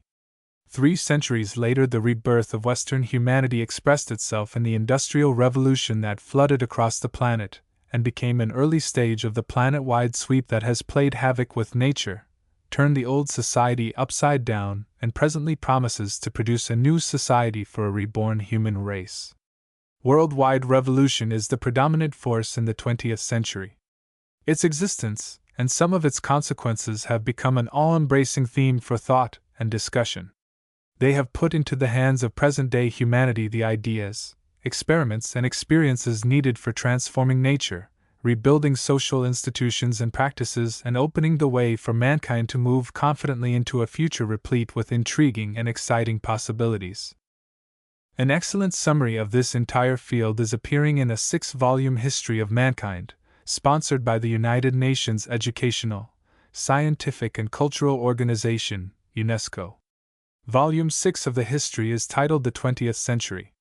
Particularly noteworthy is an introduction of more than 100 printed pages, Part 1, The Development and Application of Scientific Knowledge, and Part 2 on the Transformation of Societies. Events surrounding the War of 1914-18 are correctly described as a turning point in world history. Volume 6, page 11. World revolution is one aspect of present-day society. From our present vantage point, we cannot tell how far it will go or what it will do to humanity and its present habitat. Advances in science and technology have provided mankind with a new stage on which to go through a new act and speak a new piece. What effect will they have on the institutions and practices of Western civilization? Have they rendered the forms and functions of civilization obsolete? Or can Western civilization adapt itself, or be adapted to the very difficult situation created by the revolution through which human society is presently passing? Can Western civilization be reformed to meet the new historical situation created by the Great Revolution, or must it be rejected and replaced? If the institutions and practices of Western civilization can be adjusted to meet the demands of the new situation created by the scientific, technological, political, and cultural revolution, the reformed social apparatus may function in a new day that is dawning for the human family. If reform proves to be impossible, the apparatus of Western civilization must be replaced by a social structure in keeping with the requirements of the new age inaugurated by the innovations introduced into the human culture pattern by the revolution of our time. There is widespread recognition of the need to keep the structure of a society in harmony with necessary functions and updated to the consequences of probable or possible discovery and invention. This is no mean task, as Western experience during recent centuries has so clearly demonstrated. Power elites of feudal Europe neither anticipated nor prepared for the consequences of the Industrial Revolution. The result was the smash and clatter of the American and French revolutions, 1776 and 1789, and minor revolutionary shocks through the 19th century. Power elites in Western Europe dealt with mass production and its consequent abundance of goods and services with mass marketing, social security, and other crumbs of affluence scattered among the restless masses. But when the trade winds of the scientific and technological revolution blew in the Mexican Revolution of 1910, the Chinese Revolution of 1911, and the Russian Revolution of 1917, the Romanov dictatorship was still ordering back the tide of social change, and the dominant United States oligarchy cold-shouldered the Mexican Revolution. It took 16 years to recognize officially the Russian Soviets, and waited 23 years after 1949 before they were even on speaking terms with the Chinese Communists. For 2 centuries, new ideas, institutions, and practices have followed discoveries and inventions as regularly as day follows night. The consequent flood of innovations that has swept through the West and across the planet in the past 2 generations has made drastic social change a matter of the utmost urgency. The only open questions concern the direction of the changes, their rapidity, and the success of the social system in adapting itself to the shattering effects of newly released social forces. Social change can come with the rush and turmoil of revolution or the studied step by considered step constancy of the conscious improvement of society by society. 2 powerful social forces limit gradualness. One is human impatience. The other is the rapidity with which masses of people all over the planet are being informed of the good life potential implicit in present-day Western affluence. Impatience is emotional rather than rational. It is a compound of human urges on one hand and on the other hand of the frustrations built up in individuals and populations attracted by new wants and frustrated by barriers of custom habit. The carefully constructed apparatus of direction, division, and restriction, the state, the church, the communication media, and the potent class forces of the counter-revolution. In every modern community, the media of mass communication are broadcasting information regarding the widening consumer prospects created by the current revolution in science and technology. In every modern community, there are eager, ambitious, hopeful individuals urging their fellow workers and fellow citizens to get moving toward the promised land of peace and plenty. In every community, the bureaucracy, representing the more comfortable and secure elements of the population, is asking the less well-placed class groups to take it easy, take one step at a time, and remember that Rome was not built in a day. Conservatives, urging law and order under the status quo, have reason on their side. The movement of a technologically oriented community from monopoly capitalism into socialism communism is without historical precedent, and therefore largely experimental. Plans are tentative. There are shortages of materials and particularly of skills based on experience. Costly mistakes are made leading to delay until they can be corrected. The counter-revolution, abundantly financed by the forces of reaction, operates constantly, in critical situations almost always through the military, to preserve the law and order, which are the prime forces behind its wealth and its power. In an untrod, untested area, ignorance is a blank wall until it is pierced by ingenuity and innovation. There are many ways to miss a defined objective, and only a few ways to reach it. Cautious, experienced people, living comfortably, are inclined to let well enough alone. Restless, hopeful idealists are eager to reject, modify, improvise, and replace. Conservatives try to preserve both the structure and the traditional activities of a community on the plea that a bird in the hand is worth 2 in the bush. Liberals, moderates, would preserve the structure but bring its activities up to date. Radicals would scrap the old and replace it with a new structure and new activities geared to the new possibilities and the new requirements. Survival wars from 1914 to 1945 marked not only the end of Britain's planetary domination but the termination of Europe's planetary regency. The events of the period also loosened the bonds that had held Western civilization together. A social structure which includes imperial nuclei and colonial dependencies is constantly threatened by colonial unrest and revolt. Colonial revolt, endemic in every civilization, became epidemic after 1943. The path to independence had been blazed by North and South American colonials. It was followed after 1943 by the inhabitants of British, French, Dutch, Spanish, and Portuguese colonies in Asia and Africa. The slogan of the independence movement was self-determination. Before self-determination can operate, there must be a self capable of making decisions and carrying them into practice. Identification of the self, or nationhood, as it was called in this era, involved bitter domestic struggle, internal reorganization, and consolidation. The process was typified in the British colonies of North America between 1770 and 1789, which produced the United States of North America. Asians and Africans who gained their independence after 1945 faced a double problem: the establishment of nationhood and regional consolidation. The British colonies in North America won their independence as a loose confederation of sovereign states.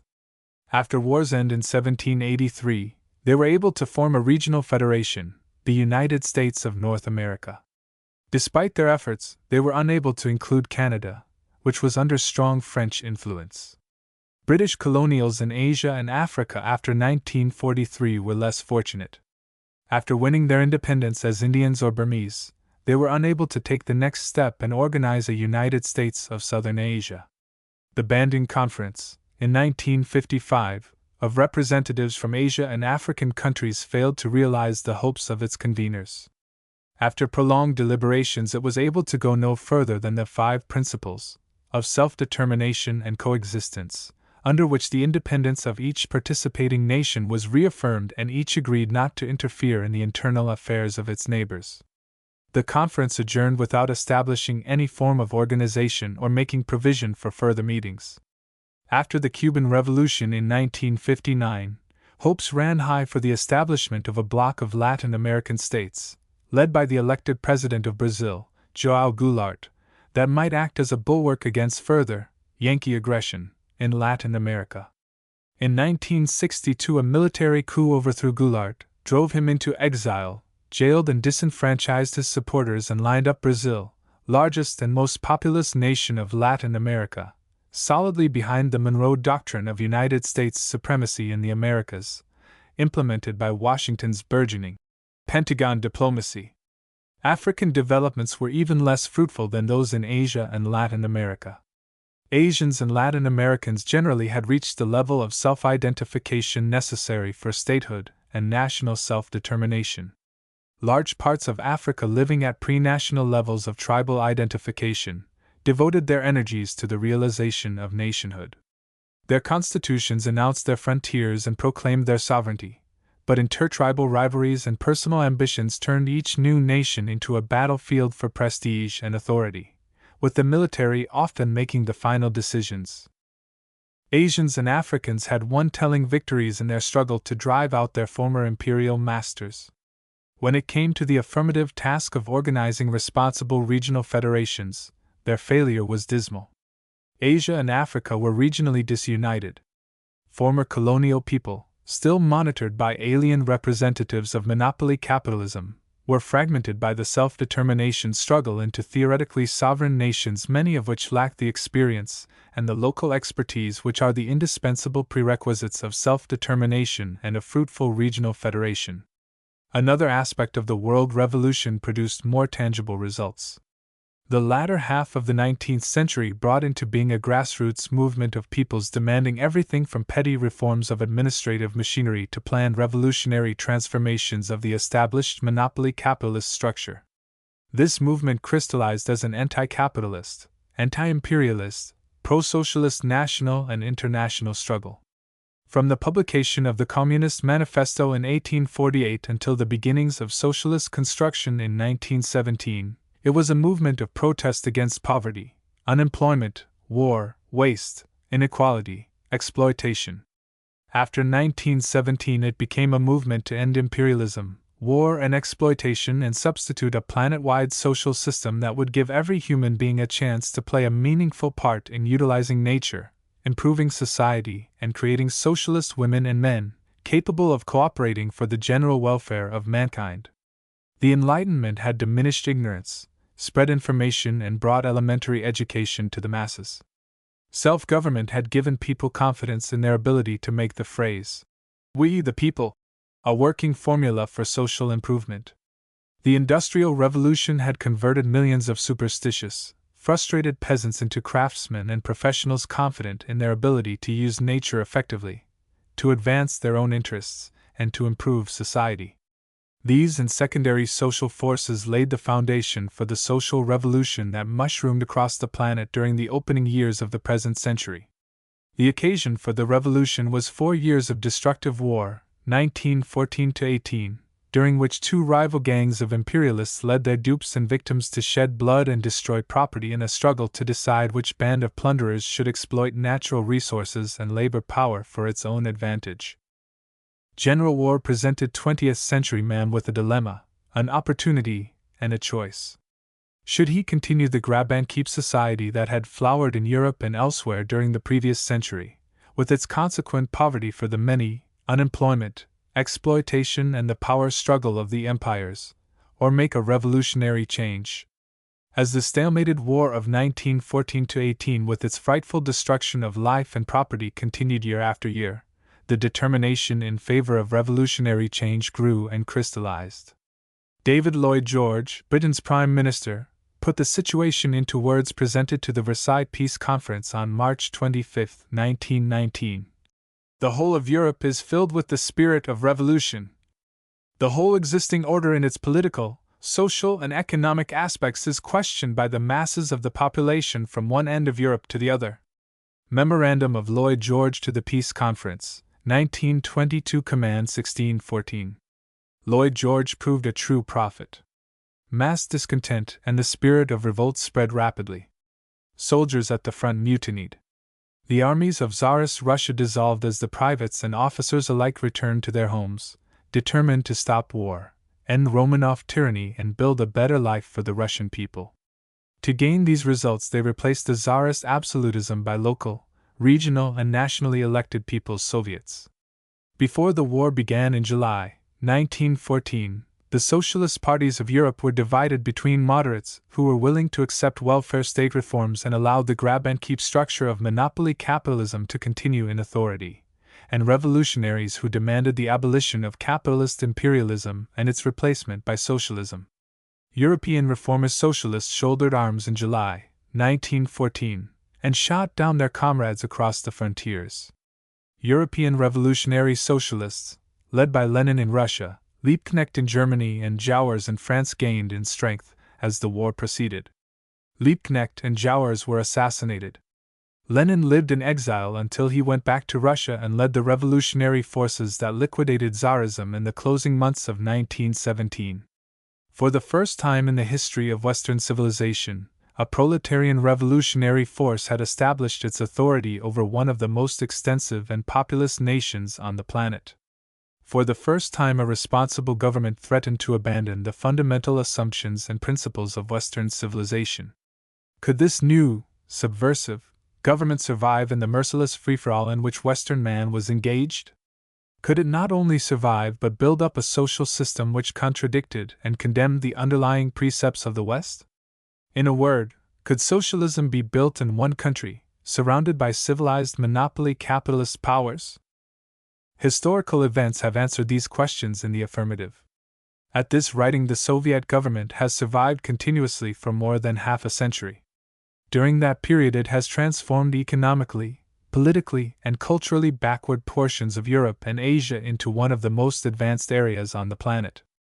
Monopoly capitalist society assumes that productivity, wealth, and firepower, effectively coordinated under competent authority, will guarantee survival and perhaps win supremacy. Beginning its life in one of the backward areas of the planet, the Soviet Union has met all of these tests by converting itself into a first-class world power. Its productivity is second only to that of the United States. In wealth it stands second among the nations. Its firepower has carried the Soviet Union to victory in civil and international war. Its ruling oligarchy, the Soviet Communist Party, has maintained its authority through the stresses of domestic strife and major international conflict. In terms accepted by the existing free-for-all West, the Soviet Union is an established world power. Through the first 3 decades of its existence, the Soviet Union was the only government avowedly engaged in building a socialist rival to monopoly capitalism and determined to replace capitalism as the dominant planet-wide social system. After 1943, it was joined by a dozen other European, Asian, and American countries, dedicated like the Soviet Union to the task of building socialism. In addition to these dozen countries, several others such as India, Burma, Indonesia, Ceylon, Ghana, and Libya declared their intention of building socialism by legal and gradual stages. Almost all of the countries busied with socialist construction were in East Europe and Asia. The countries building towards socialism were more widely scattered, but by and large they were Eurasian. From 1919 to 1943, socialist construction was directed, at least in theory, by the Communist International with headquarters in Moscow, the General Staff of the World Revolution. Under war pressure, the Communist International was dissolved in 1943. No equally inclusive international socialist authority has since been established. World revolution is not confined to the old world of Africa, Asia, Europe. It is widely prevalent in the Americas, where it can claim a certain priority. Outstanding among colonial uprisings of modern times was the rebellion of the British colonies of North America, from 1776 to 1783. Even more widespread was the rebellion of the Spanish, Portuguese, and French colonies of Central and South America, which spanned most of the 19th century and extended on into the 20th. Russian Bolsheviks held the headlines on revolutionary activity from 1917 to 1943, but it should not be forgotten that one of the most prolonged and thoroughgoing revolutions of the present century gripped Mexico from 1910 to 1917. At the beginning of this period, Mexico was a political semi-dependency of the United States. It was semi-feudal, with a large population of Amerindians and a pre-industrial economy. Foreign capitalists and entrepreneurs, including those from the United States, played a leading role in the country. Mexico's 1910 to 1917 revolution was prolonged. It was also radical, uprooting many aspects of its old social pattern, speeding up the bourgeois revolution, and preparing the way for a Mexican form of populism and a Mexican foretaste of a proletarian revolution, initiated, led and manned by Mexicans. Mexico's revolution resulted in 2 important developments that have played a major role in socialist construction. Both contributions appeared in the Mexican Constitution of 1917, adopted 8 months before the Russian Bolsheviks seized power in November. The first contribution was a chapter on the rights of labor. Bourgeois constitutions had emphasized civil rights, the right to vote, trial by jury, freedom of speech, press, assembly, the right to go and come, the right to compensation when private property is taken for public purposes, the right to modify or replace the existing constitution. The Mexican Constitution of 1917 contained a detailed specification of the rights of labor, including proper working conditions, adequate compensation, education, health, social security. The Constitution also contained a crucial property provision. The natural resources of Mexico are the property of the Mexican people and cannot be alienated. This second provision was inserted in the Mexican Constitution at a time when extensive concessions to develop Mexican resources had been handed out to North American and European capitalists. It was inserted in part because the social ownership and sharing of land and other natural resources has been one of the basic demands of the socialist, communist, anarchist movements from their inception. Monopoly capitalism depends primarily on the private ownership of the means of production, including natural resources. Capitalist opposition to socialism is not only a matter of theory. In practice, the private ownership of natural resources enables the owner to charge rent to any and all users. Natural resources are sharply limited and usually localized. As population grows, demand for living space is intensified and rents rise.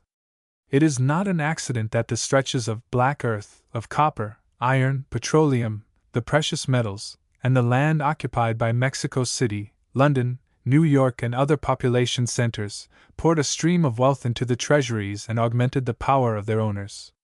Effects of the insertion into the Mexican Constitution of the provision making natural resources the property of the Mexican people have been far-reaching. One socialist country after another has written into its constitution a provision that its natural wealth is the inalienable heritage of its people. This provision has two important results. It establishes natural resources as part of the public sector of the national economy. It also limits the possibility of handing out concessions to foreign exploiters, private or public. During the opening years of the present century, socialist parties and other forward-looking organizations were demanding social ownership of natural resources, public utilities, and other social means of production as the next logical step toward a more equitable distribution of wealth and income. There was a possibility that such revolutionary changes could be made under bourgeois law by exercising the right of eminent domain, upon the payment of reasonable compensation to former owners. At least in theory, the democratic majority in any bourgeois country could put an end to private enterprise capitalism and establish socialism by a constitutional amendment, legislative enactment, and a caretaker political apparatus to administer and supervise the transition. Socialist parties were making, reformist, demands for better working and living conditions and revolutionary, demands for changes in property and class relationships. Increased productivity and growing affluence made it possible for a progressive bourgeois state to meet the reformist demands, establishing a welfare state legally and constitutionally. Under the bourgeois constitutions generally existing at the beginning of the present century, a popular majority could adopt necessary constitutional amendments, pass the necessary enabling laws, and launch a program of socialist construction. Such a program was part of the thinking of European and other socialist leaders during the opening years of the present century. Inspired and encouraged by the successes of socialist construction in the Soviet Union and other socialist countries, middle-of-the-road socialists proposed to move gradually and legally from capitalism to socialism. Conservative socialists who were members of coalition governments in parts of Eurasia described such welfare states as victories for socialism, despite the fact that they left the essentials of state power in bourgeois hands. Between 1920 and 1950, the Western world found itself in this essentially revolutionary situation. The worldwide revolution in science and technology had opened the way for the human race to turn its back on the limitations and inadequacies of civilization and advance to a new level of culture and human opportunity. The impact of this revolutionary situation expressed itself at several levels. 1. Much of West and Central Europe, important parts of North America, much of Australasia, important parts of East Asia, and fringes of Africa had at least 2 generations of experience with some degree of affluence. 2. Scientifically and technologically maturing societies that had opted for socialism constitutionally and legally were engaged officially in socialist construction. These countries and peoples were located chiefly in Eurasia. 3. Former colonial and client dependencies of the 19th century empires struggling for self-determination and statehood were entering a stage of affluence. These countries and peoples were mainly Afro-Asian. Some of them were located in Latin America. 4. Countries and peoples still under the political, economic, and cultural umbrella of the formerly dominant empires were at different stages in the completion of the bourgeois revolution. Their ruling oligarchies, fascist or neo-fascist, were stubborn defenders of remnants and fragments of the 19th century bourgeois culture. Their stronghold was the Atlantic community.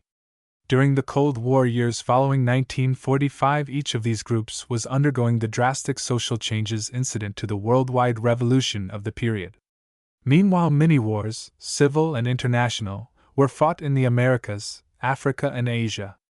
By common consent, conventional weapons were used and atomic weapons were kept in mothballs. These experiences were highlighted in British Guiana and Cuba. British Guiana was a crown colony, with a London-appointed governor and a small occupying force of British troops with an elected legislative assembly and a considerable measure of home rule. Democratic Socialists Chetty and Janet Jugan helped to organize the People's Progressive Party of British Guiana. Twice Jugan won a popular electoral majority and was established as Prime Minister of the British colony. His 2 periods of administrative responsibility were badgered and hectored by every reactionary force that could be mobilized inside and outside British Guiana, from the British-appointed governor to the domestic and foreign business interests and the urban trade unions. Before a third election, British and American governments, business and labor interests got together. Money was funneled into the country through trade union connections. Protests were staged. Riots were organized. The electoral system under which the People's Progressive Party had won its victories was altered in London, and Jugan was replaced by a system of proportional representation under which the PPP was defeated and a new regime inaugurated. Throughout the struggle, the People's Progressive Party had insisted upon winning popular majorities as a basis for establishing socialism in the colony by democratic methods and legal means. Imperialist reactionaries from Britain's Prime Minister and the President of the United States to the AFL, C.I.O., retorted, "No, you don't," and backed up their veto with money, riots, and guns. As a consequence of this counter-revolutionary conspiracy, the People's Progressive Party was forced out of office and an administration favorable to British, United States, and native Guyanese capital was substituted. A revolt was led by Fidel Castro and his associates against the Washington-backed Batista regime in Havana, Cuba. When Cuba was seized by United States armed forces during the Spanish-American War of 1898, much of the island was in the hands of anti-Spanish rebels who were demanding independence of Spain's imperialist rule. Between 1898 and 1959, 7 million Cubans enjoyed technical independence.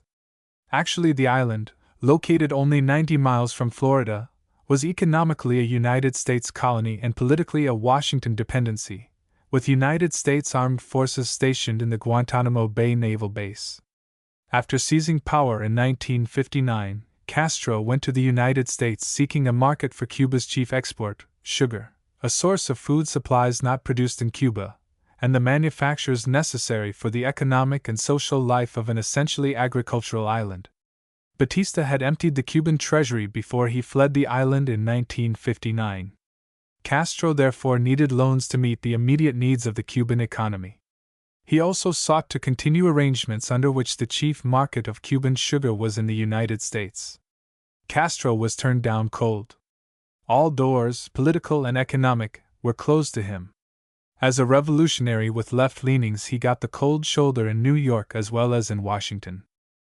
Faced by economic bankruptcy and political hostility in the West, Castro turned to the Soviet Union and other socialist countries.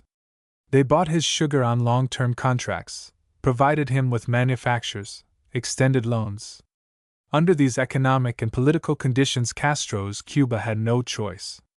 Of necessity, it became a part of the socialist bloc, took over the property of Americans and other foreign investors, planned its economy and announced socialist goals, thus making the island of Cuba the only outpost of socialist construction in the Americas.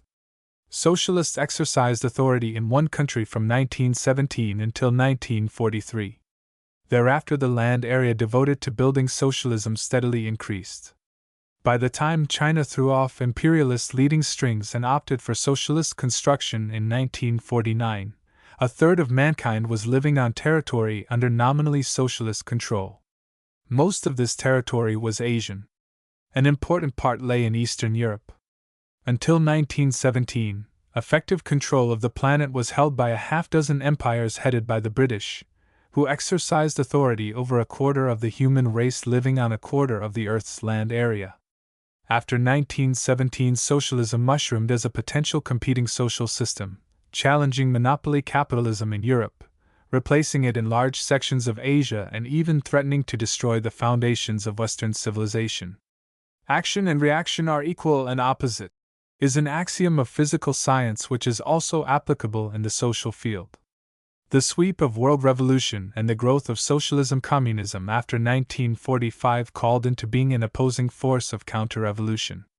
The greater the successes of socialism, the more ardent and assiduous was the counter-drive, aimed to modify, negate, and, if possible, to destroy the revolution and restore the social system of imperialism-colonialism built by monopoly capitalism to its pre-revolutionary status of planet-wide ascendancy. Winston Churchill personified this counter-revolutionary drive. It was he who proposed to strangle the Bolshevik infant in its cradle. The peace conferees, meeting in Versailles, heeded Lloyd George's warning of March 1919 and turned their attention to the urgent task of strangling socialism. Revolutionary beginnings in Central Europe were stamped out. Funds were raised and arms were supplied to the anti-Bolshevik forces in European Russia and Siberia. At the height of the counter-Bolshevik crusade, there were 16 armies in Soviet Russia with the common aim of destroying Bolshevism and restoring the country to its previous status as one of the pillars of Western civilization. This military phase of the counter-revolution lasted for 4 years. It failed. By 1922, the Soviet leaders were able to turn their energies to the task of rebuilding a devastated country while they planned and organized a socialist society.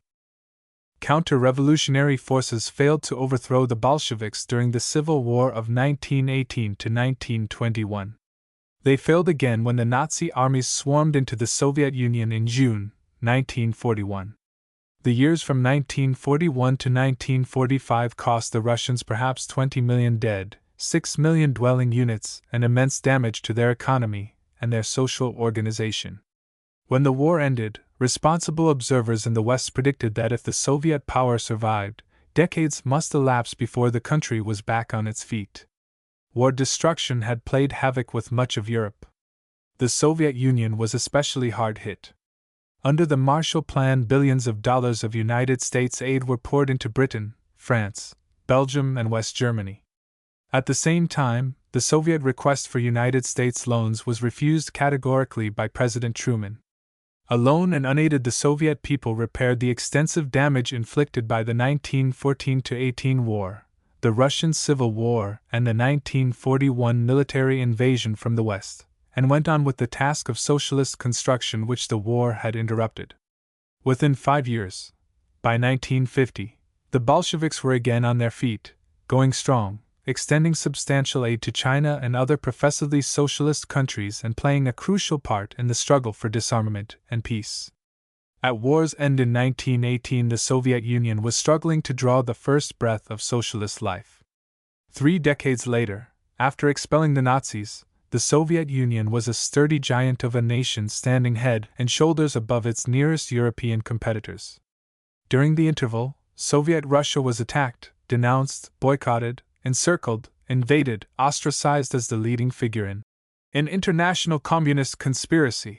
When the policy of intervention and invasion failed, the counter-revolutionaries turned to Cold War. Whether or not there was a communist conspiracy to overthrow capitalism, there was certainly an organized capitalist conspiracy to overthrow socialism-communism. Representatives of the chief capitalist empires made repeated attempts to subsidize anti-Bolshevik forces in the Soviet Union. From 1918 to 1921 and from 1941 to 1945 they used every available means, including military invasion, to overthrow the Soviet Union and stamp out the beginnings of socialist construction in Central and East Europe.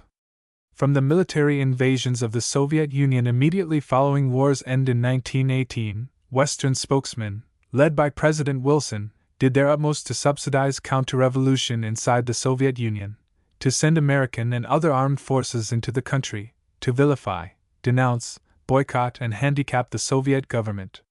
16 years passed, 1917 to 1933, before Washington extended diplomatic recognition to the Union of Soviet Socialist Republics. President Wilson did his best to keep the Soviet Union and Mexico, both under the control of revolutionary governments, out of the League of Nations. After the 1936 to 1945 war, Washington played the same role with regard to China, refusing for 22 years to recognize Socialist China diplomatically, leading the drive in the United Nations to exclude China from membership, although the United Nations Charter specified that China should be one of the permanent members of the Security Council. Secretary of State John Foster Dulles justified the policy of blacklisting and boycotting China by declaring that there was no such nation as China on the Asian mainland, only 650 million slaves, and that Chiang Kai-shek's rump government on the island of Formosa was the China specified in the UN Charter. Under the Truman Doctrine announced immediately after war's end in 1945, the United States refused to tolerate any extension of socialism, whether by revolution from within or by invasion from without any country. This doctrine was applied to Greece, to Iran, to Guatemala, to Santo Domingo, to Chile. During the Korean War, which began in June 1950, one of President Truman's first directives ordered the United States 7th Pacific Fleet to occupy the waters about Taiwan, Formosa, which was historically part of China.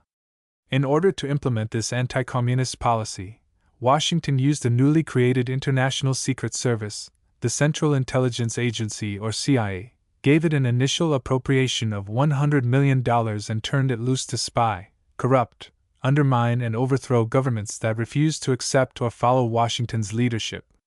Between 1815 and 1914 the planet enjoyed a measure of peace and order. In the 3 decades between 1914 and 1945, 2 general wars, a plague of lesser wars, a general economic depression and a hurricane of revolutions scourged the planet. Meanwhile, the revolution in science and technology and its products penetrated almost every crack and cranny of human society. Had the changes incidental to these rapid transformations been carefully planned and supervised, the disturbances in the ecology and the shocks to human society would have been less disturbing and upsetting. In the absence of any planet-wide authority, there could be neither general planning nor general supervision. There were warnings aplenty from liberals and radicals who were attempting to keep the situation in perspective, but such utterances failed to reach the great bulk of mankind. Disturbing and upsetting products of the revolution in science and technology, the harnessing of steam, the internal combustion engine, the airplane, electronics, plastics, and the release of atomic energy, were used to mutilate, destroy, and kill. During the half-century that began in 1910, tens of millions were mobilized, fed, taught, armed, and led to the slaughter fields by the masters of Western civilization in 2 long orgies of wholesale destruction and mass murder, 1914-18 and 1936-1945. Energies and techniques that might have brought peace and plenty to the human family were used to set firestorms that incinerated property, while it degraded humanity to the horrors of mass suicide. In a very real sense, these ghoulish results were the logical outcome of competitive nationalism armed and equipped with the technology produced during the 2 centuries of the Great Revolution. War is the most carefully planned, most elaborate, and most intensive form of competition, the decisive climax of a life and death struggle for survival. The Great Revolution had put into human hands almost infinite possibilities for utilizing nature and improving the social environment. With foresight, careful planning, and skillful manipulation of forces and trends, the cultivatable portions of the planetary land mass might have been turned into a garden of unending plenty dotted with marvelous city centers of light and learning. In order to achieve such results, it would have been necessary for the human family to coordinate its efforts around an agreed division of labor, share the goods and services produced, and move from one level of affluence to a level of abundance. Instead of joint efforts to achieve abundance and security, the most prosperous and most highly developed centers of Western civilization consolidated their authority in sovereign states, surrounded by forbidding frontiers, armed them with the most destructive agencies that human imagination and ingenuity could devise, schooled the citizens of each nation in the suicidal formula: might makes right, every nation for itself, and woe betide the laggard and the loser. The logical ideology of such a formula was egomania, suspicion, fear, and hatred. Its outcome was a competitive life and death struggle for wealth and power, with a nation or a block of nations as the units of competition. The struggle at its highest level involved occasional local wars and periodical general wars like those of 1914-18 and 1936-45. Before the Great Revolution, such struggles were waged chiefly with weapons wielded by human muscle power, supplemented with whatever animal power was available. Equipped with the products of the technological revolution, the struggle became a war of machines, powered by the energies of nature. Retail killing and destruction was replaced by mass murder and wholesale annihilation. Given the assumptions, the practices, and the institutions of civilization, the catastrophic losses of the present century could have been foretold and, with competent leadership and disciplined followership, could have been averted. But leadership was self-serving, short-sighted, and for the most part untrained, while followership was split up into national and local segments, each following the suicidal doctrine of every nation for itself, and the devil take the laggards. Socialist communists around the earth have spent a wealth of time and energy during several generations predicting the present revolutionary upset and preparing for it. They have been derided, denounced, and persecuted for their efforts. Despite bitter opposition, they have prepared for change, they accept change, they welcome it, because in change they see the only path to improvement and betterment. They are learning to live with change and even to welcome it because the time of troubles through which their society is passing is warning them of the dangers they face. At the same time, they are learning, bit by bit, of the spectacular achievements of the billion human beings in socialist communist countries. The majority of mankind has been unprepared for revolutionary change. When change came, they resented it, maybe resisted it at the outset. Those who have a vested interest in capitalist imperialism, the real backbone of the counter-revolution, join and support counter-revolutionary organizations and take part in counter-revolutionary activities. Planners and organizers of the counter-revolution have the bourgeois state generally on their side and enjoy the backing of the bourgeois establishment, its organizations, and its facilities. Since their object is defense, they have no constructive program. Instead, they stumble, fumble, and bungle as their system flounders into one disastrous crisis after another. Chapter 11: Western Civilization Attempts Suicide, 1914 to 1945. Each bit of handiwork, each artifact, tool, and machine is an expression of man's wish and will.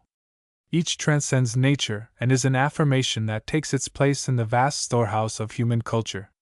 Cities, the building blocks of civilization, not only transcend nature, they replace her. Up to a certain point, man lived more or less consciously as a part of nature. Bit by bit and step by step, man shifted from the stream, the glade, the tree, and the cave to the hut, the village, the city, the nation, the empire, the civilization. Early in this study, I wrote of civilization as an experiment, an aspiration, a creative urge, a concept, a purpose, a unity of thought and act, a conscious sequence of related actions, a construct of multiplying complexity. These terms, by and large, are constructive and, to a degree, creative. I might have written a parallel series of words associated with destructiveness. In every social situation, construction and destruction are Siamese twins. One does not appear without the other. The same forces, the same implements, the same institutions and practices that construct can be used to destroy. Through ages, men learn how to establish, maintain, and perpetuate community and organize society. At every stage of the building process, it was necessary to check, to question, to evaluate, unlearn, tear down, make a new start. Pushing up and tearing or wearing down is implicit in nature. It is an essential aspect of human society. Each human being is a living example of production and destruction. Each generation repeats the affirmation, modifying it little or much in accord with circumstances. Modification means purposeful change, partially or wholly abandoning the old and replacing it with something new. In the course of these changes, the conservative elements in man and in society, voluntarily or under coercion, give up the old and learn how to use the new. The learning process is always more or less painful, especially to people past middle age.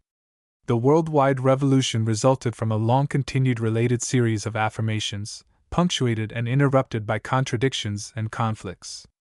Trends inherent in the worldwide revolution of 1750 to 1970 suggest a cycle that reached its high point at the turn of the century and began its downward course around 1900. The chief European empires were jointly and severally involved in the bitter struggle for survival and supremacy from 1870 onward. Until the outbreak of war in 1914, events followed an irregular course marked by the shifting relationships of Italy and the increased pressure from Germany for a showdown. The showdown was the War of 1914–18, continued in a second phase from 1936 to 1945. Immediate political results of the showdown were victory for one side and defeat for the other side. Economic, sociological, and ideological consequences were profound and far-reaching. We noted some of them in the previous chapter. UNESCO's History of Mankind devotes its final volume 6 to the 20th century.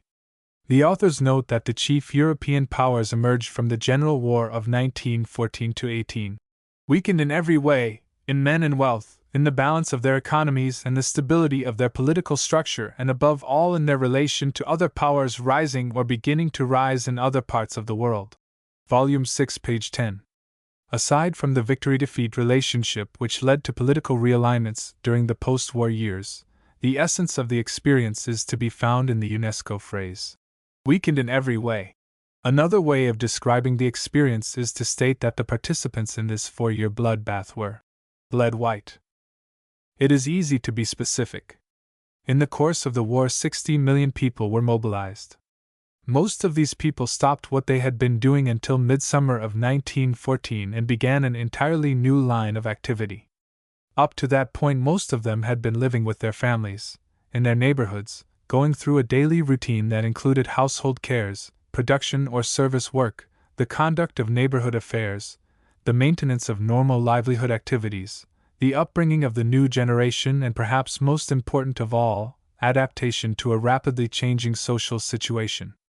The changes that took place in the summer of 1914 involved an almost complete reversal of purpose and direction.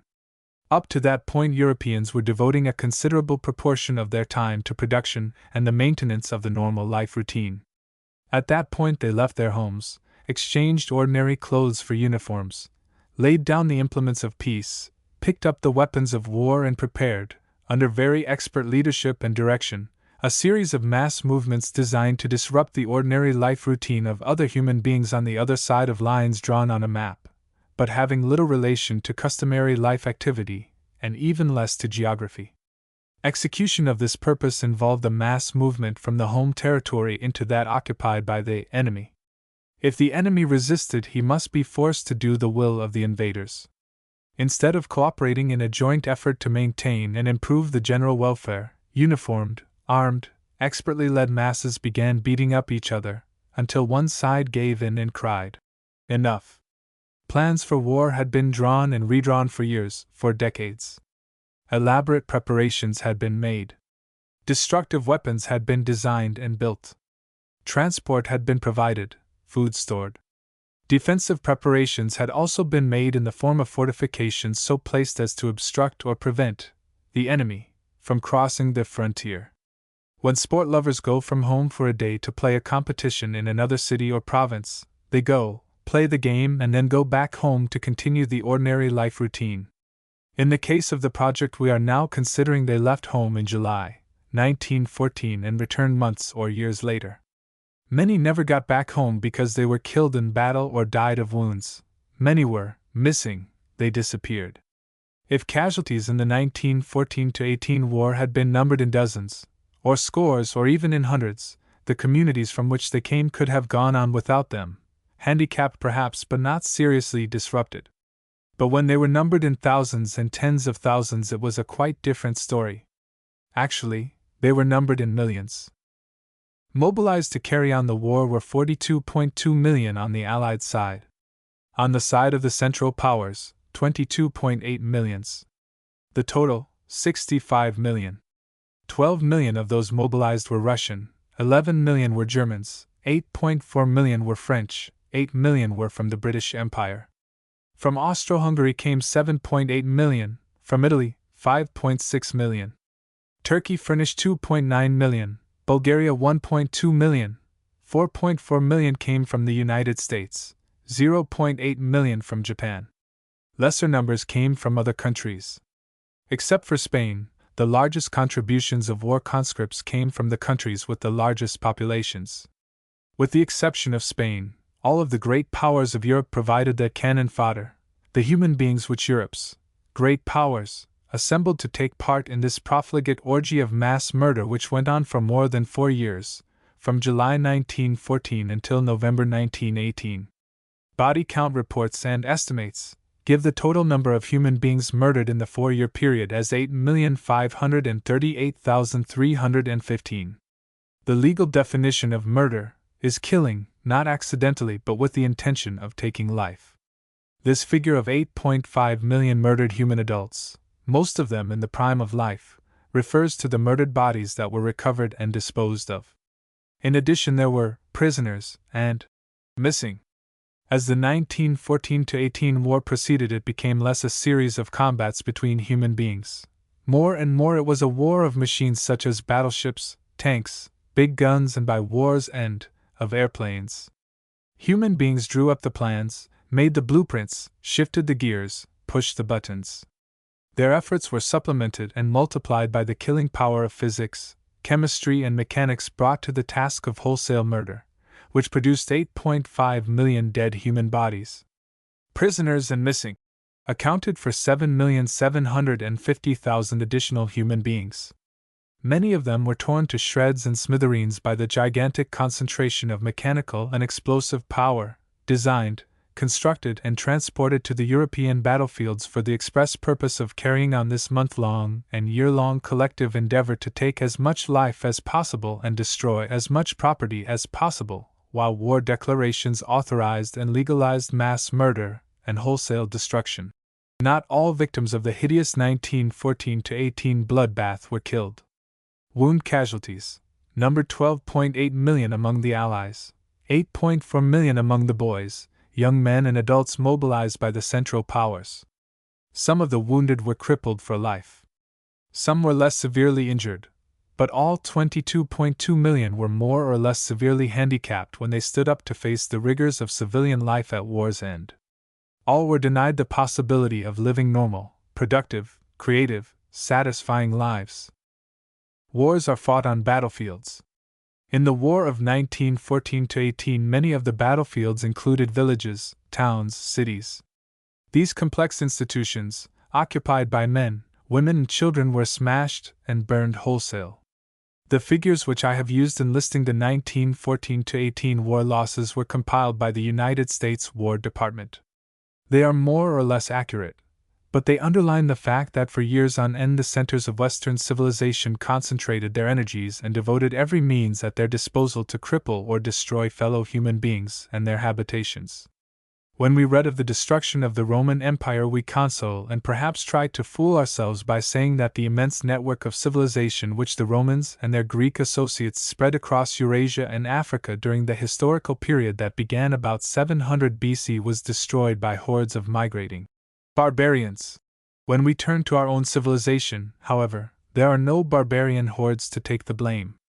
The wholesale destruction which took place in Europe from 1914 to 1918 and which was repeated and multiplied during the wars of 1936 to 1945 was carried on officially by spokesmen for the most advanced, most highly developed, most civilized countries of the Western world. We have been using the word murder to describe the wholesale slaughter of Europeans by Europeans that took place from 1914 to 1918 and from 1936 to 1945. The word murder is inaccurate. The Europeans who carried on the wholesale destruction and mass murder during the two most general wars of modern times were committing murder in one sense. In quite another sense, they were engaged in collective suicide. Europeans were blotting out the life and well-being of fellow Europeans.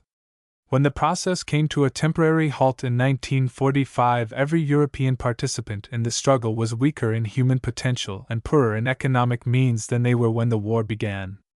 Arnold Toynbee describes the entire episode as the downgrading of Europe. He might have added 2 words and reported the downgrading of Europe by Europeans as a glaring example of large-scale, long-continued, deliberate self-destruction. Fundamental social changes were bound to follow the revolutionary technical transformations that took place during the worldwide revolution of 1750 to 1970. Changes may be made in various ways. Some are slow and relatively painless, particularly when they extend over generations. Other changes are so rapid that they are agonizingly painful. Involuntary changes, made under outside pressure, are almost always painful. Worldwide revolution, under the best of conditions, promises to be painful. When it comes from alien sources, and is under forced pressure, the costs are almost sure to be excessively high. This brings us face to face with one of the most important problems facing mankind at the present moment. Given the worldwide revolution of the past 2 centuries, what changes, political, economic, sociological, and ideological, must be made to prepare the way for the new society and shift the family from the old homestead to the new apartment with a minimum of pain and a maximum of satisfaction? Chapter 12, Talking Peace and Waging War. Blatant contradictions disorganized human life after war's end in 1945.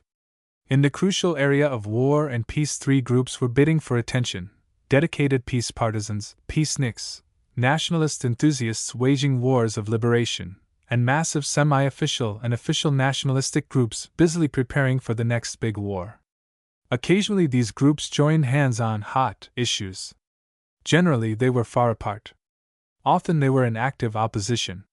Dedicated peace advocates were an important factor in this post-war period. They had been vocal and influential in July 1914, immediately before the outbreak of the First General War. They had continued to play an active role between the First and Second General Wars. In the autumn of 1972, the World Peace Council called together a peace assembly in Moscow representing significant elements from 143 countries. The largest single element in the World Peace Council was the Socialist Bloc, headed by the Soviet Union. Peace advocates mobilized wide public support for the No More War movement that developed during the closing months of the 1914-18 war, for the Bryan-Kellogg Treaty of 1928, which renounced war as an instrument of policy, for the effort to secure general disarmament that resulted in the General Disarmament Conference of 1933, and for the United Nations Charter of 1945. Official declarations in favor of disarmament and peace had been paralleled by the organization of unofficial peace committees and societies in Western Europe, in the Americas, and in the socialist countries. Peace efforts had been strengthened by the outbreak of local wars, between India and Pakistan, between Israel and the Arab League, by wars of independence and liberation in Korea, Vietnam, Cambodia, North Africa. Much of the public backing for the peaceniks came from student groups in official and private high schools, colleges, and universities. Nationalist liberation movements were active in settled communities such as Ireland and Canada's province of Quebec. There were less established movements in newly liberated restless ex-colonies and remaining colonies of the chief European empires, of Japan and of the United States.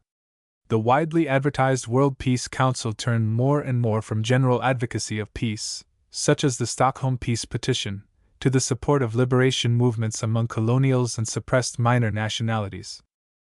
Preparations for another general war were expanded and intensified as the competitive struggle for oil and other natural resources mounted. By the end of the 1960s, total arms expenditures of the chief powers were running at $200 billion per year.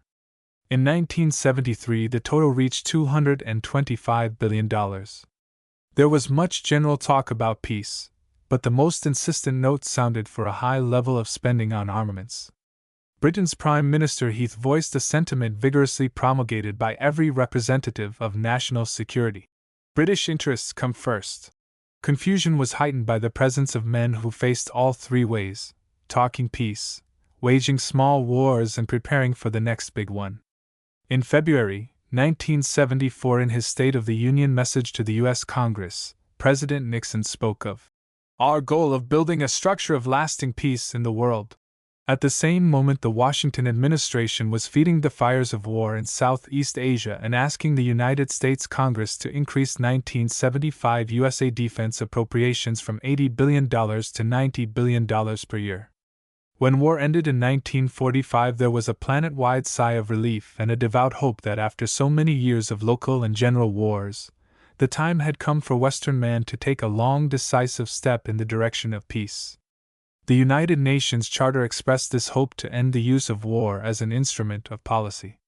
Since the period of general social relaxation, usually known as the Dark Ages, was superseded by the multiple innovations of the Reformation, the Renaissance, the Enlightenment, and the scientific technical developments of the 1750 to 1970 revolution, man the dreamer, inventor, designer, planner, architect and engineer has modified many aspects of nature and transformed the social environment.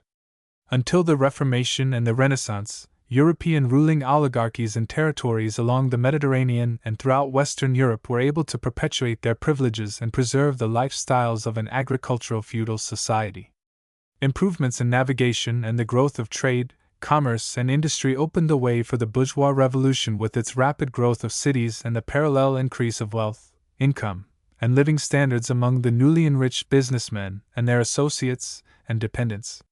Social changes in feudal Europe had been gradual. The dynamism implicit in the bourgeois revolution escalated the rate of social change with corresponding modifications in the pattern of European political, economic, and cultural institutions and practices. In the early stages of the transformation, the awareness of change was limited to a minority of city dwellers. To the rural illiterate majority, change was a closed book. A great social gulf separated the feudal countryside from the growing centers of trade, commerce, and industry. Bourgeois life processes narrowed and gradually bridged the gulf. Differences between city and country living persisted, but the stark contrast between city abundance of goods and services and their virtual absence from the common life of the countryside grew less and less marked as the proportion of the total population living in the countryside declined with the trek to cities and their suburbs. Europeans living for the most part in a pre-civilized rural environment passed through generations of illiterate unawareness of the social process through which European life was expanding. The rapid extension of industry and commerce after 1750, the bourgeois revolution, completed the transformation of a rural, semi-feudal West and Central Europe into a continent of town and city dwellers devoting their lives to pursuits unknown to their immediate forebears. In this new Europe, the countryside played a decreasing role, as food supplies and raw materials came increasingly from less developed parts of Eastern Europe or from the colonies which were opened up by the planet-wide trade and commerce promoted by the aggressive expansion of the European empires. Most Europeans, satisfied with the axiom, "Old fashions please me best," were standpatters in the early stages of this transformation. As the conversion of Europe from feudal status to urban dynamism continued, however, an ever larger part of the population became aware of the change through which their society was passing. With the Renaissance and the Enlightenment, inert unawareness gave place to enthusiastic propaganda in the writings of pamphleteers, essayists, poets, novelists, and social reformers who set the intellectual tone for the new society. In a very real sense, the bourgeois Europe which emerged after 1750 was something new under the sun. Large elements of the population, previously engaged in producing and consuming the bare necessaries of food, shelter, and clothing, were increasingly engaged in trades and professions and rendering services unknown to the feudal countryside. As the expansion of Western civilization continued, entire European nations like the Low Countries, England and Germany turned to trade, commerce, industry, leaving only a dwindling minority engaged in agricultural pursuits. The change was speeded by the revolution in science and technology. Changes in economic and social relations are paralleled by corresponding alterations in the total way of living. Western civilization was, in its entirety, a cultural departure from the pattern of any preceding experiment with civilization because of the drastic changes that the revolution in science and technology had introduced into human society. Throughout the life cycle of Western civilization, minor and major alterations have been made in its structure and its function. Some of the earlier political changes were part and parcel of the bourgeois revolution. They included 1. The abolition of absolute monarchies and hereditary aristocracies and their replacement by limited monarchies and republics with various types of representative and popular governments selected by ballot. 2. The replacement of personal tyrannies and autocracies by written constitutions and laws passed by elected parliaments. 3. Replacement of war as the sport of kings and the chief instrument of policy makers, by negotiation, diplomacy, and treaties which became the core of existing international law. 4. Arbitrary national sovereignty was supplemented by more or less permanent alliances and by the formal international organizations such as the Universal Postal Union, the World Court, and the League of Nations. 5. Regional associations were organized: the North Atlantic Treaty Organization, the Organization of American States, and the Organization for European Unity. 6. Disarmament conferences were held. General peace treaties were signed like the Kellogg-Briand Peace Pact of 1928 and the United Nations Charter. 7. Two major efforts were made to establish a general confederation of nations and empires: the League of Nations in 1919 and the United Nations a quarter of a century later. Both the League of Nations and the United Nations proved to be feeble and ineffectual efforts to bridge the gulf between limited national sovereignty and planet-wide order and peace. But they were tentative steps in the direction of a federation of the world, and they did mark a notable advance from the chaos and conflict incident to the planet-wide expansion of the European empires toward more stable economic and social conditions and more orderly international relationships. Paralleling these changes in the political life of Western civilization, there have been a number of drastic economic reforms. One was the abolition of chattel slavery. A second was the replacement of serfdom and peonage by free labor receiving fixed wages and salaries. A third change was the division of large feudal estates and other concentrated landed properties into small units owned and operated by working farmers. A fourth change was the establishment of free trade areas within and among sovereign states. A fifth innovation was the transfer of individually operated and family businesses into associations and corporations with limited liability and widespread ownership by bond and stockholders. Sixth, trade unions and consumers' cooperatives were recognized and legalized. Seventh, legal provisions were made for social security against accident, sickness, unemployment, old age. Minimum incomes were guaranteed. Eighth, many steps were taken toward public or social ownership of the means of production, including land and other natural resources. Ninth, repeated governmental efforts were made to deal with the inflation that attends prolonged exhausting wars. These efforts included the regulation of credit and debt and the substitution of new currencies for old ones that had been hopelessly devalued. Political and economic changes in the life patterns of Western civilization have been accompanied by far-reaching cultural reforms such as the provision of free public education, the emancipation of women, the provision of public recreation facilities, popularized culture through information, the drama, music, literature, art, equalizing opportunity and facilitating movement up and down the ladder of recognition, approval, disapproval. Political reforms of Western civilization date from the Reformation and the Renaissance. Economic reforms were speeded by the Industrial Revolution. Together they are often described as the Bourgeois Revolution, which resulted in the power shift from landlords, ecclesiastics and knights in armor to businessmen, protected and assisted by the state, the church, channels of information and propaganda, the police and other armed forces. Cultural reforms accompanied the reforms in politics and economics. Underlying the changes and supplementing reforms were improvements in the means of communication and transportation, the discovery and use of new sources of energy, and the changes in production and merchandising which have played so vital a role in the transition from a skimpy economy of scarcity to an open-handed economy of abundance, extravagance, and conspicuous waste. Through all of the political, economic, and social changes made in the structure and function of Western civilization, its basic activities have remained unchanged. The nuclei of civilized life have been cities concerned primarily with trade, commerce, industry, finance, planned, organized, and administered by businessmen, their professional and technical associates and assistants. In practice, city centers of wealth and power have expanded, using the military as the readiest means of implementing policy. They have occupied and garrisoned the foreign territory brought under their control.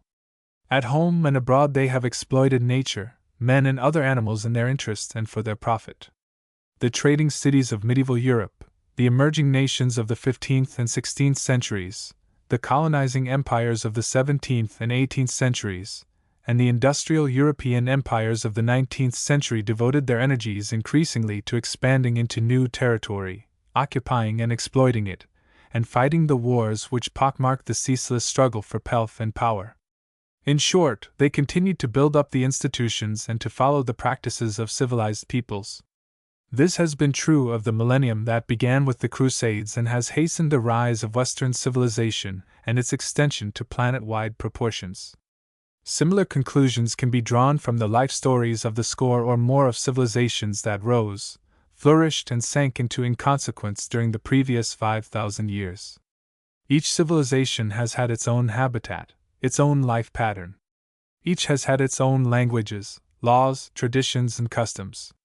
But despite such local differences, all of the civilizations have had in common those characteristics which justify their inclusion in the family of civilizations. Anyone who wishes to test the accuracy of these generalizations may be satisfied by reading and observing the events that began with the wars between Japan, China, and Russia, the Spanish-American War, the Boer War, and the revolts in Cuba, China, and the Philippines, all of which took place between 1895 and 1905. The present century opened in a period of critical struggle between empires, within empires, and between imperial centers and colonial dependencies. These preliminary skirmishes led up to two general wars in 1914 to 1918 and 1936 to 1945, accompanied and followed by a score of minor wars and a planet-wide rash of civil wars and wars of independence waged by peoples of the erstwhile colonies.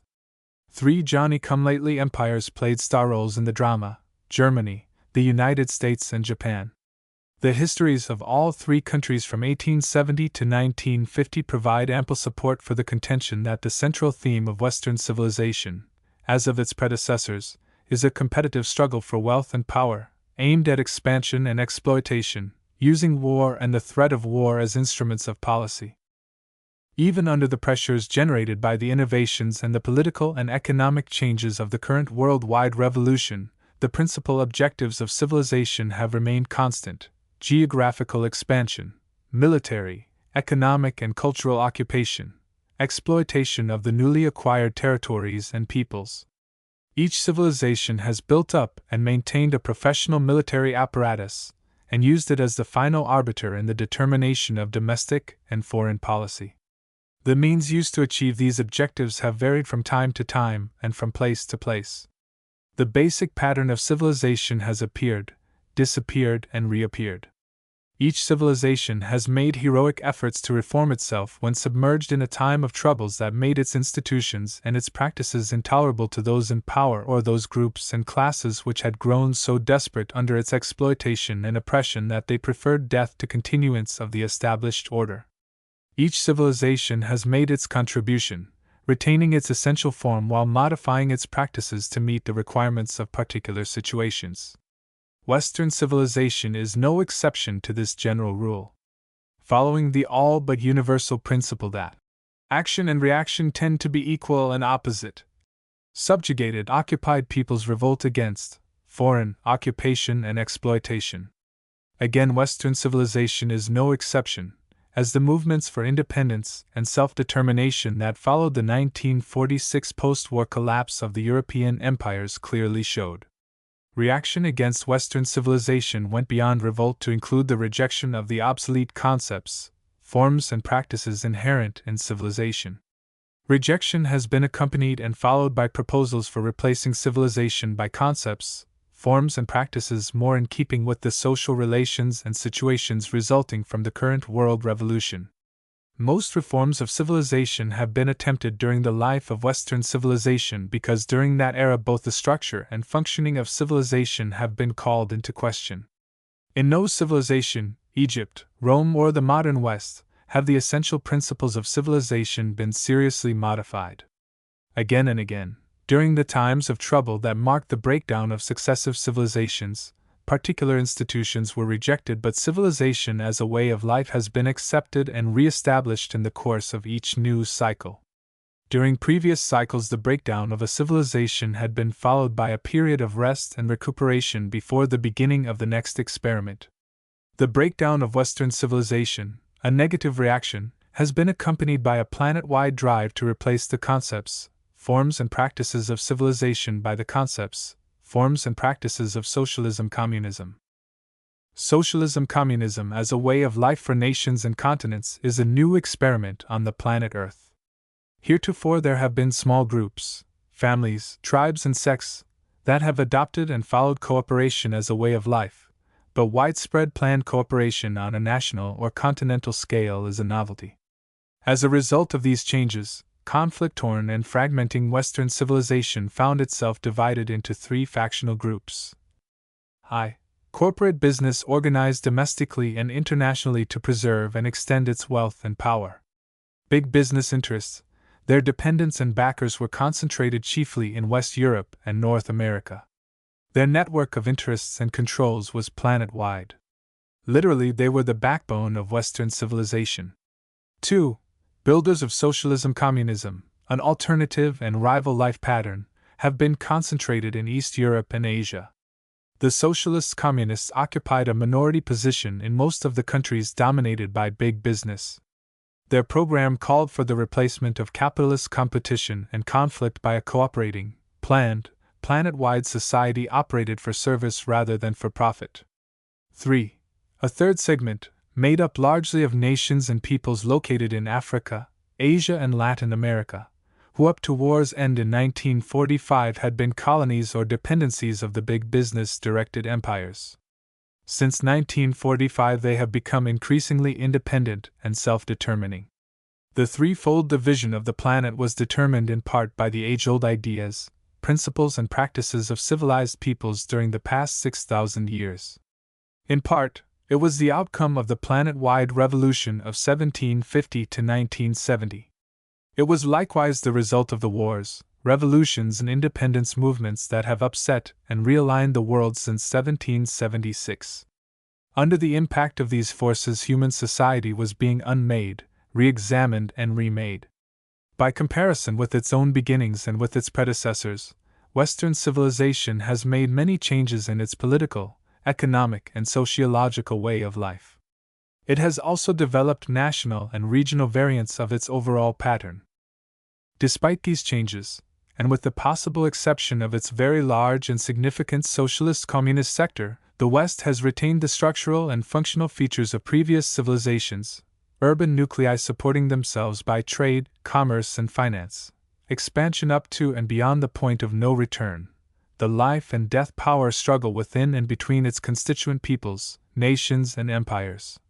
The use of war as the final arbiter in these struggles, the rise of the military to a position of supremacy in policy making and public administration, an all-pervasive pattern of exploitation within the urban nuclei and between rival provincial factions, speculation in the necessaries of life, the growth of overhead costs far beyond the increase of production and of income, the degradation of currency, multiple taxation, the abuse of credit, inflation, unemployment and chronic hard times. Western civilization differs from its predecessors in one crucial respect: it is planet-wide. Previous civilizations known to history have been limited by oceans, deserts, and other geographical barriers. The revolution in communication and transportation has bypassed geographic barriers. The French saying, "The more things change, the more they remain the same," finds ample justification in the story of Western civilization and its predecessors. In one instance after another, for at least 6,000 years, civilizations have been built up to summits of wealth and power. Then, on the downward sweep of the cycle, they have declined, decayed, and been dumped on the scrap heap of history. No two of these cycles were exactly alike. Each cycle was a social experiment that followed a well-marked path. There were variations, innovations, deviations from the norm, but institutions and practices were strikingly similar. In this broad sense, and despite minor departures, the life patterns of civilization have appeared, disappeared, and reappeared with close similarity in structure and function. Western civilization has had a life cycle of approximately 1,000 years. During that millennium, it has undergone many changes: political, economic, sociological, ideological. Throughout these changes, its basic characteristics have remained, have appeared, and reappeared. In the 1970s, Western civilization retains the essential features which justify us in describing it as a civilization. The Great Revolution, which began about 1750 and has increased in breadth and depth throughout the past 2 centuries, had led to vital changes in structure and functioning, particularly of the West but generally in the entirety of human society. So far-reaching are these changes, and so deep-running, that human society, particularly in the West, has outgrown or is outgrowing the life pattern evolved by civilizations during the past 4 or 5 millennia. As a consequence, geographical expansion by the time-honored method of grab and keep has become more difficult, far more expensive in manpower and material wealth, and is in growing disrepute among a sizable minority of individuals and social groups, even in the centers of Western civilization. It is in notable disfavor among the former colonies and dependencies of the European empires. At the same time, war as a means of achieving social ends has fallen into greater and greater disrepute. War costs, measured in terms of human well-being and welfare, had soared to fantastic heights before 1945. The devastation, during that year, of 2 moderate-sized cities, Hiroshima and Nagasaki, was a foretaste of the increasingly bleak chances of human survival, with the stockpiling of nuclear weapons far more destructive than the fission bombs used on the 2 Japanese cities. Under the conditions prevailing before the Great Revolution, competitive struggle between nations and empires, expanding as a result of victory in war, had ceased to be a practicable means of gaining, holding and increasing wealth and power. If the costs of the international power struggle exceeded the gains, there were no longer victors who won and vanquished who lost. Instead, everybody lost, as the entire social structure was wrenched, dislocated, racked, and downgraded. Certainly this seemed to be the plain-as-day lesson of the 2 general wars and the flurry of minor wars which swept the earth after 1910. Expansion through armed struggle no longer paid its way. It was the obvious lesson stressed by J. Hobson and Nikolai Lenin in their respective studies of imperialism, 1903 and 1916. It was the theme of Norman Angel's Great Illusion. It was summarized by Arnold Toynbee's War and Civilization.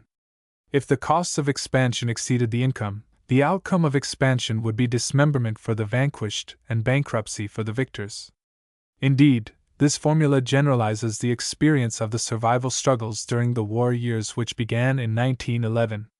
I summarize the experience in The Twilight of Empire, 1929. The catastrophic economic breakdown during the Great Depression of 1929 to 1938. The spectacular and fateful rise of Hitlerism in Germany after 1927, the destructive civil war in Spain from 1936 to 1939, followed immediately by the war devastations of 1939 to 45, were part and parcel of the same picture. The same may be said for the revolt of the colonial peoples, downgrading all European victors in the war of 1914 to 18. And the social revolutions following 1945 that shook up the planetary power structure and opened the way for socialist communist forces to begin socialist construction in one country after another. Some European states had become superstates, armed to the teeth, surrounded with their satellites, dependencies, and colonies. They expanded, exploited, and battled as they played the absorbing and ruinous game of beggar my neighbor. Politically and economically, the struggle reached and passed its high point between 1914 and 1945. The subsequent years have revealed the aftermath: a downgraded Europe and an ascendant Asia. Empire building has been made prohibitively expensive by the revolution in science and technology. If the human family is to survive in anything like its present numbers, a way must be found to end the use of war as a means of attaining social objectives. New techniques, chiefly non-competitive, must be discovered and employed in the maintenance of social relations. Not only must war be abandoned as a means of achieving social objectives, but exploitation of nature and man must be superseded by a planet-wide lifestyle that conserves natural wealth and shifts the center of economic endeavor from competition to cooperation. Abandonment of war as an instrument of policy, and the renunciation of exploitation of man by man and nation by nation as a means of enrichment would put an end to the scandalous and corrosive extremes of riches and poverty that have cursed every civilization of which we have a written record. Western civilization, like its predecessors, had consisted of rival nations and empires competing for living space, wealth, position, expanding territorially as they exploited nature and available labor power for the advantage of the few. Civilization as a lifestyle, built around the competitive struggle for wealth and power, using war as an instrument of policy and multiplying the techniques of expansion and exploitation, has had a series of experimental tryouts already underway at the dawn of written history. Under no circumstances has civilization proved to be wholly rewarding and satisfying. The current revolution in science and technology has rendered civilization unreformable as well as obsolete. The structure or pattern of civilization has divided Western civilization into separate parts that benefit by separateness and profit from conflict. The result is a typical example of a self-destroying lifestyle struggling through an impasse from which there is no escape save through a third fratricidal war. Today's civilization is a bad buy, especially for young people starting out in life.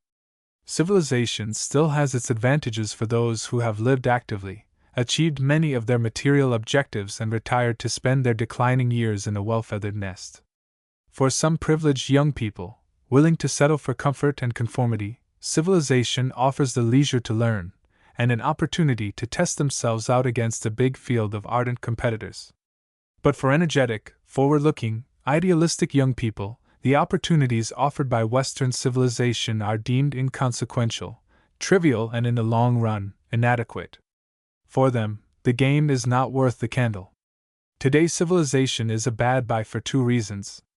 The first is that antisocial, predatory, exploitive, and parasitic elements are unfortunately and unnecessarily prominent in the lives of all civilized peoples, including the present West. The second reason is the arrogant, self-righteous, peremptory, bragging, bullying, dictatorial approaches adopted by civilized people in their dealings with those who live on the fringes or outside the pale of civilization. The first reason is an inescapable consequence of the political, economic, ideological, and sociological assumptions of the civilizing process. The second reason is inherent in the methods used by civilized peoples in their dealing with the uncivilized majority of humanity. Part 4. Steps Beyond Civilization. Chapter 13:10 Building Blocks for a New World. In the previous chapter, one argued that we are marking time in a fool's paradise while Western civilization slips backward and downward toward dissolution and oblivion. Like many of its predecessors, our civilization seems to have exhausted its capacity to create, progress, advance. Instead, it is disintegrating and breaking up in our current time of troubles. In an earlier epoch of human history, civilization helped to bridge the wide gap between man, the victim and plaything of nature, and man as the user, director, and to a limited degree, the coordinator of natural forces. Today, questions of our demise or our survival and advance are pressing and urgent. Civilization has played an important role in the social history of mankind during the several thousand years when segments of the human family have turned their backs on barbarism, regrouped their forces, revamped their patterns of association, and experimented with the more complicated, specialized, and integrated life pattern of civilization. These experiments have paralleled or followed one another, separated by shorter or longer ages of rest and recuperation. Each epoch of civilization has contributed ideas, artifacts, and institutions to the sum total of human culture. This has been the case with past civilizations. It is true of Western civilization. Civilization, like other aspects of human culture, is never static but always dynamic. It changes constantly, waxing and waning. It develops, expands, and contracts. It reaches out toward universality, then breaks down and dissolves into a welter of conflicting regional and local interest groups. These changes are the outcome of hard-nosed experience. They are related to alterations in ideas, outlooks, and purposes. They are often associated with technical discoveries and inventions. They come and go in more or less clearly defined cycles. They are influenced by deep-running political, economic, and social forces and trends. Each civilization matures into forms and develops functions and institutions that tend to consolidate and crystallize in well-defined social patterns and habit grooves in which two forces oppose each other. One force is status, preserving that which is. The other force is change, that which tends to become or is becoming. Status and change confront each other at all social levels. During periods of rapid social change, they take the center of the stage and dominate the drama. The planet-wide revolution of 1750 to 1970 is an outstanding example of rapid change. The current opposition of status and change has pushed other aspects of social life into second place, and has made the social status of yesterday outmoded today and obsolete tomorrow. The disintegration of Western civilization, indicated by its 1910 to 1975 time of troubles, is having profound effects on Western man. The effects are physical, mental, energetic, and moral for individuals. Socially, they find expression in vandalism, hooliganism, major crime, in the breakup of the family, in alienation, inertia, boredom, in laxity, indiscipline, loss of faith, weakness, or absence of purpose. Most serious of all, perhaps, Western peoples are learning to ignore principle, live for the moment, satisfy their already sated appetites, and pay little or no attention to the future. These attitudes are widespread in the Western world of the 1970s, particularly among the young. These effects, on the whole negative, are offset by a number of positive factors. Human beings are curious and imaginative. They are also ingenious, inventive, and intuitive. All of these attributes are assets when dealing with the future and the unknown. In a previous generation, preceding the War of 1914-18, a very large part of the West was under the influence of the Christian Church, which promised good things in the hereafter. During the ensuing years of military conflict, planned destruction, and wholesale murder, another considerable part of the West, both socialist and liberal, was promising security, comfort, and convenience here and now. The influence of the Christian Church on lifestyle, even among its own membership, has declined in the past half-century. Affluent monopoly capitalism, meanwhile, has provided the rich, the middle class, and important numbers of workers and farmers with necessaries and amenities far beyond the levels imagined by reformers and revolutionaries of a previous generation. As an integral part of this maturing revolutionary situation, a generation of human beings born since war's end in 1945 has come on the scene, surrounded by the concrete and glass buildings, block-printed nylons, the automobiles and domestic appliances of monopoly capitalism, and by the social security of socialism. In both segments, capitalist and socialist, the more gifted, original, sensitive, creative members of this comfort-pampered generation have turned their backs on affluence and security and begun shouting a new slogan. "We want to live!" There is nothing surprising about this development. Many trained, experienced observers have been predicting it. Youth, idealism, aspiration, optimism, ambition cannot be satisfied with status in any form.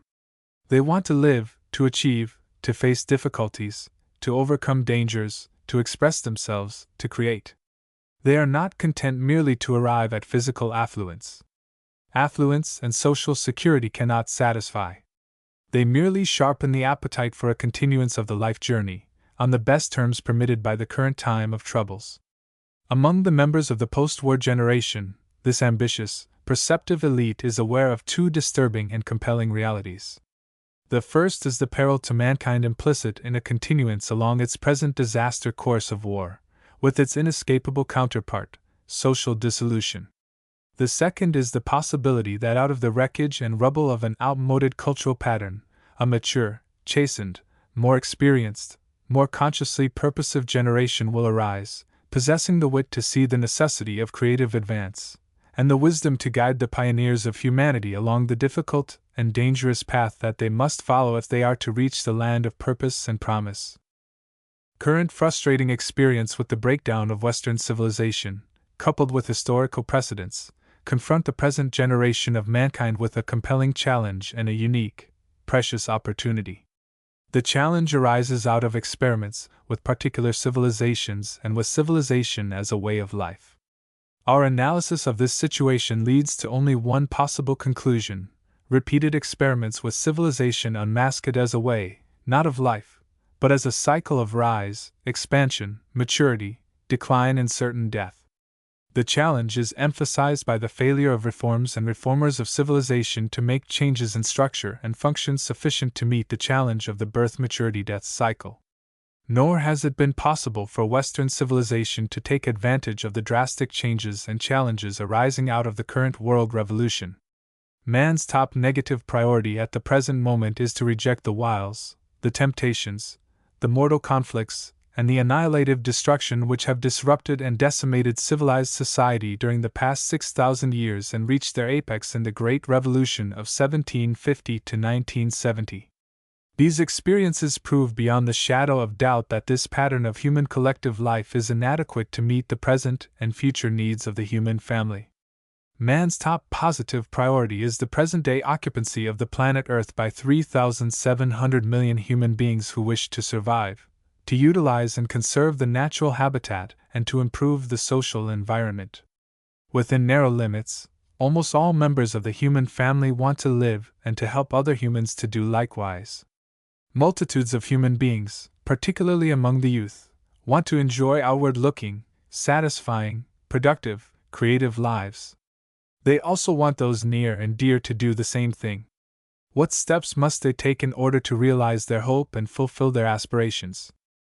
Broadly speaking, they must pick their way warily through the maze of artifacts, gadgets, and gimmicks produced by human ingenuity during the current world revolution.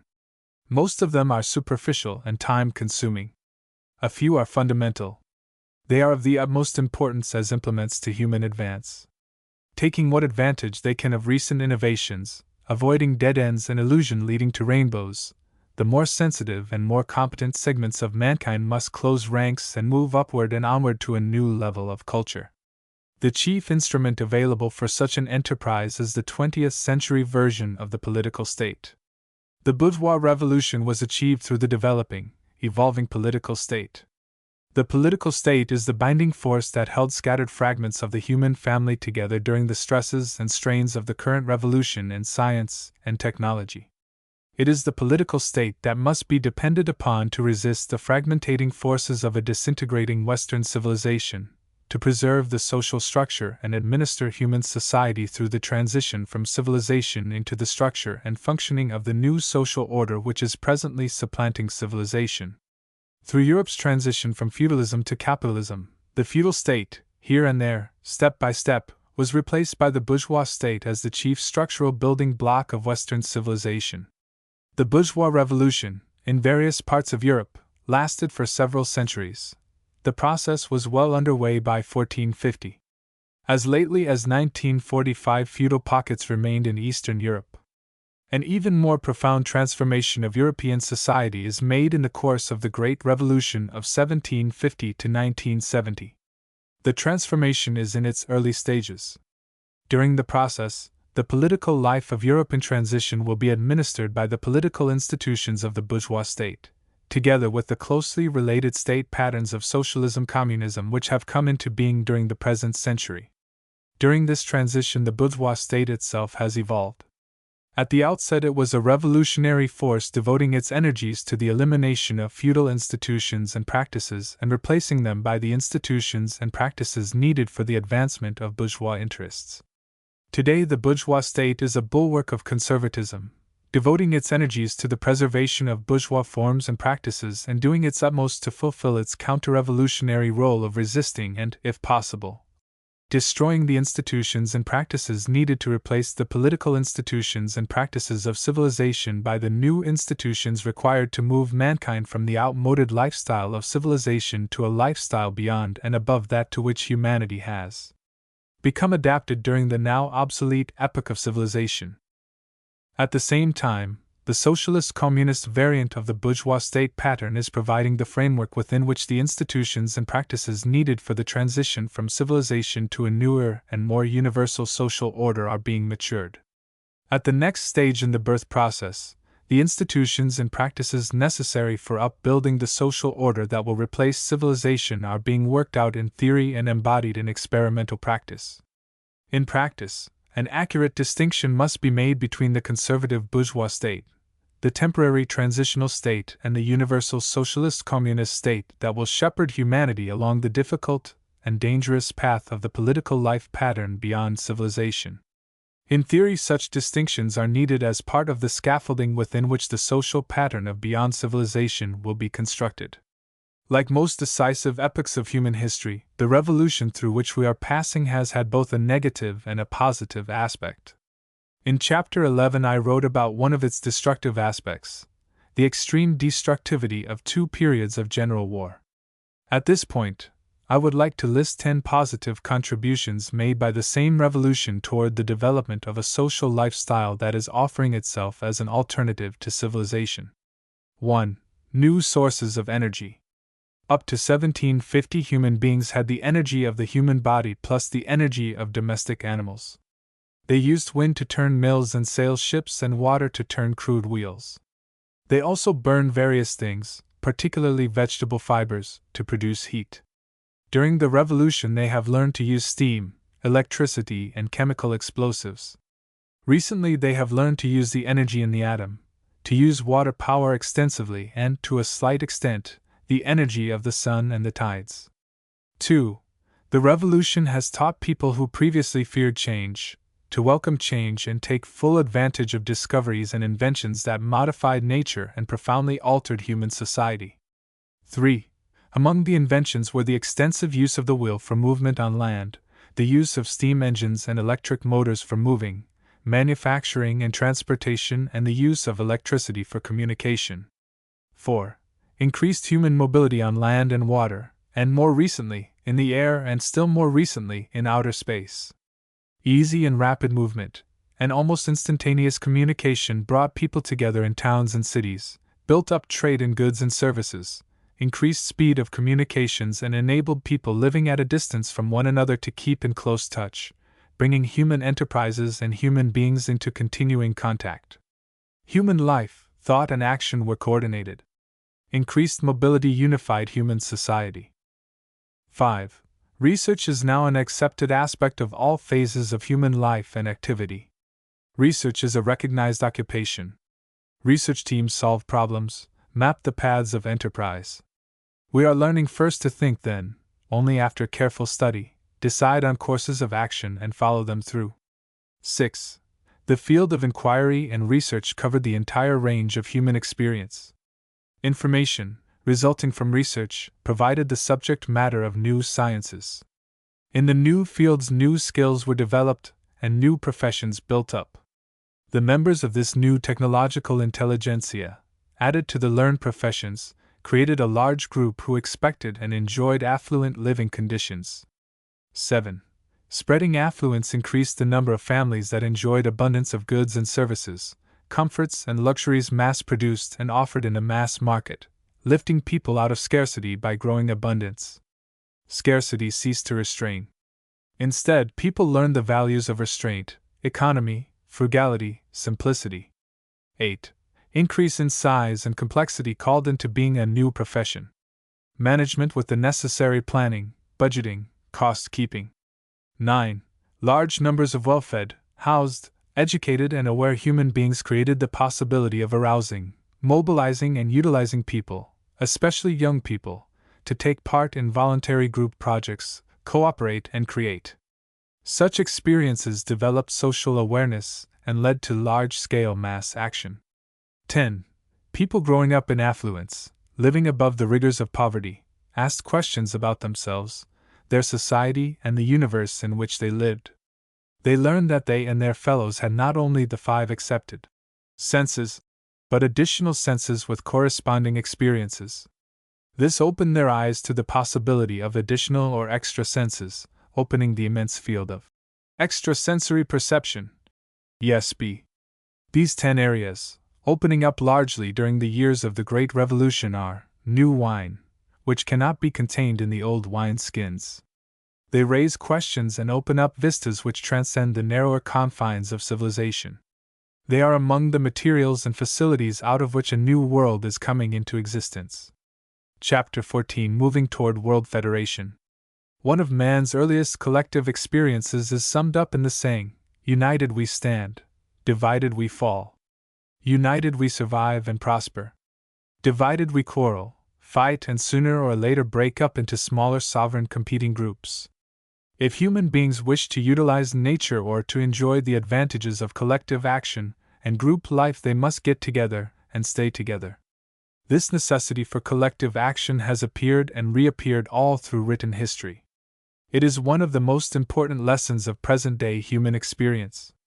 It holds for families, neighborhoods, villages, cities, nations, for mankind as a whole. It is joint action for the general welfare. The principle of collective action has been recognized and put into practice during the 10 centuries that span the rise of Western civilization, put into practice up to a certain point, the nation or the empire. Beyond that point, collective action has taken two forms, competition and conflict, including war, and coordination or cooperation under agreement, contract or treaty. Among the outstanding results of the Great Revolution, improvement in communication and transportation have brought humans into contact with one another on an increasingly extensive scale, reaching its high water mark in planet-wide networks of trade, travel, migration, and diplomacy. Leading up to the One World, which was so much in the foreground of public discussions between the two general wars of 1914 and 1939. Much has been written on the subject. I contributed by 2 bits in The Next Step, a book published in 1922, and United World, published in 1945. Perhaps the most critical failure of Western civilization was its inability, or unwillingness, to take that next step during the decisive years that followed the Hague Conference of 1899. In listing the 10 building blocks for a new world, chapter 13 of this book, I began with World Federation because in terms of the public life of the Earth around 1900, the planet was divided into 2 alliances of nations and empires. The Allies, headed by Great Britain, and the Central Powers, headed by Germany.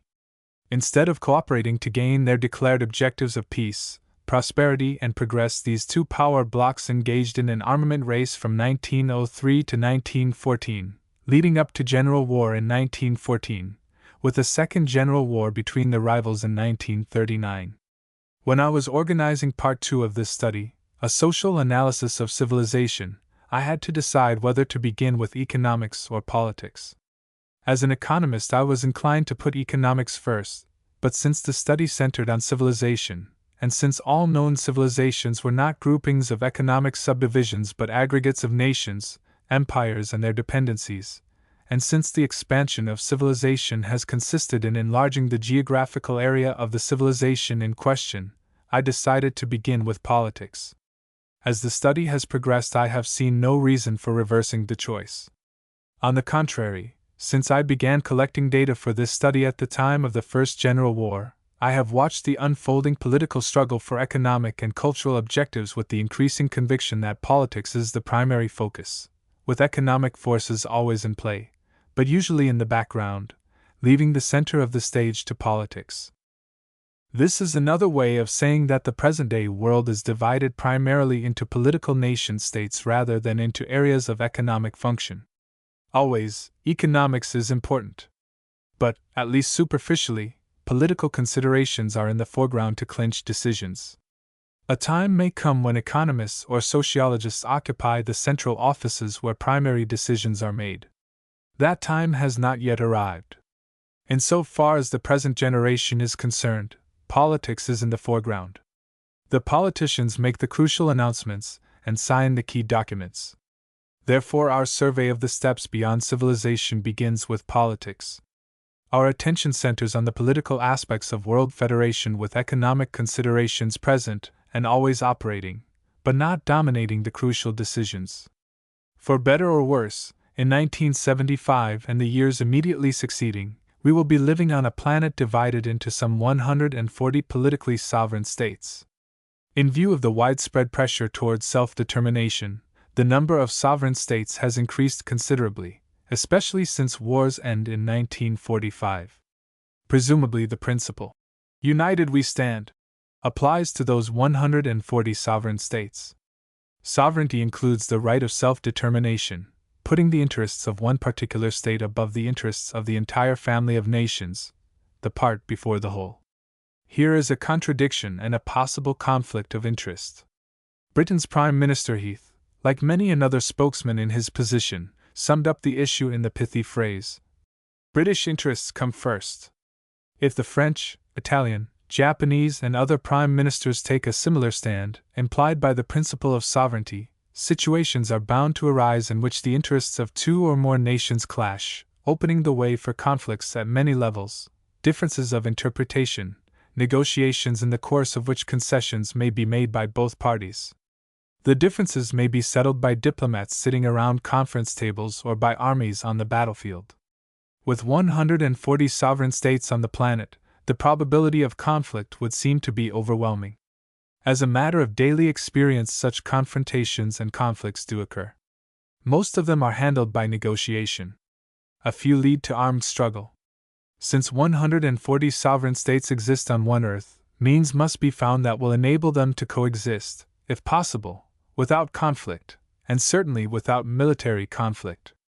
The means generally relied upon today for dealing with such problems is negotiation between representatives of all parties at interest. At the national level, this would mean negotiations between representatives of the involved governments. Negotiations between representatives of various governments are always going on, dealing with political, economic, and cultural issues. Within each nation, such negotiations are conducted between spokesmen for various government departments. Internationally, they are conducted by representatives of various governments working through their diplomatic or consular services. Within each nation and between nations, confrontations may be settled by negotiation. At each level, they may result in armed conflict. Governments exist to deal with conflicts and, where possible, to resolve them before they reach the shooting stage. This is notably true in domestic affairs because there are usually public officials charged with the duty of dealing with problems. Internationally, unless there is an international agency such as the Universal Postal Union of the Organization of American States, the issue must be settled by special representatives of the parties. The argument for a world government begins with the assumption that means should exist to deal with international issues before they reach an acute stage. Such means exist within each local government. Similar arrangements should exist at the international level to deal with issues that arise between governments. The political core of a social stage beyond civilization will be a planet-wide, international, regional, and local network of institutions, integrated, coordinated, and administered on the federal principle: local affairs controlled locally, regional affairs controlled regionally, international affairs controlled by a planet-wide political authority. Such a relationship would imply states' rights for the local authority, regional rights for the regional authority, and full awareness in the central authority of the possibility, at this juncture, of establishing order, justice, and mercy on the planetary level, in our present terminology, a world government. Basic to this federal structure would be the Jeffersonian assumption that government governs best which governs least, with an amendment, provided that the authority in question governs sufficiently to establish and maintain physical health, social decency, order, justice, and mercy in reasonable proportions throughout the area subject to its jurisdiction. At each level, local, national, regional, and planetary, there will be committees, councils, or other authorities with full responsibility for the conduct of public administration at the local, the national, the regional, and the planetary or international level. Currently, the federal principle is widely established at local and national levels. Attempts are being made in various regions to effectuate stable authorities at the regional level, such as the United States of North America or the United States of Mexico. There has been much talk of planet-wide government established by one wealthy and militarily powerful nation over its peers, or by a voluntary association with its peers. Institutions established thus far, League of Nations, the United Nations, the World Court, the Universal Postal Union, have fallen far short of stable, planet-wide, all-inclusive political authority. At the moment there are 122 states which are members of the United Nations.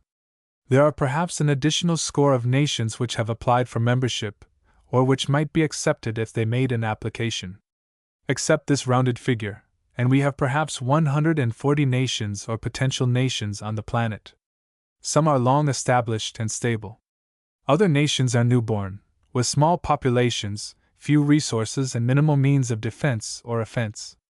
By and large, this is the family of nations which might be coordinated into an effective world authority which would be responsible for order, decency, and peace in a federally coordinated world. World authority, to be effective and reasonably stable, must be equipped with sufficient delegated powers to maintain orderly and decent relations between its members, establish peace, and carry out policies necessary to provide and promote ecological and sociological welfare. To achieve such results, it must have a built-in balance between central authority and local regional self-determination. It must also enjoy sufficient elbow room to provide for social change and for consistent social improvement. The goal of world government, as of any political enterprise that pretends to represent human needs, will be social stability, security, efficiency of service, and enlarged opportunities for citizens to speak and act for themselves, directly or through their representatives, at all levels. Politics is the theory and practice of the possible in any given situation. Executives and administrators in Los Angeles, London and Tokyo, or in the United States, Britain and Japan will deal with public transportation, public education, and public law and order in terms of general principles such as those stated in the opening sentences of this paragraph. They will also face specific situations arising out of climate, access to raw materials, custom, habit, and other ecological and cultural factors which differ profoundly from continent to continent, nation to nation, city to city, and district to district in the same nation. Human communities have sought and found different means of dealing with the problems of community administration. At one extreme of social administration are various types of arbitrary, personal dictatorships. The Greeks called them tyrannies, arbitrary rule by individuals or small groups subject only to their own decisions. At the other extreme are social groups that arrive at decisions as the outcome of discussion in which all group members may take part. Group decisions may require unanimity, or they may be the outcome of voting, with a majority or plurality vote carrying with it the right and duty to put decisions into effect as part of the public life of the community. Various forms of government have been established locally and regionally. At the level of a civilization, the government has been established almost universally as the outcome of armed struggle and military conquest, and has been exercised through the use of armed force in the hands of armed minorities. A century without general war, 1815 to 1914, led to a widespread balance of power assumption that planet-wide peace and prosperity could be established and maintained by preserving a balance between the armed forces of individual nations or alliances. Hence there need be no more general wars fought for survival or supremacy.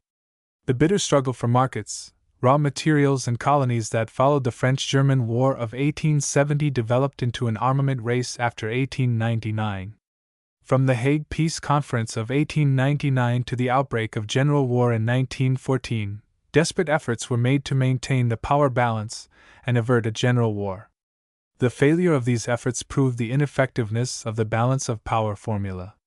Today it is generally taken for granted that a balance of power between armed nations is no guarantee of peace and order. It is also taken for granted that frivolous talk like that of an American century, after 1945, has no justification in the light of present-day history. As matters now stand, neither a balance between rival armed powers, nor the domination of the planet by any one power can be relied upon to maintain world order and keep world peace. Forms of self-government and representative government developed during the bourgeois revolution and advocated and partially applied during the proletarian upsurge are being continued or are reappearing during the current struggle for power and prestige at the planetary level. As the planet approaches one world technologically, there is an increasing possibility of a planetary political federation, directed by a world governmental apparatus. Chapter 15: Integrating a World Economy. Repeated efforts have been made to establish large-scale, widely ranging economies. This was the case during Egyptian and Phoenician civilizations. It was certainly true of the economy of the Roman Empire and of Roman civilization. Such efforts faced drastic limitations.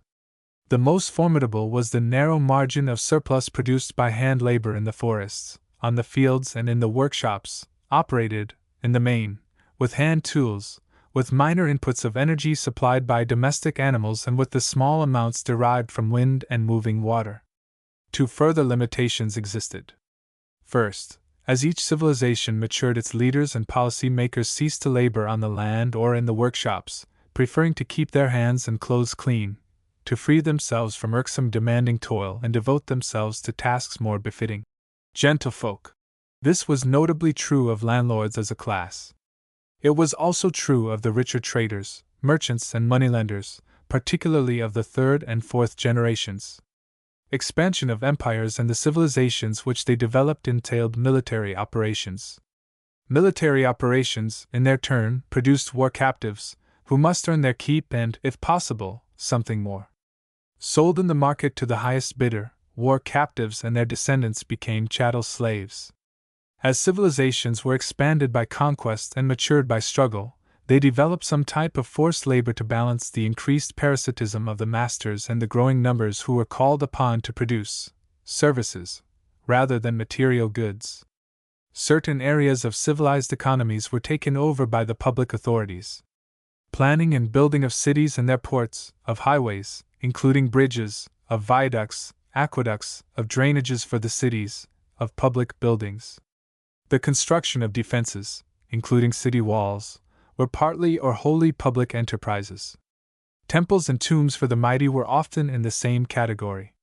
Maintenance of large elaborate households by political leaders, and in later periods of empire building, by the successful merchants and technicians, led to the employment of many servants, including subordinate members and relatives of the elite. Much necessary labor was performed by members of each household. The resulting economy was therefore fragmented at the household level, with virtually all of the energy supplied by human beings and domestic animals. As each civilization developed its pattern of forced labor, including the labor of war captives, it launched the deadly competition between freemen and slaves, which almost inevitably ended in favor of the slaves, who were housed and fed by the masters and who could operate at overhead costs lower than those involved in the hiring of wage or salaried workers. Land ownership tended to center in the political military leaders, the temples, and, as each civilization matured, in the hands of its bourgeoisie. Integrating such economies proved to be a difficult, arduous task, well beyond the powers of the average political, military, or hereditary leader. In a very real sense, the problems of management were extremely personal and correspondingly concentrated in the hands of skillful acquisitors. Nowhere was the impact of the 1750 to 1970 revolution more far-reaching than in the area of management. Economic activities, in the course of the Great Revolution, had less and less connection with the homestead, and except for a tiny minority of the personnel, had no connection with the family of the owner-operator. The seat of the family, the home, continued to exist, but on a far more restricted basis. Arts and crafts moved from the household into the workshop, where they expanded both in extent and in complexity. Domestic tasks were associated with hand labor and simple tools. The Great Revolution filled the workshop with the ancestors of present-day machinery, but with a prodigious difference. In the early step from home workshop to factory, hand tools in plenty were being used in the workshops. As modernization progressed, hand tools were replaced by specialized machines. The implements of specialization, the machine-building tools and the machine tools themselves, were housed in forests of associated workshops. The mechanics of specialization sprawled over acres and square miles of factory floor space. Nowhere were the results of the Great Revolution more in evidence than in the vast difference between the workshop attached to the house of the early industrialist and the forest of chimneys and stacks, and the acres and square miles of floor space in present-day industrial establishments, with their personnel numbered in thousands and the capital invested in plant and equipment running into the millions or billions of dollars.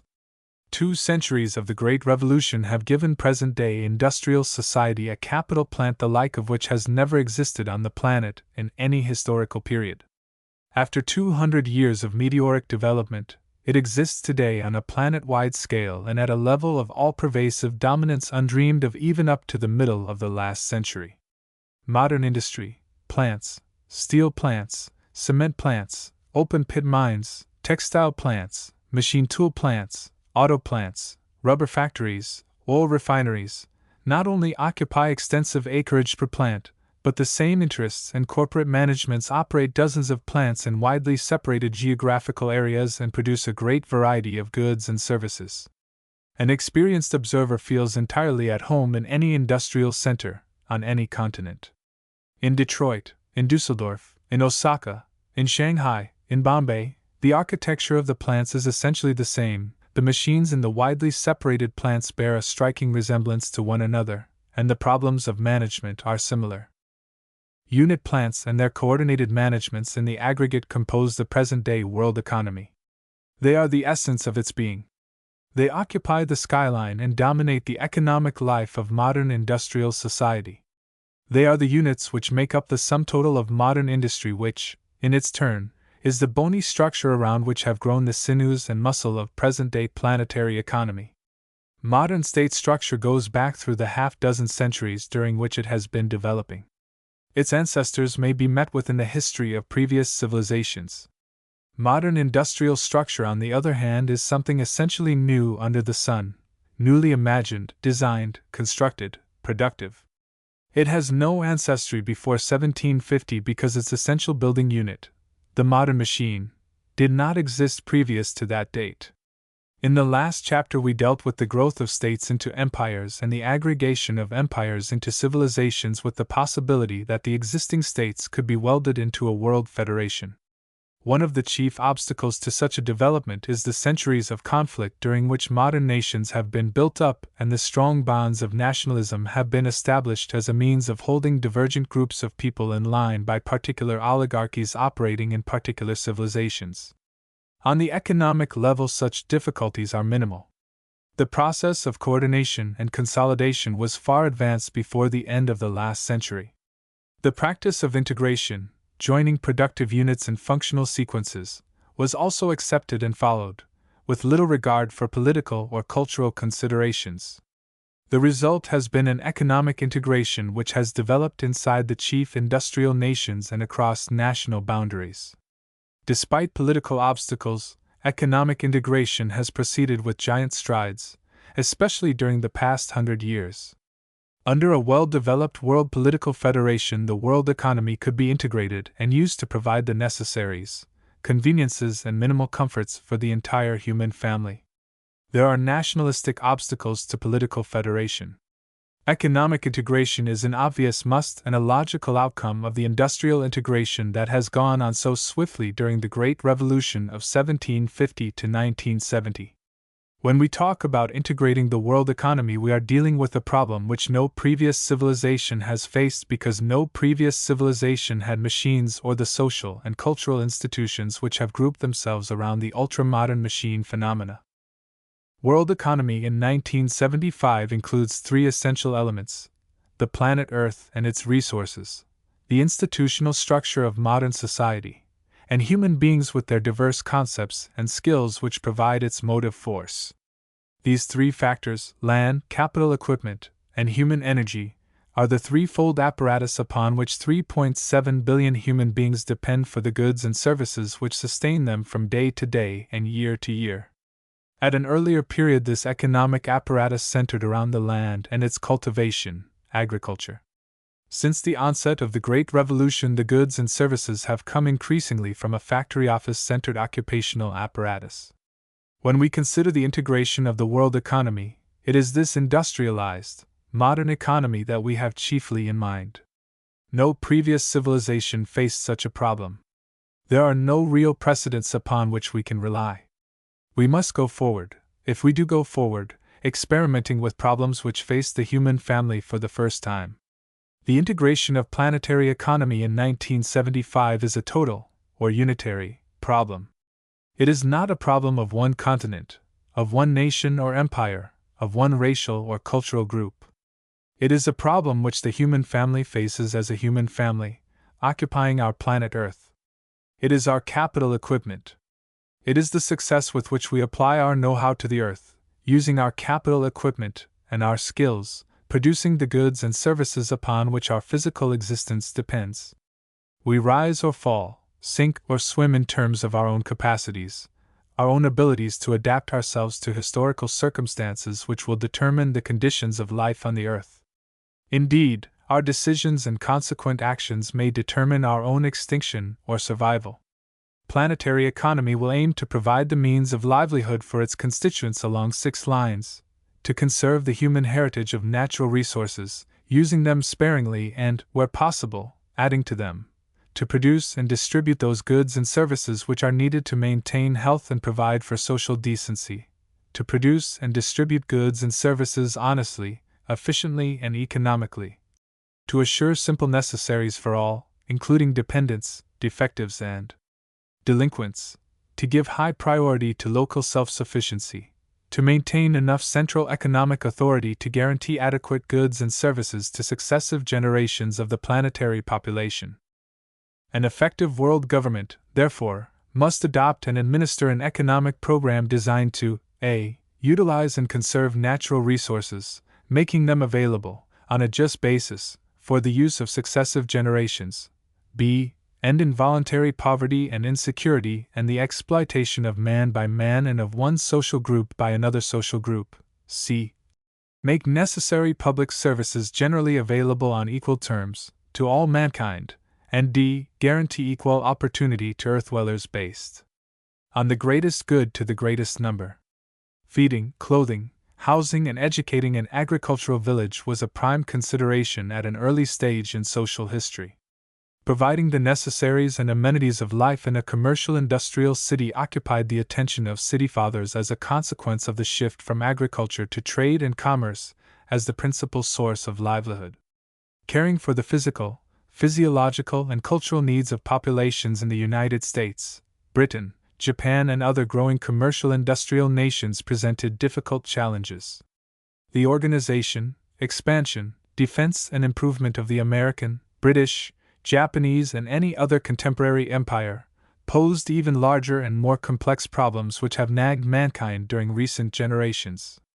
Recently, the planet-wide revolution of 1750 to 1970 has brought the entire human family with 3,700 million members isolated in 140 different nations, face to face with political, economic, and social problems on a planet-wide scale. These problems are planet-wide in their dimensions. Measures designed for their solution must be equally planet-wide. Villages, cities, regions, and nations have learned, often the hard way, how to think, plan, and act in terms of their own interests, or, more concretely, in the interest of their owners, masters, and exploiters. It is with politics and economics of this planet-wide level that we of the present generation are particularly concerned. Dwellers in Western Europe and North America have to deal with the politics and economics of monopoly capitalism. Its central offices are generally located in particular countries: Britain, Holland, France, Germany, where big business enterprises had their beginnings and from which representatives of oil, steel, textile, motor, and banking enterprises spilled over into the territory of their competitors as well as into the Third World, of erstwhile colonies and other dependencies. Monopoly capitalism has made no real effort to organize a functioning world economy. On the contrary, it has established, maintained, and consolidated centers of economic interests and activities at the national level. In theory and in practice, the bourgeois-dominated planet is divided into economic and political states and spheres of influence, each equipped with the separatist institutions of political sovereignty. Politically, the task of setting up a competent world government has not been seriously taken in hand. The same may be said for the organization of a planned, organized, supervised planetary economy. So far as we know, such world economic institutions and practices cannot exist in the chaos of 140 sovereign states, each exercising authority over its economy, each with its own program for growth and expansion, and putting its claims for wealth and power above peace, order, justice, and mercy for the entire human family. General economic practice throughout the 1450 to 1970 experiments with nation building, empire building, competitive struggle, and sporadic efforts at world conquest, occupation, and exploitation have crossed national boundary lines as a matter of necessity. It could not be otherwise, because no nation has been able to reach the cultural level of civilization on a basis of economic self-containment. Primitive agriculture can maintain a high degree of self-sufficiency. City populations abandon self-sufficiency and adopt the principles of expansion, occupation, and utilization of foreign territory and exploitation of resources and manpower, at home and abroad.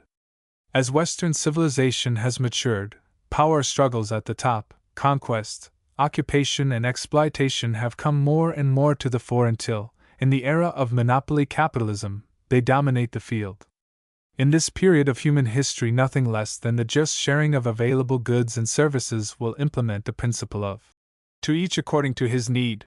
Monopoly capitalism, throughout its entire history, has tended to function internationally, moving across frontiers in search of raw materials, markets, and fields of profitable investment. Intergroup trade has been carried on between and through foreign markets, cities, and states. Not only has the flag followed the investor, but the investor has used governmental agencies, including the military, to protect economic interests, promote them, and expand them. Early in their history, Western nations subsidized private organizations like the Dutch East India Company and the British Hudson Bay Company and authorized them to exercise quasi-public authority. International banking and insurance paralleled international trade. Western civilization, from its earliest beginnings in foreign business relations and ideological adventures like the Crusades, has spilled across national frontiers in its search for adventure, for experience, for information, for pelf and power. A part of the expansionist drive was strictly business, in character. Another part, international conferences, public and private, tourism, the export of artifacts and of information, were promoted by mixed motives, from missionaries' zeal for the propagation of the faith to international business for profit, public and private. One of the most spectacular aspects of European expansion during modern times has been the growth of production and trade, the rapid increase in foreign investment, and governmental efforts to tie together geographically and ethnically remote places and peoples into neat bundles tagged Spanish Empire, British Empire, French Empire, Russian Empire. 19th and early 20th century history centered around such international experiments, and included interstate buildups like the European Common Market and the Organization of American States. War losses and emergency spending incident to warfare led to large-scale financial assistance from one government to another. Such transactions are not confined to recent times, but during the war years from 1914 to 1945 they reached fantastic proportions. The United States Foreign Aid Program alone, following the War of 1939 to 45, involved grants and loans of $125,000 and $60 million from July 1, 1945 to December 31, 1970. Statistical Abstract 1971, page 958. Similar grants and loans were made by other countries to their allies and associates. These examples illustrate the buildup of an extensive international relationship that has been an integral aspect of the 1750 to 1970 World Revolution. Throughout this experience, two parallel forces have been at work. One was the effort to establish a stable, renewable, and self-renewing social environment. The other was the effort to adapt and remake man, human nature, to fit into the rapidly changing social environment and to expand and deepen relations with nature. Sociology, the science and art of staying together in more or less permanent social groups, thus becomes the theory and practice of association. Politics and economics are specialized aspects of association. Political relations, economic relations, and other aspects of association make up the overall field of the human community, or human society. Groups of human beings are brought together and held together by various means, among which communication is outstanding. At every level, from the local to the general or universal, and in every aspect of politics, economics, and other forms of association, human beings communicate. One function of planetary association involves the establishment and maintenance of a network of planetary communication. Locally, nationally, regionally, and internationally, the channels or means of communication have been extensively developed. Devices designed to reproduce an elaborate oral and written communication blanket the planet so extensively that the individual and family privacy enjoyed by human beings before the middle of the last century has literally ceased to exist. In its place is a communications network that operates 24 hours in the day and 7 days in the week. By a move of the hand and a flick of a switch, everybody can be in touch with anybody and anybody with everybody almost everywhere. Channels of communication, trade, and travel keep members of the human race constantly in touch with one another. Except for the solitary, living alone in the wilderness, urban or rural, there is no hiding place. Mechanisms supplementing man's five senses see, feel, hear, and report everything. Facility in communication provides a wealth of information.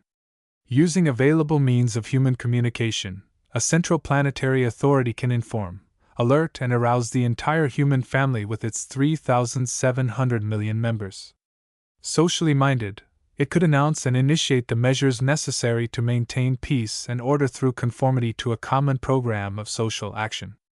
Coordinating, integrating, and administering the channels of communication at the planetary level will be a primary responsibility of any planet-wide economic program. Planetary government will be responsible for establishing, maintaining, and improving a network of communication and education designed to ensure both uniformity and diversity in the human population. The revolution in science and technology has been particularly noteworthy in the field of communication, extending from the family to the entire human race, from the home telephone, the morning newspaper, the phonograph, radio and television to regular mail delivery, the printing press, the camera, lithography, the typewriter, telecommunication, the computer, public address systems, and the various devices for overhearing and recording that produce more or less permanent records of casual vocal expressions. Planet-wide communication in the 1970s provides an example of the transformation from economic localism to economic worldism during recent times. By its very nature, communication tends to involve all four corners of the planet. In that sense, communication tends to become unique. It is not a real exception, however. Through communication channels, knowledge concerning every aspect of man's economy, from agriculture to commerce and finance, crosses frontiers almost automatically, strengthening, deepening, and integrating planet-wide economy. A planet-wide economy will not be designed, planned, and coordinated as a result of either military conquest or political expansion and predation. Rather, it will be a public enterprise of the entire human family, operated by a world government in the public interest for the social service and well-being of mankind. The worldwide revolution of 1750 to 1970 provides the economic basis for a planet-wide society, for one world. The real danger, that any local or regional war may grow into another general war in which nuclear weapons are used, provides reason aplenty to put the whole before the part, and, in the pursuit of general human welfare, to federate the political life of the human family, following the many steps toward worldism already taken by various aspects of its economy. Chapter 16: Conserving Our Natural Environment. Beyond civilization, we will conserve, share, beautify, and, if possible, improve the Earth, which is our physical base of operations. The Earth is an irregular sphere, one of a number of planets circling the Sun, from which we get light, heat, and radiation. The Earth has a shell or crust made of various minerals. 2/3 of its surface is water of various depths up to 6 miles. Above the surface is an atmosphere, some 20 miles thick, composed of various gases, dust particles, and water vapor. Operating throughout the Earth, there are vibrations of different wavelengths. As a whole, the Earth is a going concern that carries out its daily, seasonal, yearly business of providing a home for an immense variety of forces, for living forms, in the Earth, on the Earth, in the water, and in the air. The Earth and its attributes are the common host or mother of us all. Some of Earth's inhabitants are alive. Many of the living forms move about and reproduce themselves, passing through a life cycle from birth to death. Some among the living forms cluster together into more or less permanent groups which develop social relationships, including communities in which individuals are born, live, and die. Speaking in metaphors, the sun is the common father of us all, providing us with light and heat. The earth is the common mother of us all, providing us with sustenance. We living beings, progeny of sun and earth, pass through a span or cycle of earthly existence, helping one another, ignoring one another, jostling one another, annoying and even killing and devouring one another. This is a roundabout way of saying that nature, human beings, and human society are part and parcel of a total relationship which includes the planet Earth, the solar system, and an immense range of celestia which includes minute particles of celestial dust, like our Earth, and majestic assemblies of celestial notables like the island universe of which we are unnumbered and barely noticed particles. At some point in this vast assemblage, actually before the assemblage came into existence, there were responsible, animating forces in play. There was also the responsibility for the use or exercise of the operating forces. We humans are a product of those forces. We also share in their functioning. Consequently, we share in the responsibility which is associated with their exercise. It is the task of philosophy to designate the responsibility, to describe it, measure it, and perhaps to assign it. At any rate, we find ourselves in a position where certain things are expected of us, perhaps even required of us as members of the human family and/or of the human family as a functioning whole. It is entirely possible that, instead of overlooking, ignoring, bickering, quarreling, and periodically maiming and killing each other wholesale, we humans should be devoting our energies, emotions, thoughts, and plans to furthering the larger purpose of which the earth and its inhabitants are small segments. In a word, that we humans should be acting as a responsible part of a functioning whole engaged in the vast enterprise of being and becoming. Whatever our ultimate tasks may be, our immediate problem is threefold. 1. To make the earth the fittest possible living place for all of its inhabitants.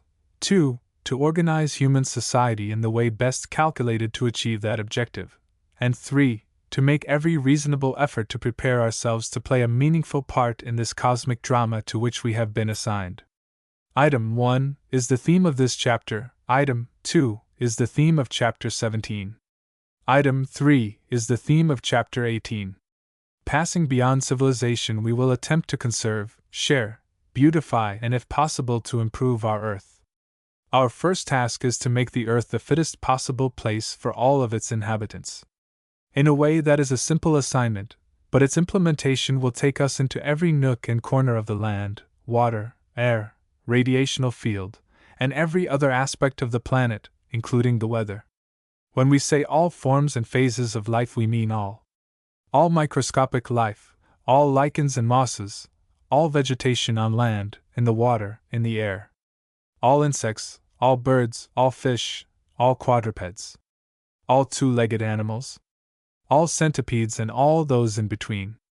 All forms of life have been assigned to our Earth for a purpose, or have made a place for themselves in the vast scheme of things, or are clinging parasitically to life after their assignments have been fulfilled or as their usefulness is drawing to a close. In a broad sense, that which lives on the earth, including mankind, has a right or an opportunity to be here, living to the utmost of its always limited capacity. How limited? Limited by the similar rights of all other forms and aspects of life. In a word, life on the earth, each life and all life, is a shared opportunity. Doubtless there are planners, regulators, and arbitrators whose task it is to decide, at any particular moment, who shall survive and who shall perish. Actually, we humans perform a part of that function every time we thin out a forest, weed a garden, select our seed, or teach a class. At one stage of life we are the judges, at another stage we are the judged, performing multiple tasks that must be fulfilled during each moment of each day and each year. In our island universe, this earth is small. But in each backyard, on each acre or square mile of earth, decisions may be made or are being made that determine survival, utility, order, beauty. The results of those decisions appear constantly in the life all about us. We have all been in homes where neatness, usefulness, and good taste abound. We have been in villages and towns where the same conditions prevailed. On the other hand, we have been in situations that can be described only by the words littered, disorderly, chaotic. We have also seen neat, orderly homes in disorderly, slovenly neighborhoods. Much depends upon who makes the decisions and whether the plans that are carried into effect promote or obstruct the ultimate purpose.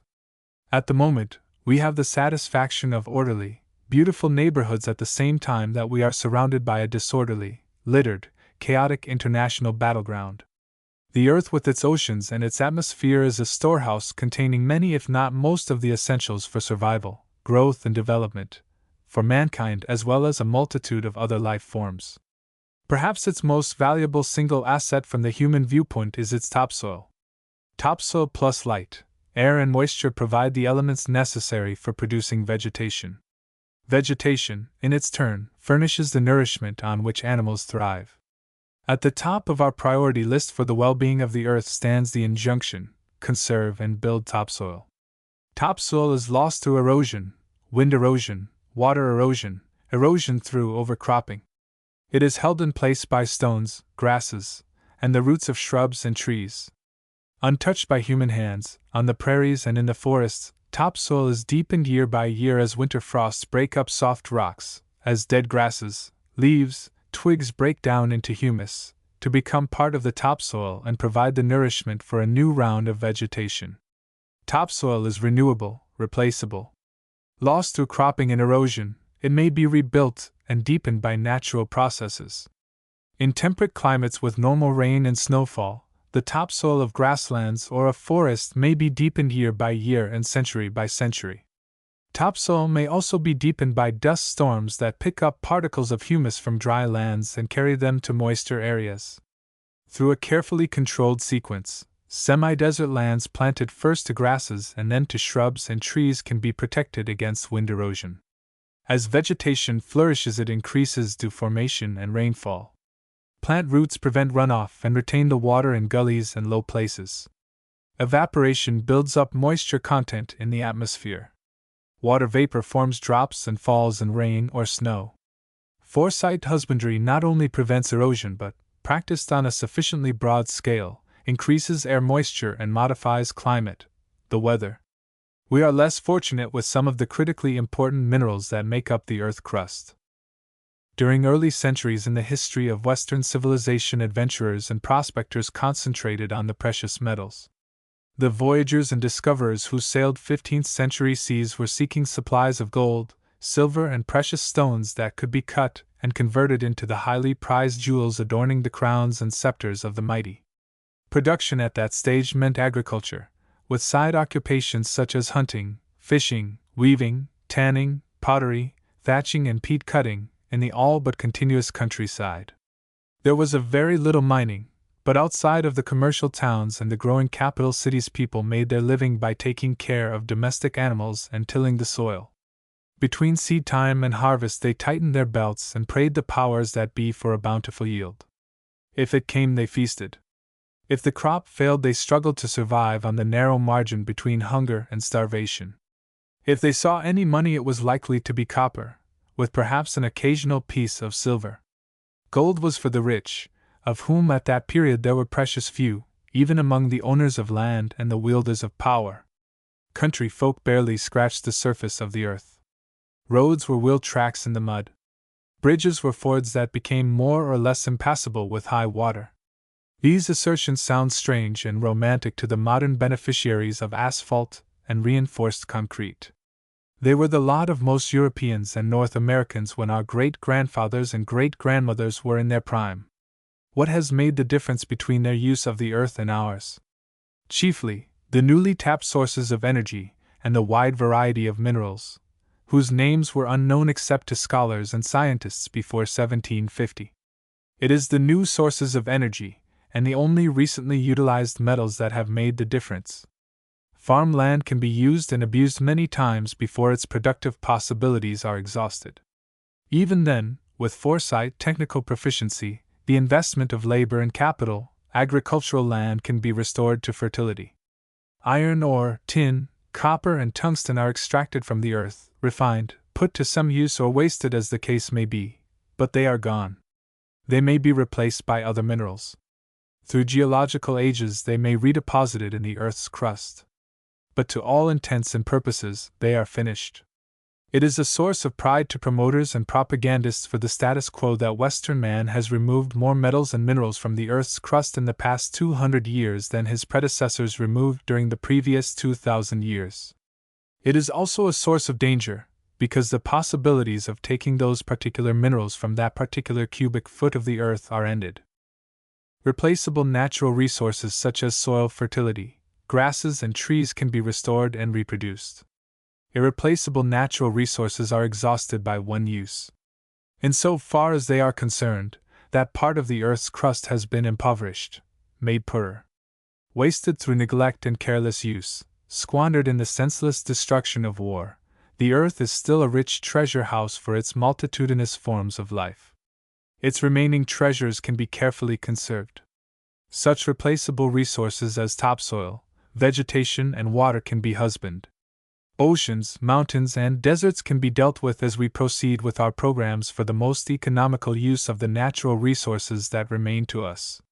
Western man is presently emerging from a boisterous era of invention, discovery, of multiplying productivity and corresponding waste of irreplaceable natural resources temporarily justified by national security, and War emergency. The temporary loss of replaceable reserves and the permanent loss of irreplaceable resources is none the less tragic, no matter how urgent the immediate cause for their consumption.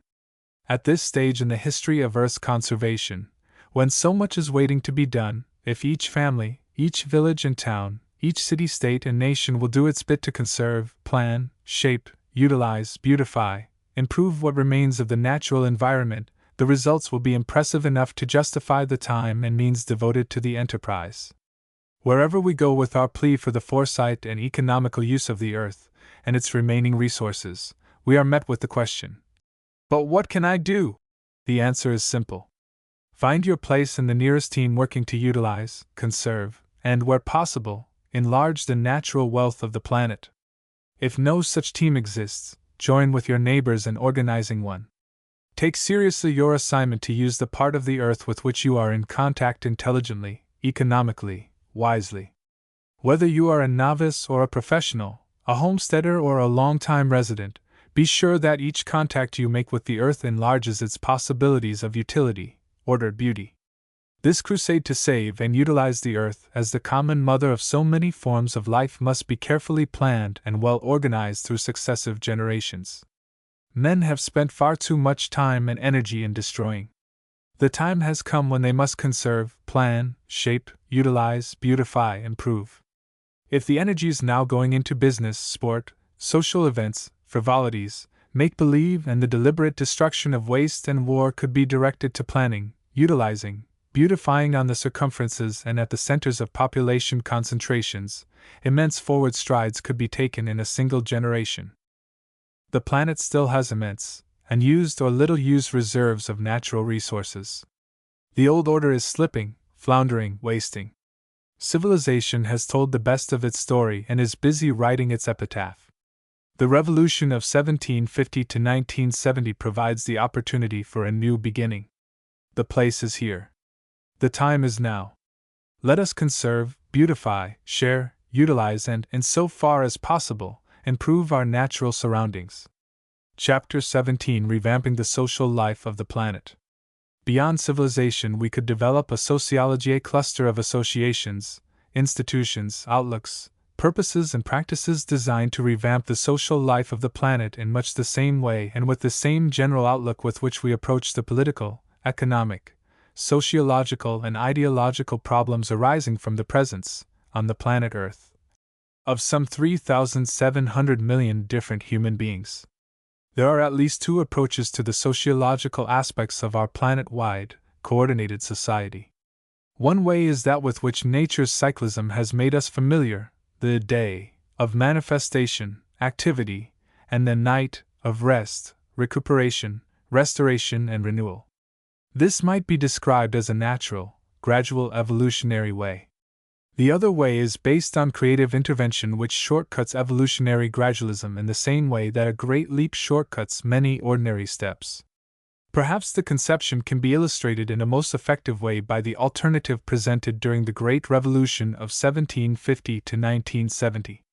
At the beginning of this epoch, man walked the earth literally, except when he sailed on the water or used the horse or some other swift animal to travel by land.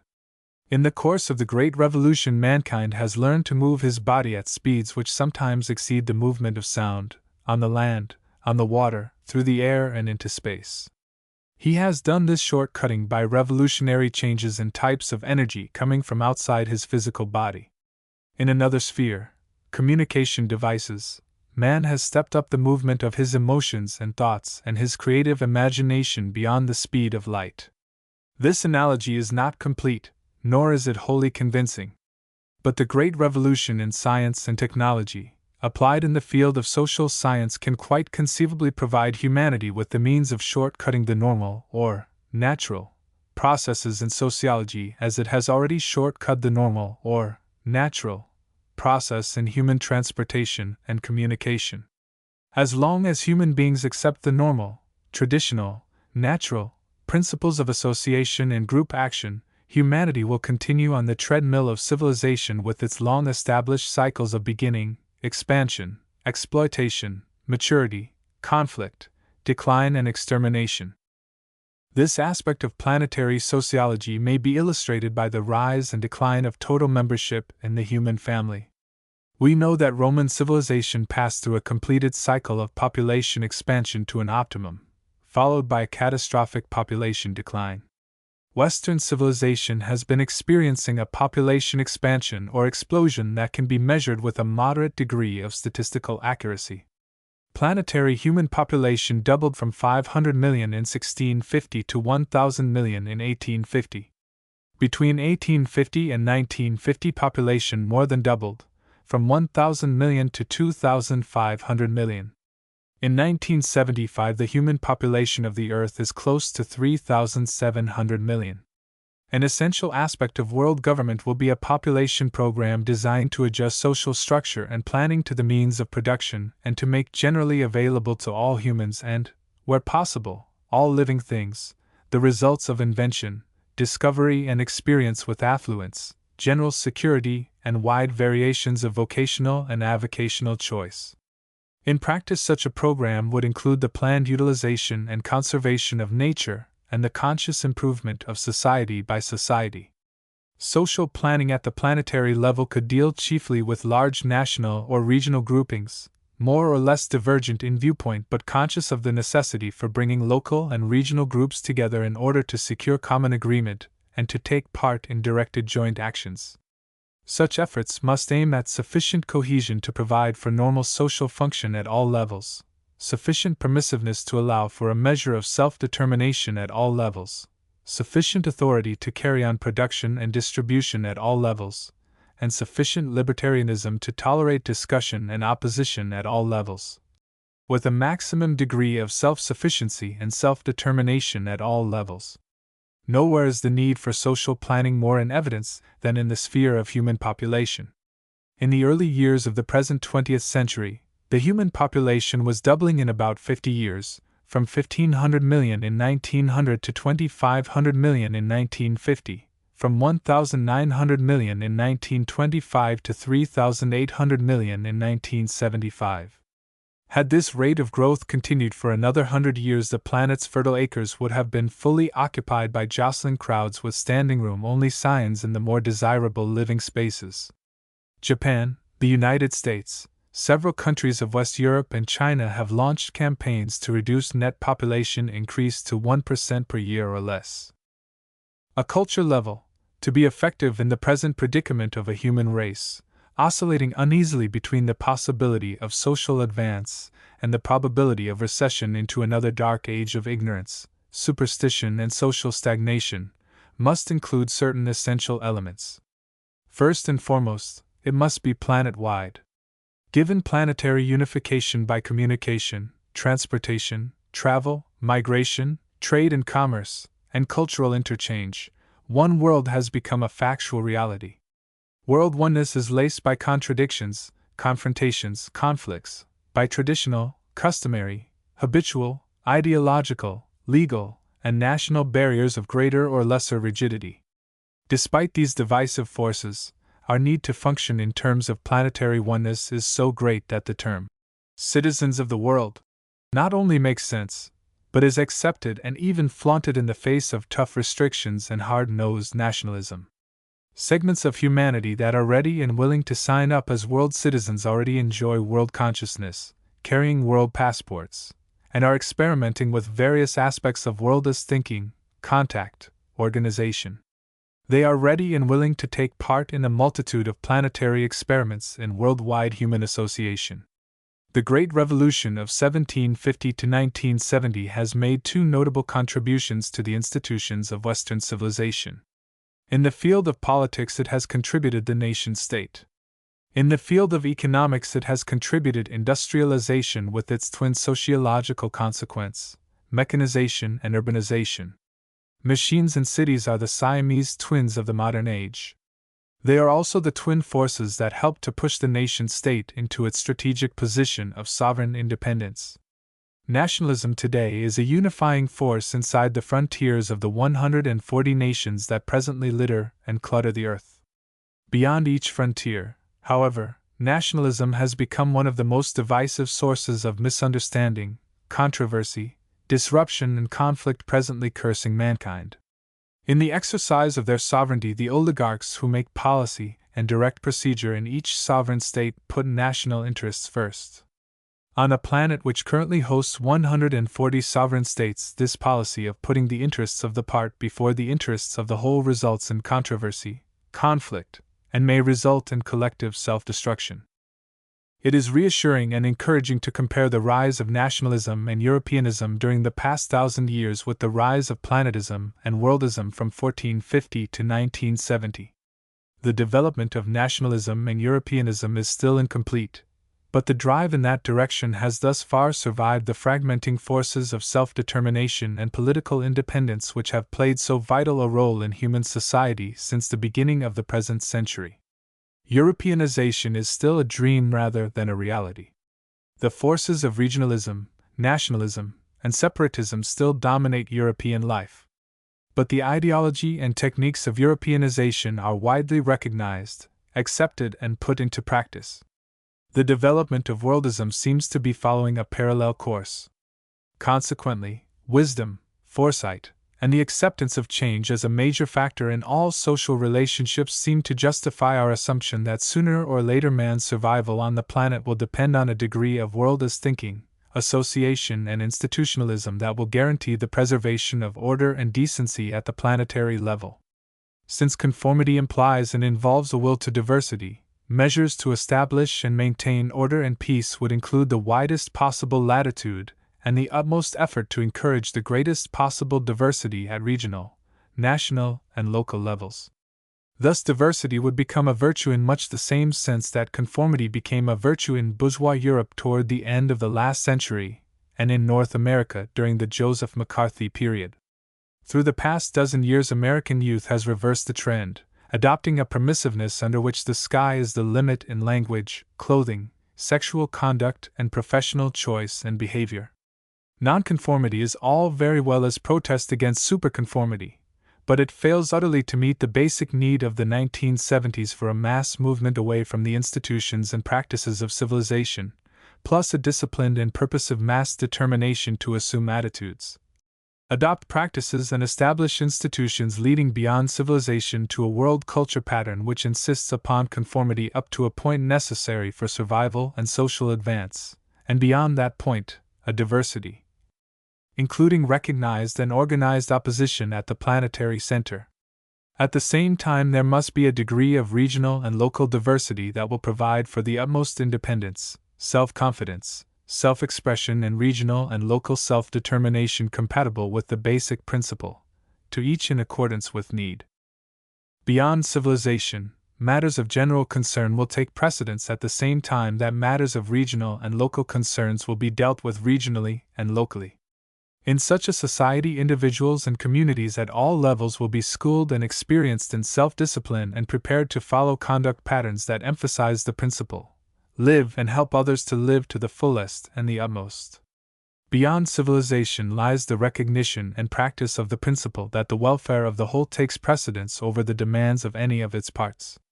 At the same time, each part or segment of the social whole has specific rights that the directors of the whole are bound to recognize, respect, defend, and implement.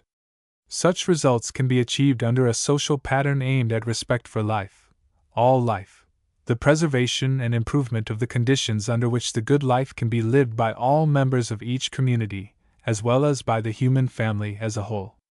If human society is to be preserved and progressively improved, it must encourage individuals and cherish institutions whose responsibility and duty it is to stimulate self-criticism to a point that will make survival and social improvement the first charge on community life, from the locality, through the region to the whole human family. Should self-discipline and self-criticism falter, militant minorities must urge and initiate those revolutionary changes which are necessary for the health and well-being of any ailing human community. This is one of the contradictions that faces every human enterprise, including the human race itself. Cyclic renewal or regeneration is one aspect of life on our island universe. The principle operates in the life cell, and from the cell on up and out, to the more extended and extensive aspects of life and being. The course is well marked and increasingly understood. Alternatively, humanity can put its creative imagination to work, plan, organize, prepare, and by a carefully designed, revolutionary technique take a great leap onto another culture level, establishing other norms beyond those currently accepted by civilized peoples. Beyond civilization, lifestyles are being planfully introduced in order to save humankind from impending disaster. In that sense, they are emergency measures. Developmentally, they are being designed as a planned replacement of the lifestyle current in the matured centers of Western civilization. Under such conditions, the habit patterns of civilizations could be deliberately abandoned or superseded by lifestyles more appropriate to the institutions and practices of human beings prepared to live and able to live and develop in a community which is establishing itself on a level beyond civilization. Let no reader retort, "Old things are best. Old ways are most secure." Beware of the errors of human judgment, the lures and wiles of human imaginings, the reckless enthusiasm of inexperience, the machinations and subversions of the counter-revolution. Whether he will or no, man has already advanced far along the path that leads beyond the culture level of civilization into a culture pattern which includes new means of association and new social institutions. The most obvious examples of the universal pattern which the human race has been developing during the present epoch are to be found in the One World, consequences of the planet-wide revolution in science and technology. Planetary fragmentation which accompanied the dissolution of Roman civilization divided and subdivided mankind into unnumbered self-contained segments, families, tribes, classes, villages, cities, kingdoms, principalities, nations, empires.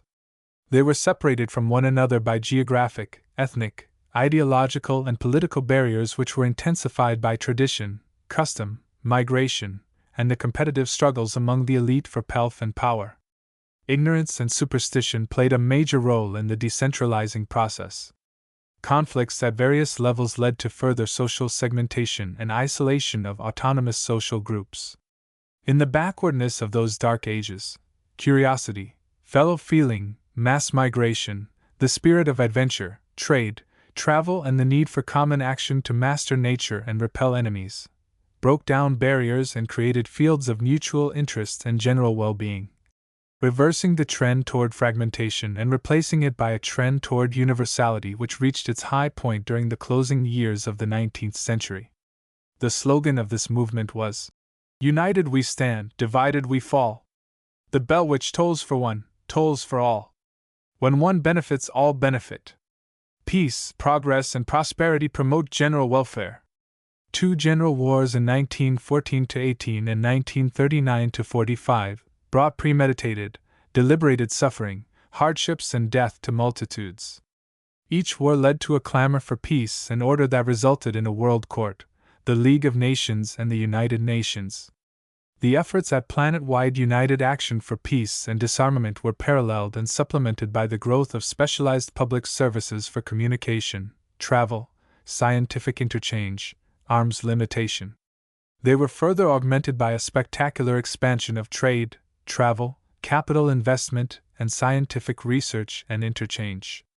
Events since war's end in 1945 have marked out the steps which the human race might take in the immediate future to deal with the new problems arising out of the world revolution of 1750 to 1970, and to stabilize human life on the planet. Step 1.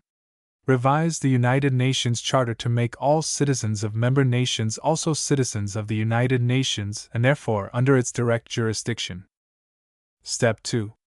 Delegate to the United Nations authority to levy taxes or otherwise provide its own income. Step 3. Call a planet-wide convention of delegates from all nations, authorized to draft a world federal constitution and submit it for ratification by all member states. Step 4. When approved by 2/3 of the states represented at the Constitutional Convention, the Constitution so adopted would become the basis for world law and the administration of world affairs. Step 5. Inaugurate a world government that would be responsible for maintaining and promoting peace, order, stability, justice, equality of opportunity, and general welfare at the international level. Heretofore, The nearest approach to a universal state has been an empire like that of Egypt or Rome, built by conquest and maintained by military authority exercised by the imperial nucleus over its associated and subordinated territories. The universal state described above would be an association of sovereign states, each delegating a sufficient measure of its sovereignty to enable the World Federation to act as a responsible planet-wide government. The probable consequences of these 5 forward steps have been summarized by Barbara Ward and René Dubos, Only One World N.Y. Nostrum 1972, pages 28 to 29. In every case, the needed steps take us away from division, from single-shot interventions, separatist tendencies, and driving ambitions and greeds. We have to grasp and foster more fully the truly integrative aspects of science. We have to revise our economic management of incomes, of environments, of cities. We have to place what is usable in nationalism within the framework of a political world order that is morally and socially responsible as well as physically one. Up to this point in social history, critical situations have usually been dealt with on the battlefield. Might measured right. The victors carried the day, won the right to exploit their defeated rivals and weaker neighbors. The result was planet-wide political chaos, and an economic free-for-all, in which political power and economic superiority bestowed upon their possessors the right to plunder and exploit geographic areas limited only by existing means of communication and transportation. At no known point in social history were conquerors and exploiters able to unify the earth politically and exploit its total economic resources. A planned, stabilized future for humanity will be assured when the earth is governed much as cities, states, nations, and empires have been governed in the past and the present, but with one essential difference. At no known past time have all human beings been represented in a government authorized to make and enforce world law. In the absence of law, chaos and armed conflicts have determined the course of human affairs. Under a recognized world federal government, world law will bring, for the first time, the practical possibility of a law and order determined by and for the human population and charged with the responsibility for establishing and maintaining planetary public policy. World law will be only one aspect of the new situation that will result from the establishment of a planned, stabilized future for humanity. Other aspects of the new society will include 1. Shaping the future of nature on and in the planet, with all of its potential riches. 2. Perhaps also taking a hand in determining the future of other celestial bodies making up our solar system. 3. Shaping human society, the man-made and man-remade human heritage that plays so vital a role in determining the course of human life, individual and social. 4. Shaping and guiding man, the gregarious, imaginative, venturesome, productive, destructive, creative animal. 5. Building up in human society respect, reverence for being, respect for life with its multitudinous variations of opportunity for individual and social activity. 6. Arousing interest and dedicating time, thought, and energy to the new science and new arts grouped together under the title Futurology. 7. Having a hand in perpetuating and shaping one segment of our expanding universe in accord with the cult of excellence, good, better, and best ever. This is an exciting, constructive, long-range project worthy of the attention and devotion of any being, even the most ambitious and omniscient. 8. Aiming at the truth, the workability, improvement, and the perfectibility of our planet Earth as a recognized, accepted, and essential part of our planetary chain and of our island universe. Chapter 18. Man could change human nature. Man could conserve natural resources. He could remake human society. But man himself? There, perhaps, is the root of the problem we are discussing. Can man change himself? Can he change human nature? Could human beings as we know them be transformed sufficiently to live and survive under the lifestyle that replaces civilization? In our universe as we know it today, from the least to the greatest, from the most minute to the most extensive, change is one of the basic principles of existence.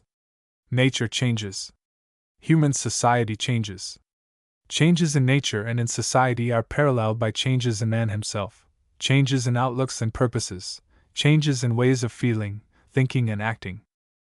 Human beings have lived under the aegis of tradition, custom, habit, thinking, and acting, normally, and naturally, in ways accepted by their forebears and followed by them with little or no regard for reason, foresight, or creative imagination. Rudiments of all three capacities were known to exist in human beings.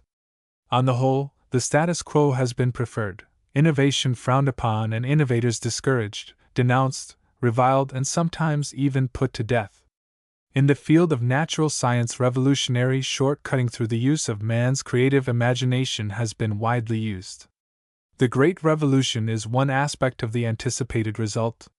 Similar revolutionary shortcutting in the field of social science and social technology is bound to produce a new man, in the same way that similar practices have remodeled, regenerated, and renewed man's relations with nature and his theories and practices of association. Despite efforts of the establishment to impose conformity, nonconforming individuals continued to be born and to grow up as deviants, misfits, and intentional nonconformists. Some of these rebels against the established social order left home, joined the army, or went to sea.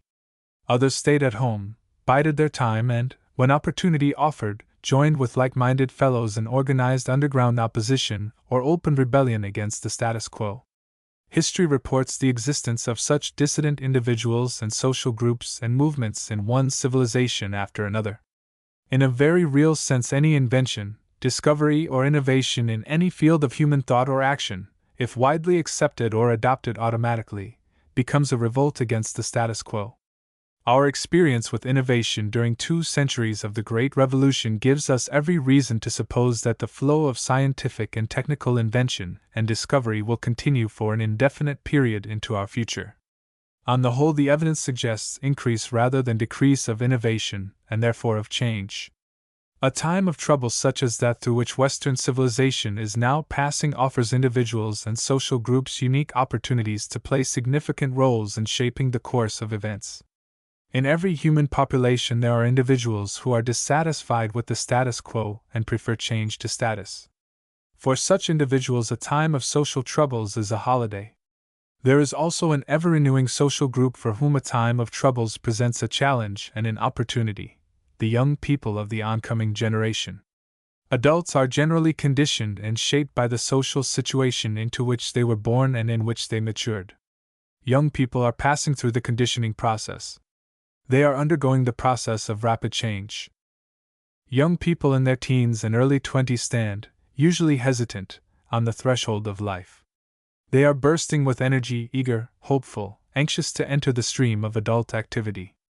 Inexperienced, they underestimate the difficulties, taking up any line of activity that promises quick results. They are impressionable and generally seeking a good life. Such resources of energy and idealism exist in every generation and reappear as the generations follow one another. Youth groups have played active roles in one country after another where opportunities were restricted by the establishment, and revolutionary propagandists painted a rosy future.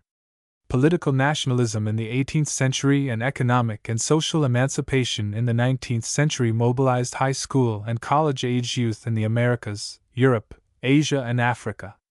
It is folly to assert that human nature is a given and unalterable quantity in every social situation, and that since you cannot change human nature, intentional social changes are out of the question.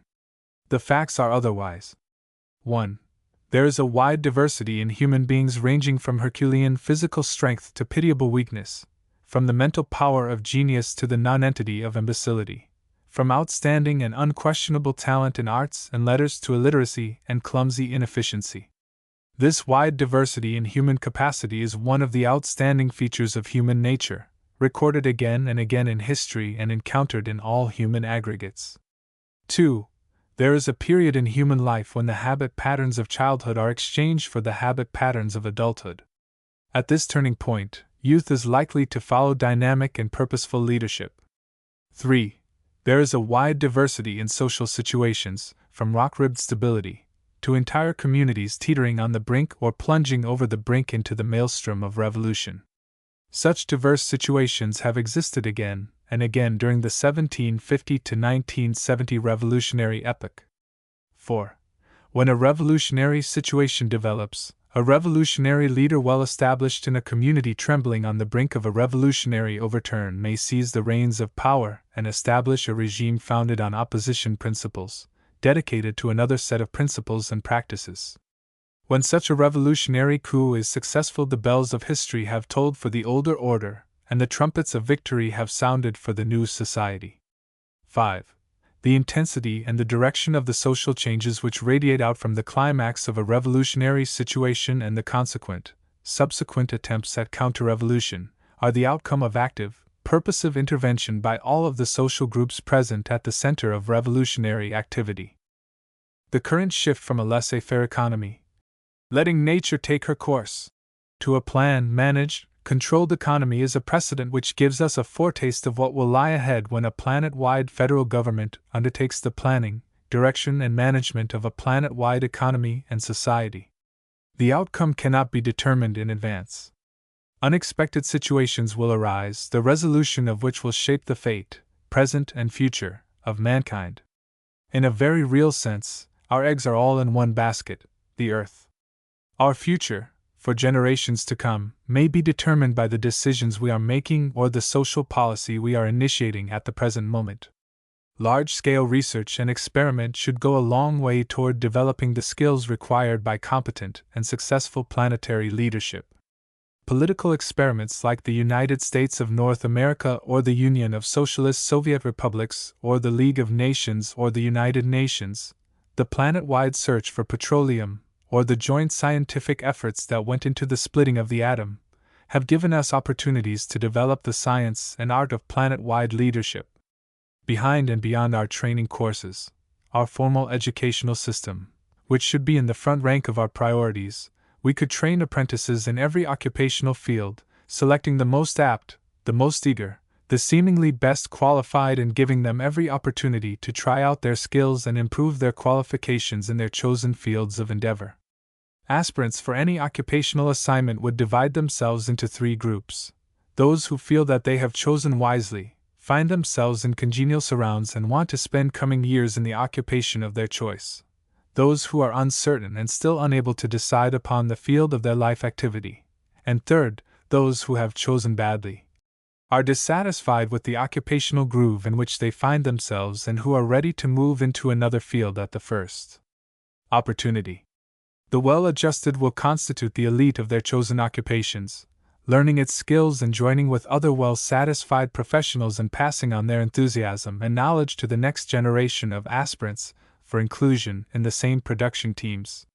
The undecided should be the object of special attention. They have entered an occupational field on an experimental basis, and should be advised and helped during the experimental period when they are deciding to make a go of it or to try for something more congenial, or at least more acceptable. Misfits who have made a wrong choice and who have no clear call to stay where they are should be advised and helped to find more congenial occupational surroundings. We may think and experiment with this selective process as though it was easy and probably final. Nothing could be further from the reality. Even the best adjusted have moments of uncertainty and indecision about their occupational futures. The less adjusted spend a part of their lives looking around for a more attractive field. In every field, some of the best adjusted go as far as their interests and capacities carry them, and then shift over into other occupations which, in turn, offer them more chances to employ their talents to greater advantage. In every field of human endeavor, individuals come and go. They should stay where they seem to be useful and go when their usefulness is decreasing or coming to an end. Balance between status and change is as desirable for the individual as it is for the group. The decision to stay or go should remain open to the endless round of individuals who comprise any working team. The existence of such flexibility is limited, however, by the need to maintain a working force of interested, alert, eager individuals, skilled, adjusted, and disciplined in group endeavor and achievement. We are describing the unending process of selection which goes on from hour to hour and day to day in any well-ordered social group. Every group has its fields of endeavor, its goals, and its scale of priorities. Individuals come and go. The group carries on. Excellence in group performance depends upon its competence in selecting, training, and coordinating its endeavors. Every social group has its hard core of trained and tested veterans. Also, it has its problem of aging. The apprentice of yesterday becomes the experienced, skilled operator of today. Tomorrow brings retirement for those who have reached the age limit of service and who, as a matter of group routine, are replaced by newcomers. In the course of this cycle, the directors of the group have their opportunity to improve the level of group efficiency by phasing out the old and incorporating the new. The range of capacity, from perception and facility to ineptitude and incompetence, holds for the new generation as it did for the old. The tone and performance level of each group is determined by the effectiveness of this selective process. At some point, it becomes necessary to inquire into the biologic aspects of any social enterprise. We are doing our utmost to select and educate and train the fit. Are we producing potential fitness? Long experience has taught us that we cannot produce a silk purse from a sow's ear. Eugenics emerges as an important aspect of every long-term group endeavor. Qualities and capacities are handed on from parent to offspring. Are we reproducing fitness or unfitness? As we move beyond civilization onto a more mature and more complicated culture level, we may have a workable system of social priorities.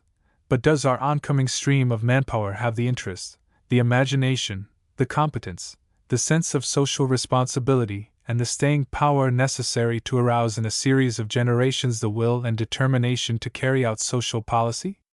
Are the oncoming generations able and willing to shoulder the loads of clearing out the rubbish accumulated through 10 centuries of Western civilization, make effective use of science, technology, and available human capacity, and move onward and forward to new levels of social achievement? We could develop a corps of socially responsible technicians as we have developed a corps of competent scientists and technicians in the field of natural science. In each field, priorities are constantly changing. Each field is called upon to meet the changes by making corresponding changes in its personnel, its education, and its apprenticeships. In addition to formal schooling and apprenticeship, we have a vast network for the distribution of information and the formation of public opinion. The printing press, the camera, and other means of communication determine the levels of information and the willingness of the public to keep abreast of the shifting social scene. A social structure resembles every other human meeting place. It tends to accumulate dead wood. There are two answers to this problem: periodic housecleaning, without fear or favor, together with careful scrutiny of the apprentices and other newcomers in the field. Every social group has its quota of defectives and delinquents, biological and social, physical, mental, emotional. Here the critical problem is where to draw the line. Perhaps the best general answer is to measure productiveness, including those who make a net contribution, including those whose presence is desirable and excluding undesirables. Again, this involves periodic housecleanings. Throughout the past 2 centuries, mankind has been confronted by an epoch-making, many-sided development, the Great Revolution of 1750 to 1970. As I write, the Great Revolution is modifying the structure and functioning of human society and, consequently, the forces which condition, shape, and, in large measure, determine the directions and channels in which humanity lives, moves, and has its being. The Great Revolution is changing man's relation to nature, to the structure and function of human society, and the ways in which men think, feel, act, and live. The Great Revolution has shifted the human living place from rural to urban, replaced a large measure of self-employment by wagery, lifted large segments of mankind out of scarcity into abundance, led to widespread migrations across Europe and from continent to continent, expanded nations and built empires. In the course of these developments, Europe became the center of world economic, political, and cultural affairs, held the position briefly and lost it in the course of 2 general, suicidal wars. Speaking broadly, such a period in the life of any society may be described as a revolutionary situation, one in which changes are made frequently, rapidly, and with far-reaching consequences. In a word, the existing social pattern is in process of being turned over, turned upside down, transformed by forces which seem to operate according to their own principles and often quite independently of human intention or intervention. Our society, Western civilization, is undergoing a revolution. People born into a rapidly changing society are often tempted and sometimes compelled to play significant roles in the revolutionary process. Unconsciously or consciously, unwilling and unwitting or deliberately and purposefully, they are revolutionaries. Among the participants in the revolutionary process, the far-seeing, imaginative, perceptive, and mature develop into purposive revolutionaries. In the course of a series of political, economic, and cultural revolutions like those which played so fateful a part in China between 1899 and 1969, an entire generation is born, grows up, and, in larger part, retires from active life or dies off. Long-continued cultural changes play a part in local history. They have an equally important role in the lives of neighboring nations and peoples. With present means of communication, transportation, and travel, the influence of revolutionary events such as those in China from 1899 to the present day may be profound. The bourgeois revolution from 1750 to 1840 centered largely in West Europe and the Americas. In scope, it was economic, political, cultural. The Chinese and other revolutions of the present period, beginning with the Mexican Revolution of 1910 and the Chinese Revolution of 1911, are once more transforming the economic, political, and cultural life of mankind. UNESCO's History of Mankind, Harper and Row, particularly its Volume 6 titled The 20th Century, presents voluminous comments from a wide range of qualified scientists and commentators on the changes associated with the Great Revolution of 1750 to 1970. The economic, political, and cultural life of the majority of human beings has been modified by the events comprising the Great Revolution. Its influence has been, and continues to be, planet-wide. Consciously or unconsciously, human beings have been brought into contact with influences that are transforming them as they revolutionize human society. Western man and his way of life have been primarily responsible for this great revolution. The changes brought about in the human life pattern in the course of the Great Revolution have created a new world, in structure, in function, in outlook, in stepped-up capacity for even more spectacular changes in the future. Instead of regarding human beings and human society as unchangeable and sacred, we must regard both as a part of our social problem, taking the steps necessary to reach and occupy the highest possible levels of social and individual health and effectiveness. We can and should make every effort to improve human society. We should be equally concerned to improve man and his nature. Chapter 19. Man could break out of the age-long prison house of civilization and enter a new world.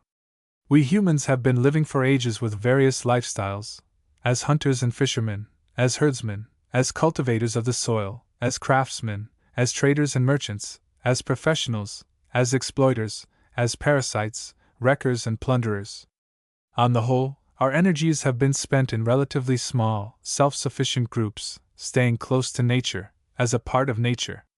Occasionally we have turned from this natural way of life to build towns and cities, experimenting with large-scale mass enterprises and expanded aggregates of population, wealth, and centralized authority to which we have given the name of civilizations. These civilizations, in their turn, have passed through a recognizable life cycle, the cycle of growing, developing, maturing, aging, breaking up, and disappearing. One aspect of their civilized life was the keeping of records. Another aspect was building with baked clay and stone. Baked clay, some metals and stone, have withstood the wear and tear of time, sheltered in the temples and tombs which we are uncovering, deciphering, translating. While engaged in these scholarly pursuits, our variant of the pattern, Western civilization, has been passing through the customary life cycle. If we read the signs correctly, Western civilization reached the high point in its cycle toward the end of the last century. Since then, for 75 years, it has been on the decline. If we accept the cycle of civilization as one of the facts or sequences presented to us by history, we may continue to pass submissively through the successive stages of decline until Western civilization is liquidated by the same forces that wiped out preceding civilizations. This would be the normal course of a cycle of civilization as it appears in recorded history. Need we follow this course? Must we follow it? History answers yes and also no. History answers yes, the record to date reads that way. But the record of history also shows that men have repeatedly interfered and intervened in the historical process by discovery and invention. The historical record is subject to change. Man is not entirely free. Neither is he helplessly bound on the wheel of necessity, presently known as civilization. In Chapter 10 we listed a number of discoveries and inventions which have greatly increased man's control over his own destiny. As these innovations are embodied in the lifestyles of planet-wide human society, there is every likelihood that men can deal with the future almost as comprehensively as they now deal with the past. Those who take this position argue that humanity has reached a point at which it may break out of the present cycle of civilization and begin a new cycle which will correspond with the possibilities brought to mankind during the Great Revolution of 1750 to 1970. The idea is not new.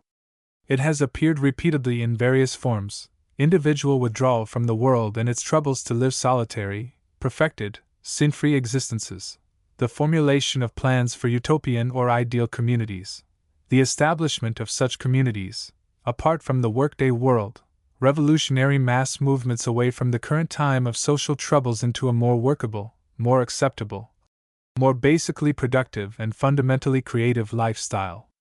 Hermits and reclusive monastic life need not concern us here. They are to be found in many parts of the existing society. They live their lives apart from the main currents of human life.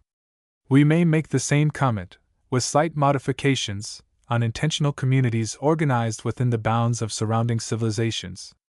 They meet the needs of exceptional individuals who find the existing order intolerable, and who wish to move at once into a more congenial community life.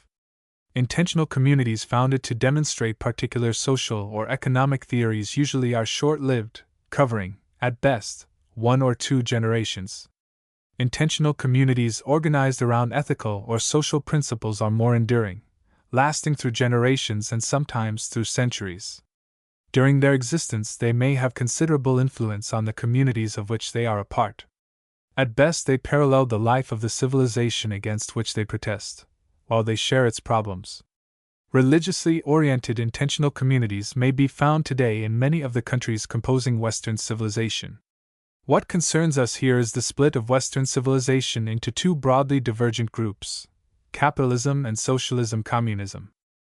Capitalism, in its present monopoly form, is the outcome of 1,000 years of development. Throughout its existence, it has been politically and economically competitive. The vehicle of political competition began as the nation, then continued as the empire. Economically, the vehicle of competition has become the profit-seeking business corporation, backed politically and often subsidized economically by the nation or empire.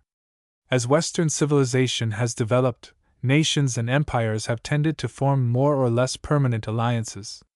Business corporations likewise have tended to establish conglomerates, which include widely divergent businesses, some limited to one nation or empire, some international.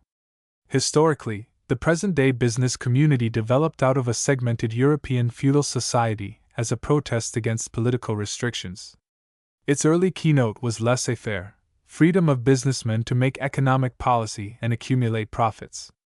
The practical outcome of laissez-faire economy has been monopoly or finance capitalism functioning through the sovereign state or empire. Marxian socialism-communism, organized and developed largely since 1848, has grown up as a rebellion against monopoly capitalism. As it matured, after revolutions in Mexico, China, Tsarist Russia and East Europe, it became an alternative and even a competitive lifestyle. Marxism has been, at least in theory, cooperative rather than competitive. Its objective has been not private profit but a higher standard of economic and social life for exploited masses of the business community and of the Third World. Capitalism has had as its slogan, "Every man for himself." The slogan of Marxism is, "Serve the whole people." Until 1917, Marxism was a body of social theory and a program of specific political demands. In the period from 1848 to 1917, Marxism operated through minority political parties organized in each nation, but linked together internationally in loose federations, except during the brief existence of the Communist International from 1919 to 1943. Beginning with the Russian Revolution of 1917, Marxism became a basic state doctrine, first in the Soviet Union and subsequently in more than a dozen other nations of East Europe and Asia. The area of Marxist influence, as expressed in socialist construction, spread slowly from 1917 to 1943 and rapidly during and immediately after the War of 1936 to 1945. Today, about 1 billion human beings live in countries of East Europe and Asia calling themselves socialist communist. A second billion human beings live chiefly in West Europe, the Americas, and Australasia calling themselves capitalist. A third billion, the remaining segment of mankind, living chiefly in Africa, Asia, and Latin America, make up the Third World, most of which consists of former colonies and dependencies of the 19th century empires. At the beginning of the Great Revolution in 1750, the planet was occupied by the European empires, their colonies and dependencies, with a segment under the control of the crumbling Chinese and Turkish empires. The ensuing 2 centuries witnessed a political, economic, and social transformation that reached across every continent. The revolutionary process is far from complete in 1975. Capitalism and Marxism are still pitted against each other, ideologically, politically, culturally. The Marxians form a revolutionary front. Capitalists retort with counter-revolution. Nation by nation, the Third World is taking sides. The capitalist world is suffering from the rise and fall of the business cycle, from inflation and unemployment, from the scourge of militarism, from the exhaustion of 2 general wars in 1 generation, from absence of any positive common program or commonly accepted means of administering public affairs, from its failure to provide its young people with a satisfactory reason for existence, and from the fatal malady of fragmentation, which is the logical counterpart of every major effort at coordination, consolidation, and unification.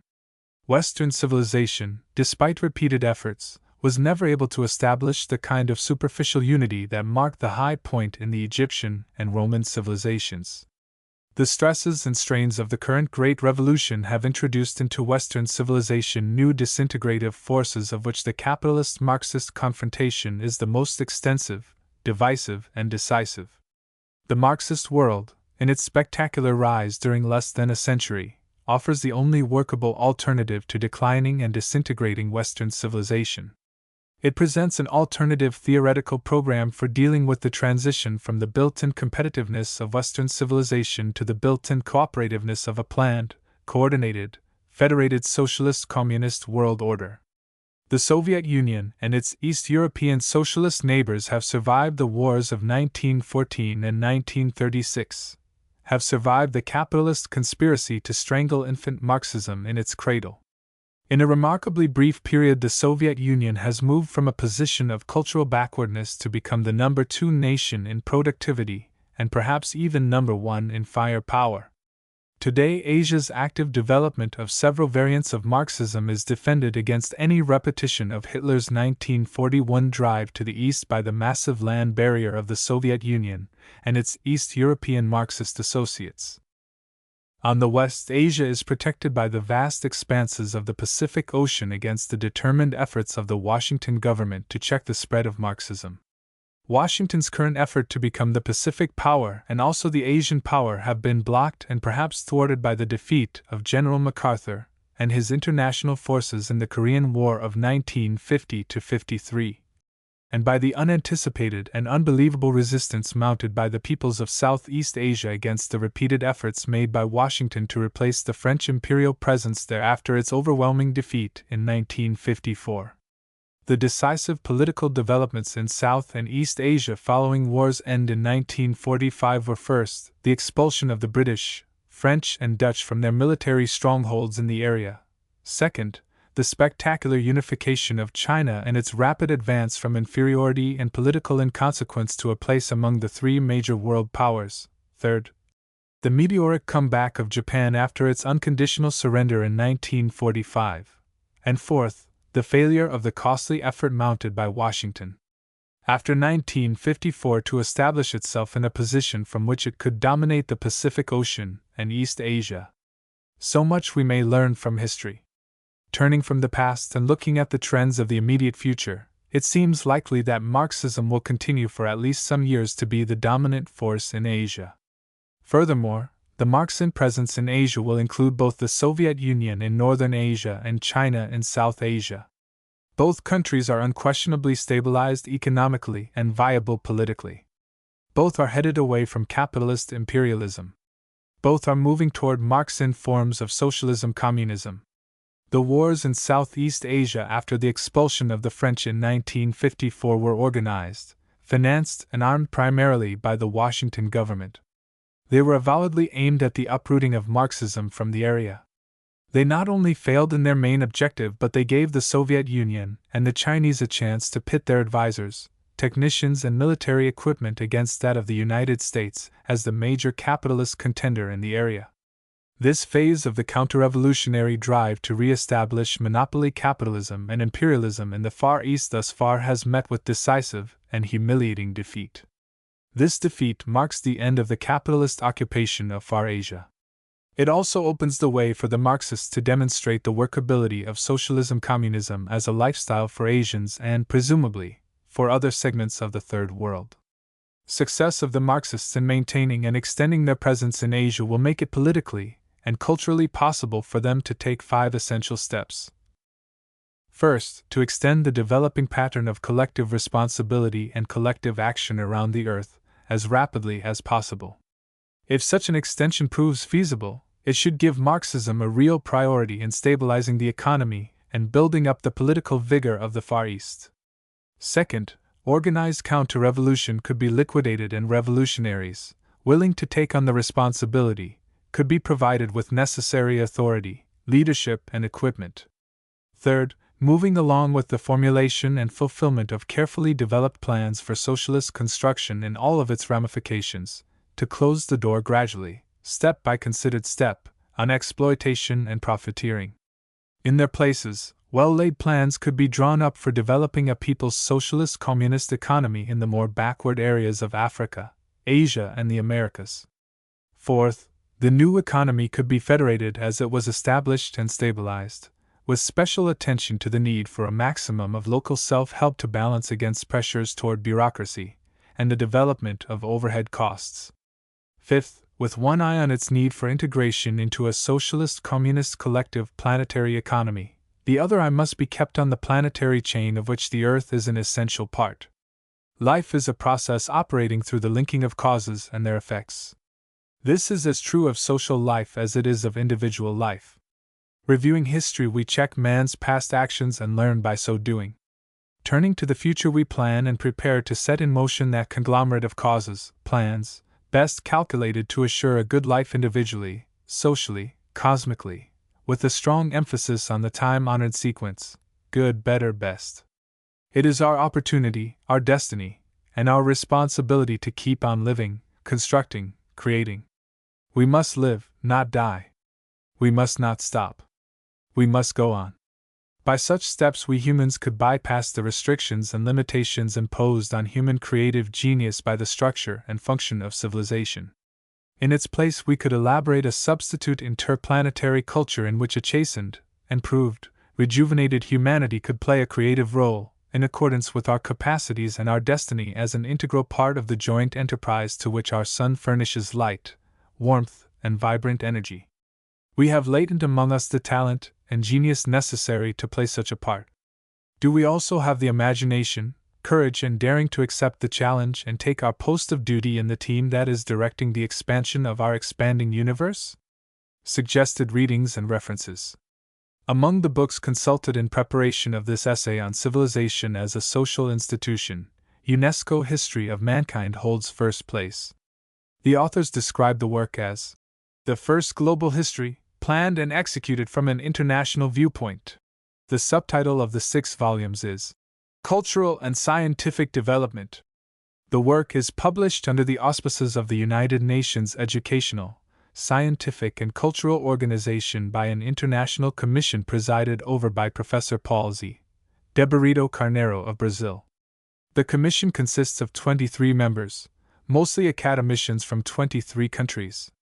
The Commission also has a corresponding membership of 93 drawn chiefly from the academic personnel of 42 countries. Textual material for the _history of mankind_ was prepared and edited by hundreds of experts in the widely ranging fields covered by the history. Final approval of the text came from the Commission. In cases where there were differences of opinion or of interpretation, varying and opposing points of view are presented. The history of mankind is in 6 volumes. I. Prehistory and the beginnings of civilization. 2. The ancient world. 3. The world AD 400 to AD 1300. 4. The world AD 1300 to the end of the 18th century. V. The world in the 19th century. 6. The 20th century. All but the first volume of the history deal with the epoch during which civilization has played a fateful role in world affairs. Professor Arnold J. Toynbee's 10-volume study of history is concerned chiefly with the rise and decline of those civilizations which have left a noteworthy historical record. His emphasis is geographical and political rather than cultural and social. The same thing may be said of other histories of civilization. They stress personalities, nations, and empires. There are few books which approach the study of civilization as a stage or level of human culture. Among them are Abbott, Wilbur C., The Expansion of Europe, N.Y., Holt, 1918. 2 volumes. Adams, Brooks, The Law of Civilization and Decay, N.Y., Knopf, 1943. Adams, Brooks, The New Empire, N.Y., Macmillan, 1902. Adams, George B., Civilization During the Middle Ages, N.Y., Scribner's, 1914. Albans, Ricardo C., La Civilización y el Comunismo Marxista, Habana, Cultural Essay, 1937. Ashley, Percy W., Europe from Waterloo to Sarajevo, N.Y., Knopf, 1926. Bakey, James, The Life of the Ancient East, N.Y., Macmillan, 1923. Ballester Escalas, Rafael, Historia de las Civilizaciones, Barcelona, Gasso, 1961. Balmes, Jamie Luciano, La Civilización, Barcelona, López Lanzas, 1922. Barnes, Harry E., A Social History of the Western World, N.Y., Appleton, 1921. A Survey of Western Civilization, N.Y., Crowell, 1947. Bell, Clive, Civilization, An Essay, London, Chatto and Windus, 1928. Blackmar, Frank W., History of Human Society, N.Y., Scribner's, 1926. Bornet-Perrier, Paul, El Unite Humaine, Paris, Alcan, 1931. Bose, Prumthaw, Epochs of Civilization, Calcutta, Newman, 1913. Breasted, James H., A History of Egypt, London, Hodder and Stoughton, 1921. Breyer, Royce, Western World, Garden City, Doubleday, 1946. Brier, Yves de la, Grands Imperialismes Contemporaires, Anvers, Association de Licences de St. Ignace, 1925. Baudier, Arthur G., The Pageant of Civilization, N.Y., McBride, 1931. Brown, Lawrence R., The Might of the West, New York, Obolensky, 1963. Bruce, Maurice, The Shaping of the Modern World 1870 to 1914, N.Y., Random House, 1958. Brugmans, Hendrik, Les Origines de la Civilisation, Liege, Georges Thone, 1958. Bryce, James, Holy Roman Empire, London, Macmillan, 1903. Burns, Edward M., Western Civilizations, Their History and Their Culture, N.Y., Norton, 1968. 2 volumes. Burns, Emile, Imperialism, London, Labour Research Department, 1927. Callot, Emile, Civilization et Civilizations, Paris, Berger Levrault, 1954. Casson, Stanley, Progress and Catastrophe, London, Hamilton, 1937. Chapot, Victor, The Roman World, London, Paul, 1928. Child v. Gordon, New Light on the Most Ancient East, London, Kegan Paul, 1934. Clough, Shepard B., Basic Values of Western Civilization, N.Y., Columbia University Press, 1960. Clough, Shepard B., Rise and Fall of Civilization, N.Y., Columbia University Press, 1957. Crozier, John B., Civilization and Progress, London, Longmans, 1892. Cunningham, William, Western Civilization, Cambridge, University Press, 1900. Demangeon, Albert, Le Déclin de l'Europe, Paris, Payot, 1920. Dorpsch, Alphonse, Economic and Social Foundations of Western Civilization, N.Y., Harcourt, 1937. Douglas, Sholto O.G., A Theory of Civilization, N.Y., Macmillan, 1914. Elias, Norbert, Über den Prozess der Zivilisation, Basel, Falcon, 1939.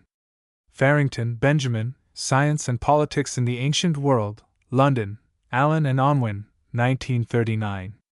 Fisher, Eric, Passing of the European Age, Cambridge, Harvard University Press, 1943. Flyweiling, Ralph T., The Survival of Western Culture, N.Y., Harper, 1943. Forrest, J.D., Development of Western Civilization, Chicago, University of Chicago Press, 1907.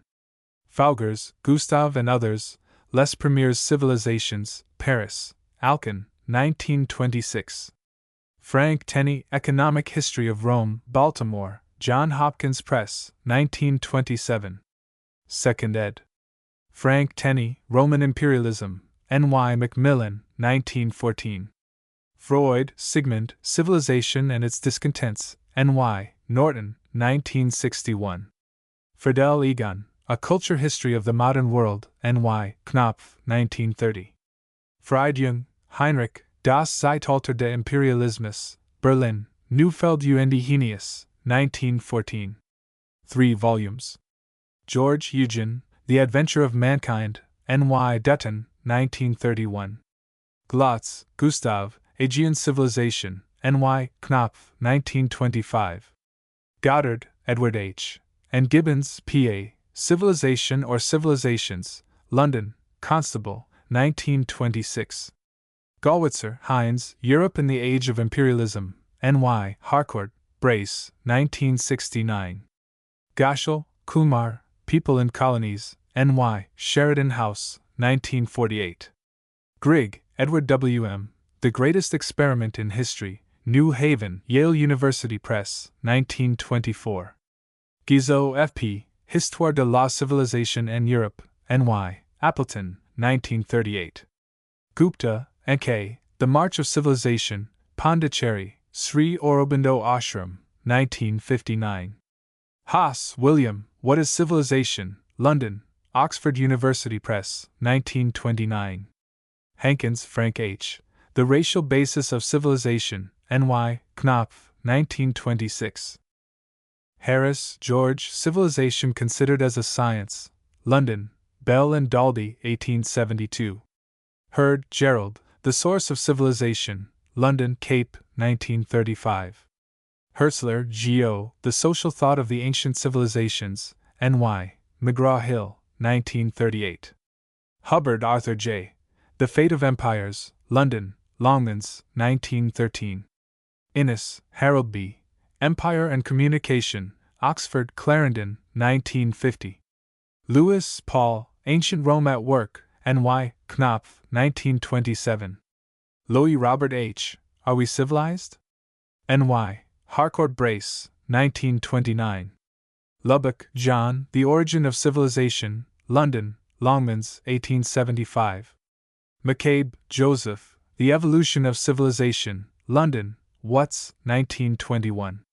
Maevsky, Erasme de La Théorie de l'Homme et de la Civilisation, Paris, Le Saudier, 1911. La Science de la Civilisation, Paris, Alcan, 1908. Maritain, Jacques, Twilight of Civilization, N.Y., Sheed and Ward, 1943. Marshak, Alexander, The Roots of Civilization, N.Y., McGraw-Hill, 1972. Marvin, F.S. Edition, The Unity of Western Civilization, London, Oxford University Press, 1929. Means, Philip A., Ancient Civilizations of the Andes, New York, Scribner's, 1931. Moraes, Charles, Essai sur la Civilisation d'Occident, Paris, Collin, 1950.